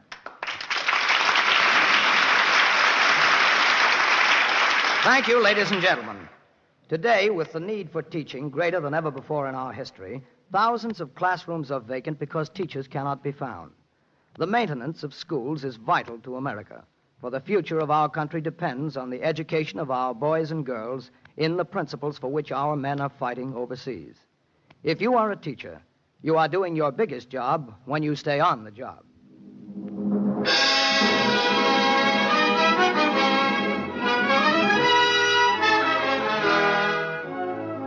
Next week, the DuPont Cavalcade of America will bring you the great American actor Walter Houston in an original play entitled A Mask for Jefferson, an unusual story dramatizing the exciting incidents recalled to Jefferson's mind when an artist was making a life mask of the great patriot's features. Tonight's Cavalcade Orchestra was directed by Donald Voorhees. Cavalcade is pleased to remind its audience that Alfred Drake is currently appearing in the musical success Oklahoma and is to be heard on his own radio program, Broadway Matinee, broadcast every weekday afternoon on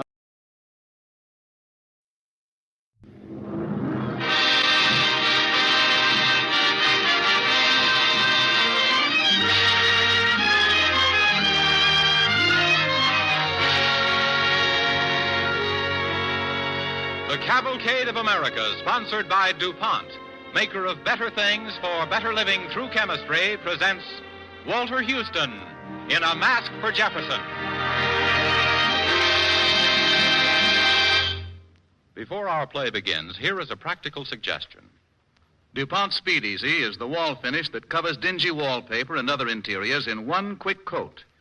Although Speed Easy thins with water, it is a true resin oil paint. Speed Easy dries in an hour, comes in 8 cheerful pastel colors. You can make your home livable by redecorating with DuPont Speed Easy wall finish. And now for our play. What are the thoughts that flash through the mind of a man balanced on the brink of death? What does he think of? What does he remember? Tonight, in commemoration of the 201st anniversary of the birth of Thomas Jefferson, our Cavalcade play utilizes 2 widely spaced events that took place in Jefferson's lifetime. At the venerable age of 82, he sat for his life mask with almost fatal results. What did he think about on that occasion? Using a recorded but little-known incident that occurred at the firing of the first shots of the French Revolution, the author of tonight's play, Arthur Arendt, has reconstructed this event in terms of Jefferson's remembrance as he faced death by strangulation. and in this remembrance is a teaching for our day. DuPont presents Walter Houston as Thomas Jefferson in A Mask for Jefferson on the Cavalcade of America.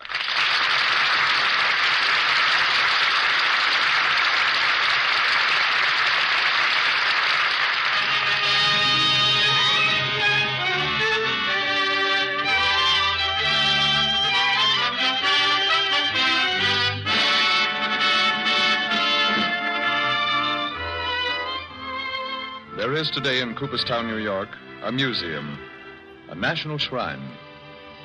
Here are captured forever, in plaster and canvas, the shadows of men who walked through history, who long ago plotted the course steered by our country through its turbulent journeyings into the strange waters of self-government. One of the most prized of these exhibits is a life mask of Thomas Jefferson at the venerable age of 82. The gentleman who made it was a certain J.H. Brower, Esquire, and the circumstances surrounding its creation were most unusual. The event occurred in the afternoon of October 15th, 1825, at Monticello, Jefferson's home in Virginia. I'm at your service, Mr. Brower, although I must admit to a certain, let us say, reluctance. Now, if Your Excellency would be so good as to lie down. Already? Are we to have no conversation, then? No preparation for this flight into the unknown? Oh, I assure Your Excellency. By your leave, Mr. Brower. My name is Jefferson. I am nobody's excellency. You were saying... I was about to assure you that the process is a simple one and quickly over with. Mr. James Madison... Yes, I know. Madison sent you. You've made one of your portrait busts of him and Mrs. Madison. Who else? I have additionally been honored by having sit for me the 3 captors of Major Andre, the British spy. Brave, incorruptible men. They deserve well of posterity. May I ask the reason for that witch's brew you're stirring in my daughter's second-best crock? The grout, sir. It is, if I may say so, a secret mixture of plasters and other ingredients known only to myself and to my son. Mm-hmm. I don't suppose you're aware, sir, that the art of taking cast is an ancient and honorable one, dating back to the early Greeks? Indeed? Yes. Yes, it was at the time of Alexander, I believe, that the first one was struck off by an Athenian named... Lysistratus? Exactly, sir. It was therefore a lost art until an Italian by the name of... Verrocchio? Quite so. Hmm. Well, sir, this Verrocchio, who became known as the teacher of Donatello... The pupil of Donatello, I believe. The teacher of Leonardo da Vinci. Well... But forgive me, I interrupt your learned discourse. Ah, Patsy, come in. This is Mr. Brower, my daughter, Mrs. Randolph. How do you do? Mr. Brower has journeyed from distant places, my dear, to make a warranted facsimile of this unworthy original, in plaster. But, Father, you're not well. The doctor warned you to remain in bed. Well, I'll make every effort to be as brief as possible, madam. Proceed, Mr. Brower. My 82 years are in your hands. Treat them gently and with consideration. They tried. Another pillow for your head, Father? One is enough, my dear. What would posterity think of my requiring 2 pillows? Proceed, Mr. Brower. Yes. Comfortable, sir? Well, I can still breathe. No worse than a barber so far. Patsy, go talk to the children or do something. You make me nervous standing there. Well, I'd rather not, Father. And it's time for your tea. I do not wish any, thank you. And kindly assure her, Mr. Brower, that you do not intend to assassinate me. The process is entirely painless, madam. A few more coats of the plaster until a shell is formed. It then comes off as easily as a mold from a cupcake. Very well. I'd like to see it when it's finished. And, Father, please be careful.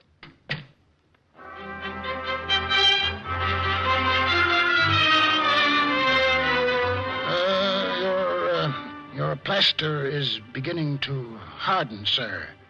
I feel a decided tension of the skin. All is as it should be, Mr. Jefferson. All fitting and proper. In just a few moments, we'll lift it off, and then... And then posterity will be taken care of. Quite so, sir. Oh, Mr. Jefferson. Mr. Jefferson. Mr. Jefferson, are you all right? Is the mask too tight around your neck? Is it choking you? Mr. Jefferson. Mr. Jefferson. Hold on, Mr. Jefferson.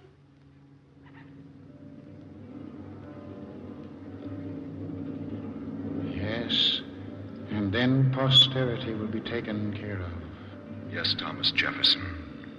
Posterity will be taken care of. Posterity. Do you know, I have sometimes asked myself whether my country is a better place for my having lived at all. I do not know that it is.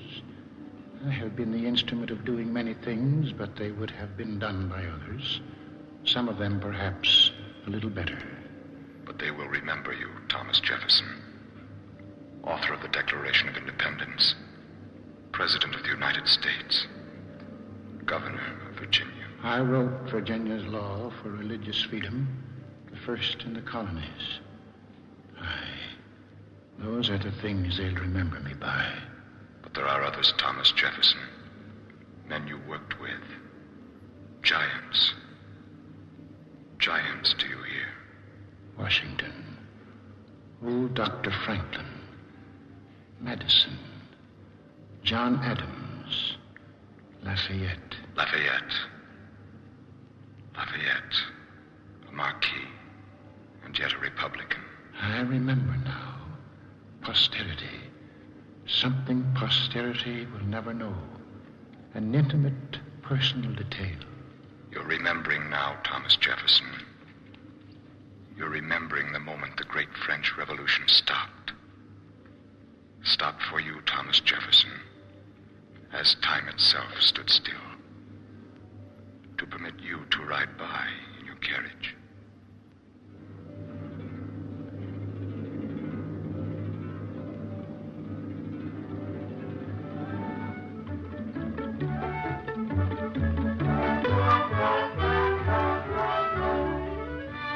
Yes, I remember now.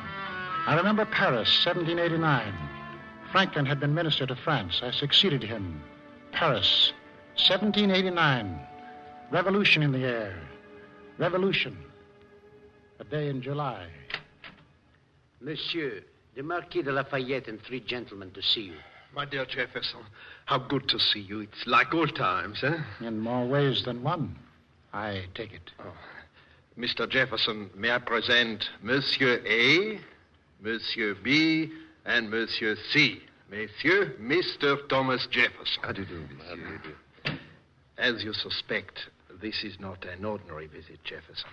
To me, your visits are never ordinary, Monsieur le Marquis. In truth, it is probably the most extraordinary visit you've ever had.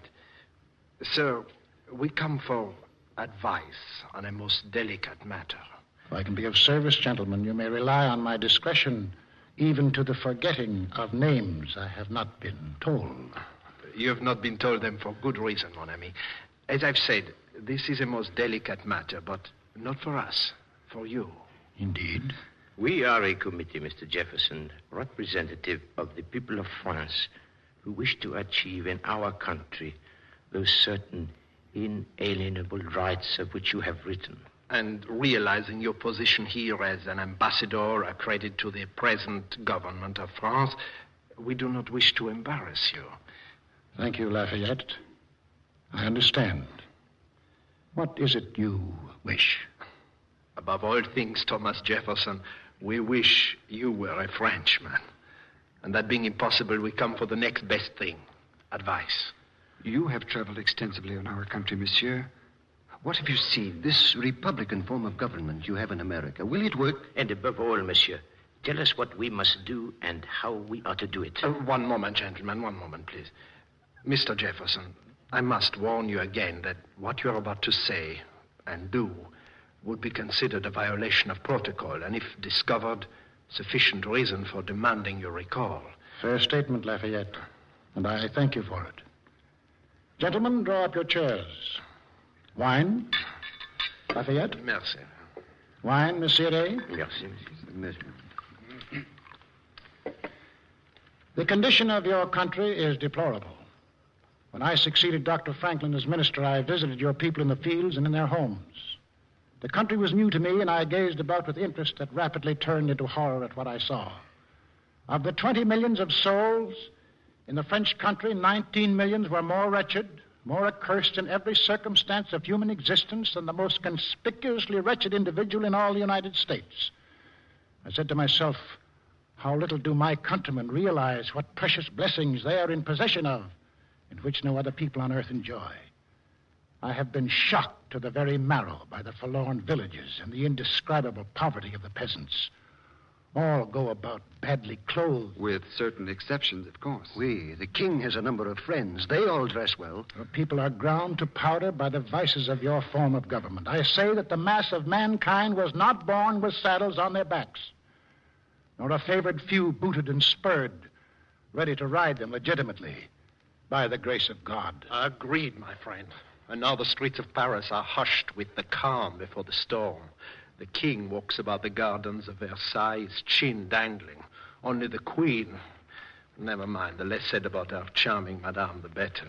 But the king is willing to compromise. We have it on highest authority. He will accept a constitution. Also a popular escort headed by a guards regiment under Lafayette here. He offers to assume the cockade. What else? What else, monsieur? There is something else. There is a republic. The people cry for it, go into their homes, listen to them talk. It is as if all their life was squeezed into one single solitary thought. A republic. Gentlemen, this is an historic hour in the circumstance of your country. Out of such circumstances, there shines one brief golden moment which, if unimproved, disappears forever. To what do you refer, monsieur? I refer to that fleeting second when time stands still and the opportunity is presented for revolution by due course of law. Then you would have us accept this compromise. The question, I believe, channels down to this. Is or is not democracy a legitimate commodity of export? To the best of my knowledge and experience, it is. If it isn't, it ought to be. Gentlemen, I urge you to secure what the government is now ready to yield. Trust to future occasions for what might be still wanting. Of the utmost vital importance would be a new constitution. I would suggest that you spend the remaining hours in its contemplation. I must insist, however, in view of my official position, that you refrain from consulting me about it officially.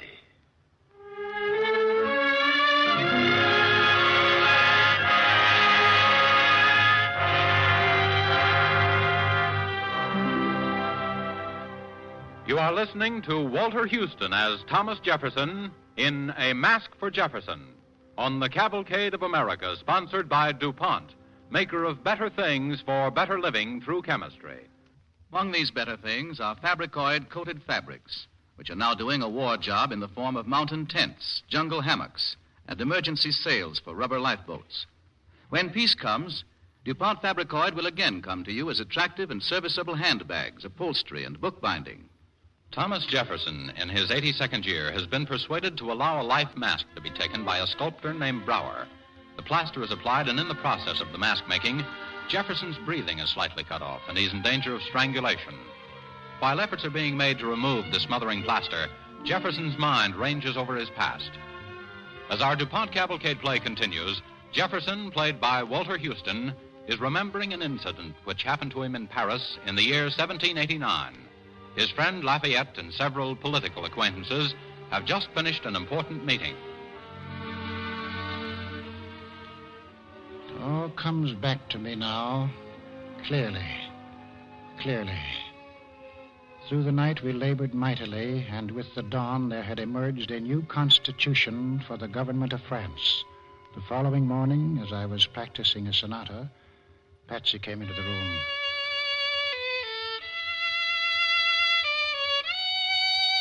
You're up early, Father. Sammy, my dear? You needn't look so virtuous. I'm quite certain you never went to bed at all. Did you? I thought not. Is that the way to take care of your health? Father, Yes, my dear? have you eaten any breakfast? No, my dear. The post just arrived. There are 2 letters from Virginia. Thank you, my dear. Father, Yes, my dear. aren't you well? Yes, I'm very well, Patsy, in a bodily sense. Where are you going? For your breakfast.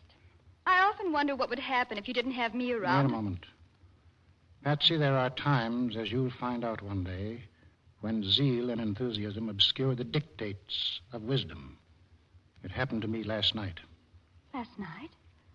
You mean having Monsieur de Lafayette and those others here in our house? Having them here, no. No, Lafayette is one of my oldest friends. Between him and myself, there's the comradeship of those who have emerged from trial by fire. But to have them here for the purpose for which they came, to advise and abet them, that was an error of judgment. Because of your official position, Father? Yes. It is possible I have done my country a great disservice. Perhaps I should pay a little visit to the Foreign Office, a little chat with... Come in. A letter for Monsieur Jefferson. It has just arrived by messenger from Monsieur de Montmorin. Thank you, Albert. Give it here, Betsy. Look like the thatch in the fire, my dear. Monsieur de Montmorin is the foreign minister. He begs that I call on him at once. Better start packing, Patsy. I think they're going to demand that I be recalled.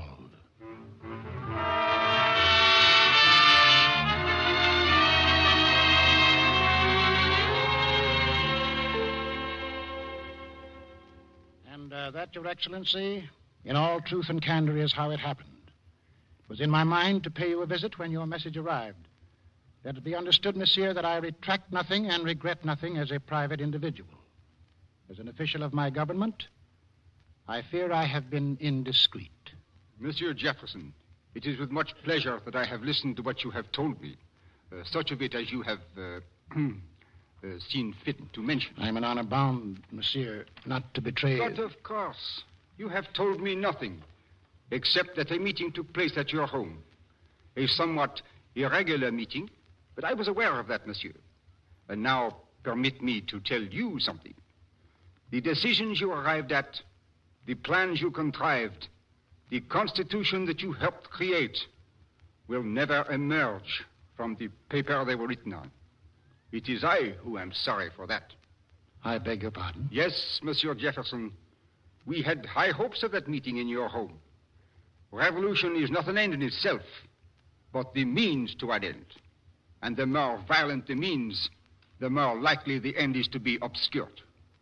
We had hoped, as you did, that the golden moment for revolution by due course of law was at hand. But even as our chosen delegates conferred at your house, it was slipping by. And now it is gone. Look through this window, monsieur. See, the people are milling about in the streets. They have waited too long for their rights, and the time to compromise is past. Any moment now there will be an outbreak of violence. Heads will fall, and some in the excitement by mistake. And so I feel it my duty to advise extreme caution, monsieur, on your return to your house.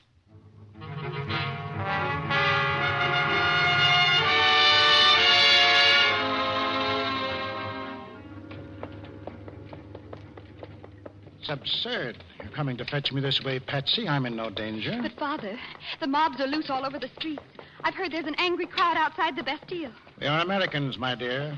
Nothing can happen to us, and between you and me, our hearts are with those enslaved wretches who ask only for the labor with which to earn their bread. Get up. Where are you going, coachman? There's a mob at the end of the street, monsieur. I can see them from here. They don't like people who ride in carriages. Stay to your course. Do you hear? Stay to your course.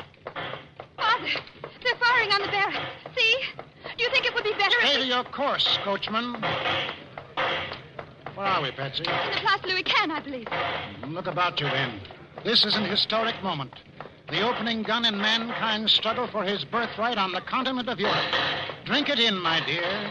Drink deeply. But, Father, these people, some of them must know by now you are against this violence. It's dangerous to keep going. Hear that? Hear that, Patsy? Hear that? Sic semper tyrannis. Liberty and freedom. They're blocking the road. Father, please tell him to turn now before it's too late. Coachman, stay to your course. Full speed ahead. Father, I'm afraid. They look so angry. Father, they're coming at us. Father, they're... Who's in there? your face. Well, look who's here. An aristocrat! And his daughter. Out with them. Take them out! Dump the carriage! And hit the horses. Aristocrat! One moment, citizens. You in there. What's your name? My name is Thomas Jefferson. This is my daughter. He says his name's Jefferson! It's a little late in life for your christening, eh? I am the American minister to France. Silence! In seriousness, monsieur, you are really this great American? This leader of the people? I am Thomas Jefferson. These papers will prove it. All right, silence! Cease firing! Cease firing! Proceed, Thomas Jefferson. For you who have led the way, the people of France stand aside. Citizens, present arms.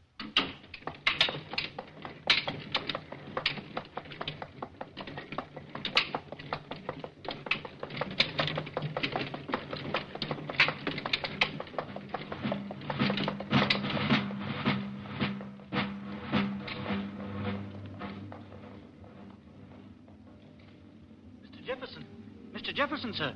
Are you all right? Father, answer me. Breathe deeply, sir. Deeply. Oh. There you are. Mr. Brower. And Patsy.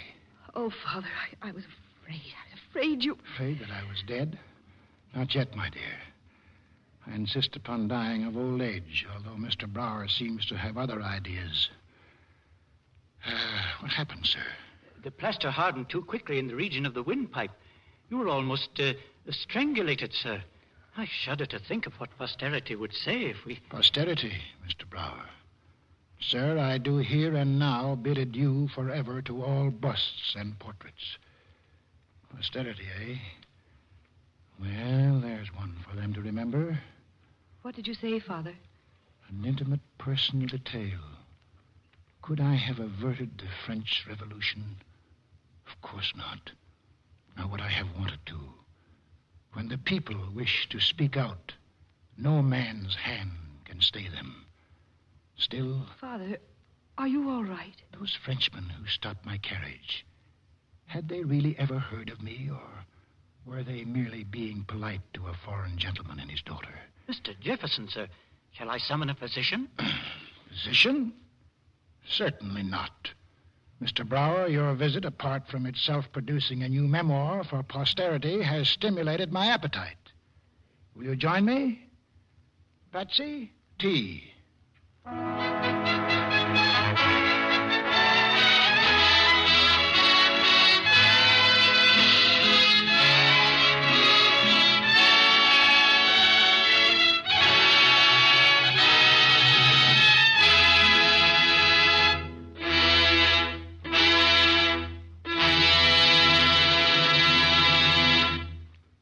Thank you, Walter Houston.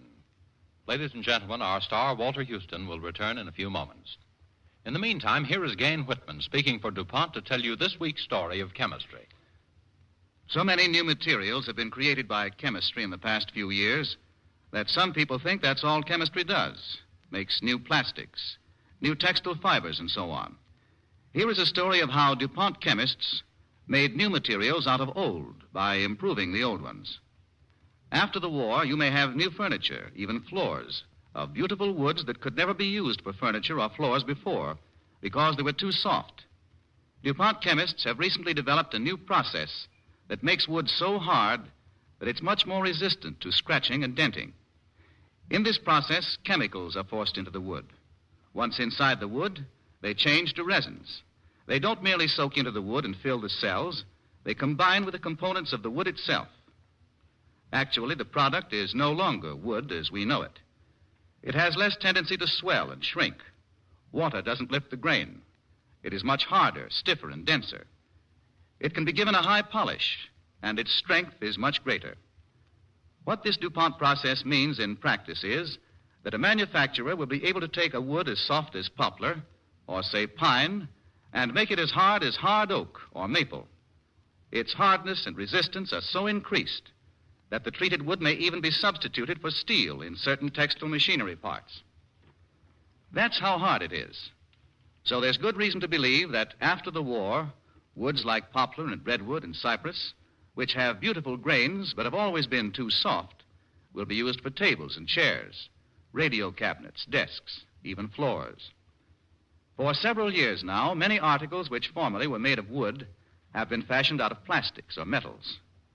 With this new DuPont process, wood can now be remade, actually made into a new material, eliminating many of its disadvantages and giving it qualities it did not have before.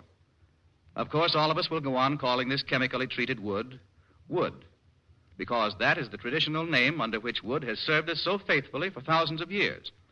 But wood so treated is really a new material, an outstanding example of DuPont's better things for better living through chemistry. Now, here is Walter Houston, star of tonight's Cavalcade. Thank you, ladies and gentlemen. The achievements of men like Thomas Jefferson are the proud heritage of America.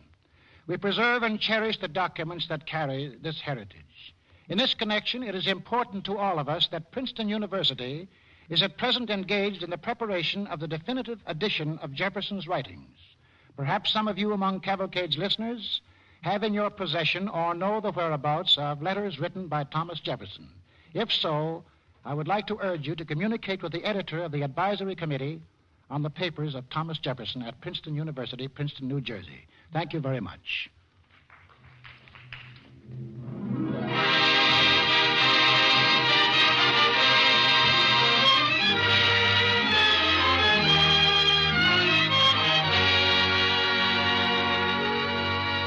Next week, DuPont presents Thomas Mitchell and George Couloris in The Story of Penicillin, a powerful and compelling drama about one of the modern triumphs of science, penicillin. This penicillin, the dramatic name in medicine, the development of which has meant new hope for countless sufferers everywhere, and which holds forth promise in the future for all mankind. Tonight's DuPont Cavalcade music was composed and conducted by Robert Armbruster. This is James Bannon sending best wishes from Cavalcade sponsor, the DuPont Company of Wilmington, Delaware. We invite you to listen during the next hour and a half over most of these stations to three fine programs: The Voice of Firestone, The Bell Telephone Hour, and Information Please. The Cavalcade of America, sponsored by DuPont, came to you from Hollywood. This is the National Broadcasting Company.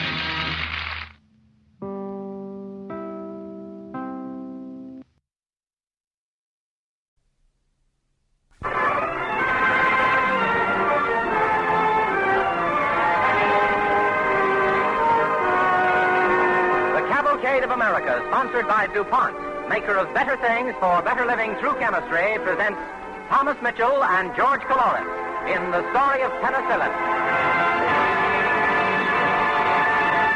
Before we begin our play, here's news about the Get Acquainted offer DuPont paint dealers all over the country are featuring. Your dealer is now advertising a special coupon worth 25 cents when you purchase 1 gallon or more of DuPont Speed Easy Wall Finish. Speed Easy comes in 11 colors. Be sure to see the 3 new spring colors: Empire Green, Dusky Rose, and Twilight Blue. Choose one of these soft, glowing shades for the room you've been intending to fix up. DuPont Speed Easy covers even figured wallpaper quickly, easily, and economically. Now you can redecorate most any room for less than $2.75. Remember, Speed Easy dries within 1 hour. So look up the name of the DuPont paint dealer in your telephone directory this evening or tomorrow. Get one of the new coupons worth 25 cents when you purchase 1 gallon or more of this new, easy-to-use wall finish. If there isn't a DuPont dealer in your community, drop us a postcard, and we'll be glad to send you the name of the nearest place you can buy Speed Easy. Just address a card to the DuPont Company, Radio Section, Wilmington, Delaware. And now for this evening's play. Tonight, the DuPont Cavalcade brings you a story of victory out of the long and unceasing war. The war of the scientist soldiers of life against the forces of disease and death. The story of the discovery of the life-preserving chemical agent, penicillin. DuPont presents The Story of Penicillin, starring Thomas Mitchell as the narrator and George Couloris as Dr. Howard W. Florey, on the Cavalcade of America.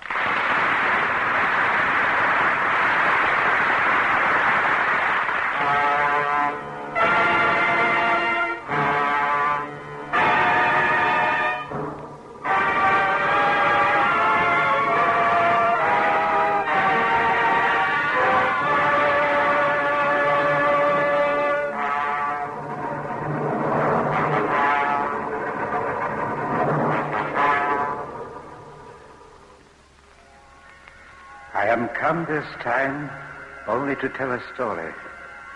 Listen, for I am that one to whom each man must listen at the last, when his ears are deaf to any other voice, and in the darkness he receives with silent thankfulness the blessed sacrament of timeless rest I bring.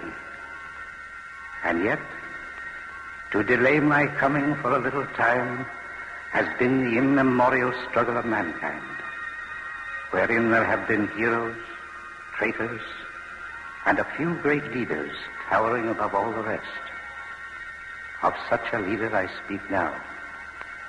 You will be grateful to him, as I am, for he has eased my sorry labors from henceforth, even unto the last generation.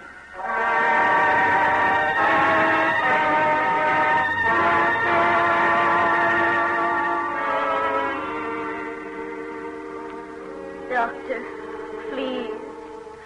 Doctor. Doctor? She called you, Doctor. Doctor. She calls you, Doctor. She's dying. We know of no cure. Is there then no comfort left for her but mine? We've tried everything known to medical science. There's no cure for her. But, Doctor, in the earth there is a cure. Look to the earth. The earth? Yes, in the earth. Listen. And in the 4th verse of the 38th chapter of the book of Ecclesiasticus, it is written, the Most High hath created medicines out of the earth, and a wise man will not abhor them. What does it mean? Pasteur knew what it meant. Doctor, listen to Louis Pasteur. In the soil. Yes, there is something in the soil. A substance, an organism, a growth. Something fatal to the deadliest microbe. In the earth itself? Listen, Doctor. Anthrax. The deadly bacillus anthracis. In some soils it lives. It flourishes. In other soils it does not live. It dies. Yes, there is something in the soil fatal to this microbe. What could it be? What can it be? I only know that it is there. I have done my part. My time is past. Others must find it. You must find it. It is there. Such a weapon for the struggle as we have never known. Doctor.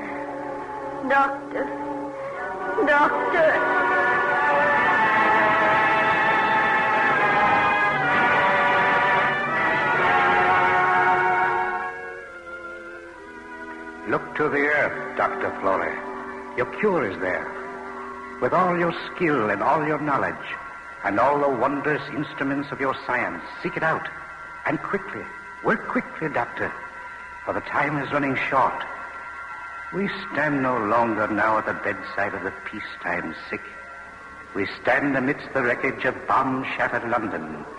We stand at Dunkirk, you and I, answering as best we can the dread question on the lips of 10,000 stricken men. We stand at the bedside of an English soldier who wipes the cold sweat from his pale young face and tries to smile. I'm comfortable, thank you, sir. You want a cigarette? I'd like it very much. Here you are. That's good. I'm called Alfie by my pals. Yes, I know. But you must rest now. It's not so easy. They keep bringing them in, don't they? 200 in the last hour. Like me? Some of them worse. I've a pal among them. You wouldn't know about a chap called Bentley, Ted Bentley. He caught a jerry bullet into his leg. Would you know about him? Yes. I know about him. He isn't. Ted, he... You can tell me. I'd like to know. He's gone. This morning. It was only a leg wound, just a leg wound. The wound was infected.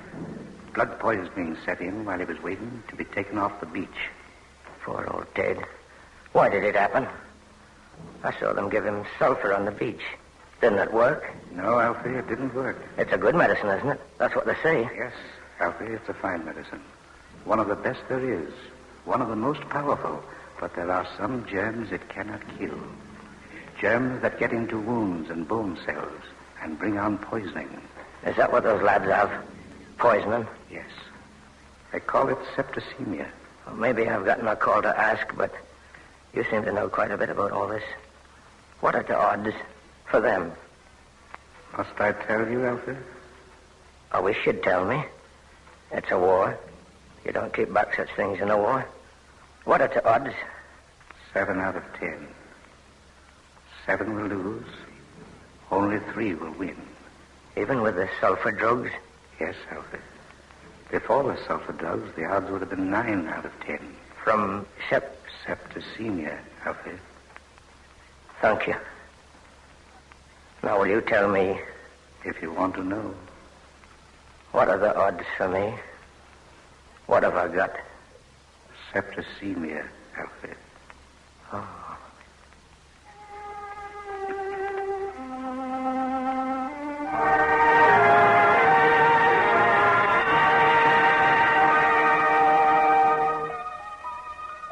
You remember Alfie, Dr. Flory, when he closed his eyes and put his hand in mine and spoke no more? He is one you remember among thousands. Yet these were not my triumphs and your failures. It was only the odds, those overwhelming odds, that determined whether men would stay with you or go with me.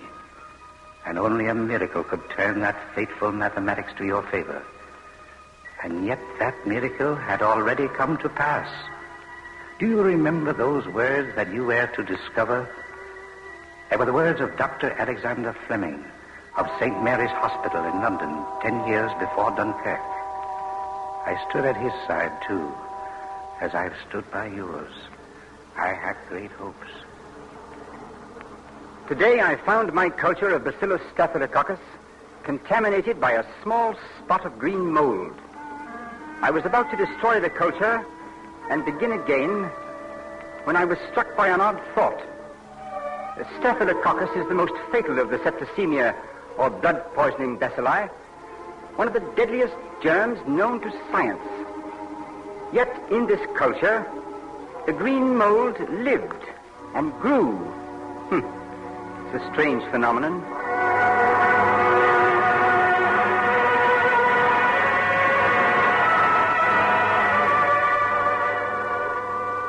Lysis has taken place in the culture. A halo of transparent fluid surrounds the mold, and that means dead germs. There is something generated by the mold that kills the staphylococcus.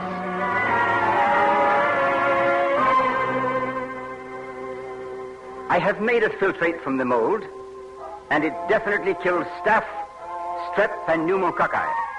It is one of the most powerful germ killers in existence. And the beauty of it is that the mold is simply Penicillin notatum, like ordinary bread mold. It's in the air, in the earth, everywhere. I am writing a paper on my findings. I shall call the filtrate Penicillin.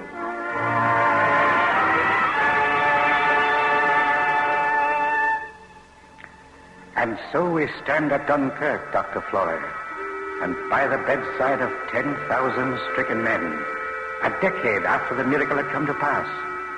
The decade that saw the rise of a man named Adolf Hitler, measured off in time by names that men will long remember. Madrid, Munich, and again Dunkirk. Time to resurrect a miracle. Do you remember, Doctor?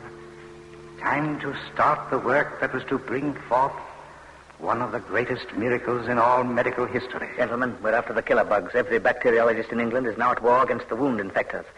New experiments take too long, so we'll re-examine old experiments. What are we after, Dr. Flory? Something more powerful and less toxic than the sulfonylamides, Dr. Chain. Something that will work in the presence of pus.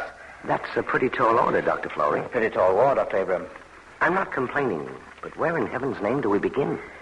Well, with these old publications here on the table, the research of a generation, much of it worthless, maybe all of it, but we'll take them one at a time. Now, here's something. The antibacterial action of cultures of a penicillium. Whose is it, Dr. Flory? It's the work of Dr. Alexander Fleming.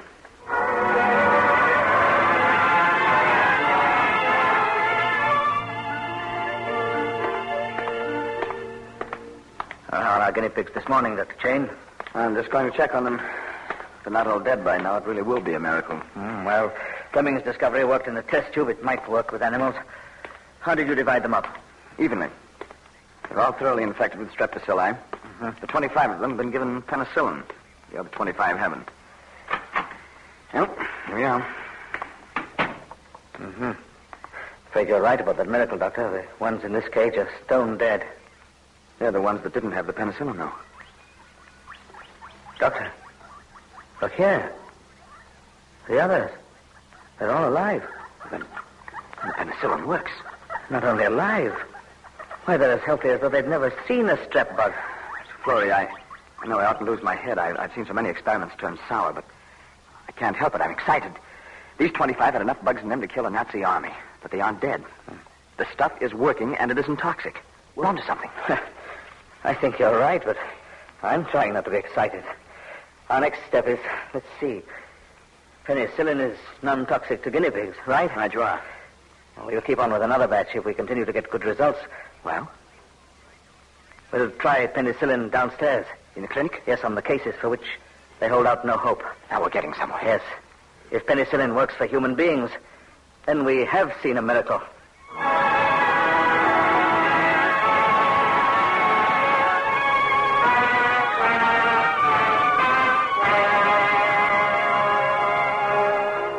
You are listening to Thomas Mitchell as the narrator and George Coulouris as Dr. Florey in the story of penicillin on the Cavalcade of America, sponsored by DuPont, maker of better things for better living through chemistry.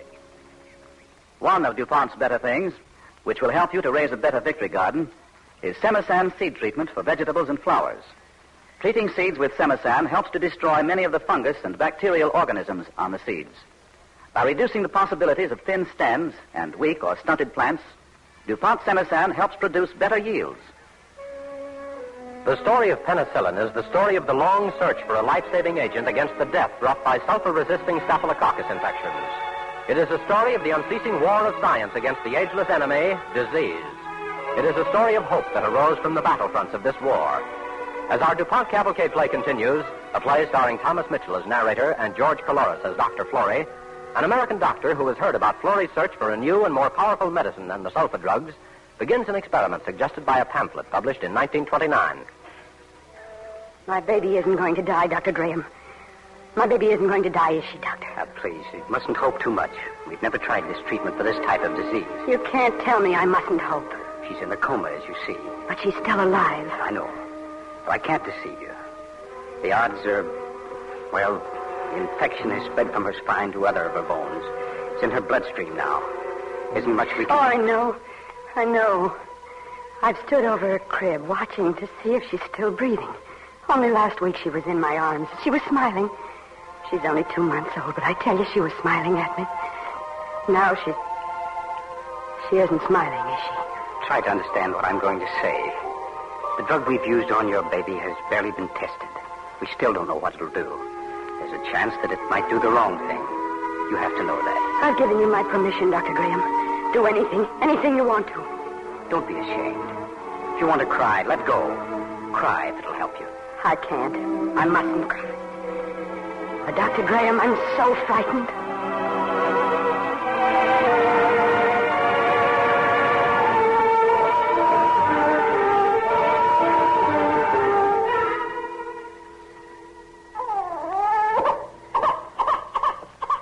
Wait. Look. She's crying, Doctor. Oh, God, dear God, after 3 days, my baby's crying again. She's alive. It's like Lazarus, raised from the dead. Listen to her. I never thought I'd hear her cry again. Do you know what that cry is? It's a hungry cry. Hungry? Yes. She's hungry, Dr. Graham? Yes. If you don't mind, Dr. Graham, I think I'm going to cry.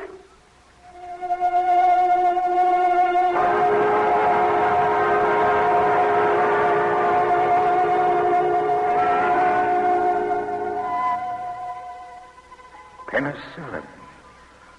You had your miracle now, didn't you, Dr. Florey? The miracle to turn those fateful odds to your favor, not mine. A crystal, a powder, a liquid distilled from the brew of a common fungus, secretion of mold heavy with the connotation of life. Penicillin. Amber magic. As we stand by the bedsides now, men ravaged by dread disease, men ashen with pallor, men nearly cold to the touch, rise as if from a shroud and shake your hand, not mine, and look at the sky again and laugh. And yet for you there is no laughter. To have something in your hand, to have the answer, and then not to have it. To have success and not to have it. A greater success than all our wildest dreams. And still the struggle goes on. They still can't produce it. It's unstable. Britain's entire yield is so small, it's microscopic. Last week, a man who should have been dead lived because we gave him penicillin. He was nearly normal. And then our entire supply ran out. And he died. He shouldn't have died. But he died. Yes. I'm sorry. It's as bad as Dunkirk. It's worse. There was hope there for millions of British and Allied soldiers. But there is still hope, Dr. Florey. Hope in America, where you can speed the miracle of penicillin.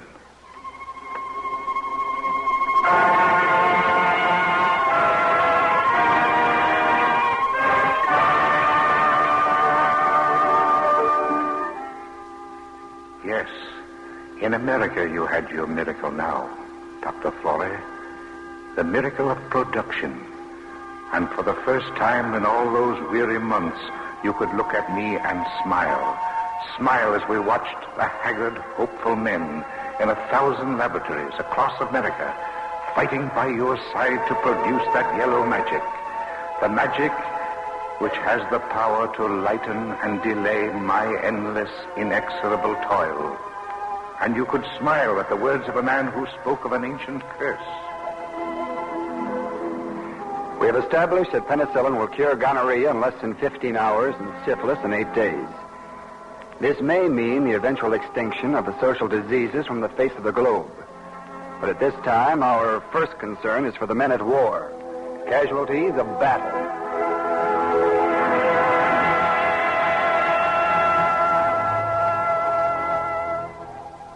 Yes, our place is with them, Doctor. In this year of 1944, our place is at the bedside of the Australian boy, wounded in the South Pacific, the boy from Arkansas, hit by shrapnel at Casino. Our place is where we stand watch now, beside a boy who fell on the Anzio beachhead.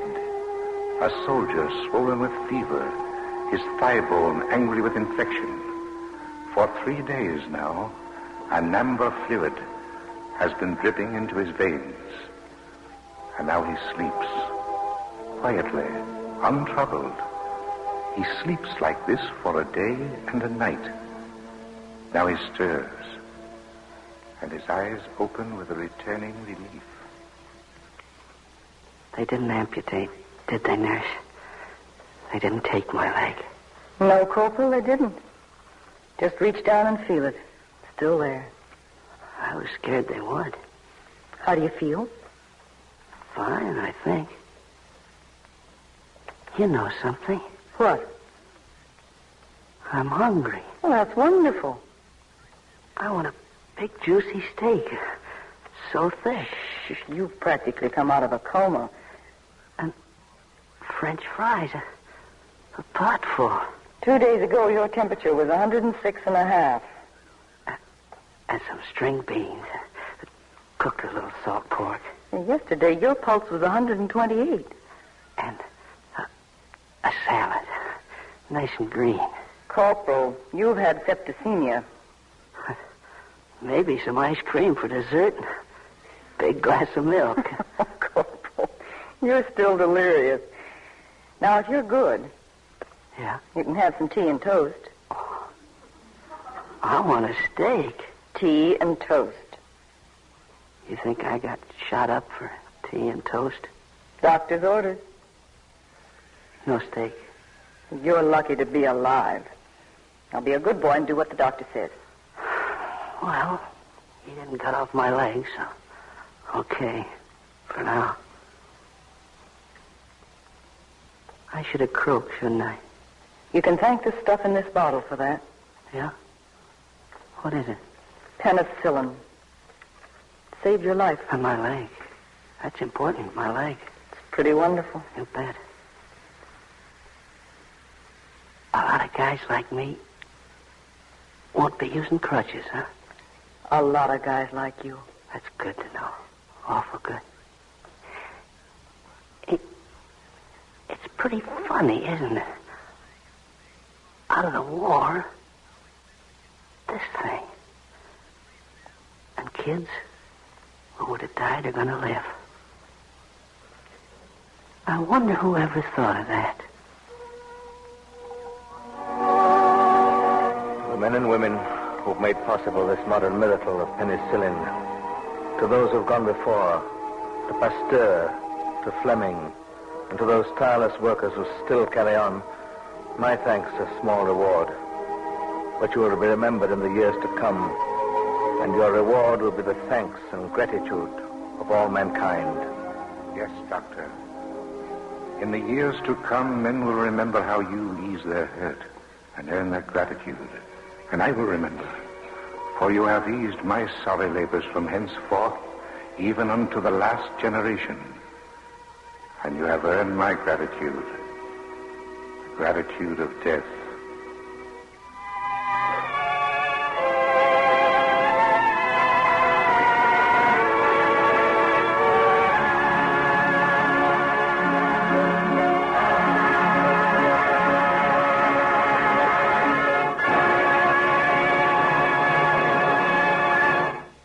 Thank you, Thomas Mitchell and George Coloris. Mr. Mitchell will return to the microphone in a few moments. Meanwhile, here is Gain Whitman speaking for DuPont with this week's story of chemistry. The story of penicillin would be incomplete without a word of appreciation to the Rockefeller Foundation, which so graciously and generously gave support to the pioneers of this wonderful new agent of healing. It was Dr. Simon Flexner of the Rockefeller Institute who 15 years ago made the prediction that the next great advance in medicine would be in the field of chemotherapy. Penicillin, as the second great discovery in this field, coming so closely on the heels of sulfa drugs, proves how accurate he was. In 1936 and again in 1939, the Dr. Flory, of whose pioneer work you heard on this evening's Cavalcade program, applied to the Rockefeller Foundation for a grant of funds in order that he might continue with his research on penicillin. We might not have this new drug if it were not for the keen perception of the men of the Rockefeller Fund, who believe the proper place to extend their financial help is on the frontiers of science, rather than in the settled places behind the frontiers. Medical science acknowledges frontiers, but not geographic boundaries. The same thing is true of all science, including chemistry.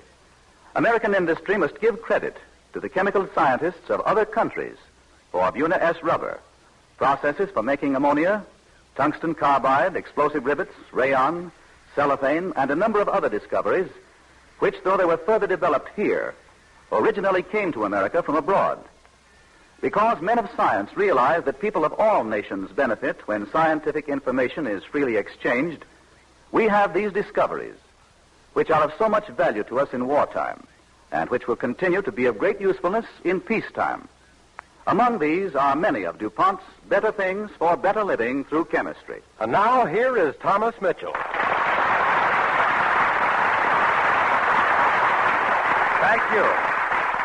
Thank you, ladies and gentlemen. It was a pleasure to appear on tonight's Cavalcade with George Coloris and the others in Cavalcade's fine cast. Especially interesting because of the great attention we're paying to the development of penicillin these days. Incidentally, I hear that Cavalcade has a very interesting play lined up for next week with one of your favorite actors, one of my favorite actors, too, Frederick March. Freddie's going to do a radio adaptation of some of the highlights from his newest picture, The Adventures of Mark Twain. He was all right, too. It's a wonderful movie. It'll make a fine radio entertainment. It's the kind of tonic I guess we need these days. So I'll be listening next week with the rest of you. Goodbye. Cavalcade is pleased to remind its audience that Thomas Mitchell may soon be seen in the 20th Century Fox production Wilson. Tonight's Cavalcade music was composed and conducted by Robert Armbruster. this is James Bannon sending best wishes from Cavalcade sponsor, the DuPont Company of Wilmington, Delaware, and inviting you to join us again next Monday evening when Frederick March will be starred in The Adventures of Mark Twain, a grand story about America's beloved writer and humorist. The Cavalcade of America, sponsored by DuPont, came to you from Hollywood.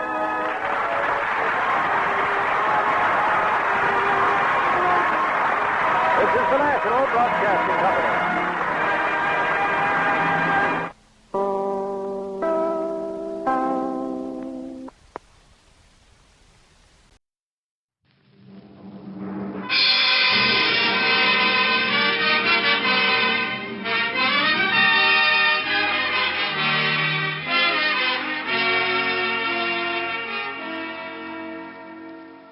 The Cavalcade of America, sponsored by DuPont, maker of better things for better living through chemistry, presents Frederick March in The Adventures of Mark Twain.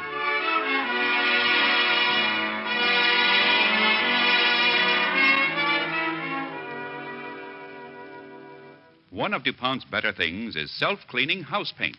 When you have your house painted this spring, ask your painter to use DuPont house paint. It keeps white houses white because it's self-cleaning. DuPont house paint is so formulated that a very fine white powder forms on the surface as time goes by. Under normal conditions of exposure, except perhaps in very dirty industrial communities, heavy rains wash this powder away and take the dust and dirt with them, leaving the surface clean and white again. Your DuPont paint dealer will be glad to tell you more about self-cleaning house paint, made by DuPont. And now for our play. America has long been known as a nation of laughers and laughter makers. And among the laughter makers, the greatest was the man who wrote under the name of Mark Twain. And now, more than ever, we reread Mark Twain and once again find comfort in his laughter. Tonight, the Cavalcade of America brings you a radio play based on highlights of a notable motion picture, a new kind of humorous epic which opens this week in many cities throughout the country. Warner Brothers' inspiring production, The Adventures of Mark Twain, starring Frederick March. DuPont, by special arrangement with the Warner Brothers Studios, presents Frederick March as the great American humorist in The Adventures of Mark Twain on the Cavalcade of America.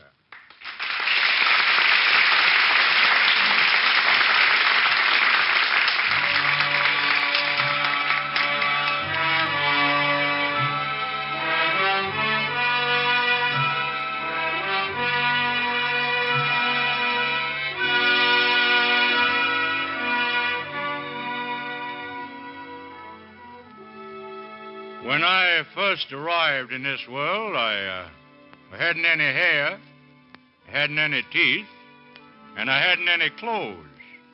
But it was all right then because I didn't know that I should have been embarrassed. I've learned since, to my sorrow, that man is the only animal that blushes or needs to. Well, I was born under the comet, Halley's Comet, which visits this globe only once in every 75 years. That year it came on my birthday, November 30th, 1835. The birthday of a yowling little critter tagged with the name of Samuel Langhorne Clemens. I was brought up in the village of Hannibal, Missouri, on the Mississippi River. I think the village contained 100 people, and my arrival increased the population by 1%.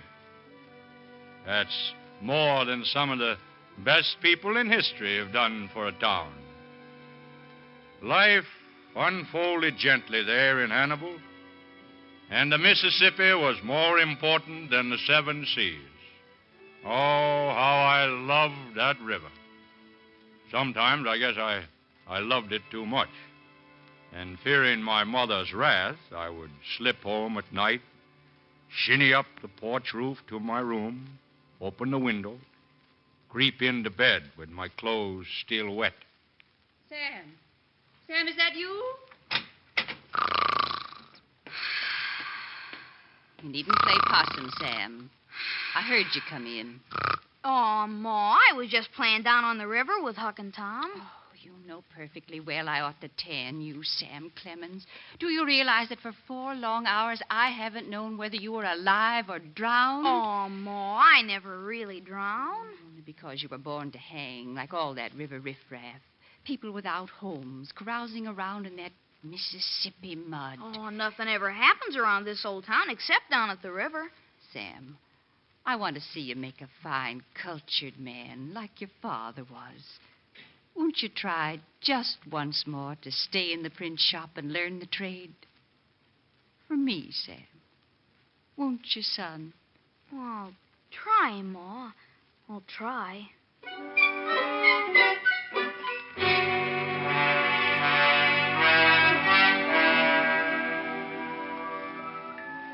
For 3 years, I tried my best to be a printer. But all the time, my mind was on the river. And then one night, I wrote a letter to my mother. It was a hard letter for a 16-year-old boy to write. So I'm leaving, Ma. It ain't because I don't love you, but I've simply got to try the river. Because I know now I'll never be happy in my life if I don't.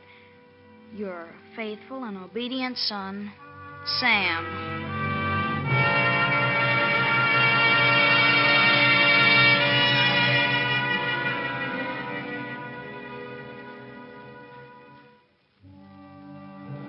The river was a hard mistress for a young lad to master.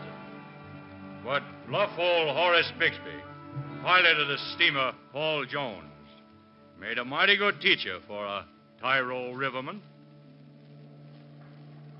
Where in jumping Jerusalem are you taking her now? I'm trying to hold her steady, sir. Quarter less, Twain. That means shallow water. Don't crowd that slick place below that bluff. There ain't 6 feet on that reef. Look sharp, I tell you. Half one, oh, Lordy, half one. What in tarnation are you trying to do? Climb that shore? Yep, get out of this pilot house. Get off this boat. Go on. Dive over the side before you sink every last one of us. No, by Jehoshaphat, come back here. Take this wheel.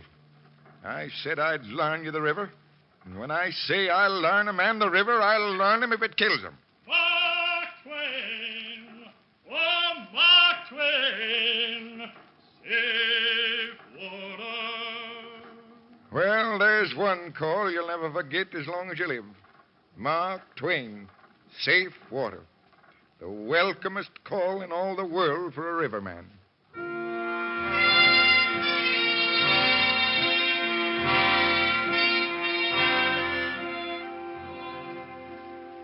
Well, Mr. Bixby loaned me the river, like he said he would. And there came a time when, written in gold letters over my stateroom door, were the words, "The Queen of Dixie, Samuel L. Clemens, Chief Pilot." I was boss of a gaudy world then. A young blade, smartly uniformed, riding the peak of a riverman's life. But one day I saw a picture of a girl, young girl, golden-haired and fair, smiling as if she knew a secret. The picture belonged to her brother. Oh, Mr. Clemens, I've come to say goodbye and to thank you again. Goodbye? Yes, this is where I get off. You remember me, don't you? I'm Charles Langdon. Oh, of course. You're the passenger whose watch you recovered from the pickpocket on the boat. Oh, yeah. And then that little picture, that your sister, I believe. Funny thing about that picture, Mr. Clemens, it's gone again. What, you mean somebody stole it again? Well, now, what do you know about that? And they say lightning never strikes twice in the same place. Well, I want to thank you for this trip, Mr. Clemens. They say you're the best pilot on the river, and I must say I never had such an exciting time in my life. Well, I'm glad you liked it, Langdon, because that's the last run I'm going to make. Oh, you're joking, Mr. Clemens. If I ever saw a man who's fitted for his job, it's you. I'll head west first. They're building up a whole new country out there. A man can get rich out there. You see that picture of your sister, Langdon? My sister? What's my sister got to do with it? She's the girl I'm going to marry. And I'll need money for it.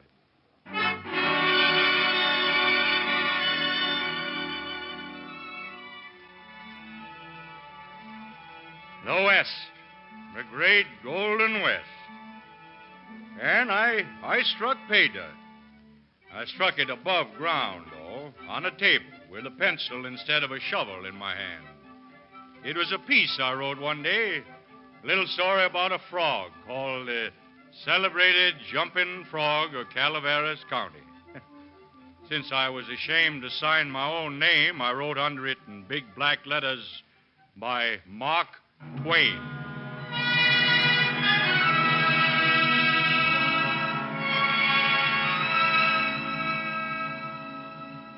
Well, sir, for some peculiar reason, that little piece just swept the country.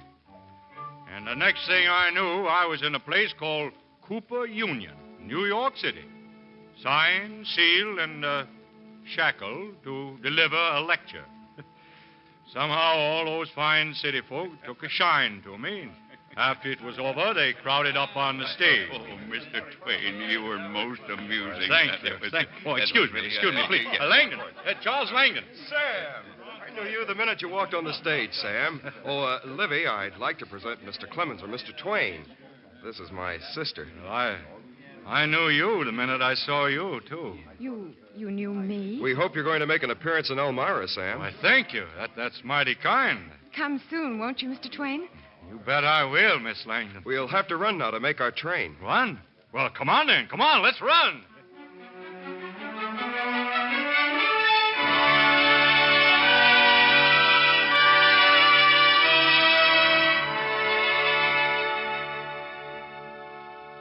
After that, I was a house guest with the Langdons in Elmira for a while. I guess this was a kind of surprise to Miss Livy's family, but just so they wouldn't be too surprised about the length of time I stayed, I pretended to have sprained my ankle. But even a sprained ankle will heal, and one warm summer's day found me hobbling through the woods with Livy and my crutch. Listen, Sam. That's thunder. It's going to rain. Yeah, that's the trouble with you eastern folks, Livy. Everybody talks about the weather, but nobody does anything about it. Oh, here it comes. We'll be soaked before we can make the summer house. Nonsense. We can run, can't we? Come on.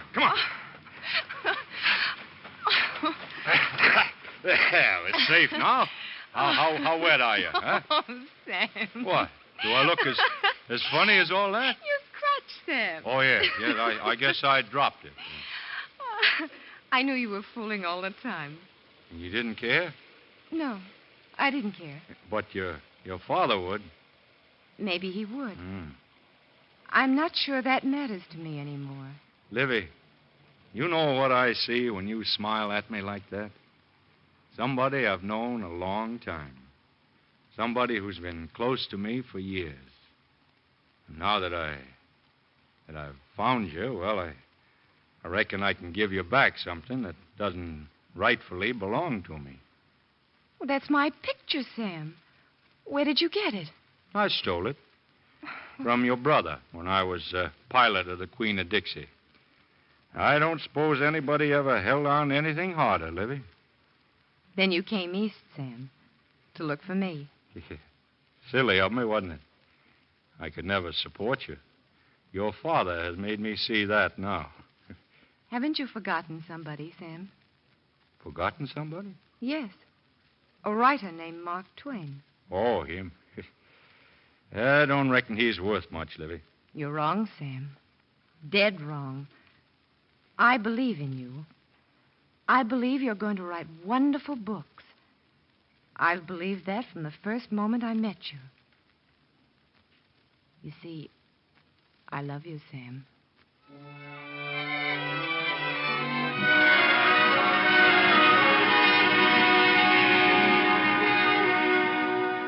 So, Livy and I were married. Though I gathered from her father, he had a pretty low opinion of me as a writer. Emerson, Longfellow, Whittier, Holmes. That was his idea of the literary great. I was just a Western fellow who scribbled comic bits for the catchpenny newspapers. But since Livy's happiness meant everything to him, he consented to our marriage.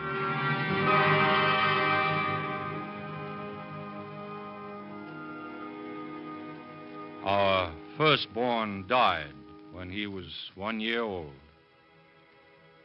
I felt then that I could never write again. I had dreamed of taking his hand and wading with him in the Mississippi mud, and of listening with him for the steamboat whistles far off down the bend. He'd never see the river now. No, Mark. Our little boy will never see the river now. But you must save the memories you loved. Save them for whole generations of boys like him. Save the memories you loved. You're the only one who can do it, Mark. Because you're the only man alive who still is that little barefoot boy, wading in the Mississippi mud, playing on a raft, watching the steamboats, the way you've told me so many, many times. It's hard to remember now. You've got to remember, Mark. You've got to. If only I could. If only I could put them in a book. A book called The Adventures of Tom Sawyer.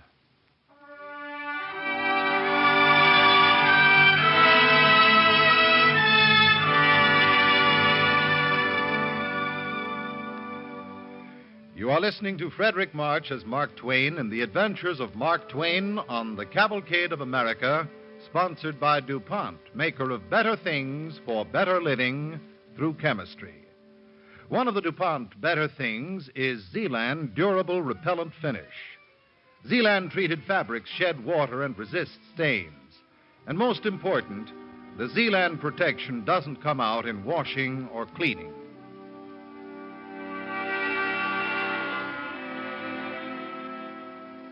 Our cavalcade play tonight is The Adventures of Mark Twain.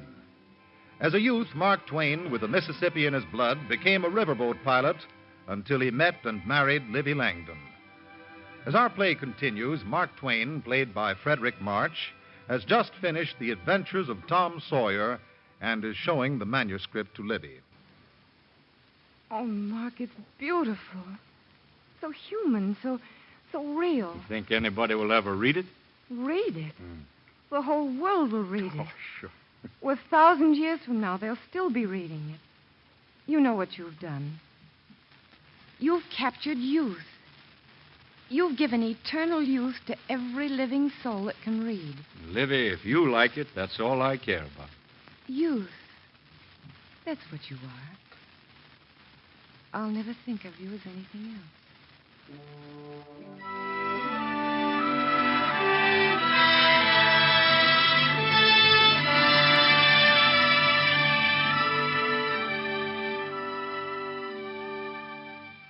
The Adventures of Tom Sawyer made me famous. First thing you know, I was invited to speak at Whittier's birthday, along with Emerson, Longfellow, and Holmes. I planned a surprise for these literary greats, a sort of a Western surprise. But the next day, the newspaper said I had disgraced the banquet with my jests. That night, I made a decision. For Livy's sake, I would get the Mississippi out of my blood. If it was the last thing I did, I'd get it out. Then I'd be a real writer. But first, I needed money, lots of money. I set up a publishing house. I invested in a typesetting machine. I plunged into one financial adventure after another. Money, money, more money. And then, at last, there was no more. Mark Twain was bankrupt. But not in friends. Oh, no. He was still sound and solvent in the friendship of his manager, James Pond. Mark, you owe your creditors $250,000. I did the best I could, but The least they would accept is 50 cents on the dollar. I won't do it. I'm sorry, Mark. I'm afraid you'll have to agree. It's not good enough. You don't understand, Mark. I argued with them for hours. Fine, you go back and tell them Mark Twain is going to pay his debts exactly 100 cents on the dollar. I'm going on a lecture tour, Pond, and you're going to arrange it for me. First, clear across the United States to San Francisco. Then across the Pacific to Honolulu, Australia, New Zealand, Japan, China, India, then South Africa, London. Why, it's out of the question from the standpoint of sheer physical endurance. Why, it would kill 10 men and youngsters at that. Well, you know of an easy way to make $250,000? Look, Pond, the common flea has been in all those places. Would you have me beaten out by a common flea? Mark, this is going to make you the most famous man in the world, and me the richest. Can't we make you the most famous and me the richest?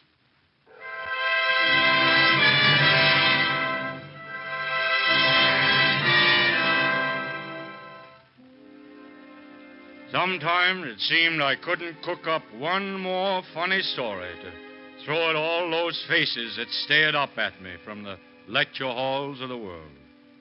But one day, Pond said to me, Mark, what would be the best news I could give you? Oh, that after Paris I could join Livy in Italy next week. Well, that's exactly what you can do. What? I've canceled your engagement in Amsterdam. You mean I don't have to be comical in Dutch? 2 more lectures and you'll have paid off every cent you owe. No. Paid off every cent. Well, Pond, I guess it's all right to tell you now. But always, from the very first moment, I have held the unwavering belief that it could never be done.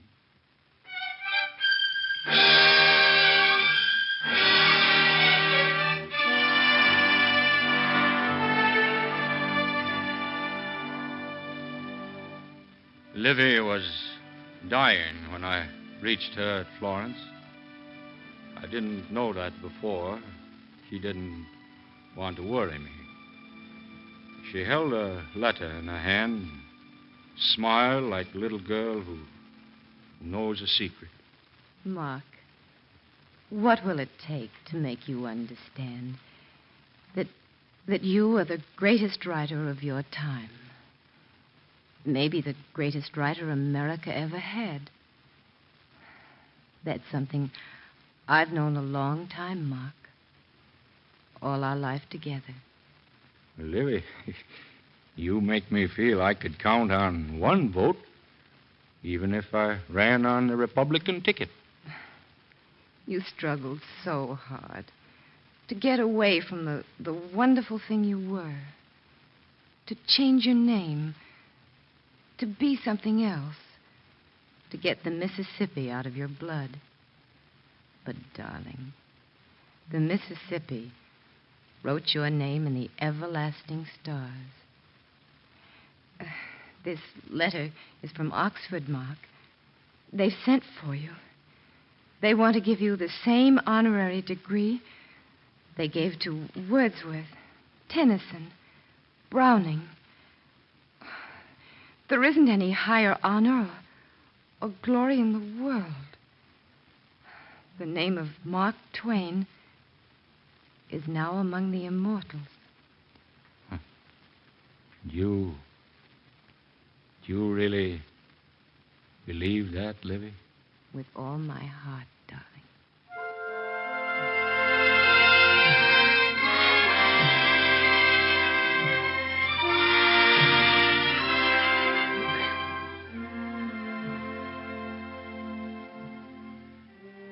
Yes, sir. Mark Twain rode into this world on the tail of Halley's Comet. I guess that old comet didn't know what it was letting the world in for when it brought him here. Well, one of these days, that comet's going to come again. And I reckon Mark Twain will still be laughing when it swings low and takes him back.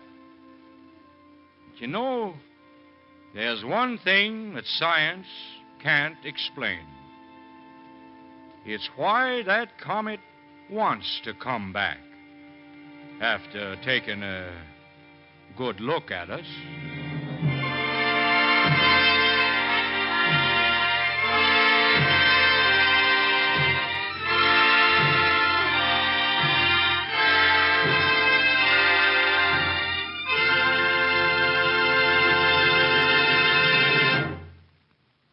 Thank you, Frederick March. Ladies and gentlemen, before our star, Frederick March, returns to the microphone with a personal message, here is George Albee, who will tell you about a new kind of soap you will have in your home after the war. Did you ever try to take a bath in the ocean? Not just go into swimming, but really go into the water with a cake of soap and try to work up a lather? If you have, you know it's no fun. In the first place, the soap just doesn't lather. In the second place, it leaves a sticky residue that makes you feel as if you've been bathing in molasses. As a result of wartime research, the DuPont Company has now developed a new soap ingredient that makes soap lather in seawater. That isn't all it does. We just mentioned salt water because it's used for bathing and laundering by troops aboard transports and on the islands and atolls of the South Sea where fresh water is hard to get. Actually, soap made with the new DuPont compound removes dirt and oil in just about any kind of water. Salt, brackish, fresh, hard or soft, hot or cold. It lathers so well under any of these conditions, it can even be used for shaving. The reason ordinary soap doesn't work well in hard water or seawater is that the chemical salts in the water combine to form a scummy precipitate that doesn't dissolve. The new DuPont ingredient keeps this sticky material from forming. It takes over the burden of the cleaning job. All of which means that after the war, you're going to be able to buy soaps that will do things soap never did before. Manufacturers will be able to offer you soaps that won't leave streaks on glassware and dishes, that will largely do away with rings around the bathtub, that will take on a wide range of jobs, all the way from washing your automobile to washing your dog, with new efficiency.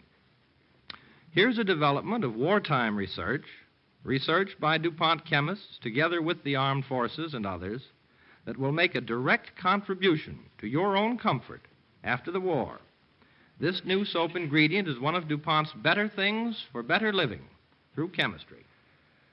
And now here is Frederick March, star of tonight's Cavalcade.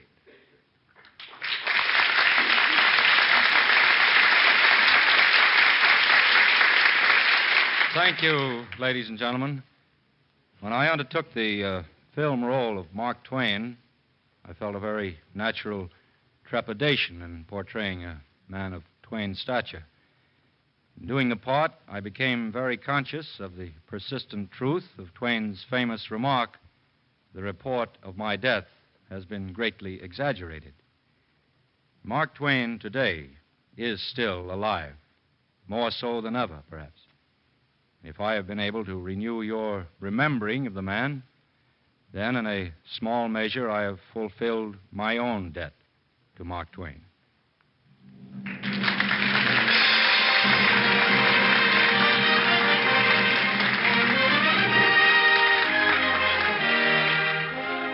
Next Monday night, Cavalcade welcomes back an old friend and a great actress who has given us many memorable portrayals on the stage, screen, and radio, Miss Helen Hayes. Miss Hayes will be starred in the dramatic human story of an Army nurse, Autobiography of an Angel.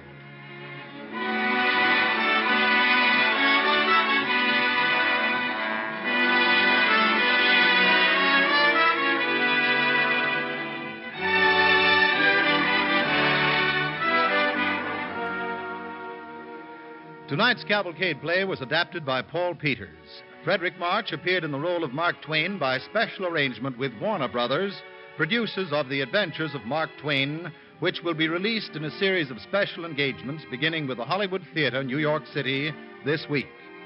The DuPont Cavalcade Orchestra this evening was under the direction of Donald Voorhees. This is Roland Winters sending best wishes from Cavalcade sponsor, the DuPont Company of Wilmington, Delaware.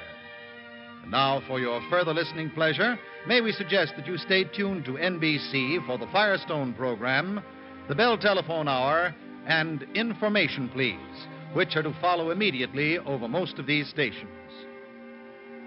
The Cavalcade of America, sponsored by DuPont, came to you from New York.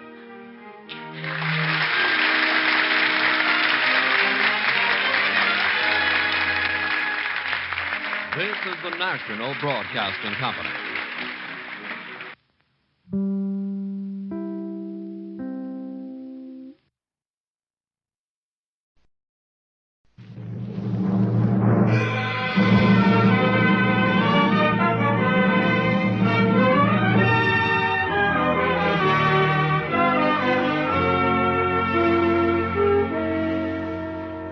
The Cavalcade of America, sponsored by DuPont, maker of better things for better living through chemistry, presents Helen Hayes in Autobiography of an Angel.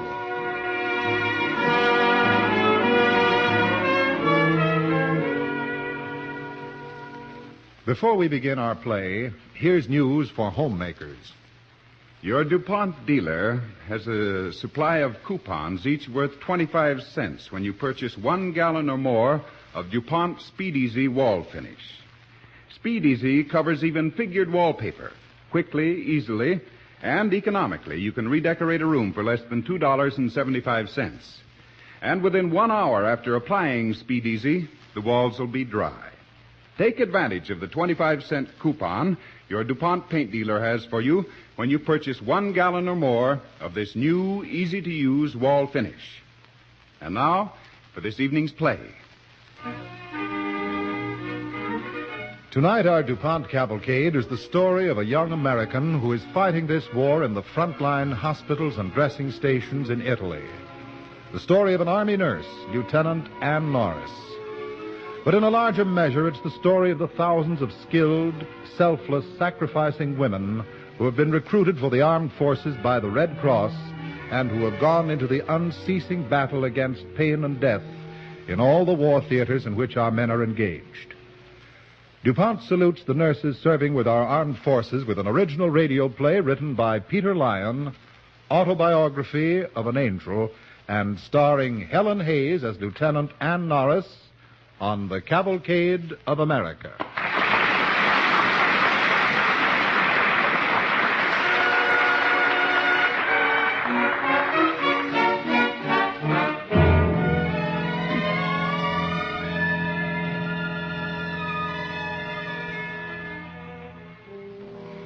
Will you think back to what you were doing 2 months ago? 2 months ago would make it the second week in March. What were you doing? Worrying about your income tax? Writing a letter to somebody far away from home? When a lot happens to me, I find it hard to believe that a lot hasn't happened to everybody else. And yet the things that happened to me in the last 2 months, it's not exactly as though they had a beginning or a middle or end. I guess in wartime, things aren't that pat. Does this sound foolish? Let me start back 2 months ago, when I was topside on an LCI, a landing craft infantry, heading for our beachhead at Anzio, a second lieutenant in the Army Nurse Corps, with a first lieutenant of infantry beside me, flirting with me, laughing at me. What you don't understand, Ann, is that I'm serious. Serious? You've been laughing at me ever since we got on this boat. Oh, not really. Maybe I was kidding a month ago at the base hospital, but we've said a lot of things to each other since then. It's all very well for you, going back after nearly a year of frontline service, but I'm just on the edge. I know just how you feel, honey. I remember the same... No, you don't, Larry. You were never assigned to duty in the rear as I've been. You can't possibly remember how it feels to be getting away from a rear base, to think of doing what you've been trained to do, to know you'll be good at it. Whether I remember or not, there are a few things I do know about, things I can tell you about, right? Well... And one of them is that when two people are in love, now... as we are, they have a duty to each other, to realize their few hours. You still think I'm just flirting, don't you? What can I say to you that will make you see that I'm... never mind. Don't be angry, Larry. And don't pout. Am I pouting? You're being superior. You're forgetting that I'm getting my first real crack at the work I came over here to do. Under fire, in combat, on a beachhead. Don't you see, Larry? Oh, I don't know. Maybe you're right. Maybe we should get married. Go to the commanding officer and tell him we... But I couldn't. Not now. Not when I'm just beginning to get to work. When I'm thinking every minute of how I'll be in those hospital tents. Working on the men straight in from the front lines. With the guns right in my ears. I'm going to be nasty one of these days. I'm going to come up to you and say, I told you so. You think I'm acting superior now. Just wait till the day I see you on Anzio and pop the question again. And you admit that I was right all along. I won't mind if you're superior. Only we'll have missed all that time. How many more hours? To Anzio? Another couple. I'm going to be good. They'll see. I'm going to be something special. I don't think I can stay on deck with you anymore. It's getting me down. I'm sorry, Larry. I don't even trust myself kissing you. Even if it were proper here on deck. I think I'll just give you a salute and hope to see you very soon at Anzio. Very soon, Larry. Goodbye, Ann, dear. I'll be saying I told you so to you. Don't worry. Goodbye, dear Lieutenant Lawrence.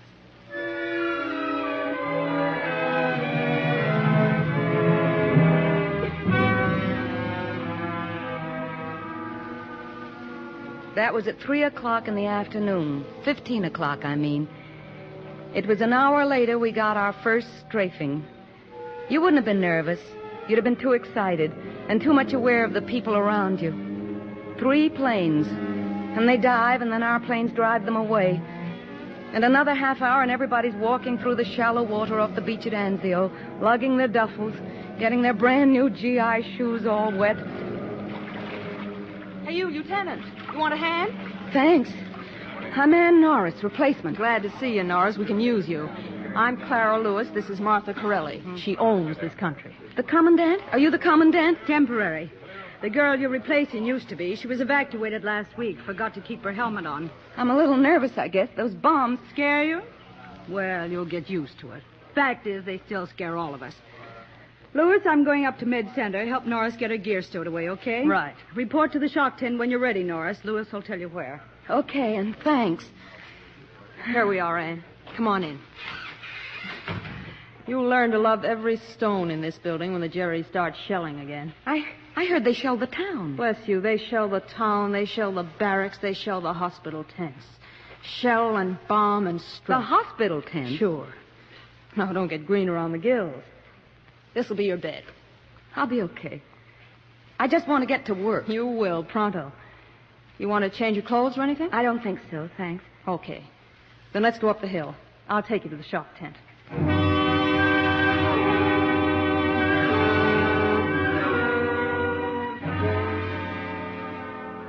Lesson number 1, and you learn it quick. This isn't like working in a nice big hospital, even a base hospital.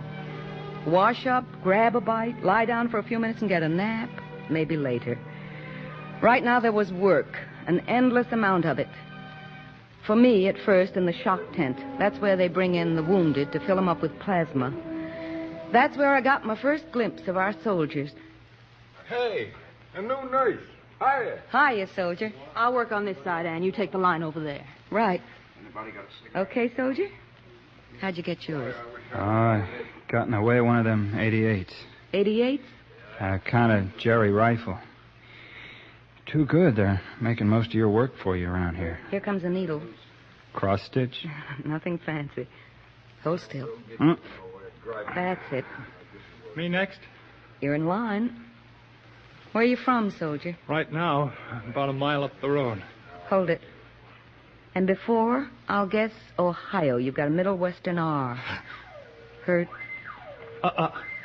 They're at us again. Bombs? Is that what that means? Well, it ain't an invitation to the dance. It's no fun being laid up here when they start. Here, adhesive tape to keep the needle in place. Next? That's me. Needle. Steady. You could stand a shave, soldier. You look like the wrong picture in a before and after ad. Hold your arm still.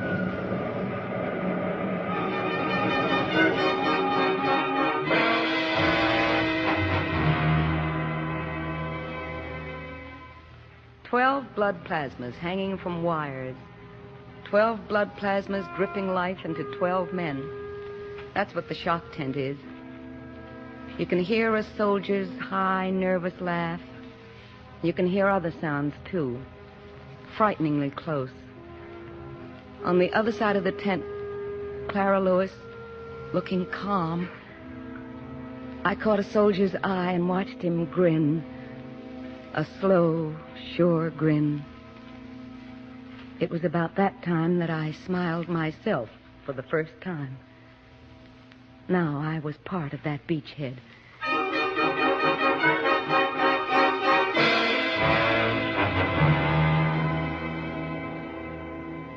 When you work in the wards, you work by yourself.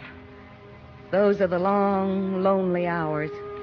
You have a couple of enlisted men around to help you, medics, who bring in the men on litters, the same litters they've been operated on a few minutes before.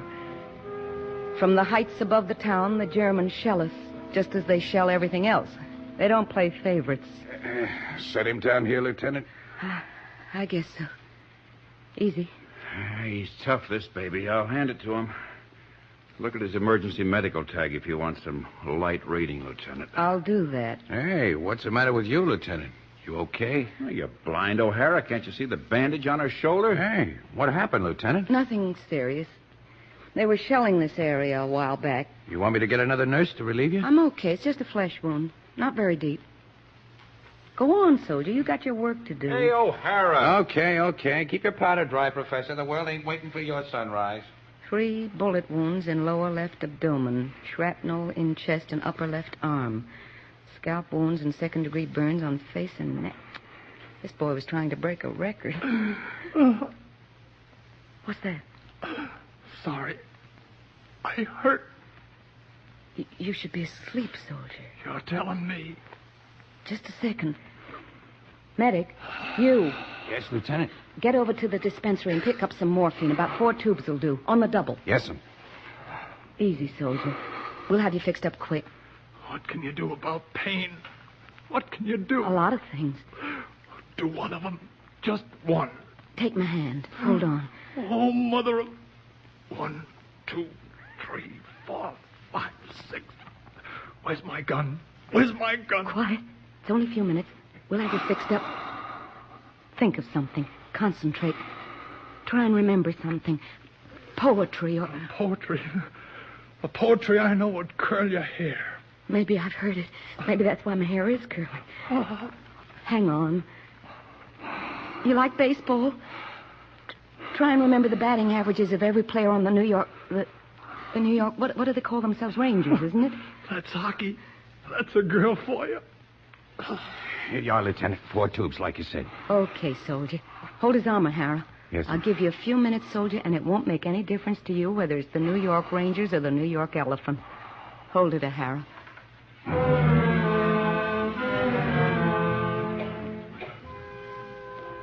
There's so much work to do, so much on your mind, you forget the little piece of shrapnel in your own arm.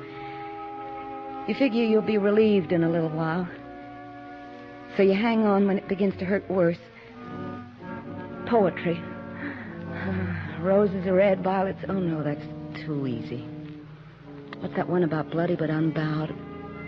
I am the master of my fate. I am the captain of my soul. It's 3:30. You just got to hang on another hour, and then you'll be relieved, and you'll be able to get some codeine and change the dressing. Poetry. The Lord is my shepherd, I shall not want. He leadeth me beside green pastures. That's a good one. And your shoulder begins to hurt worse. Begins to catch fire. The Lord is my shepherd, I shall not want.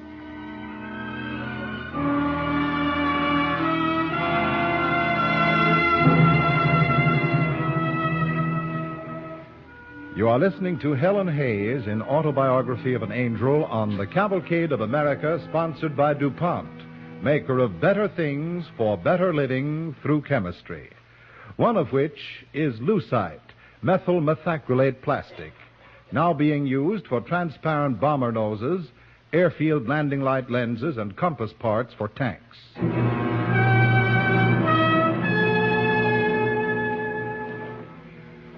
As our play continues, Ann Norris, played by Miss Hayes, and the other nurses are getting ready to take advantage of an unexpected free evening in their stone house barracks not 3 miles from the front. Yes, there are even parties on a beachhead. A funny kind of party. Some of the time reminding you of a Saturday night dance at home. Some of the time making you think, making you wonder, are these people really enjoying themselves, or are they just trying to? Parties aren't late on Anzio. Guests leave around 10:30. He never showed up, did he, Annie? Who? I had an idea you were looking for somebody all night. Don't worry, she was. You saw him, Louis, the day she got here. The tall one with the black hair. I saw him. I didn't realize I was looking for it. I guess what I mean is I didn't realize I showed it. Stuck out all over you. We'd better be hitting the hay, kids. How's your shoulder, Nora? Oh, it's okay, thanks. It's only a scratch. Good. Well, good night, you two. Good night.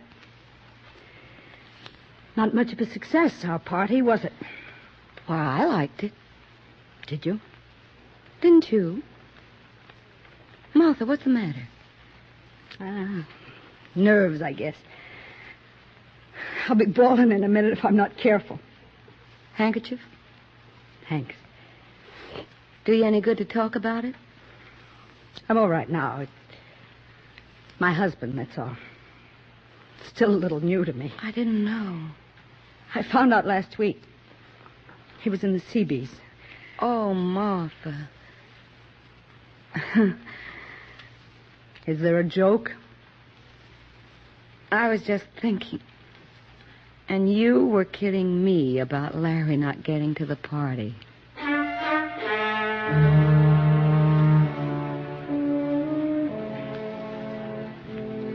Up at 4 in the morning on a beachhead. Your day has a pattern of work, and it lasts 16 hours or 18 hours. And then you sleep like a cat where you lie down. You work for days that melt into nights and back again. And you think the nights are getting shorter, aren't they? In the operating rooms, you work in a team. Surgeon, assistant, anesthetist, a couple of enlisted men, a couple of nurses. The surgeon is Captain Winthrop. Clamps. Come on, quick. Oh, right here, sir. Sorry. Sorry? For what? Nothing to be sorry about.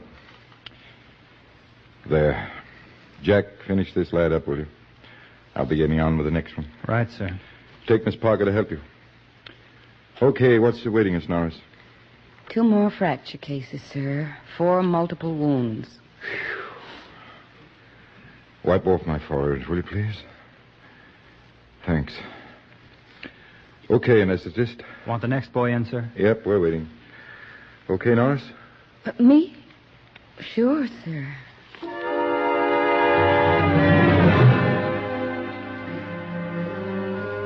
One after another. Young faces, the jaws set, the eyes screwed up. 2 or 3 or 7 days' growth of beard. Young faces that have seen the front. Men that have crept up on machine gun nests or been too close to the path of a mortar shell. 97.5. It's wonderful to have that statistic in your mind. 97.5% of these bodies will be healed. Only 2.5% will die. It's more wonderful to know you're helping to make that statistic. Well, that's it, Norris. Sir? Think we've earned a cigarette? Let's step out and breathe some fresh air and pollute it with a little tobacco smoke. I'm for that.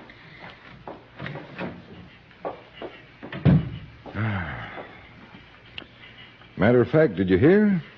You girls have earned yourselves more than just a cigarette. Oh, here, light. Thanks. What do you mean, Captain? The CO has put in for citations for each of you. It's no surprise, of course. Bang-up job you've all done. That's very nice. I know we'll all be very gratified. Well, that's a curious reaction to being told you're going to be cited. Christmas time, when you put up a tree, you stick a star or something way up on the top. It looks very pretty. But by the time you're 10 years old, you know it's made of tinsel. You're tired. Sure, who isn't?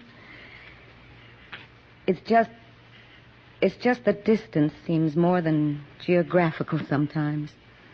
The distance from the ideals we heard about at home. Hey, now, Lieutenant, wait a minute. They're not so far away. What do you think of the kids we've been operating on? I'm serious. Think a second before you answer. I don't need to. I never realized before how... This is going to sound phony. No prefaces, no excuses. Just say it. I never realized before how much dignity men have. Men. Boys. How deep their strength is. And I'm not talking about their physical strength. The griping you hear, you know what that is. Just a pressure valve letting off steam. But I'd never dreamed people could be so fine until I began to see them here on a beachhead for the first time. Anything more? You asked what I thought of the men I've seen back in there. That's what I think. Yes. And will you argue that this dignity has no connection with the ideals you say seem far away? Oh, I wasn't thinking about these men. I was thinking about the slogans and the... Oh, you know, the words people use when they try to say what we're fighting for. Yep. And all those words, the four freedoms, anything you want to point to. Added up, they spell the dignity you recognize in these kids. You think the Jerry doctors on the other side of the hills there can say the same, much less be sure of the truth of it? You think a scientist, a medical man who's watched the Germans murdering and looting can think in terms of the dignity you recognize? It's quieter tonight, isn't it? Yeah. Are you ready to go back to work? Are you? More ready than I've ever been, Doctor. Thanks.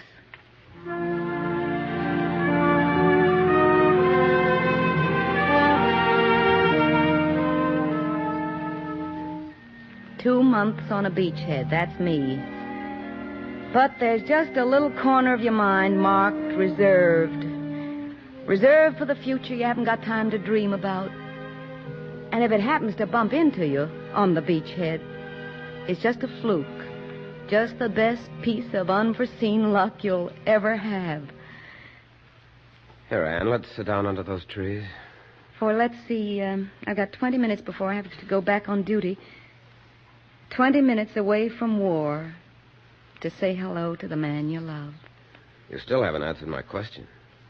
I wish everything was as simple and clear to me as it is to you. Love, and so marry. Night, and so day. What's so complicated? 19 minutes. Really only 18. Then I'm back at work. What's complicated is the war. You know something, Larry?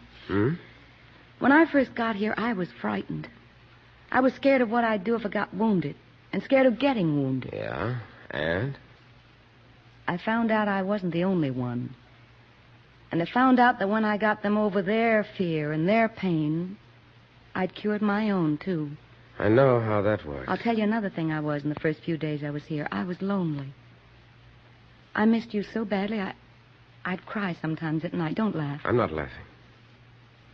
The point is, I ran into a lot of boys who were pretty lonely, too. For the same reason.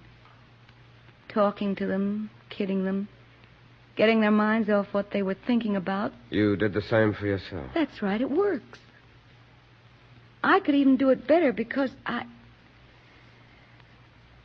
Gosh, it's a big job we've got.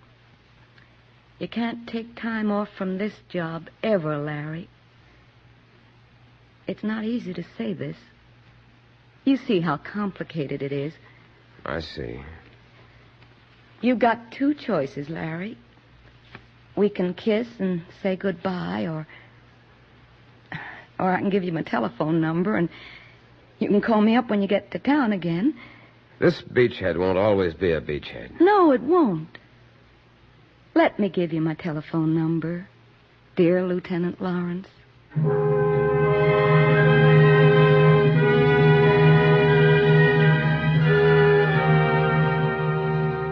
I haven't seen my Larry since that day. When I do see him again, it'll just be another lucky fluke. The war will take him away from me again. And if I don't see him, well, the war's a big place. Anyway, I know he's got my phone number.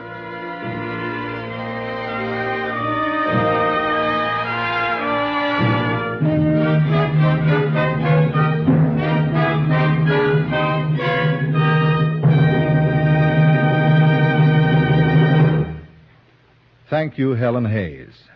Miss Hayes will return to Cavalcade's microphone in just a few moments with a special message for the nurses of America and their families. But first, here is Ted Pearson speaking for DuPont to tell us how the chemical compound phenothiazine is making possible more sutures for surgical use by our Army and Navy doctors.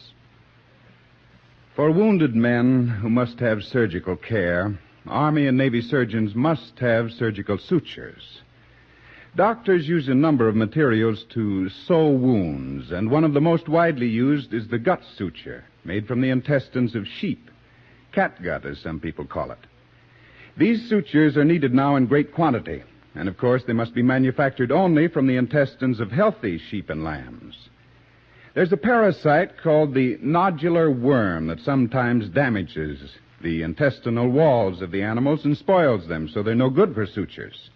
Sheepmen in the United States are doing everything they can to protect their flocks against the parasite that causes this damage. And here's where chemistry comes into it. 6 years ago, the Department of Agriculture suggested as a remedy against animal parasites of this kind a compound called phenothiazine. DuPont was the first chemical company to manufacture phenothiazine, and this compound is widely used by sheepmen today. Here's a report from a packing plant in Minnesota, which will give you an idea of how effective phenothiazine is. In 1942, with no phenothiazine treatment, a third of their sheep and lambs showed a heavy infestation. But in 1943, with the farmers of Minnesota using phenothiazine, the figure went down to only 7%. Thus, more material for sutures became available. Phenothiazine, a chemical compound unknown and untried only 6 years ago as a medicine for animals, is one reason why there are more surgical sutures. It also means that we'll have more wool and more meat, because it protects cattle and hogs, too. We may even see the day, and very soon, too, when the pasture lands of America will be practically free of a number of these parasites thanks to this compound. Phenothiazine is one of DuPont's better things for better living through chemistry. And now here is Helen Hayes, star of tonight's Cavalcade.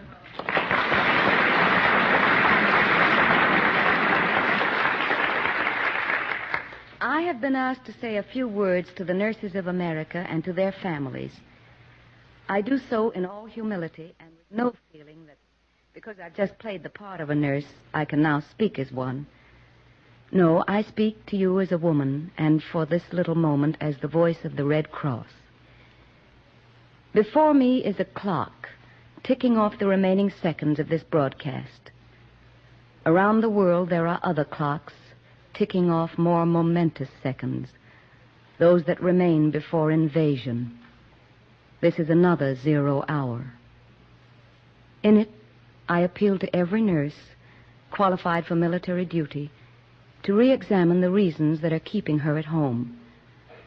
I ask every nurse's family to weigh the comfort they feel at having their nurse with them against the comfort she can be, against the very lives she can save in the final assault upon our enemies. The clock ticks on. The time is running out. You must forever live with the decision you make now. if you value the lives of our fighting men above your personal concerns, report to your Red Cross chapter tomorrow.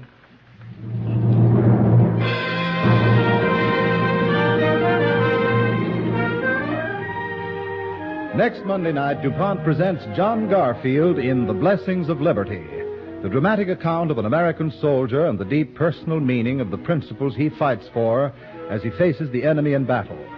Cavalcade's orchestra was conducted by Donald Voorhees. This is Roland Winters sending best wishes from Cavalcade's sponsor, the DuPont Company of Wilmington, Delaware, and inviting you to join us again next Monday evening when John Garfield will be our star. And now, for your further listening pleasure, may we suggest that you stay tuned to NBC for the Firestone program, the Bell Telephone Hour, and Information Please, which are to follow immediately over most of these stations.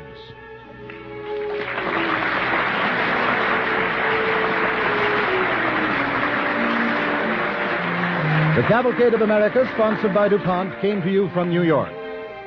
This is the National Broadcasting Company.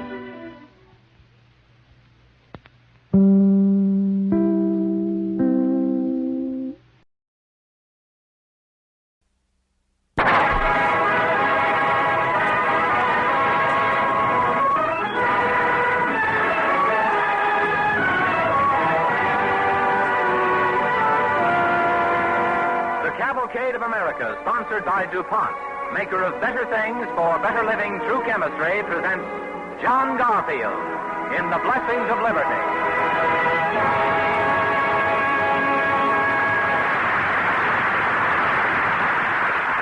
Before we begin our play, here's a suggestion for victory gardeners and factory workers. DuPont Protec hand protective cream acts like an invisible glove. Apply it to your hands before starting work. To remove, use running water to dissolve the protective film and carry the dirt away with it. Try Protec, made by DuPont.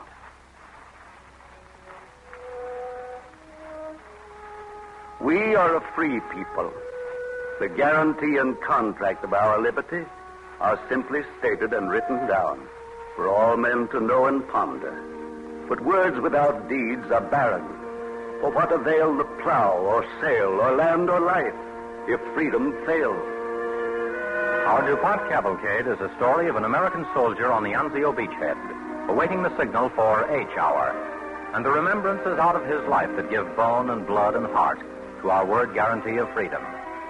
Cavalcade, recognizing I Am an American Day to be celebrated next Sunday, presents John Garfield as Private Jim Hunter, Army of the United States, in The Blessings of Liberty, an original radio play by Sylvia and Robert Richards on the Cavalcade of America.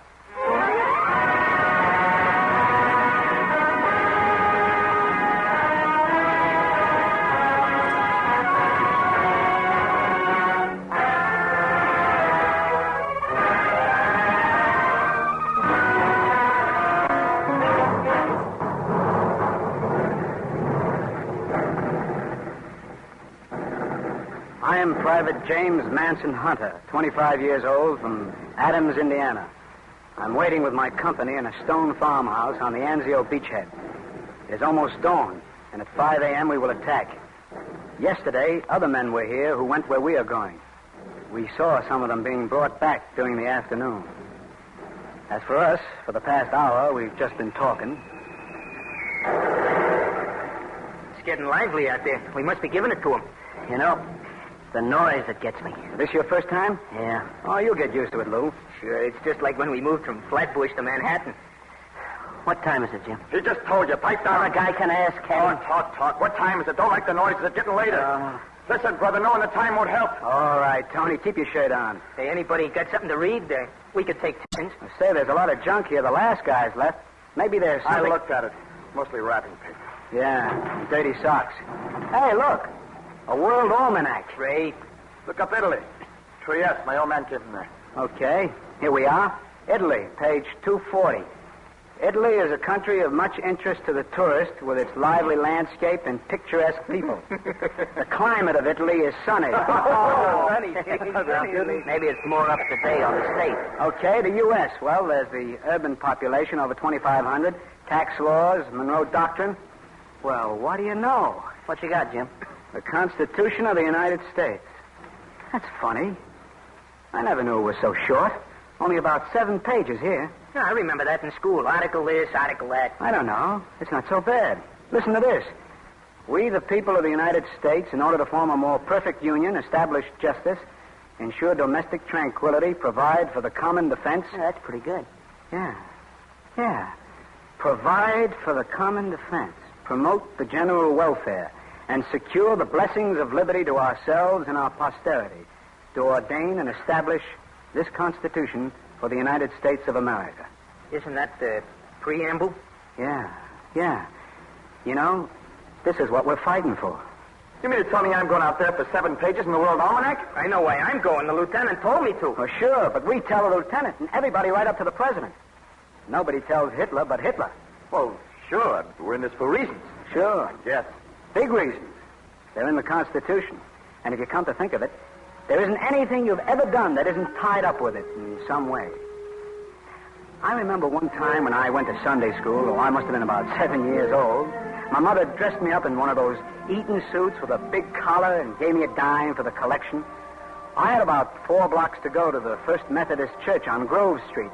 Well, a few houses down, I saw a boy. He was older than me, coming out of a house. Oh. Hello.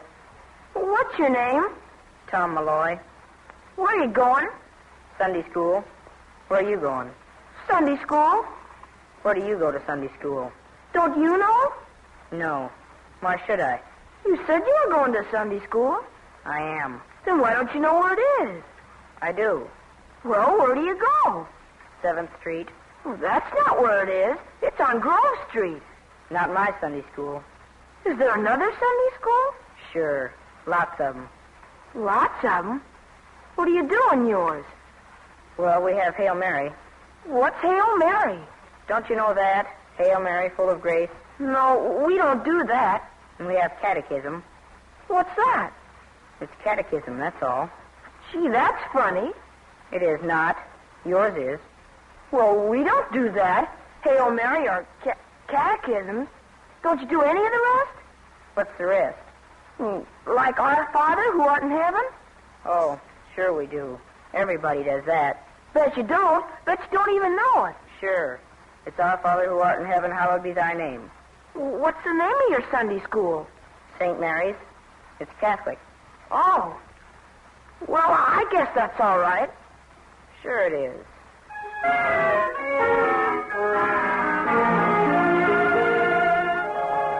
It's a pretty big thing when you come to think of it that a kid can get to be 7 years old without even knowing that there's any difference of opinion about religion.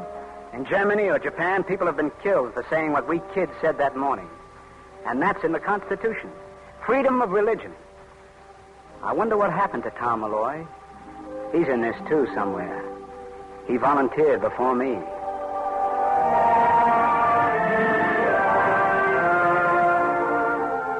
There's something else I remember. I was about 12 or 13. You see, my father's a lawyer, and for a long time he was county attorney. And he and my mother used to talk at supper time about what was going on in the town, and I just listened. Most of it was over my head. But one night, it was spring, I remember, he came home awfully worried. Is the meat too well done, dear? Huh? No. It's fine. You're not eating. You know, Anne, it's a bad business. I don't like it. Yes, but you have to eat. Jim, dear, elbows off the table. Oh, yes, Mom. Oh, what's the bad business, Dad? Oh, it's just your father's case, Jim. Is it about old Lady Parker, Dad? Please, Jim. What do you know about Mrs. Parker, son? Oh, gee, I know somebody killed her because she was a miser and had lots of money. Yes? And they caught the man who did it, and he had blood all over him, and he confessed. You see, Anne? Oh, it's true, isn't it, Dad? No, Jim, it isn't. Oh, gosh. Everybody says... Look, Jim, boy, I'll tell you what's true. Sure, Dad. Mrs. Parker was killed, and a man's been arrested. A man who's called a hobo. But he confessed. No, son, he's not confessed, and there was no blood. Oh, gee. You see, Anne, even in our home, rumors, threats, it's all over town. But, dear, they couldn't... Well, they won't. Listen. Oh, no, John. Maybe I can head them off. Oh, please, John, no. Dad, can I go with you, Dad? I have to, Ann. I have to try. Somebody has to stop them. John, you'll be hurt. Dad, let me go, too. Please, Dad. Keep the boy here, Ann. John. Now, don't worry. I won't be hurt. Pray God no one is. Somehow I gave my mother the slip and followed. I don't know how, but I remember I felt some of the excitement of nights at the county fair. It took just a few minutes for me to get to the center of town. I met people going the same way I was. People who ran out of the side streets carrying axes, guns, clubs, and yelling. When I got to the jail, there was a big crowd, yelling and pushing. I saw my father standing alone on the steps of the jail. He was facing the crowd, shouting. Wait! You've got to stop. There's a law. Joe Ellis, what are you doing here? And you, Carl. You know this can't be done, not in this country. This man's entitled to a trial, to protection under the law. We got a job to do. I'm ashamed for you, for our town. If you do this, there's not a man or woman who... Suddenly, I couldn't see my father. The mob went forward, and I followed it. When I got to the steps, I found him. He'd been hit. There was blood running down his face, and he was white and dazed. Jim, boy, how did you get here? I followed you. Dad! Ah, poor boy. Don't cry, son. Don't cry. Oh, Dad, who hit you? You're hurt. Oh, Dad. No, it's all right, son. Now, don't cry. But why did they hit you? Why? No, don't cry for me, Jim, boy. Cry for them.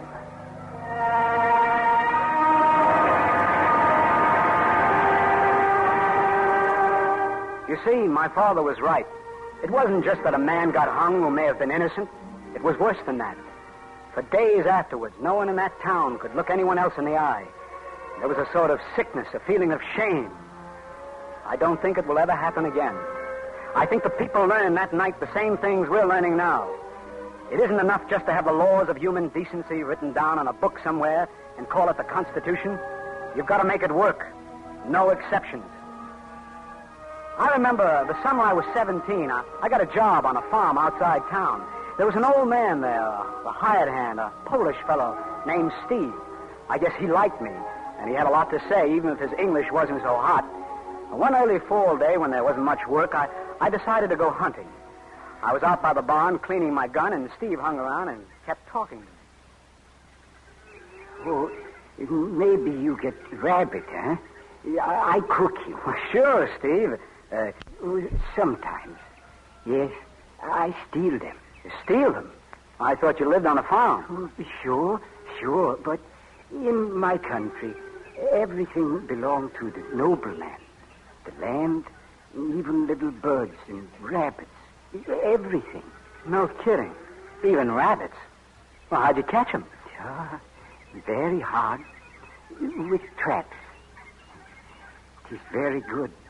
You have a gun. Oh, no, this one isn't much. When I get paid here, I'm going to buy me a beauty. In my country, Jim, no guns. What do you mean? Don't they make them? Oh, make them, yes. For the big men who run the country. Oh, well, you didn't have enough dough to buy one. No. You see, they are afraid. Afraid? In America, it is your country. For everybody. So you have guns. Anybody have guns. Sure. Well, that's right. Over there, big men's country. They are afraid of me, of Steve, of the people. And so, no guns. I still don't get it. You are a young man, Jim. I see many things. Yeah? I see you can go shoot rabbit, not steal.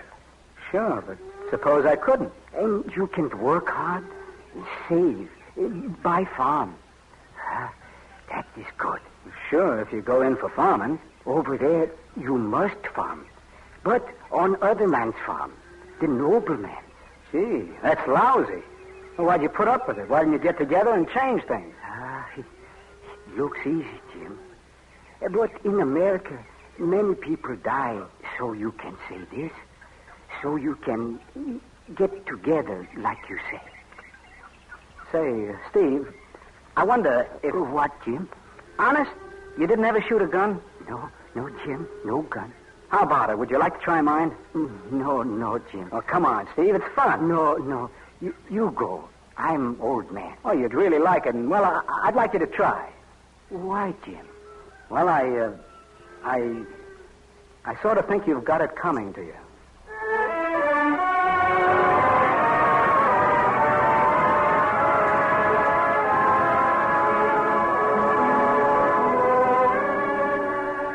You are listening to John Garfield as Private Jim Hunter, Army of the United States, in The Blessings of Liberty, on the Cavalcade of America, sponsored by DuPont, maker of better things for better living through chemistry. Among these better things are Freon safe refrigerants. Freon is now serving the armed forces, and when peace returns, it will be back to quick freeze your foodstuffs and cool your refrigerator. As our DuPont Cavalcade play continues, 4 American soldiers are awaiting in a stone farmhouse on the Anzio beachhead for a dawn attack. Private Jim Hunter, played by John Garfield, is telling the others of the happenings in his life that brought home to him the meanings of American freedom and liberty. It's funny, the things you remember, like that day in 1940. From the minute I got up, I felt excited, and I could tell that my father was even more excited than me. I remember walking down the street with him. I knew every house, every fence, every tree, like the inside of my own hat. But it was like seeing it all for the first time. The people, too. And they looked at me and said hello like I was something they'd created. In a way, they had. By the time we got to the old schoolhouse where we were going, I was feeling pretty important. Everyone we saw was anxious to say hello, to ask my opinion, and, of course, to give me advice. The last couple of blocks, they were as thick as flies. Morning, Hunter. It's too late now to worry about the presidential vote, I guess. But it's going to be a close thing for road commissioner, and we can't afford to lose that, no. Sure, Mr. Noonan. And Jim, I know youngsters like to experiment, but I think it's a bad mistake to start out by splitting your ticket. Take even our candidate for supervisor. He's not what I'd call, well, you know, but still, after all, he's well, you know. Sure, Mr. Noonan. I know. You just want to be sure that I vote for the best man. The voting was in a school I'd gone through to the 8th grade, and there were quite a few people in the room when we went in, watchers and people just hanging around. Morning, Hunter. Good morning, Jim. Morning, Davis. Morning, Mrs. Creed. Good morning, Mr. Hunter. Hello, Freddie. Hello, Mr. Davis. Hello, Hunter. Jim. Come on over here, Jim. We'll find you in the register. How about it, Davis? Do we let him vote? Hey, come on. I don't know now. You have your certificate? Certificate? Why, you know the requirements. A notarized statement that you shaved for 3 years. Well, I don't know, Mr. Davis. But if you start when you have the hair on your chin, do you stop when there isn't any on your head? Well, here you are, Jim. You sign opposite your name. All right, Mrs. Krieg. Do you know how to use the machine, son? If you want help. No, thanks, Mr. Purdy. I'll make out all right. You're entitled to help if you need it. Do you want to go first? Go ahead, Jim. Well, all right.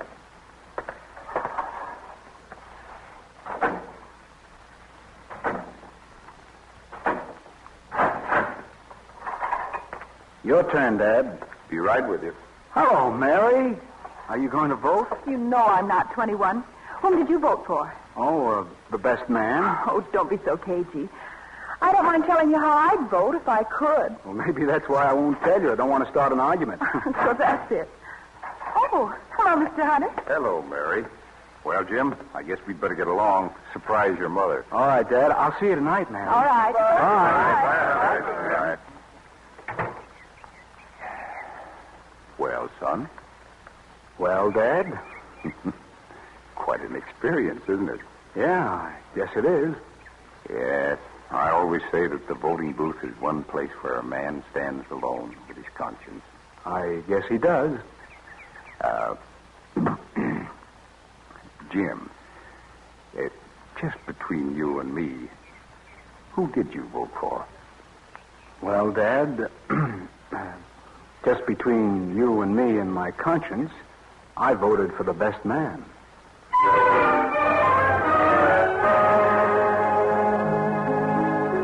I couldn't help kidding Dad, even though he was right about the conscience business. But you can't keep your opinions to yourself forever if you really believe in them. I remember a meeting we had in Adams in the town hall. This one was on the war. We had a speaker from the state capitol, a guy from some committee, and he really went to town. Great nation, protected on both sides by mighty barriers of water, it is unthinkable that we are or ever shall be in the slightest danger of attack. I say to you that to send our boys to be killed, wounded, to be maimed and crippled and blinded by shot and shell for the preservation of alien governments would be the most appalling crime in our national history. I thank you. He's a hot air artist. Jim. Now, I'm sure a lot of you here have opinions on this, so I'll throw the floor open for debate. Who wants to speak first? Somebody ought to say something. Maybe Jim, no. Well, somebody has to. He's wrong. I know you folks talking up about this outside. There must be somebody here who... yeah. Mr. Chairman. Jim Hunter. I really can't make a speech or anything, but the speaker tonight talked a lot about not sacrificing our young men. Well, I'm just about the right age, I guess, if we get into the war, so I thought I ought to say something. I think the speech we heard tonight is the same kind of speech the French heard a year ago. They thought they were protected by mighty barriers, too, like the Maginot Line. People were telling them it didn't matter which side won. Well, they found out different. They found out that when Hitler smashed the churches, the schools, and freedom in his own country, that was just the beginning, that he wanted to smash those same things in every country. Of course, people are going to be killed. But people were killed when we set up democracy in this country. And unless we want to give up everything we won then, we're going to have to fight. Order! Well, now, Jim broke the ice. Does anyone else have something to say? Mr. Chairman, I want to say something. Mary Davis has the floor. Go ahead, Mary. It's not much. I just want to say, it seems to me that we can't... violence is always wrong. Killing is wrong. There must be some other way. As long as America can keep out of war, like the speaker said, I think we should. War is so horrible. Please, I just think that...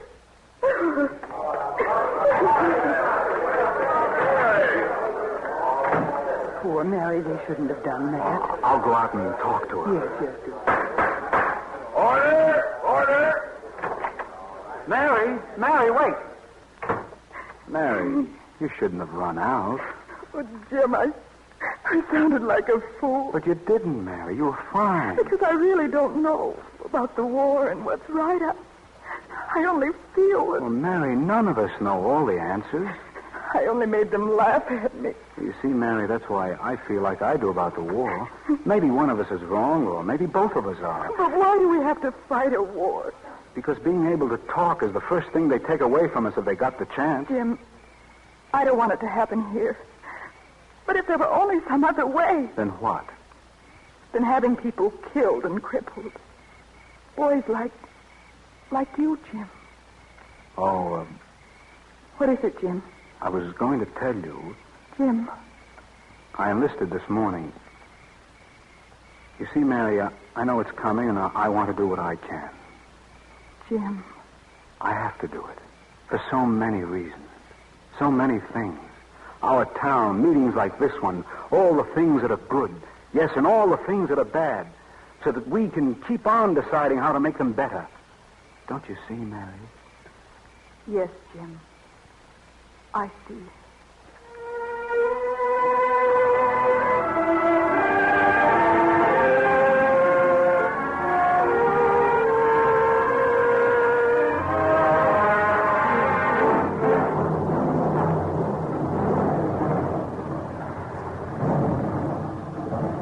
So we're fighting for 7 pages in the World Almanac.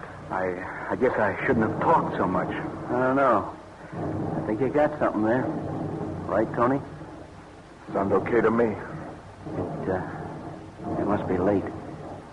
It's almost 5 o'clock. Okay, fellas, everybody out. Come on, make it snappy now. Well, Here we go. Everybody all set? yeah, let's go. Well, this is it, Jim. Yeah. This is it.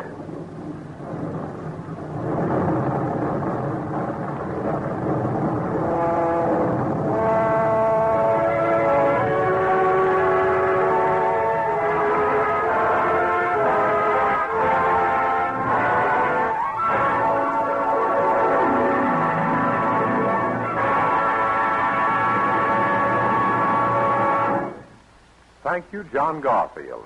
Mr. Garfield, who has recently returned from an extensive overseas entertainment trip, will return in a few moments. In the meantime, here is Gain Whitman speaking for DuPont to tell us how color can help to prevent thousands of accidents. Last year, more than 18,000 industrial workers were killed on the job, and nearly 2 million men and women were injured at work. The causes of these tragic accidents are so many and so varied that no single overall plan will solve the problem. All of us must do everything we can. One suggestion made by DuPont will be of value, we believe. This is a standardized use of colored paints, a suggested method of highlighting danger points in factories with colors. The same color meaning the same thing in every plant. Color talks. Certain colors mean certain definite things to us. For instance, we're all used to green as a go-ahead signal meaning safety. Red shouts fire to every youngster who has ever chased a fire engine. Since colors do mean certain things, every factory in the United States can put them to work and make them talk safety. Some factories already use color, painted pipes and so on for this purpose. But a standardized color code will enable them to make better use of it. Red, for instance, ought not to be used on firefighting equipment and in the same plant on safety devices. It's confusing. What would happen to you if you drove your car across the border into the next state and found all the traffic signals purple and orange instead of red and green? Yet there are some plants today in which a workman can walk 50 feet from one building to another and step into an entirely different system of color signals. A standardized code might specify high visibility yellow striped with black for any spot where a man is apt to stumble or fall. Orange, the shoutingest color, for dangerous parts of machines, the inside of fuse boxes and so on. Green to identify safety equipment and first aid rooms. Red for all fire equipment. Blue as a warning against using machinery that's under repair or ought not to be started. And white or gray to mark aisles, storage places, and waste receivers. There's good reason to believe a standardized color code will help prevent many personal injuries. DuPont invites plant executives and safety engineers to write for a 16-page illustrated booklet on the subject, A Safety Color Code for Industry. Write to the radio section, DuPont Company, Wilmington, 98, Delaware. Buco and Deluxe finishes, self-cleaning house paint, and many special finishes used in industry have been developed by DuPont, maker of better things for better living through chemistry. And now here is John Garfield, star of tonight's Cavalcade. Thank you. I'm sorry I don't have time tonight to tell you all I saw on our recent trip overseas. But one thing I want to pass on to you, especially to the families of our soldiers, and that is that our soldiers are eating prime beef, are wearing grade A leather, are getting the best care and equipment of any frontline army in history. This they owe to you at home, to what you give up, to what you produce. Knowing this, I'm sure you'll sacrifice gladly and produce even more. Thank you and good night.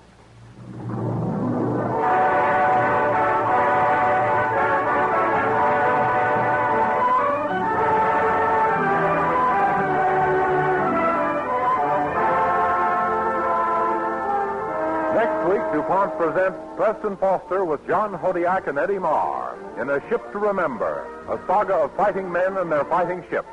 It is the story of the flat-top Hornet and her crew, which in a short and heroic career gave Tokyo something to long remember. Cavalcade's music was composed and conducted by Robert Armbruster. John Garfield, star of tonight's play, will soon be seen in the Warner Brothers picture Between Two Worlds. this is James Bannon sending best wishes from Cavalcade sponsor, the DuPont Company of Wilmington, Delaware. We invite you to be Cavalcade's guest again next week when Preston Foster, John Hodiak, and Eddie Marr will be heard in A Ship to Remember, a story based upon Alexander R. Griffin's best-selling book entitled A Ship to Remember, The Saga of the Hornet. For an evening of fine listening, may we suggest that next Monday you tune in your NBC station to hear the Firestone program, Information Please, the Bell Telephone Hour, and the DuPont Cavalcade of America. The Cavalcade of America, sponsored by DuPont, came to you from Hollywood.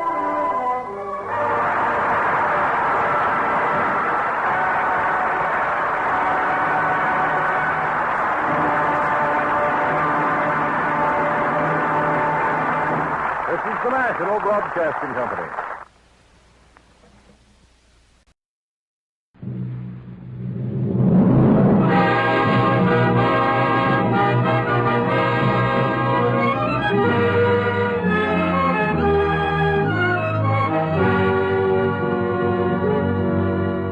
The Cavalcade of America, sponsored by DuPont, maker of better things for better living through chemistry, presents Preston Foster, John Hodiak, and Eddie Marr in A Ship to Remember, the Saga of the Hornet. Before we begin our play, here's news about DuPont Speed Easy Wall Finish. DuPont Speed Easy Wall Finish is the new paint that covers dingy wallpaper and other interiors in one quick coat. Speed Easy thins with water, dries in an hour, and comes in 11 cheerful pastel colors. You can make your home more livable by redecorating with DuPont Speed Easy Wall Finish. And now for our play, A Ship to Remember, starring Preston Foster, John Hodiak, and Eddie Marr. This evening, our DuPont Cavalcade tells the story of a magnificent American ship, the Hornet, an aircraft carrier built and manned with pride and faith and hope. A ship that was great not so much because of the iron and steel and wood that went into her broad beams and sturdy sides, or because of the stinging planes that rose from her flight deck, but great because of the extra indefinable something in the hearts of her men. The men of the Hornet grew to be a part of her, gave her some of their own dreams, until she was more than a ship, and was, in some strange way, a companion who sailed in her.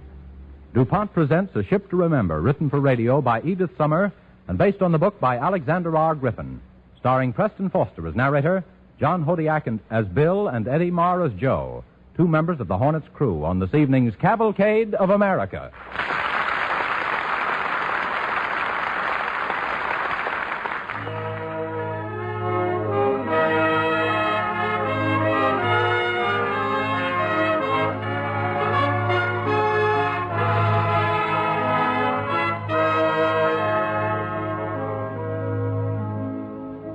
I saw the birth of a queen. 20,000 tons of steel, rivets and bulkheads, turbines and dynamos. A giantess, all strength and challenge. And when she slid down the ways and plunged her armored body into the sea, they christened her the Hornet. They gave her speed to span the oceans, eyes to pierce the darkness, and arranged on the proud sweep of her flight deck her band of hooded falcons. And then they gave her life and a soul. Well, kind of looks like we're going to be the first guys aboard, huh, Bill? I guess we are, Joe. Did you ever think when you were drilling oil wells down there in Texas 3 months ago that you'd be out on the Pacific Ocean on an aircraft carrier? Well, I've done everything else in my time and got away with it. And the way I figure, one job's as good as another. Right now, Uncle Sam says my job's going to be fighting this war. So I fight. Any job I do good. I got letters from guys I work for. I'll show you sometime. So that's the Hornet, huh? Pretty, isn't she, against the sky? Brand new and waiting for us. I wish I could get a picture of her. Yeah? What for? To send to the folks back in Omaha. My father's the pastor of a church back there, and he'd like to show all the folks what the ship looked like I was on, you know. Yeah. Come on, you men, get aboard the shore barge. Come on, put a nickel in this tub. Don't get in a hurry, boat. Skipper won't sail till you're aboard. Wise guys. You know, Joe, I'm glad we drew a berth on the Hornet. Why? One ship's just like another. Well, the Hornet isn't trimmed like a destroyer or a PC. But at least there's one thing about her you can't beat. What's that? She's ours.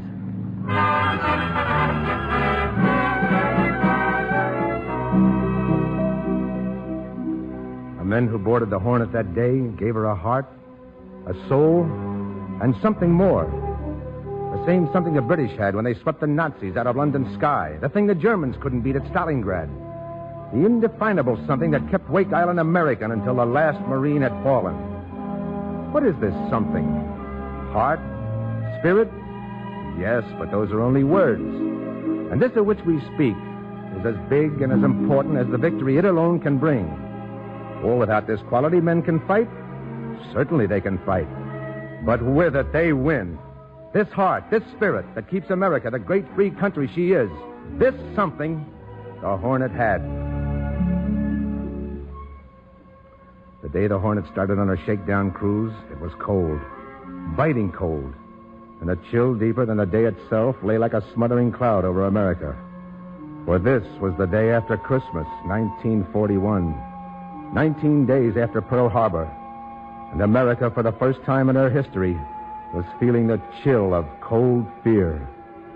Under low-hanging clouds, the Hornet drove through a black wind-swept sea, and plumes of stinging spray arose with each fall of her prow to be snatched by the gale and whirled across the flight deck. Come on, Joe. Number 7's breaking away. How you gonna hold these planes down in a wind like this? If it blows any harder, there's gonna be nothing on this flight deck, including us. Get hold of the wing. Now, pull it back. Lean on it. Come on, you baby. Here, tie it down. Got it. Relax. Hey, Bill. Wait a minute. I want to talk to you. All right, but let's go below. We'll freeze up here. No. I don't want the other guys listening. They might get the wrong idea. What's bothering you, Joe? Well, look. You think better than I do. What goes with this war? Hey, Bill, are we getting licked? Do you think we are? If somebody sneaked up behind you and knocked you down, would you be licked? Not if I could get up and take a poke at them. Well, I guess that's the answer. The Japs sneaked up on us at Pearl Harbor, and we went down. If we can get up and fight, we're not licked. We'll get up, all right. All we gotta do is learn how to make with the guns on this baby. How to shove these planes into the air. This ship can fight if they'll only show us what makes her tick. They will, Joe. They will.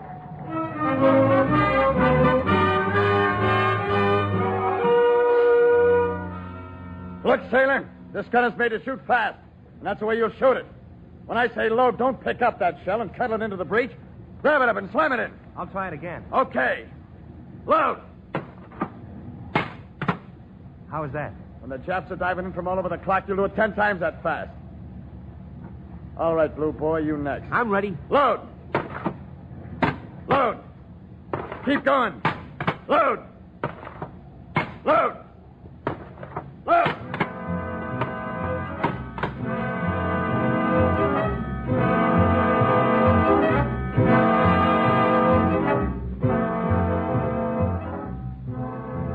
Just 5 weeks to make a bunch of eager green kids into a fighting team that could put the Hornet into action with split-second precision.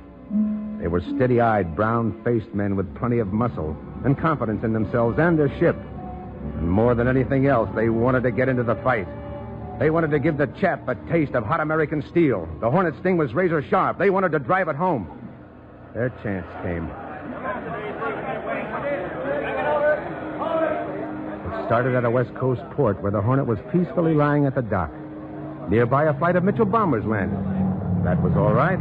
Nothing to get excited about, but... Hey, Bill, what's cooking here? Oh, loading those B-25s on the Hornet. What about it? Well, those babies are Army. What's the idea of stacking them on our carrier? I suppose they have a good reason. We're probably going to deliver them somewhere. Up the coast, maybe. Yeah? Why don't they fly them up? I don't know. It does look kind of funny, doesn't it? Yeah. And did you get a load of them guards around here? I tell you, there's something on the fire. Hey, Joe, I have a hunch we're going to war. The next day, the Hornet, with her flight deck crammed with 16 Army bombers, hooded and lashed wing to wing, cast off under sealed orders. A little group of Army pilots aboard knew no more of their destination than the men of the Hornet. The ship became a great floating arc of tension, eagerness, and scuttlebutt. The rumors flew. We're going to reinforce Hawaii. In a pig's eye. We're going to save Java from the Japs. That's what we're going to do. Hey, listen, you guys. I know where we're going. Yeah? We're going to New York. Where'd you get that? Sure. I got it straight from the third cook. They're going to turn the Hornet into a Fifth Avenue bus. That's it.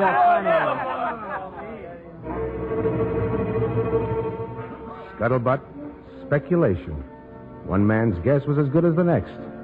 Every man on the ship wondered and talked. And and the Hornet knifed her prow into the Pacific with her great turbines deep down in her, rumbling with a soft, satisfied sound, as if she secretly knew her destiny. And then, a few hours out of the harbor... Joe, look what's coming over the horizon. Destroyers. We're picking up a convoy. Wherever we're going with these B-25s, the Navy's making pretty sure we get there. I'd give a month's pay to know where we're headed. Hey, Bill, do you suppose it... No, it couldn't be. What? Nothing. Even we couldn't do that. Could we? I've been wondering the same thing. But how could we be sure that so... Hey, listen. Now, hear this. Captain Mitchell. Thank you. Men, for reasons of security and the nature of our mission, our destination has not been disclosed. However, for the information of you all, the Hornet will carry Colonel James Doolittle and his men to a point as close to the coast of Japan as is advisable. There they will leave our deck to bomb Yokohama, Osaka, Kobe, Nagoya, and Tokyo. I thought we couldn't. We're going to lay eggs right in Tojo's hat.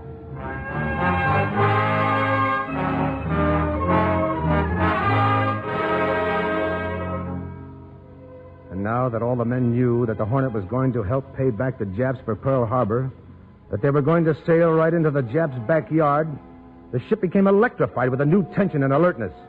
And as the days passed and the Hornet drove on into enemy waters, every dip of her bow bringing her closer to the shores of Japan, the men slept less, talked less. A sharp, unexpected sound, and the men jumped, as if moved by springs. And on deck, their eyes searched the horizon that rose and fell over the bow of the ship. Then came the morning of Saturday, April 18th, 1942. Hey, Joe. Something's happened.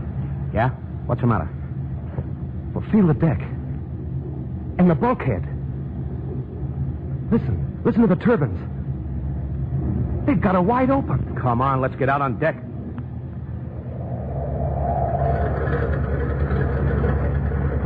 Uh-oh.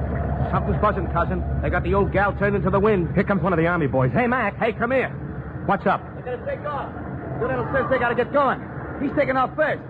Keep your heads down, Swabbies. You're going to see some fancy flying. Well, how are they going to get off with a ship hit? And get a load of that little hunk of deck they've got to take off them. The whole afterdeck is full of planes.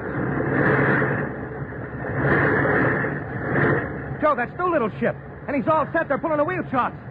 Joe, look at this. Remember everything you see right now because your kids are going to read about this in history books.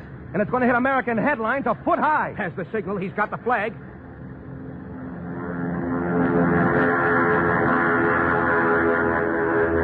There he goes, Joe. Hold her straight. Hold her down the slot, Jimmy. Keep her on that white line. Pull her up. Pull her up. He's off. Look, he's off. And he's climbing. Oh, beautiful baby. Keep going. There's the second one. They'll all make it now. Tokyo, fellas. That's where you're going. Tokyo. Right over there. That way, fellas. And God go with you.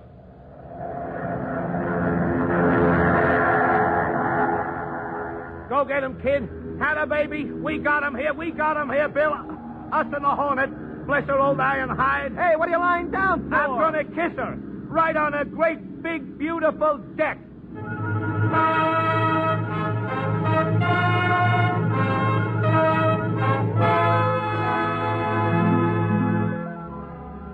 Yes, those planes reached Japan and left a trail that proved America had awakened. This mission now over, the Hornet is speeding from the shadow of Japan through the Pacific toward Midway Island. Along with her escort of cruisers, destroyers, and her sister carrier, the Enterprise, she is beating up the ocean, trying to get to Midway in time to stop a Jap invasion. And all over the ship, the men are beginning to tingle with the thrill of their first real battle. Her engines pound away for all they're worth as they carry 2,000 American boys toward the Battle of Midway. On the bridge, Captain Mitchell confers with his aide. Lieutenant. Aye, sir. Hold your course and speed. Yes, sir. Helmsman, hold your course. Aye, sir. Steady on course. Excuse me, Captain. Yes, sir. What is it? Well, sir, I was wondering. I hope we get there in time, sir. I just hope we get there in time. So do I, Lieutenant. So do I.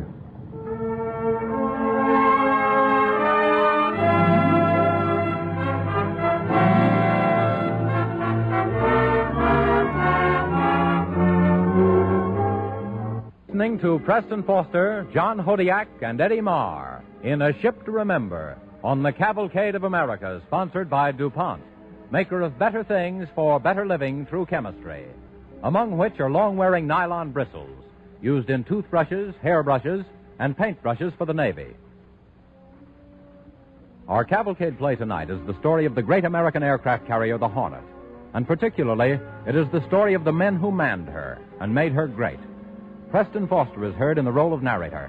John Hodiak and Eddie Marr are heard as Bill and Joe, two members of the Hornet's crew, through whom we get to know the men of the Hornet as they grow to be a part of her. As our play continues, the Hornet has completed one job, carrying Colonel Doolittle's planes to bomb Tokyo. And now, once more, she's plowing through a heavy sea on still another dangerous mission, the Battle of Midway. The Hornet drives on, pounding through the night, headed for battle. All over the ship, the men are tense, eager, waiting for the word that will send the planes hurtling into action. They wait. This is it, Bill. This is it. Yeah. It's funny, but that's the same rhythm I'm feeling inside, too. This is it. The wind's saying it to me. You can almost hear it as it comes sliding past the gun turrets. This is it. My blood's singing it. It's a good tune, Joe, a good tune. And the Japs are gonna dance to it, baby. They're the ones who are gonna dance. You know, I wish we could I know, so do I. But somebody's got to stay back here and keep the big girl out of trouble. Besides, when our flyers get through with the Japs, those that come back won't want to get their feet wet. And it's our job to see that they don't.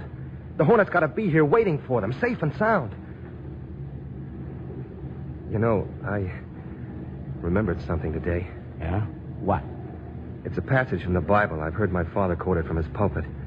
It's from the 7th chapter, Deuteronomy, 20th verse. It goes, "Moreover, the Lord, thy God, will send a hornet among them until they that are left and hide themselves from thee be destroyed." No kid. Is that what it says? Yeah. The Lord, thy God, will send a hornet among them until they that are left and hide themselves from thee be destroyed.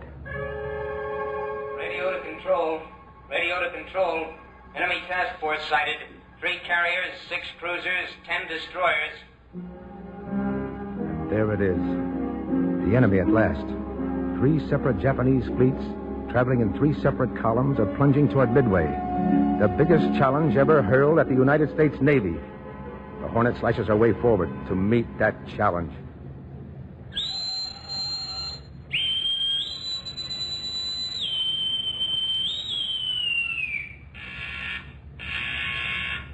Repair parties manned and ready. Very well. Stand by. Engineers manned and ready. Stand by. All guns manned and ready. Very well.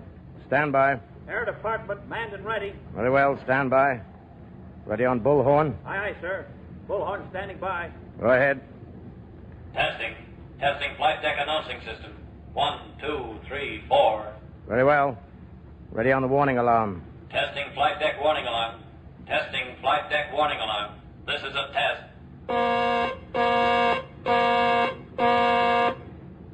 Warning alarm ready, sir. Very well. Pilots, man your planes. Pilots, man your planes. Examine all wheel chocks. Hurry. Hurry. Stand by to start engines. Stand clear of propellers. Stand clear. Hurry. All clear. All clear. Start your engines. Turn them over.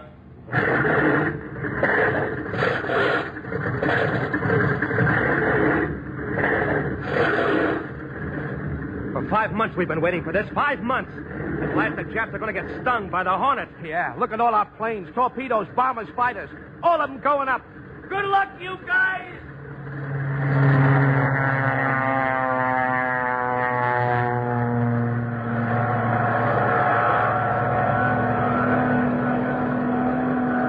Hornet had a fighting heart. Same kind of heart the Marines had at Wake, the Russians at Stalingrad. In her first battle, the Battle of Midway, her planes and her men helped defeat the largest force of enemy ships in American naval history. Is she a ship to remember? You bet she is. Ask the Japs. And now it's October 20th, 1942. The Hornet is 1 year old today. Accompanied by her escort, she's bound for Santa Cruz, one of the Solomon Islands, there to stave off the attack of a vast Japanese convoy. Meanwhile, it's her birthday, and the entire personnel on the ship is celebrating with a party. Quiet, men. Quiet. Settle down. Captain Mitchell wishes to say a few words. Men of the Hornet, this is the first birthday of our ship. You have made this ship one of which our generation and generations of Americans to follow may well be proud. I know you all well enough to say that I'm sure that you will make the Hornet one of the greatest ships in the tradition of our Navy. 6 days later, the Hornet sank. The end came quickly. The carrier was just off Santa Cruz. All of her planes were in the sky. Most of them had surged forward to bomb and strafe the Jap ships headed for Guadalcanal. Not long after the striking force took off, the bullhorn rang with the call. General quarters. Set material condition affirmed. Fire parties stand by. Repair parties stand by. Watch it. Watch it. Here they come. Gangsters coming in at position angle 13. Stand by to repel.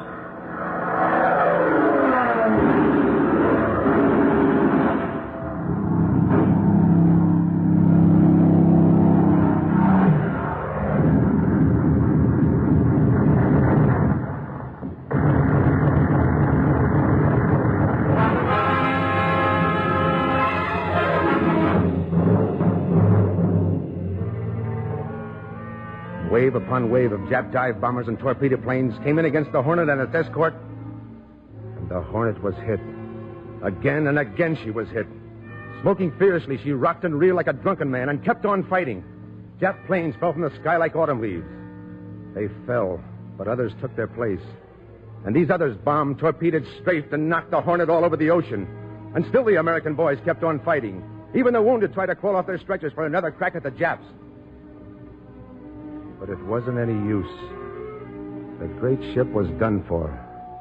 And finally came the saddest order a ship's company ever hears. Abandon ship. All hands abandon ship. All hands abandon ship. The Hornet was sinking. But she had company. She took Jap ships with her. 2 cruisers and 3 destroyers went down the same day. Now it was all over.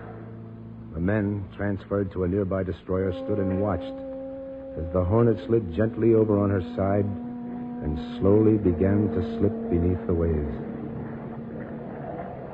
Take your long, baby. Bill, listen. Shut up, Joe. But, Bill, Shut up, I said. Bill, what does a guy say when his ship goes down? It's like someone dying. You can't do a thing. The Hornet wasn't beaten. The Japs could never beat her. But she's sinking. And here I stand talking like a fool. I can't seem to stop talking. Listen, Bill, Joe! Oh, there's so many things I don't know. That's what war does. Mixes you up. When I was a kid, I was taught that killing was wrong. Well, it is, all wrong. But there are worse things than war. The Japs and the Nazis taught us that. And that's why you and me and the other decent guys have to kill and be killed. We've got to make a world in which a man can be sure of dying safely in his own bed. You see, Joe, the Hornet's important, sure. But the thing she fought for is more important. We're going to keep on fighting till we win, see? Maybe 10 ships will be shot out from under us. Okay. We'll just keep on fighting, see? Sure, Bill. I see. Thanks. The Hornet slipped under the water like a perfect lady. Her men lined the rail of the destroyer and watched the ship go down. They stood there and they watched and they cried. The day was October 26, 1942. And on that day, America suffered a loss and gained a memory of one of the greatest ships of all time. Remember? Yes, you remember the Hornet. And the Japs will never forget her.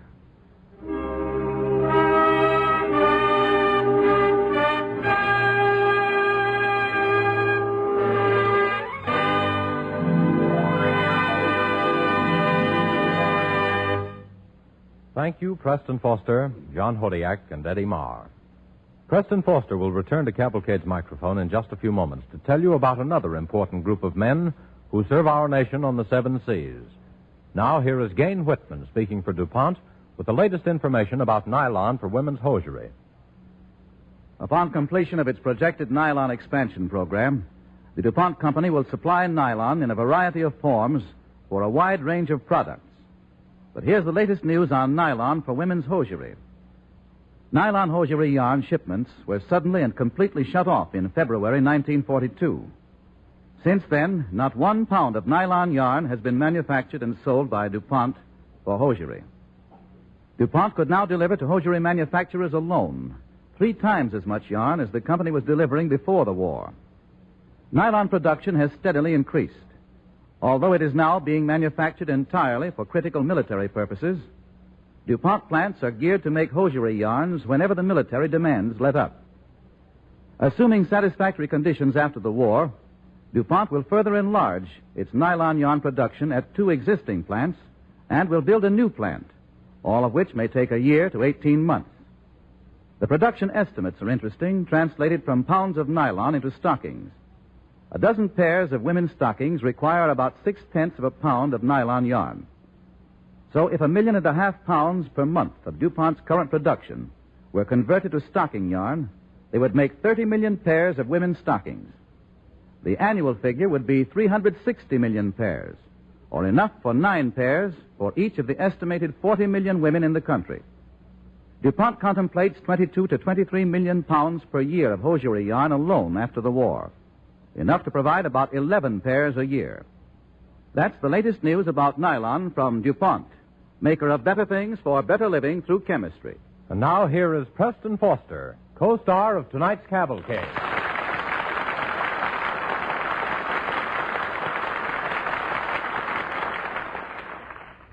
Thank you, ladies and gentlemen, for John Hodiak, Eddie Marr, Cavalcade's cast, and myself. America will never forget the Hornet and the men who made her what she was, a great and gallant fighting ship. Like the men of our armed forces, merchant seamen represent a cross-section of the nation, and they, too, are doing a tough, hard-working, dangerous job. The merchant marine is the lifeline that supplies our fighting forces with the tools of war on every vital front. The President has proclaimed today as National Maritime Day, and I'm proud to be able to add my humble tribute to these men of the merchant marine who are upholding the brilliant traditions of all our seafaring men everywhere.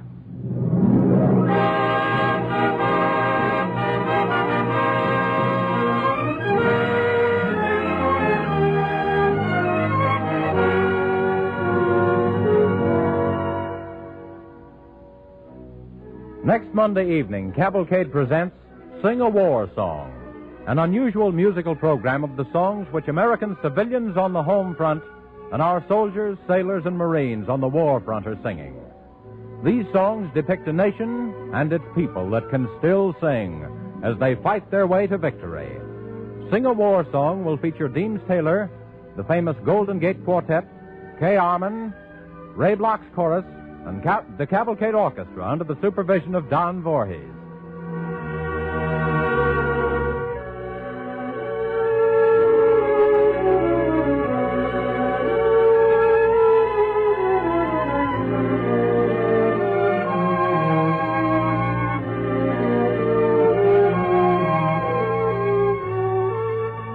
Cavalcade is pleased to remind its listeners that Preston Foster is currently filming the 20th Century Fox Technicolor production, Thunderhead, Son of Flicka.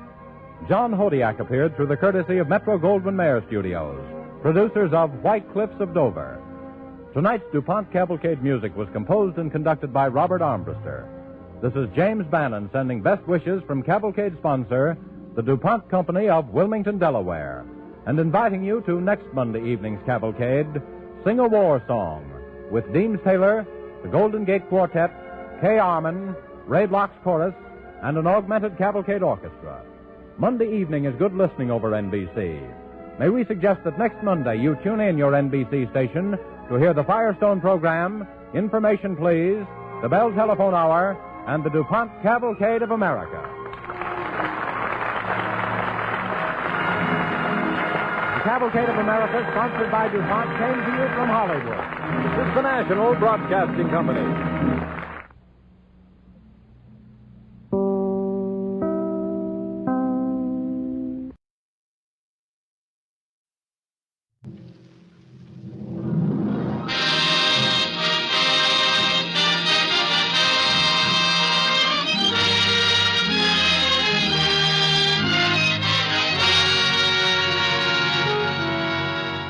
Cavalcade of America, sponsored by DuPont, maker of better things for better living through chemistry, presents Joseph Cotton and Richard Walk in Treason.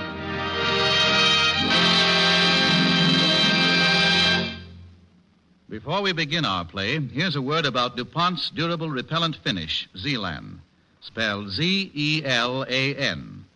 When you buy rainwear, jackets, children's wear, work clothes, or sportswear, look for the Zelan tag.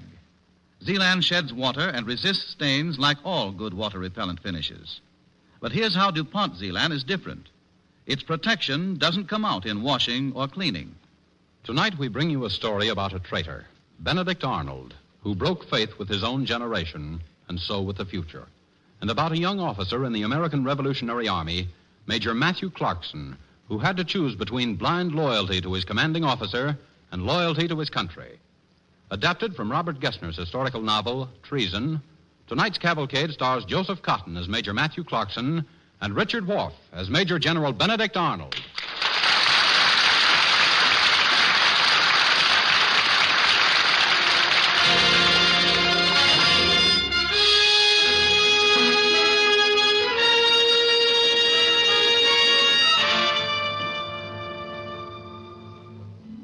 I have come a great distance over many years to say this to you. And in my own time, I was neither great nor especially brave. But I had first-hand knowledge of one thing: treason.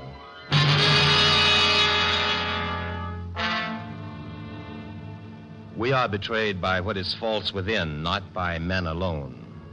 It's true there are certain men branded as traitors, and I know some of their names. They begin with Judas Iscariot, who plotted for 30 pieces of silver. The roll call following his name is long and impressive. But remembering their names doesn't seem to be enough. For in your time, Norway was betrayed by a man named Quisling. France was eaten away by Laval and Petain. And in Czechoslovakia, there's Heinlein. Yes, write their names down and remember them. But remember this, too. Treason may begin like a small seed with one man's ambition, but it will only grow in earth that is ready for it. Treason is one man and the blindness of people around him, I know. For my name is Major Matthew Clarkson, and for a time I served under a Major General in the American Continental Army. His name is Benedict Arnold.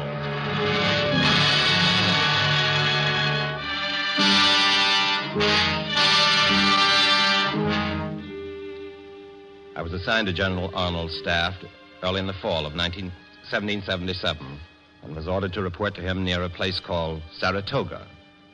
I found the general sitting alone in his tent and gave him my credentials. As I walked into his tent, he said, "Well, Major Clarkson, I see that you were in the Battle of Long Island."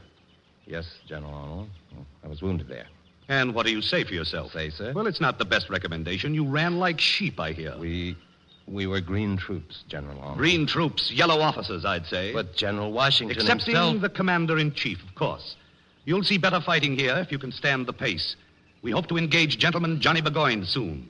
What will you think of that? I hope to be of service, sir. Nicely stated, Clarkson.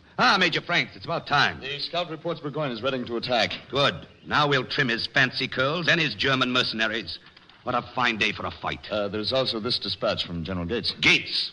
Oh, now to see what the devil. By the way, Major Franks, this is Major Clarkson. He's my junior aide. Welcome to Saratoga, Major Clarkson. Thank you, Major Franks. I knew it. Gates is a fool. He's a yellow fool. What are his orders, sir? Orders? You think I'd take his orders? Sir, I know it's not for me to say, but Gates has influence in Congress. Yes, that's why he sends these orders. He's afraid. Afraid someone else will win the war. Well, what do you say, Clarkson? It's not for me to say, sir. I just got here. Oh, come on, be a man. Speak up. But I don't know what orders were... That's the point. The point is, should I obey the orders of General Gates? Well, since he is your commanding officer, I who win battles take orders from that man the militia calls the old fishwife. You obeyed stupid generals at Long Island, Clarkson. What did it get you? A defeat. No, Clarkson, a good general makes his own rules. Burgoyne, sir. He's attacking. Listen to that. It's a sound I like. And General Gates' orders, sir. His orders are that the left flank is not to engage the enemy. I won at Ticonderoga. I waited through the wilderness to attack Quebec. And he wants me not to engage the enemy. But General Gates commands this army, sir. Clarkson, if you're on my staff, I think we should understand some things. Yes, General Arnold. No matter who commands this army, I command you.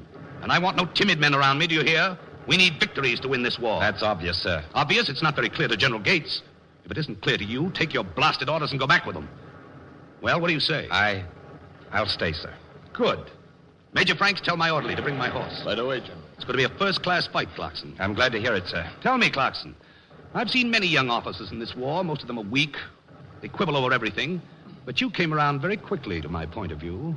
Why's that? Well, sir, we were defeated on Long Island, badly beaten. And it makes a man sick at heart, sir, that kind of defeat. Yes, Major? So I made up my mind, sir, that if I could find a strong man, a real leader, why, I'd follow him to hell and back.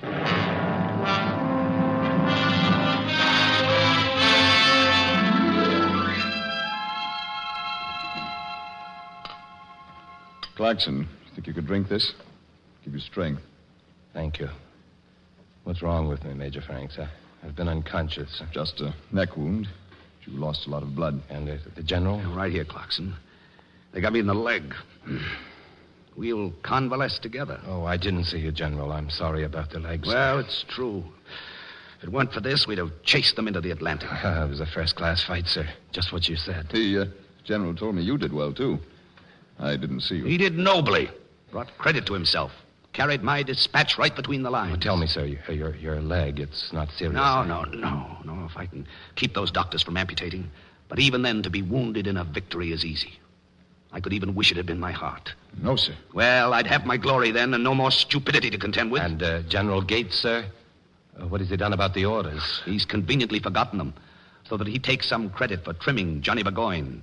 Oh, I knew there was no risk. There are even rewards for disobedience. They're going to reward you? Yes, I'm appointed military governor of Philadelphia. Well, speak up. Do you like that? Oh, Philadelphia, sir.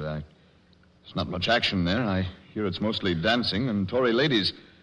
Doesn't seem right for you, sir. There'll be plenty of action, Major. Tory ladies, yes, and Tory men. A pretty kettle of intrigue, Philadelphia.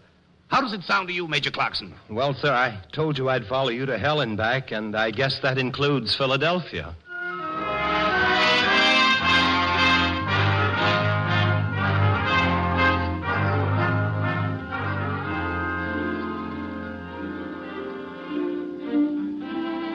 Miss Sally Cornell, I never thought we'd meet again in Philadelphia. Neither did I, Major Clarkson. But, Miss Sally, you were a rebel girl. You don't belong here. And you were a rebel man, yet you were here. Yes, but I'm with an army and a rebel general, so I can't be corrupted. Shall we dance, Miss Sally? If you wish, Major Matt. Yes, you're here with an army.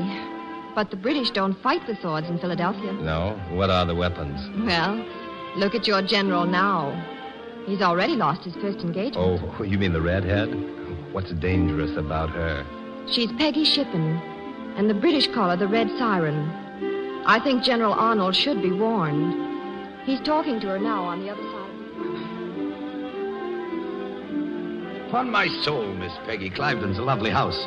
Tell me, what are those bullet marks? In the Battle of Germantown, General, the British held this house. I hear they still do. In a way, General. But you don't seem to mind. No, I don't mind. I mean, sitting here in this chair, which looks very like a throne, you seem pretty much a royalist yourself. It's to please you and your royalist friends, Miss Peggy. I know you prefer a throne, no matter who's on it. And would Mr. Washington care for your jokes? The king, Miss Peggy, may call him Mr. We call him General Washington. Very well, General Washington. After all, what can I do? You've conquered Philadelphia, and we are all of your... Miss Sally, come on out on the terrace with me. All right. We'll go through here. Do you see what I mean, Matthew? She hasn't left him for a minute. Miss Sally, my general won't lose his head, and besides, I brought you out here to kiss you. No, please, Matt, I'm serious. You don't know how bad it is here. Did you notice that tall, dark man who spoke to the general and Peggy a few minutes ago? Oh, look, there have been dozens of people around him all but evening. This man is a Tory merchant. He trades with the British. If General Arnold isn't weak for redheads, he may be for money. And this man can offer him a great deal of money. Miss Sally, believe me, General Arnold is the strongest man in the Continental Army. He won't be interested in money. And besides, how do you know about this Tory merchant? I know about him because he's my father.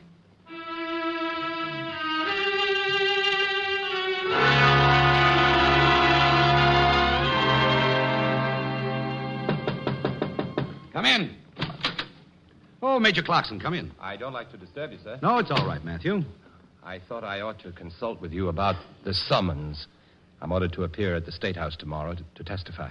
Testify before those yapping politicians about what? Well, I suppose, sir, it's about the court-martial they threaten for you. Oh, yes. And this worries you? You can count on me, sir. They won't get any information from me. And what information could they get? That I've made sacrifices, that I've spilt my blood and my money while the members haggle over my back pay? Sir, you know I don't question your loyalty. No man could who's fought with you. And out with it. What worries you? Well, sir, it's all these months in Philadelphia. It's a bad place, sir. There's gossip and constant intrigue. And is gossip something that you fear? No, sir, but it might make it easier, sir, if you were cautious. I never thought I'd hear you urging caution, Matthew. In little ways, General Arnold, like not seeing so much of Miss Peggy Shippen, sir. Her reputation... That's enough, Matthew. I get enough meddling from these fools without you. Oh, no offense, sir. And I think that you should know that I am going to marry Miss Peggy.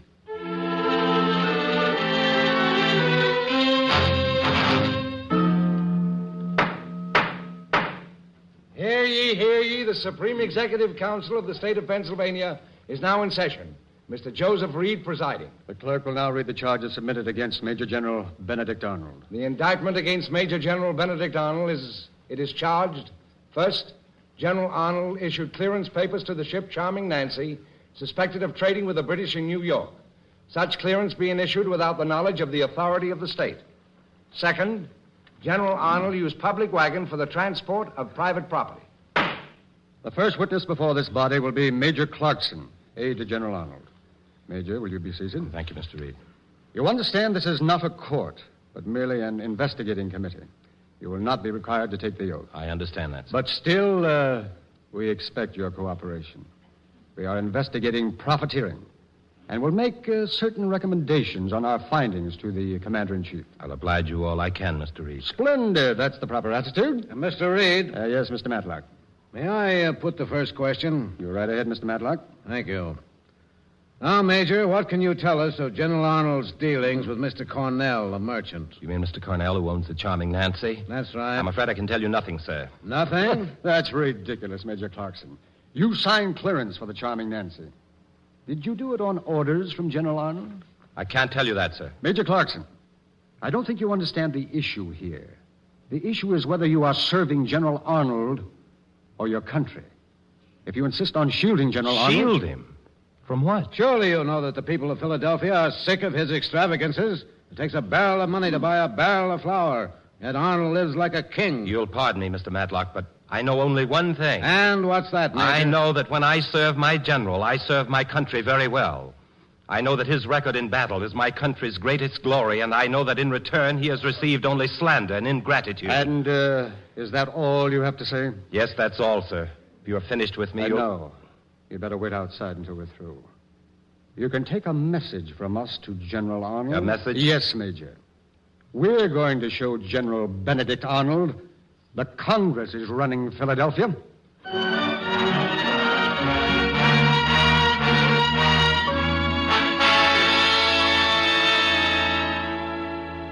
You are listening to Treason, starring Joseph Cotton and Richard Wolff on the Cavalcade of America, sponsored by DuPont, maker of better things for better living through chemistry.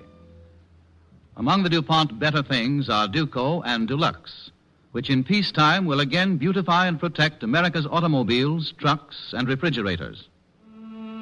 As our DuPont cavalcade continues, General Arnold, played by Richard Wolff, Major Matthew Clarkson, aide-de-camp to General Arnold, played by Joseph Cotton, has returned to Cliveden, Arnold's home, and is talking to his fiancée, Sally Cornell.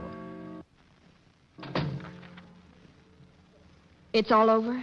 Yes, Miss Sally. It's the general here. He'll be here. What happened? I have a message for him from the Executive Council, General Washington. General Washington? Then he had... I can't tell you, not until I speak to General Arnold. Matthew, no matter what happened, darling, don't be depressed. Oh, how can I help it? After all, the Executive Council does represent the people. And one man isn't so important. One man? How can you talk like that? Have you forgotten Saratoga? Of course I haven't. But anyone could have changed. He could have changed. Miss Sally, you misjudge him. Everyone does. It seems no one knows the meaning of loyalty except myself. And Miss Peggy. Thank the Lord he has Miss Peggy. Yes. And he still has his charm. Please, Sally, Oh, I please. can't help it, Matt. I can't help feeling angry. When you came to Philadelphia, you were sure Peggy would have no effect on him. You knew she was bad, a Tory, but you had faith in him. Now, when he's done what you said he wouldn't, you still have faith in him. It's not that. After all, Miss Peggy does no harm. Except that she corresponds with enemy officers. Oh, you mean Major Andre? What harm does that do? Silly letters about the latest styles in New York. Oh, you're all mixed up, Sally. Oh, I wish I could make you see. Well, Matt, I see the vultures turned you loose in one piece. Is Peggy here? She's in the library, General Arnold. So, Matt, give me your news. I'm afraid it's bad news, sir. Bad news? Well, they couldn't prove... They proved nothing except the charge of using the public wagons. Well, that's not a capital offense. No, sir. So what's your bad news? It's going to hurt, sir. You see, the committee recommends that General Washington publicly reprimand you. But Washington never in this world... He will, sir. You'll receive his reprimand in the morning. Oh. Well, it's come to this. You say Peggy's in the library? She's expecting you. I'll see her now. Remain here, Matthew. Peggy, I want to see you. Oh, it startled me, Benedict. I'm sorry. Came in so quietly. Come here, you look ill. Ill? Yes. I am ill. Oh, sit down here, dear. Shall I get you something? No. Thank you. What is the matter with you?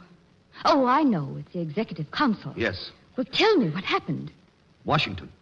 General Washington will publicly reprimand me. And is that so frightful? It's more than I can stand, Peggy. Washington.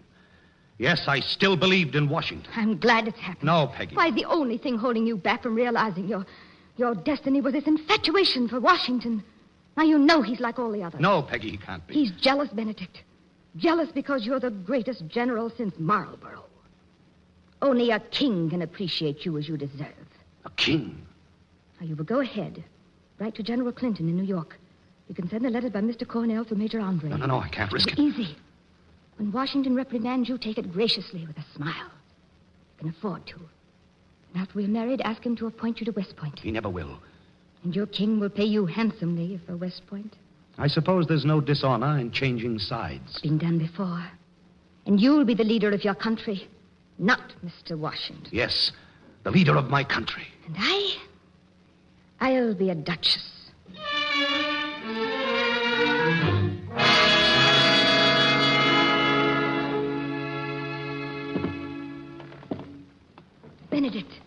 Benedict, do be quiet. You're so nervous. What? Oh, I'm sorry, Peggy. Who'll be at dinner? Major Clarkson arrived this afternoon. Matthew's here? He and Sally have been touring the fort. Oh, I don't like him snooping around. He's an idealistic boy. You might wonder at how the place has become so run down. Matthew adores you. He'd never suspect. Well, it doesn't really matter. The British will attack within a few days, but it's bad waiting. Oh, yes, but afterwards. Oh, my dear, it would be wonderful. General Clinton should have the plans of the fort by morning. Andre's on his way with them now by way of the Tarrytown Road. Washington. You may catch him in your net, too. That would be a victory. A strange sort of victory. No fighting. Clinton will attack? But the attack will only be a formality. We'll be outnumbered 4-1. The first battle in history where the same general commands both sides. That is military history. Oh, it's dinner time, Peg, and I'm hungry. Well, come along. Sally and Matthew are probably waiting. I hope there's something worth eating. Sometimes, General, I think you forget there's war. Matthew, Peggy said you'd arrived. Welcome to West Point. Thank you, sir. Well, we'll try to make you feel at home. That will be difficult, sir. After all, Miss Sally's here. Listen to him. And we spent the afternoon quarreling. Quarreling? What do you find here to quarrel about? Oh, the usual thing. Miss Sally's intuition. She worries about spies. Spies? Miss Sally's lived too long in Philadelphia. Well, shall we sit down? Yes, let's. There's not much to eat, only common soldier's fare. Salt fish, I despise it. Peggy, where's the butter? There isn't any. We'll manage without butter, General Arnold. I know. Where's the oil I bought in Philadelphia? Here it is, dear. Yes. Try this on your fish, Matt. It's fine oil. I paid $80 for it. $80? Well, my friend Smith says that's 80 cents in continental money. Smith is a Tory, sir. What? Oh, yes, I suppose he is. Miss Sally wrote he'd visited here. Well, what of that? The devil might visit here. Perhaps, sir. But you shouldn't be seen in the company of a man like Smith. He's dangerous, sir. After all, you've already had trouble. Are you threatening me, Major Clarkson? Benedict, please. I'm not threatening you, sir. But I think you should know that Smith is a spy. That's ridiculous. For whom? How do you know this, Matthew? I asked. I inquired of people I knew in Albany. You inquired? You had the nerve? I did it to protect you, sir. You went over my head to make inquiries in Albany? And I thought I could trust you. But you're like the rest, sneaking, prying. Benedict, be careful. Major Clarkson, I order you to pack your things and leave West Point by tomorrow night.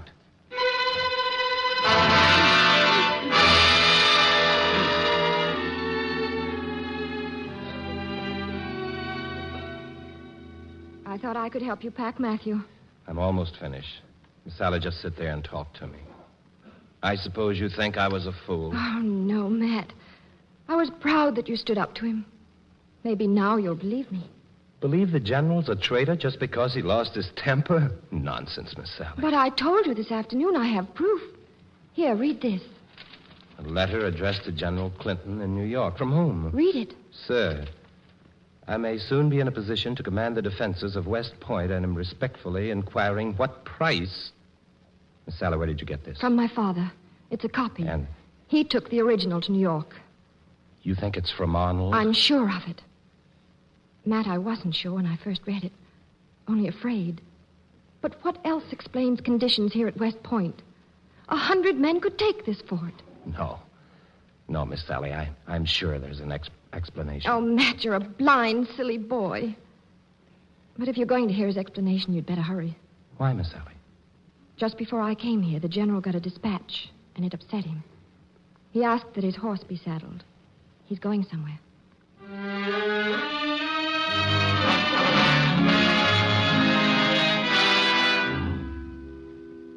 General Arnold, may I speak to you, sir? I'm in a devil of a hurry, boy. It'll only take a minute. Well, what is it? I don't want a price, sir, but where are you going? Well, you know that Washington is inspecting the area. Miss Sally told me you got a dispatch. Well, this is a military fort, Major Clarkson. I thought there might be some connection, that the dispatch was why you are leaving. Matthew, what are you driving at? I don't quite know, sir. All I know is that this time I must be sure. Sure of what? I must know what's in that dispatch. Matthew, you're upset. We had a regrettable quarrel. Believe me, I'm sorry. I'm sorry, too, sir. Then we'll forget it. And you can forget about the dispatch. The dispatch is incriminating. It won't incriminate you, Matthew. That's not what I asked, General Arnold. Well, then, why not tell you? It is incriminating. From a rebel point of view. Was it about West Point, sir? I'm leaving, Matthew. My messenger to General Clinton was stopped, and he carried the plans for the fort. It was Major Andre. Then Miss Sally was right. Now, don't stand there, boy, like a sick puppy. If you're afraid for yourself, I'll take you with me. After all, you've served me well. Yes, I've served you well. You've been like a son to me. You have youth, idealism. I've needed that. You call it idealism? Oh, come now, Matt. It's an easy choice, and I won't forget your loyalty. Yes, I have had loyalty. But whom will you be loyal to, Benedict Arnold? Well, are you coming with me? No, General Arnold. I'm staying.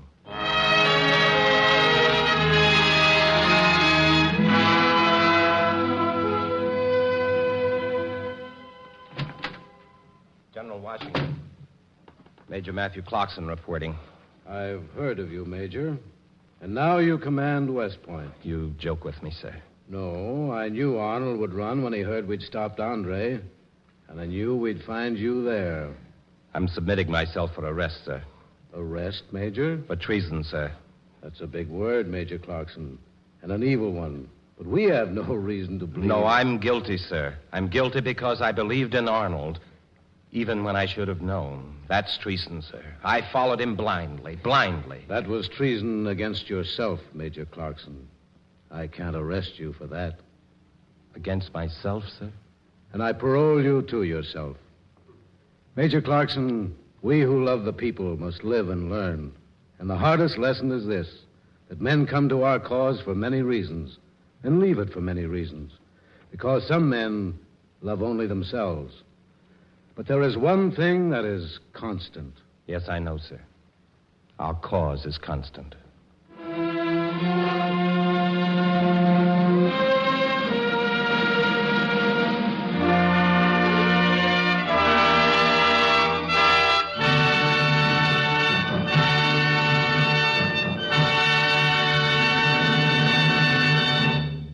Thank you, Joseph Cotton and Richard Wharf. Mr. Cotton will return in just a few moments. And now here is Gain Whitman speaking for DuPont with news about beefsteak and chemistry. You'd like to be able to go to your butcher and buy a tender, juicy steak whenever you felt like it. We all would. We Americans have found that we need more meat, not just for the armed forces in wartime, but for the whole country in peacetime. A chemical made by the DuPont Company, disodium phosphate, added at least 4 million pounds of beef on the hoof to our national supply last year. There is every indication that it will add more than that in the future as cattle raisers learn more about it. The need for this supplementary feed is a strange one. You might call it a deficiency disease of pastures. The soil in some sections of the United States is lacking in phosphorus. There can also be a phosphorus shortage when the feed supply is restricted because of a drought, say, or from overgrazing, or because the type of feed used just doesn't contain enough of the mineral. And a diet without enough phosphorus has serious consequences. Beef cattle get into what cattlemen call a creepy condition. They lose weight, and their value is tremendously lowered. Cows often become barren, and those cows that do have calves can't maintain themselves and the calf. Many cattle die. Investigations made by the U.S. Department of Agriculture, the Texas Agricultural Experiment Stations, and the King Ranch show that the bad effects of a lack of phosphorus can be corrected by adding disodium phosphate, a DuPont product, to cattle feed or drinking water. Cattle getting phosphorus in this manner and otherwise well fed stay fat and sleek. Breeding cows often produce a third more calves. Calves which are healthier, hardier, and often as much as 65 pounds heavier when they're weaned. Today, science stands on the very edge of discoveries of the greatest significance for human health and happiness. Recent discoveries in the prevention and cure of disease through chemotherapy are already being applied, as well in the field of animal husbandry. This latest contribution, adding millions of pounds of beef to our national food supply through the supplementary feeding of disodium phosphate to beef cattle, is a typical achievement of chemical science and a typical illustration of accomplishment on the part of one of DuPont's better things for better living through chemistry. Now, here is Joseph Cotton, co-star of tonight's Cavalcade. Thank you, ladies and gentlemen. I suppose the world is full of Matthew Clarksons who've been misled by their blind admiration for big and little Führers. But I'm inclined to believe that this generation of G.I. Joes is, by comparison, pretty hard-headed and clear-thinking. Next week, Cavalcade's audience will hear another exciting story, My Fighting Congregation. It's the thrilling and true story of Chaplain William C. Taggart, and one of your favorite actors, Brian Donlevy, will be starred in it as Captain Taggart. So I'll be listening with the rest of you. Thank you, and good night.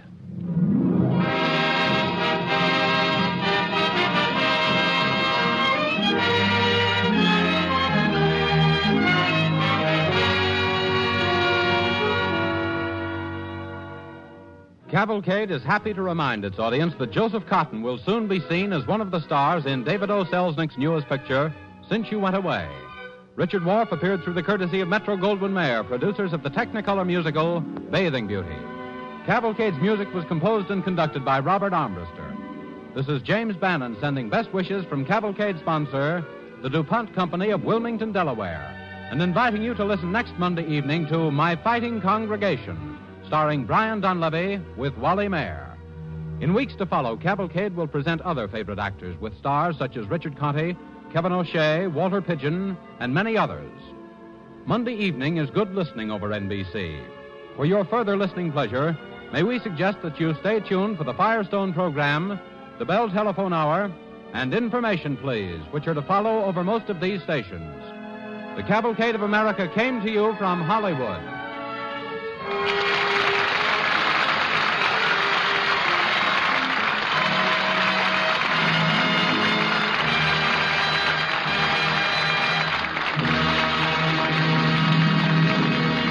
This is the National Broadcasting Company.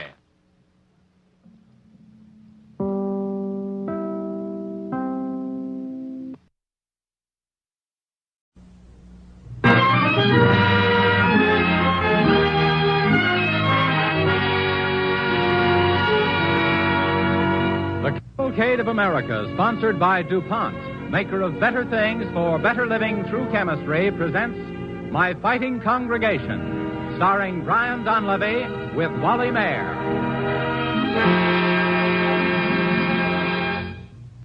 Tonight, with the thought and prayer of America centered on the nation's fighting men in France and the battlefields of the world, the DuPont Cavalcade tells the story of one of the group of men, the Army Chaplains Corps, who go into battle armed only by the strength of their faith.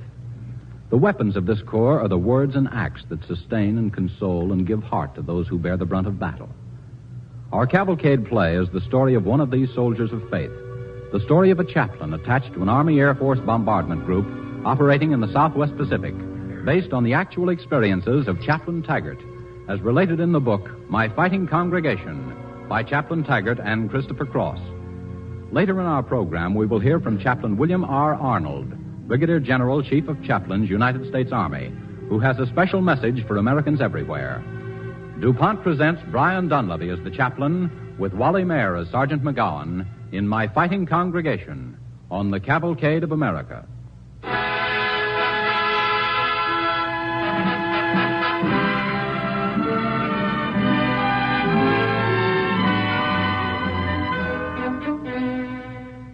My name's Ed McGowan. I'm nobody you've ever heard about. I'm just another G.I. Joe, just a sad sack, a grease monkey.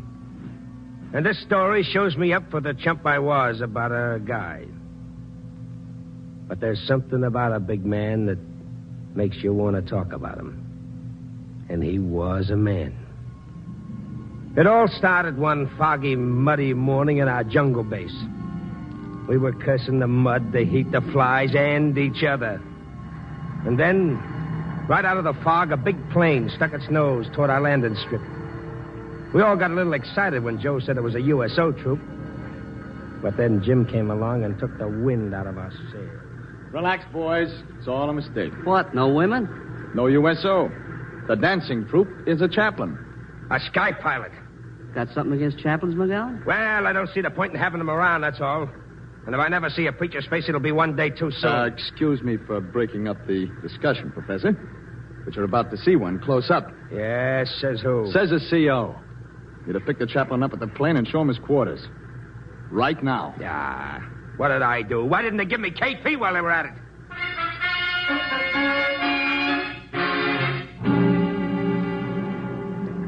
Sergeant McGowan, Chaplain, I'm to take you to your quarters. Thank you, Sergeant. Is this your box, Chaplain? Yes, it is. Is that a load of construction bricks for a new barracks, Chaplain? Well, it is heavy, isn't it? I'm sorry. Those are hymn books. That's a lot of reading matter to bring to a battle. Well, I think we'll be able to use them, don't you, Sergeant? I wouldn't know, Chaplain. I wouldn't know. I see.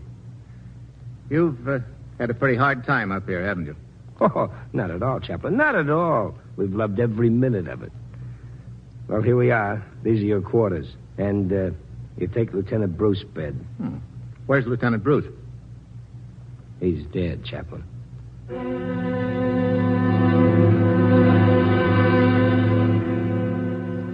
So you see how we started off. I wasn't going to go out of my way to make no chaplain feel at home. I guess I shouldn't speak for the others, but as far as I was concerned, a chaplain was as welcome as a bunion on a rainy day. And yet there was a steady stream in and out of his tent all the way from buck privates up, bringing them their trouble. Now, Joe, tell me again. I want to get this straight. You say there are 2 more payments on that piano. Yes, sir. And it'll break my kid's heart if they take it back, Chaplain. Uh-huh. He's up to port and peasant. And I can pay next month. Well, Joe, you just give me the address of the company, and I'll write to them. You know, there's a provision about the debts of soldiers which they've overlooked. I'll discuss it.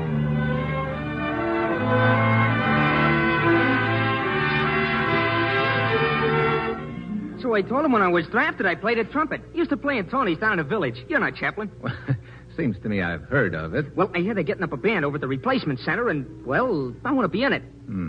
Well, Larry, I could help you ask for a transfer. Yeah, that's it. But don't get the idea I'm looking for a soft spot. It's tough over there, too, you know. No, I understand why you want to go. You sound a little homesick, Larry. Oh, boy, am I. But only for my trumpet, not a place. It helps to talk to a man like you, Chaplain. A guy who's hep.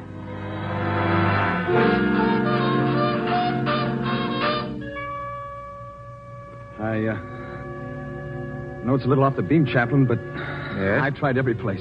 Well, go ahead, Jim. What's your trouble? Well, as I say, it's off your beam, but, well, it's my feet, Chaplain. Your feet? Yeah, well, to be exact, it's my socks. Oh. Last time I had a pair on my feet was a month ago, and the blisters on my feet are killing me. Maybe it sounds funny, but... No, it's not funny, Jim. Let's see. I think I can fix you up. You know, I'm flying up the coast to hold service at another base next week. Maybe I can get you some socks from supplies up there. Gee, that'd be swell, Chaplain. You know, the fellas laughed when I said I was going to ask you about a pair of socks, but I just told them, if no one else will listen to you, go to the chaplain. He'll punch your ticket.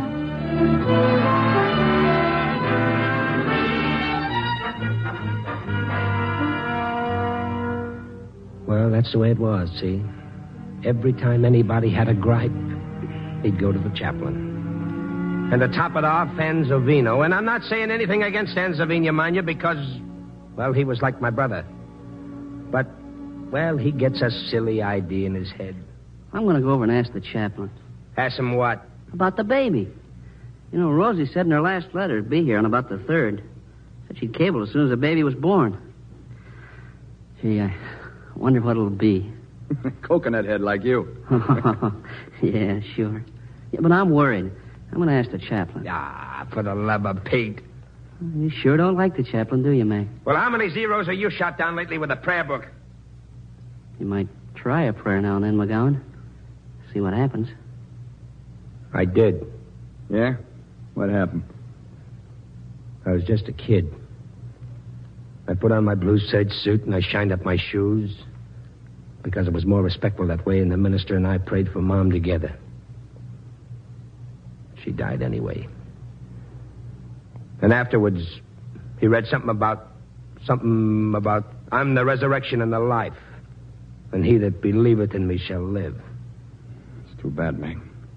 But you can't blame the chaplain. Who's blaming who? I just don't see what good he is around here, that's all.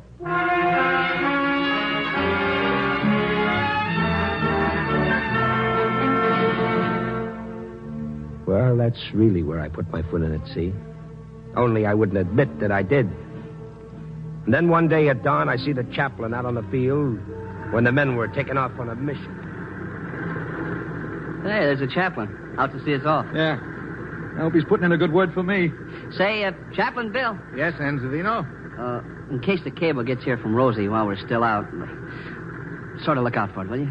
I sure will, Anzovino. Don't you worry about it. That's the job I really like, standing in for a new father. Well, thanks. It'll make a lot of difference, knowing you're here. Hey, McGowan. Yes, sir. You fixed the ship this morning? A1 shape, sir. Hydraulic system okay. Pressure's up to normal. Good work, Mac. All clear. All clear. Well, here we go, Chaplain. Watch for that cable and think of me, will you? I will, Anzovino. Me too, Chaplain Bill. Think of me. Yeah, I'll be thinking of you, Jim. All of you. Good luck, boys. Well, there they go again. Yeah, great guys. Oh, hello, Cookie. Oh, hiya, Chaplain. Hello, Mac. They're a good bunch, those kids. Not kids. Men. Fighting men. I'll see you later, Cookie. Right, McGowan? Fighting men. Say, Chaplain Bill, I was wondering. What's the worry, Cookie? I was wondering about Anzovino. Oh, well, he was a little nervous, but he'll be all right. Yeah, I suppose so. It'll be a sunny day for Anzovino when that baby is born. Sure. You know, Chaplain, I've been meaning to ask you. When those guys take off, they're always saying to you, think of me, Chaplain. Think of me. Yes, Cookie. What they really mean is pray for me. Pray for me.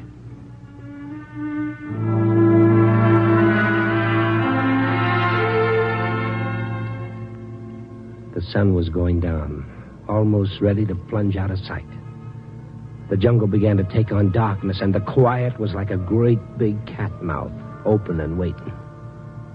The plains were over Drew, and we began to drift out to the field, nobody wanting to let on that he was worried, but everybody ready to jump at a leap.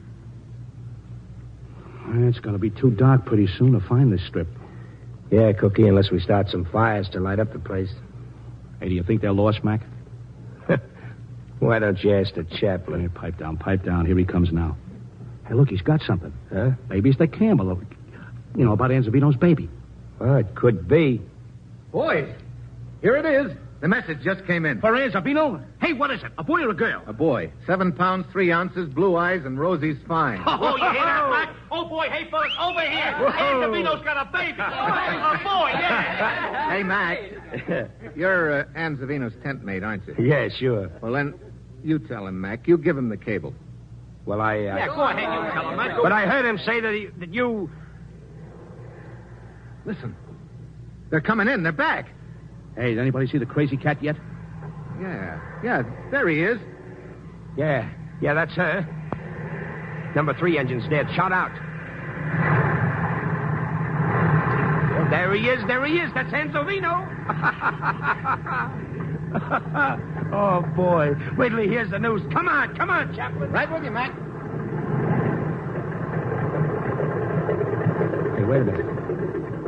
He ain't at the station. Something must be wrong. Easy, Mac, easy. Ann Zavino's probably at the door, ready to break out. There, it's opening now. Get the cable ready.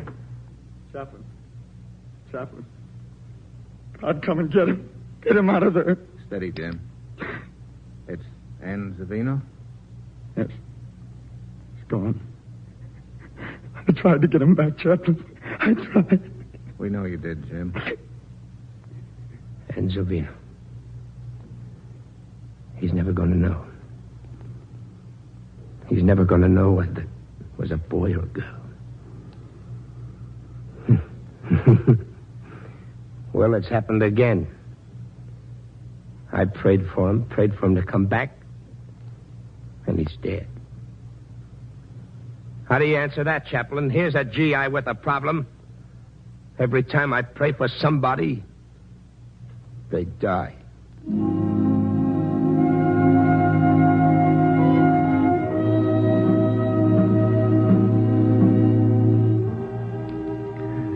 We here have laid you to rest, Ann Zavino, with prayer and promise. Promise to your son that his new life shall find peace. Like the wind searching through this jungle, men everywhere are seeking the time when this restless violence will blow away from the world, leaving a place where men shall sing in one chorus. Our job is yet undone. We shall finish it, Ann Zavino. That these things need not be again.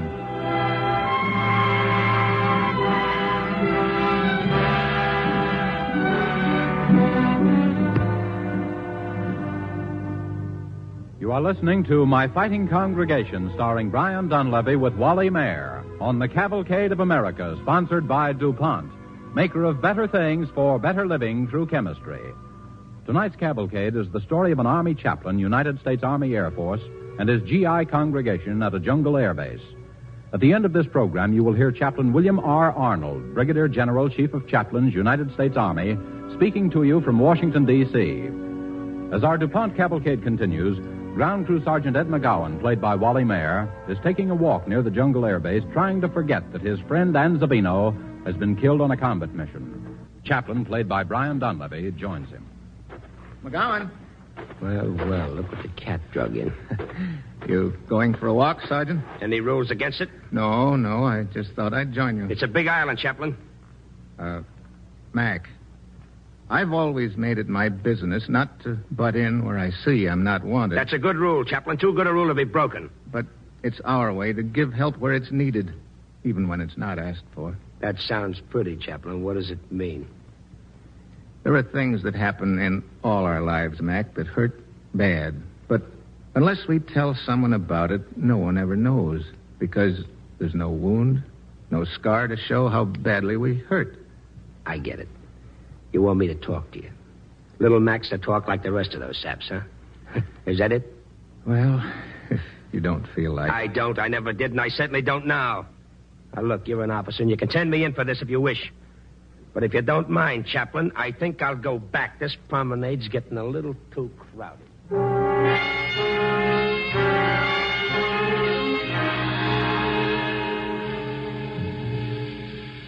Have a nice walk last night, Mac? Nuts. Hand me the blowtorch, will you? Yeah. Here you are. Hey, you know, Mac, you'd feel better if you talked to him. What'd you say? I said you'd feel better if... If you talk to the chaplain. Why don't you shut up and mind your own business? Who are you yelling at? I'm yelling at you. And if you don't shut up, I'll stop yelling and start something else. Such as what? Such as this. Hey, you. Hey, what's going on here? Bring it up. Come on, bring it up. What are you? What do you guys think you're doing? Bring it up, I say. McGowan. I'll spread him so thin you won't know him from the ground. McGowan.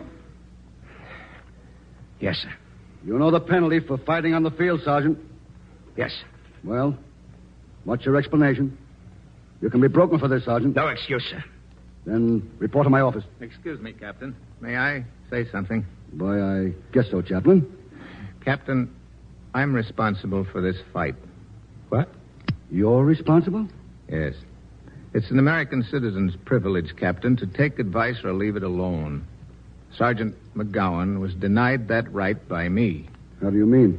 Well, I tried to force my advice on him. Oh, my intentions were good enough, but the sergeant was under a great strain, and he didn't want to discuss his private feelings with me, but I'm afraid I badgered him into extreme irritation. Well, do you have anything to say to that, Sergeant? No, sir. Well, in view of what Chaplain Taggart has said, I'll let it go. You do have a good record. Dismissed. Thank you, sir. Chaplain, I'd like to speak to you in private. All right, Sergeant. So will you walk over here? Well, what is it? What did you have to do that for? Why do you have to be so poking your nose in my business? You really want my answer, Mac? I asked you, didn't I? Because I have faith. Faith? What's that got to do with what I'm talking? Faith in prayer. Just a minute, Ed. I know what you want to say, but to me, faith in prayer means most of all faith in men. You telling me you believe in me? Yeah. Yes, I believe in you. And if faith is going to work for anything, it has to be with you all the time. You have to keep on trying. I'm leaving today on that trip to the other base, but you think it over.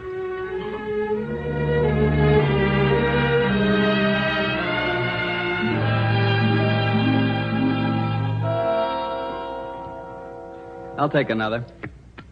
That cleans me out. Mac? Hit me easy, baby. Woo-hoo! Woo-wee! That was it. I'll take one. It's 19. I'll take your dough, thank you. Oh, wait a minute. Hold it, Jim. Hold it. 6 and a queen and 5 makes 21, and shove it my way, baby. Hey, isn't it about time for the chaplain to be back? What's the matter, Jim? You worried about your socks? He's a nice guy. I didn't say a thing. All right, you can laugh. But that guy's helped a lot of us just by talking. He's a straight guy. Hey, fellas, did you hear the news? What news? A B-17 cracked up over Sarabaya today. They say it's the one the chaplain was on. Get out of here with those. What are you talking now, about? Now, don't yell at me. That's what I heard at the tower. I don't believe it. He's a swell guy. Field's going to seem empty without him. If it was one of us that got it, he'd be holding his service. Well, what do you say? Sure, only I don't know how to start. You, Joe? I don't either. You know, I told you. I am the resurrection and the life. That's it. Go ahead, Mac. I am the resurrection and the life. He that believeth in me. He that believeth in me, even though he were dead, yet shall he live. That's all I know. Then I'll say it just plain. The chaplain's dead, Lord. But he was a good guy. And he took a lot of gaff from a lot of dog faces. Me among them. We brought our troubles to him. But he never let on if he was feeling bad. And he believed in us as men. And now we don't have a chance to thank him. So you do it for us, God. Will you? Now I guess we sing. That's right. Lead kindly light amidst the encircling gloom. Lead thou me on. The night is long.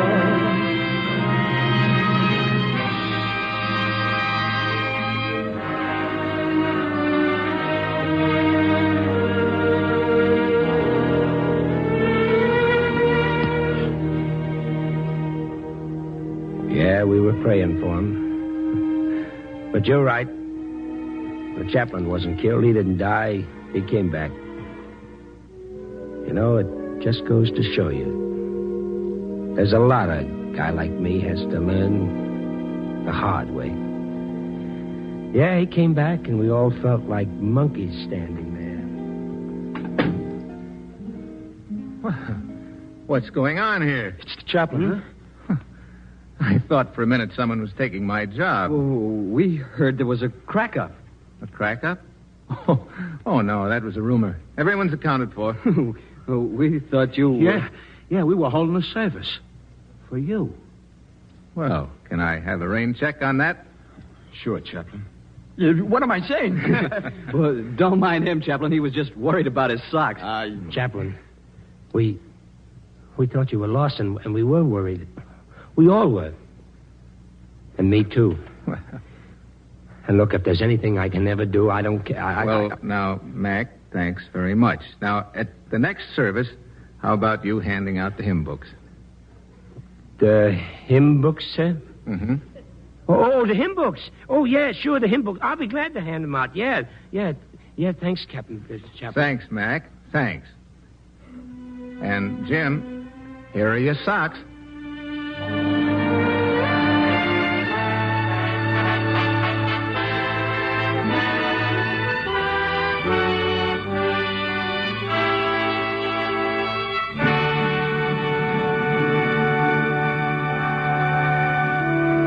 The star of tonight's cavalcade, Brian Donlevy.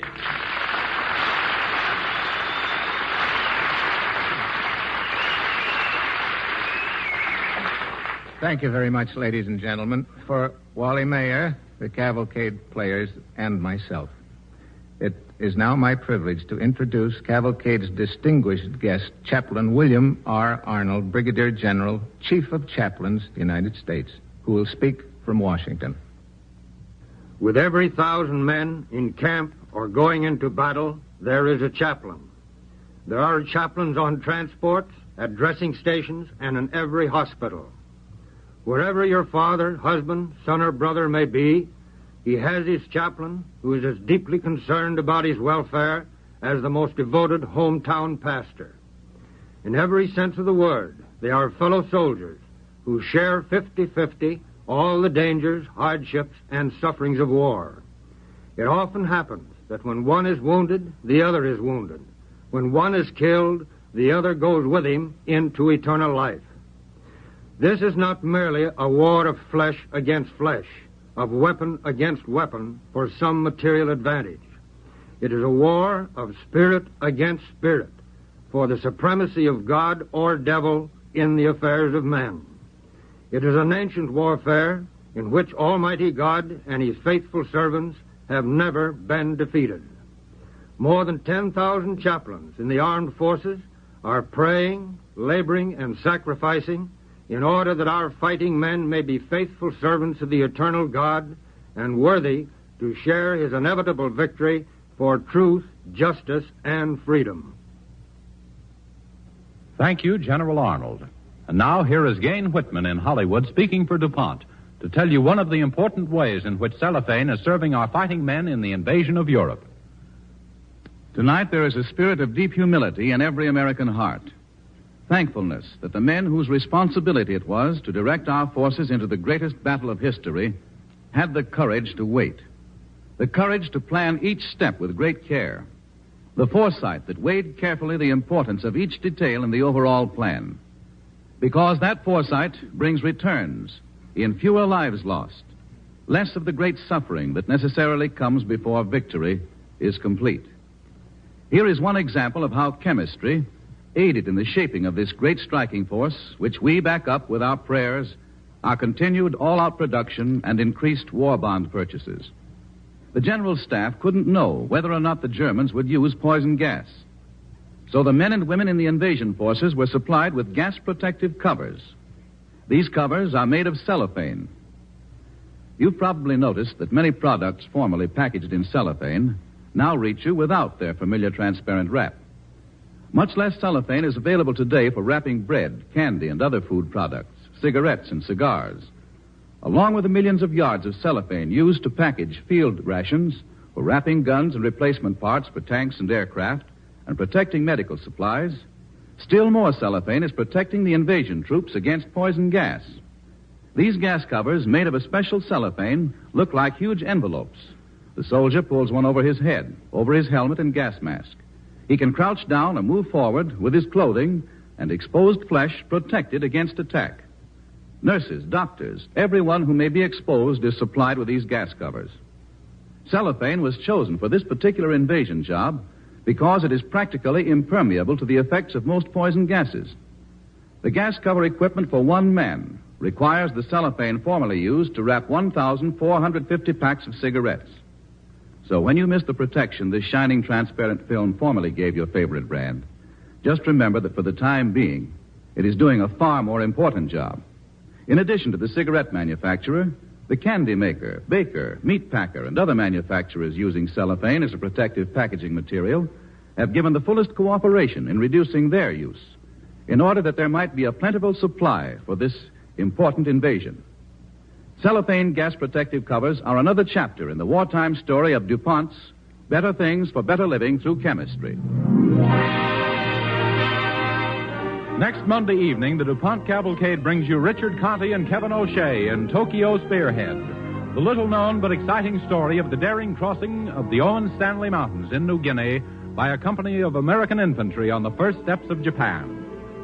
Cavalcade is happy to remind its audience that Brian Dunleavy appeared through the courtesy of Paramount Pictures, producers of The Story of Dr. Wassel. Tonight's Cavalcade music was composed and conducted by Robert Armbruster. This is James Bannon sending best wishes from Cavalcade sponsor, the DuPont Company of Wilmington, Delaware.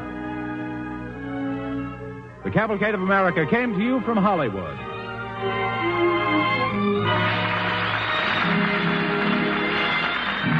This is the National Broadcasting Company.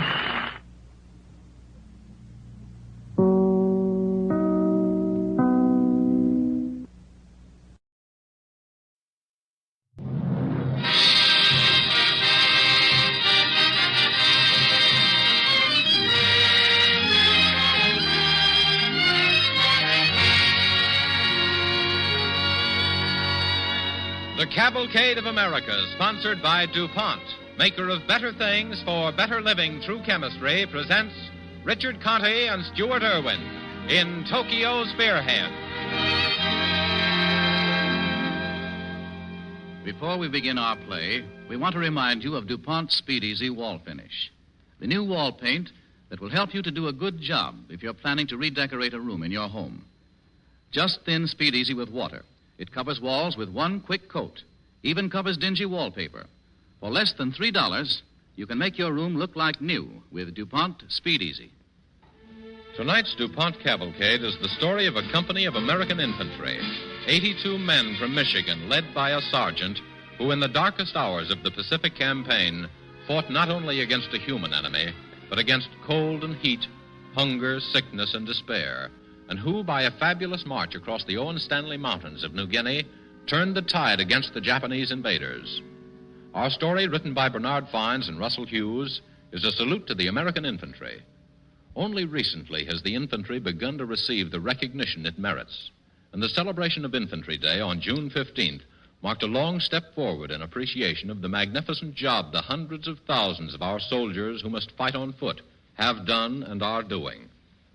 DuPont presents Richard Conte as Sergeant Paul Lutyens and Stuart Irwin as Hibby Davidson, his buddy, in Tokyo Spearhead on the Cavalcade of America.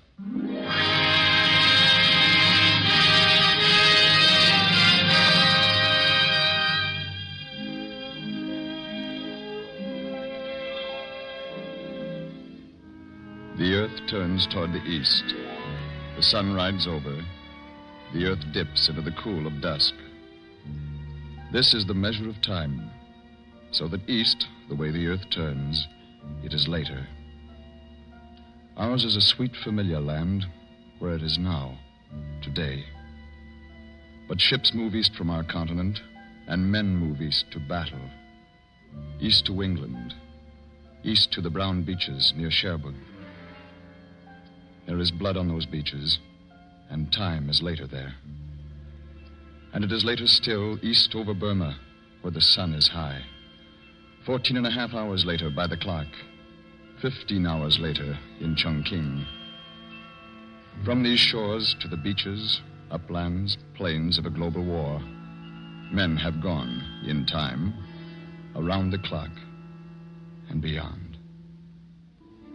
For east of the Indian Ocean, east of the equatorial countercurrent, midway between the southern and northern limit of palms, is the east that is west, today, now, where it is always tomorrow.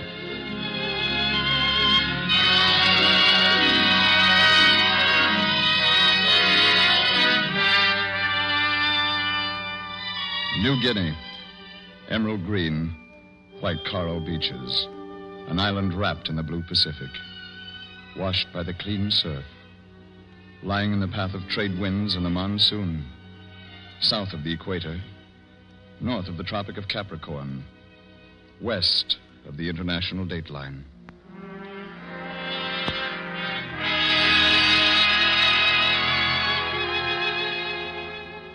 New Guinea, beyond time, an island of deep jungle, the monsoon forest. And men went there, for there was battle in New Guinea, battle moving north and west against the island empire of Japan. These were the men from Michigan, Company E, who waited in the steam and stench of the resonant jungle, listening to the creep of land crabs, the wild singing of crickets, the voice of the alien wilderness, waited for orders. It was September 1942. The Japanese were pressing on Port Moresby, 250 miles from the Allied supply lines in the Pacific. And on September 15th, Sergeant Paul Lutyens, commanding Company E, wrote in his diary. Orders today for Company E. Not much of a job for a fighting outfit. And it means more jungle. The men are sick of it, and I am too. But we've been waiting orders, and now we've got them. They got their orders to build a road through the jungle from Port Moresby down the coast to Kappa Kappa. 1/2 mile a day through jungle. No more. They fought the serried tangle of vines and trees, swamp underfoot. And the nights came quickly with rain, and the mornings with rain, too. And in 2 weeks, they had carved a trail to Nepeana. Okay, men, we'll stop here. You can find a dry spot, sit down and take it easy. What's up, Sarge? We've got new orders, Hibby. This time it's not road building. Well, that's more like it. Back to the coast, Luch? No, we're moving out. Where to, Luch? Over the mountains to the other side, Hibby. To a place called Boona. But, Sarge, one of those mountains is 19,000 feet high. Not where we cross, but it won't be easy. When do we start? Right now. We carry 6 days' rations. 1 pound of rice, green tea, sugar, and 2 cans of bully beef. Any questions? What equipment? Helmet, rifle, a spoon. Take your shelter half to roll up in for sleeping. You can check off your list now. Luch. Yes, Larry. I'm going back, Luch. I'm not going with you. What are you talking about? Just a minute, Hibby. Larry. I can't go on, Luch. I can't stand it here. Not ever seeing the sun. Being wet all the time. And the bugs. I can't breathe down here in the bottom of this jungle. You're in the Army, Larry. But this isn't fighting. I'd fight anything I could see. Larry, if you're in the Army, you fight the enemy. In New Guinea, the enemy seems to be mostly inside ourselves. So we'll fight that, too. The enemy inside themselves. The dark enemy of their own fear. These were men from Michigan. Open fields and lakes, clean towns. And the enemy, was green and dim and dank. The leech-infested jungle of New Guinea. Swamp pulled at their feet. Vines and leaves tore their hands and faces. And despair stalked their hearts. It was heavy going for Company E. Okay, men, close it up. They're strung out a couple of miles, Sarge. We'll have to stop early tonight. Let them all catch up. We don't want to be spread out if we run into Japs. Japs nuts. I'll give you 10 to 1 there's not a Jap from here to Tokyo. Don't slap the leeches off. I'll burn them off. Hibby. Yes, Luch? What's up? You check on sickness, Hibby? The 2 boys with sprained ankles are having a bad time, Luch. Then there's Larry. What about him? He says he has fever. Did you give him quinine? That kid doesn't have fever, Luch. He's just stir-crazy. Look, Hibby, that's not for you to say. Well, okay. Well, we don't have a lot of quinine. You know what, Luch? What? You should have let him go back from Napiana. Oh, you know I couldn't do that. Larry's young and it's harder for him. But he'll do a job. Uh-oh. Here comes the rain. We stop now, Sarge? Might as well. We've done nearly 2 miles today. Pass the word back, Hibby. Okay, Luch. And tell him to dig in fast. We've got a half an hour before it's dark. No more.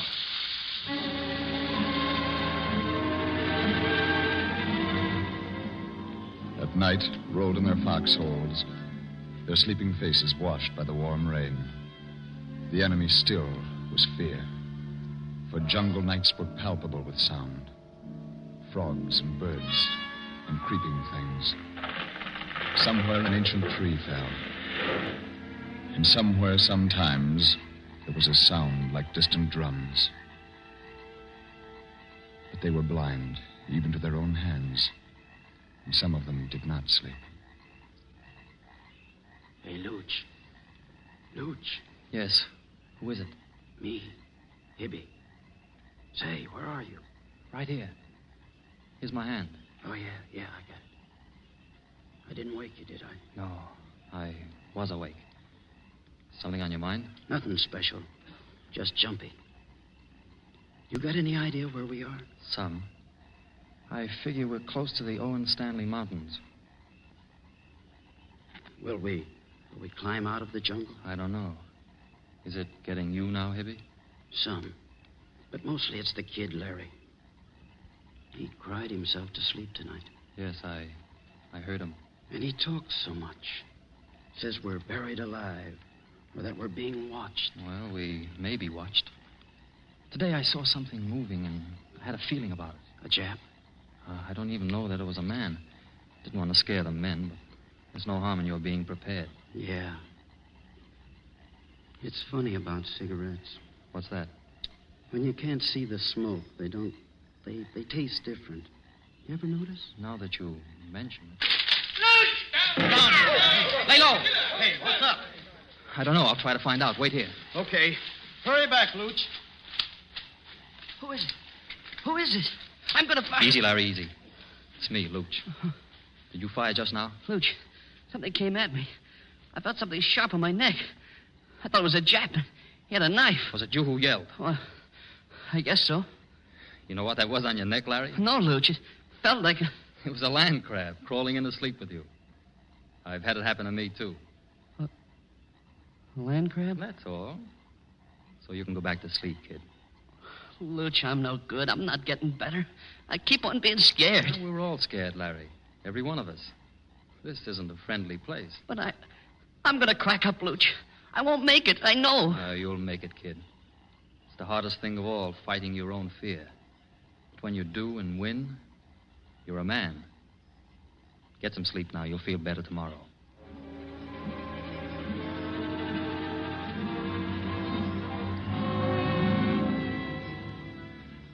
Hey, Fredericks. Yeah? Tell us about your farm back home. Oh, I told you. Tell us what you raised on it. Don't make him tell it again. About the potatoes. I told you about it. Well, just tell us again what they tasted like. Look, I'm with Larry on this. It just makes me hungry. I only want him to go as far as the ham. Why don't you settle for Luch's story about college? The football game. Yeah. Well, all right. Hey, Luch. Yes, Hibby. What do you want? I'm giving up Frederick's turkey dinner for a nice, snowy football game. You flatter me, Hibby. But it'll have to wait. Oh, come on. We ought to get 1 mile further before dark so we can get to the mountains tomorrow.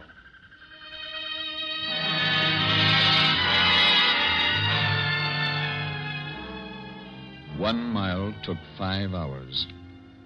1 mile took 5 hours. They hacked a gap through the boundless green and passed on. And sometimes they felt that the wall closed again behind them. But there was no way back. On October 12th, Sergeant Luchins wrote again in his diary. We've been on this trail 3 weeks. It's slow going. But today we had luck. We picked up a native who speaks a little pidgin English. He told us about the trail. You sure this is trail? He got. What's he saying, Luch? It must mean yes. At least he's nodding his head. You, fella. We want to cross mountains to other side.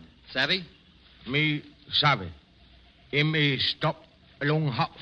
That's great. Makes good sense. Now, wait a minute. Look, you. We go upside of mountain here. Savvy? No got. Is this the trail? No got. Bad place. Ghost mountain. Not go here. Come alongside place. Not here. We're going over here. Ghost mountain. Bad place. You die. Look, Luch, do we have to go over here? Oh, there's some kind of a trail. It's on the chart, and it's the only place to try. No got. Well, this cookie doesn't like it. You'll never get him to go with us. Then we'll do it alone. It's our orders. And there's food on the other side. Pass the word back, we start climbing. Okay, Sarge. And tell the men to keep close and keep moving. And that there aren't any elevators.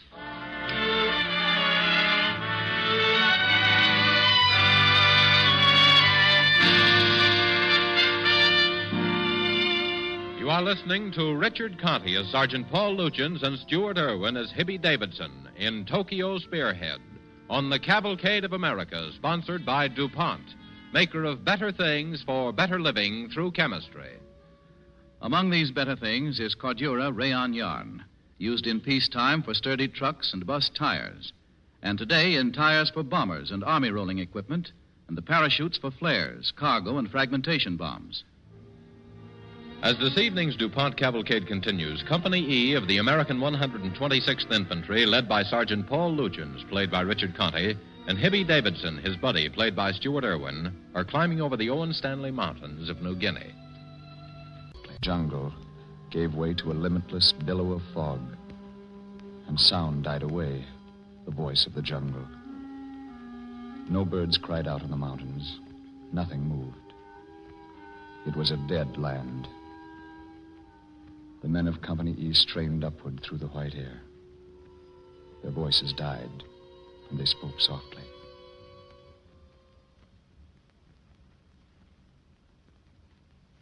I begin to see why the native call this Ghost Mountain. Yeah, it's too quiet. Just listen. Can't even hear the guys walking. This moss must be 3 feet thick. What gets me, it's white moss. Art! Yes, Sarge? What do you want?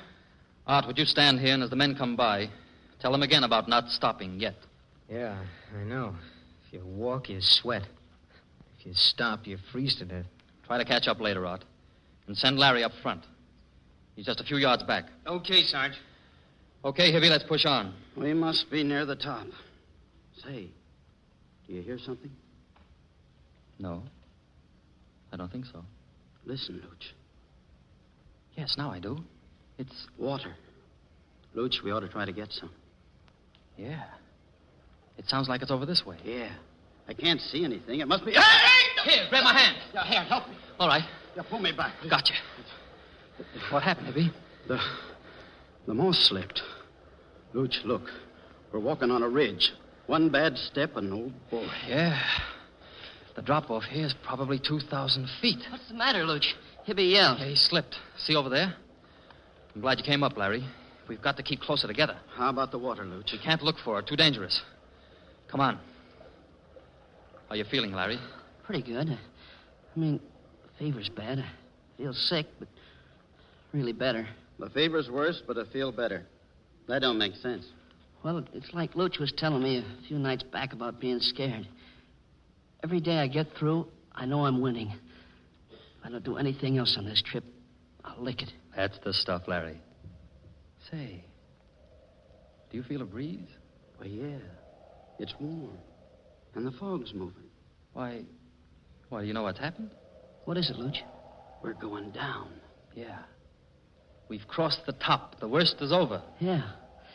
Yeah, the worst is over.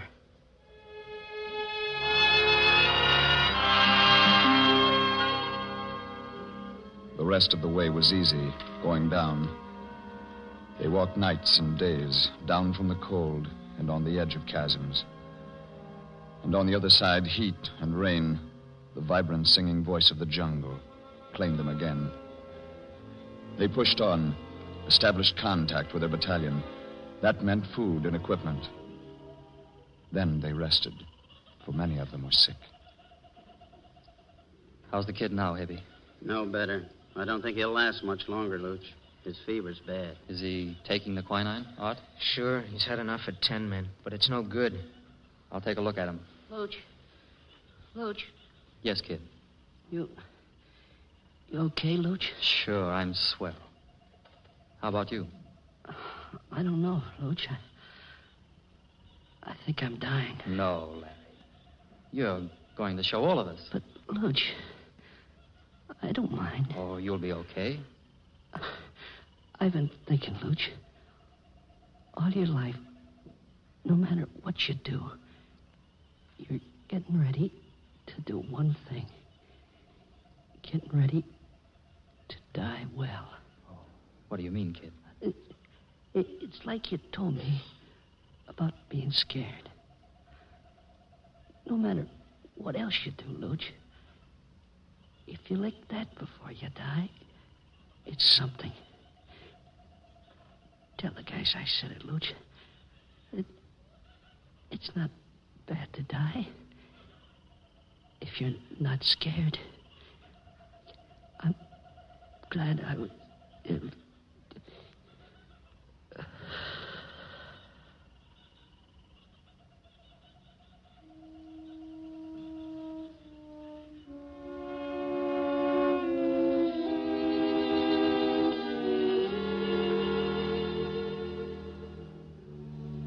His grave was shallow, and the green swamp water poured in.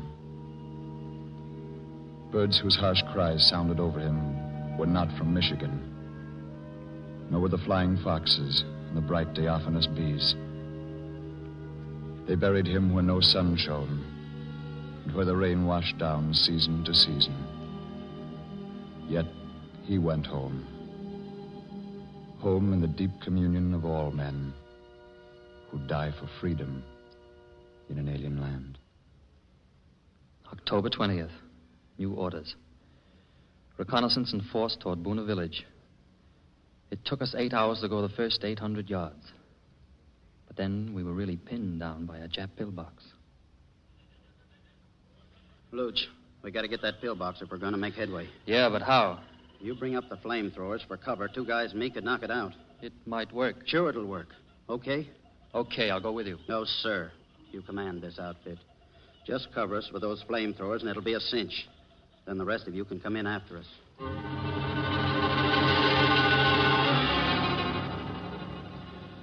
It was a good plan. Hibby and the 2 men went in, and they were halfway there when the flamethrowers went haywire. But Hibby went on through, and the pillbox was dead.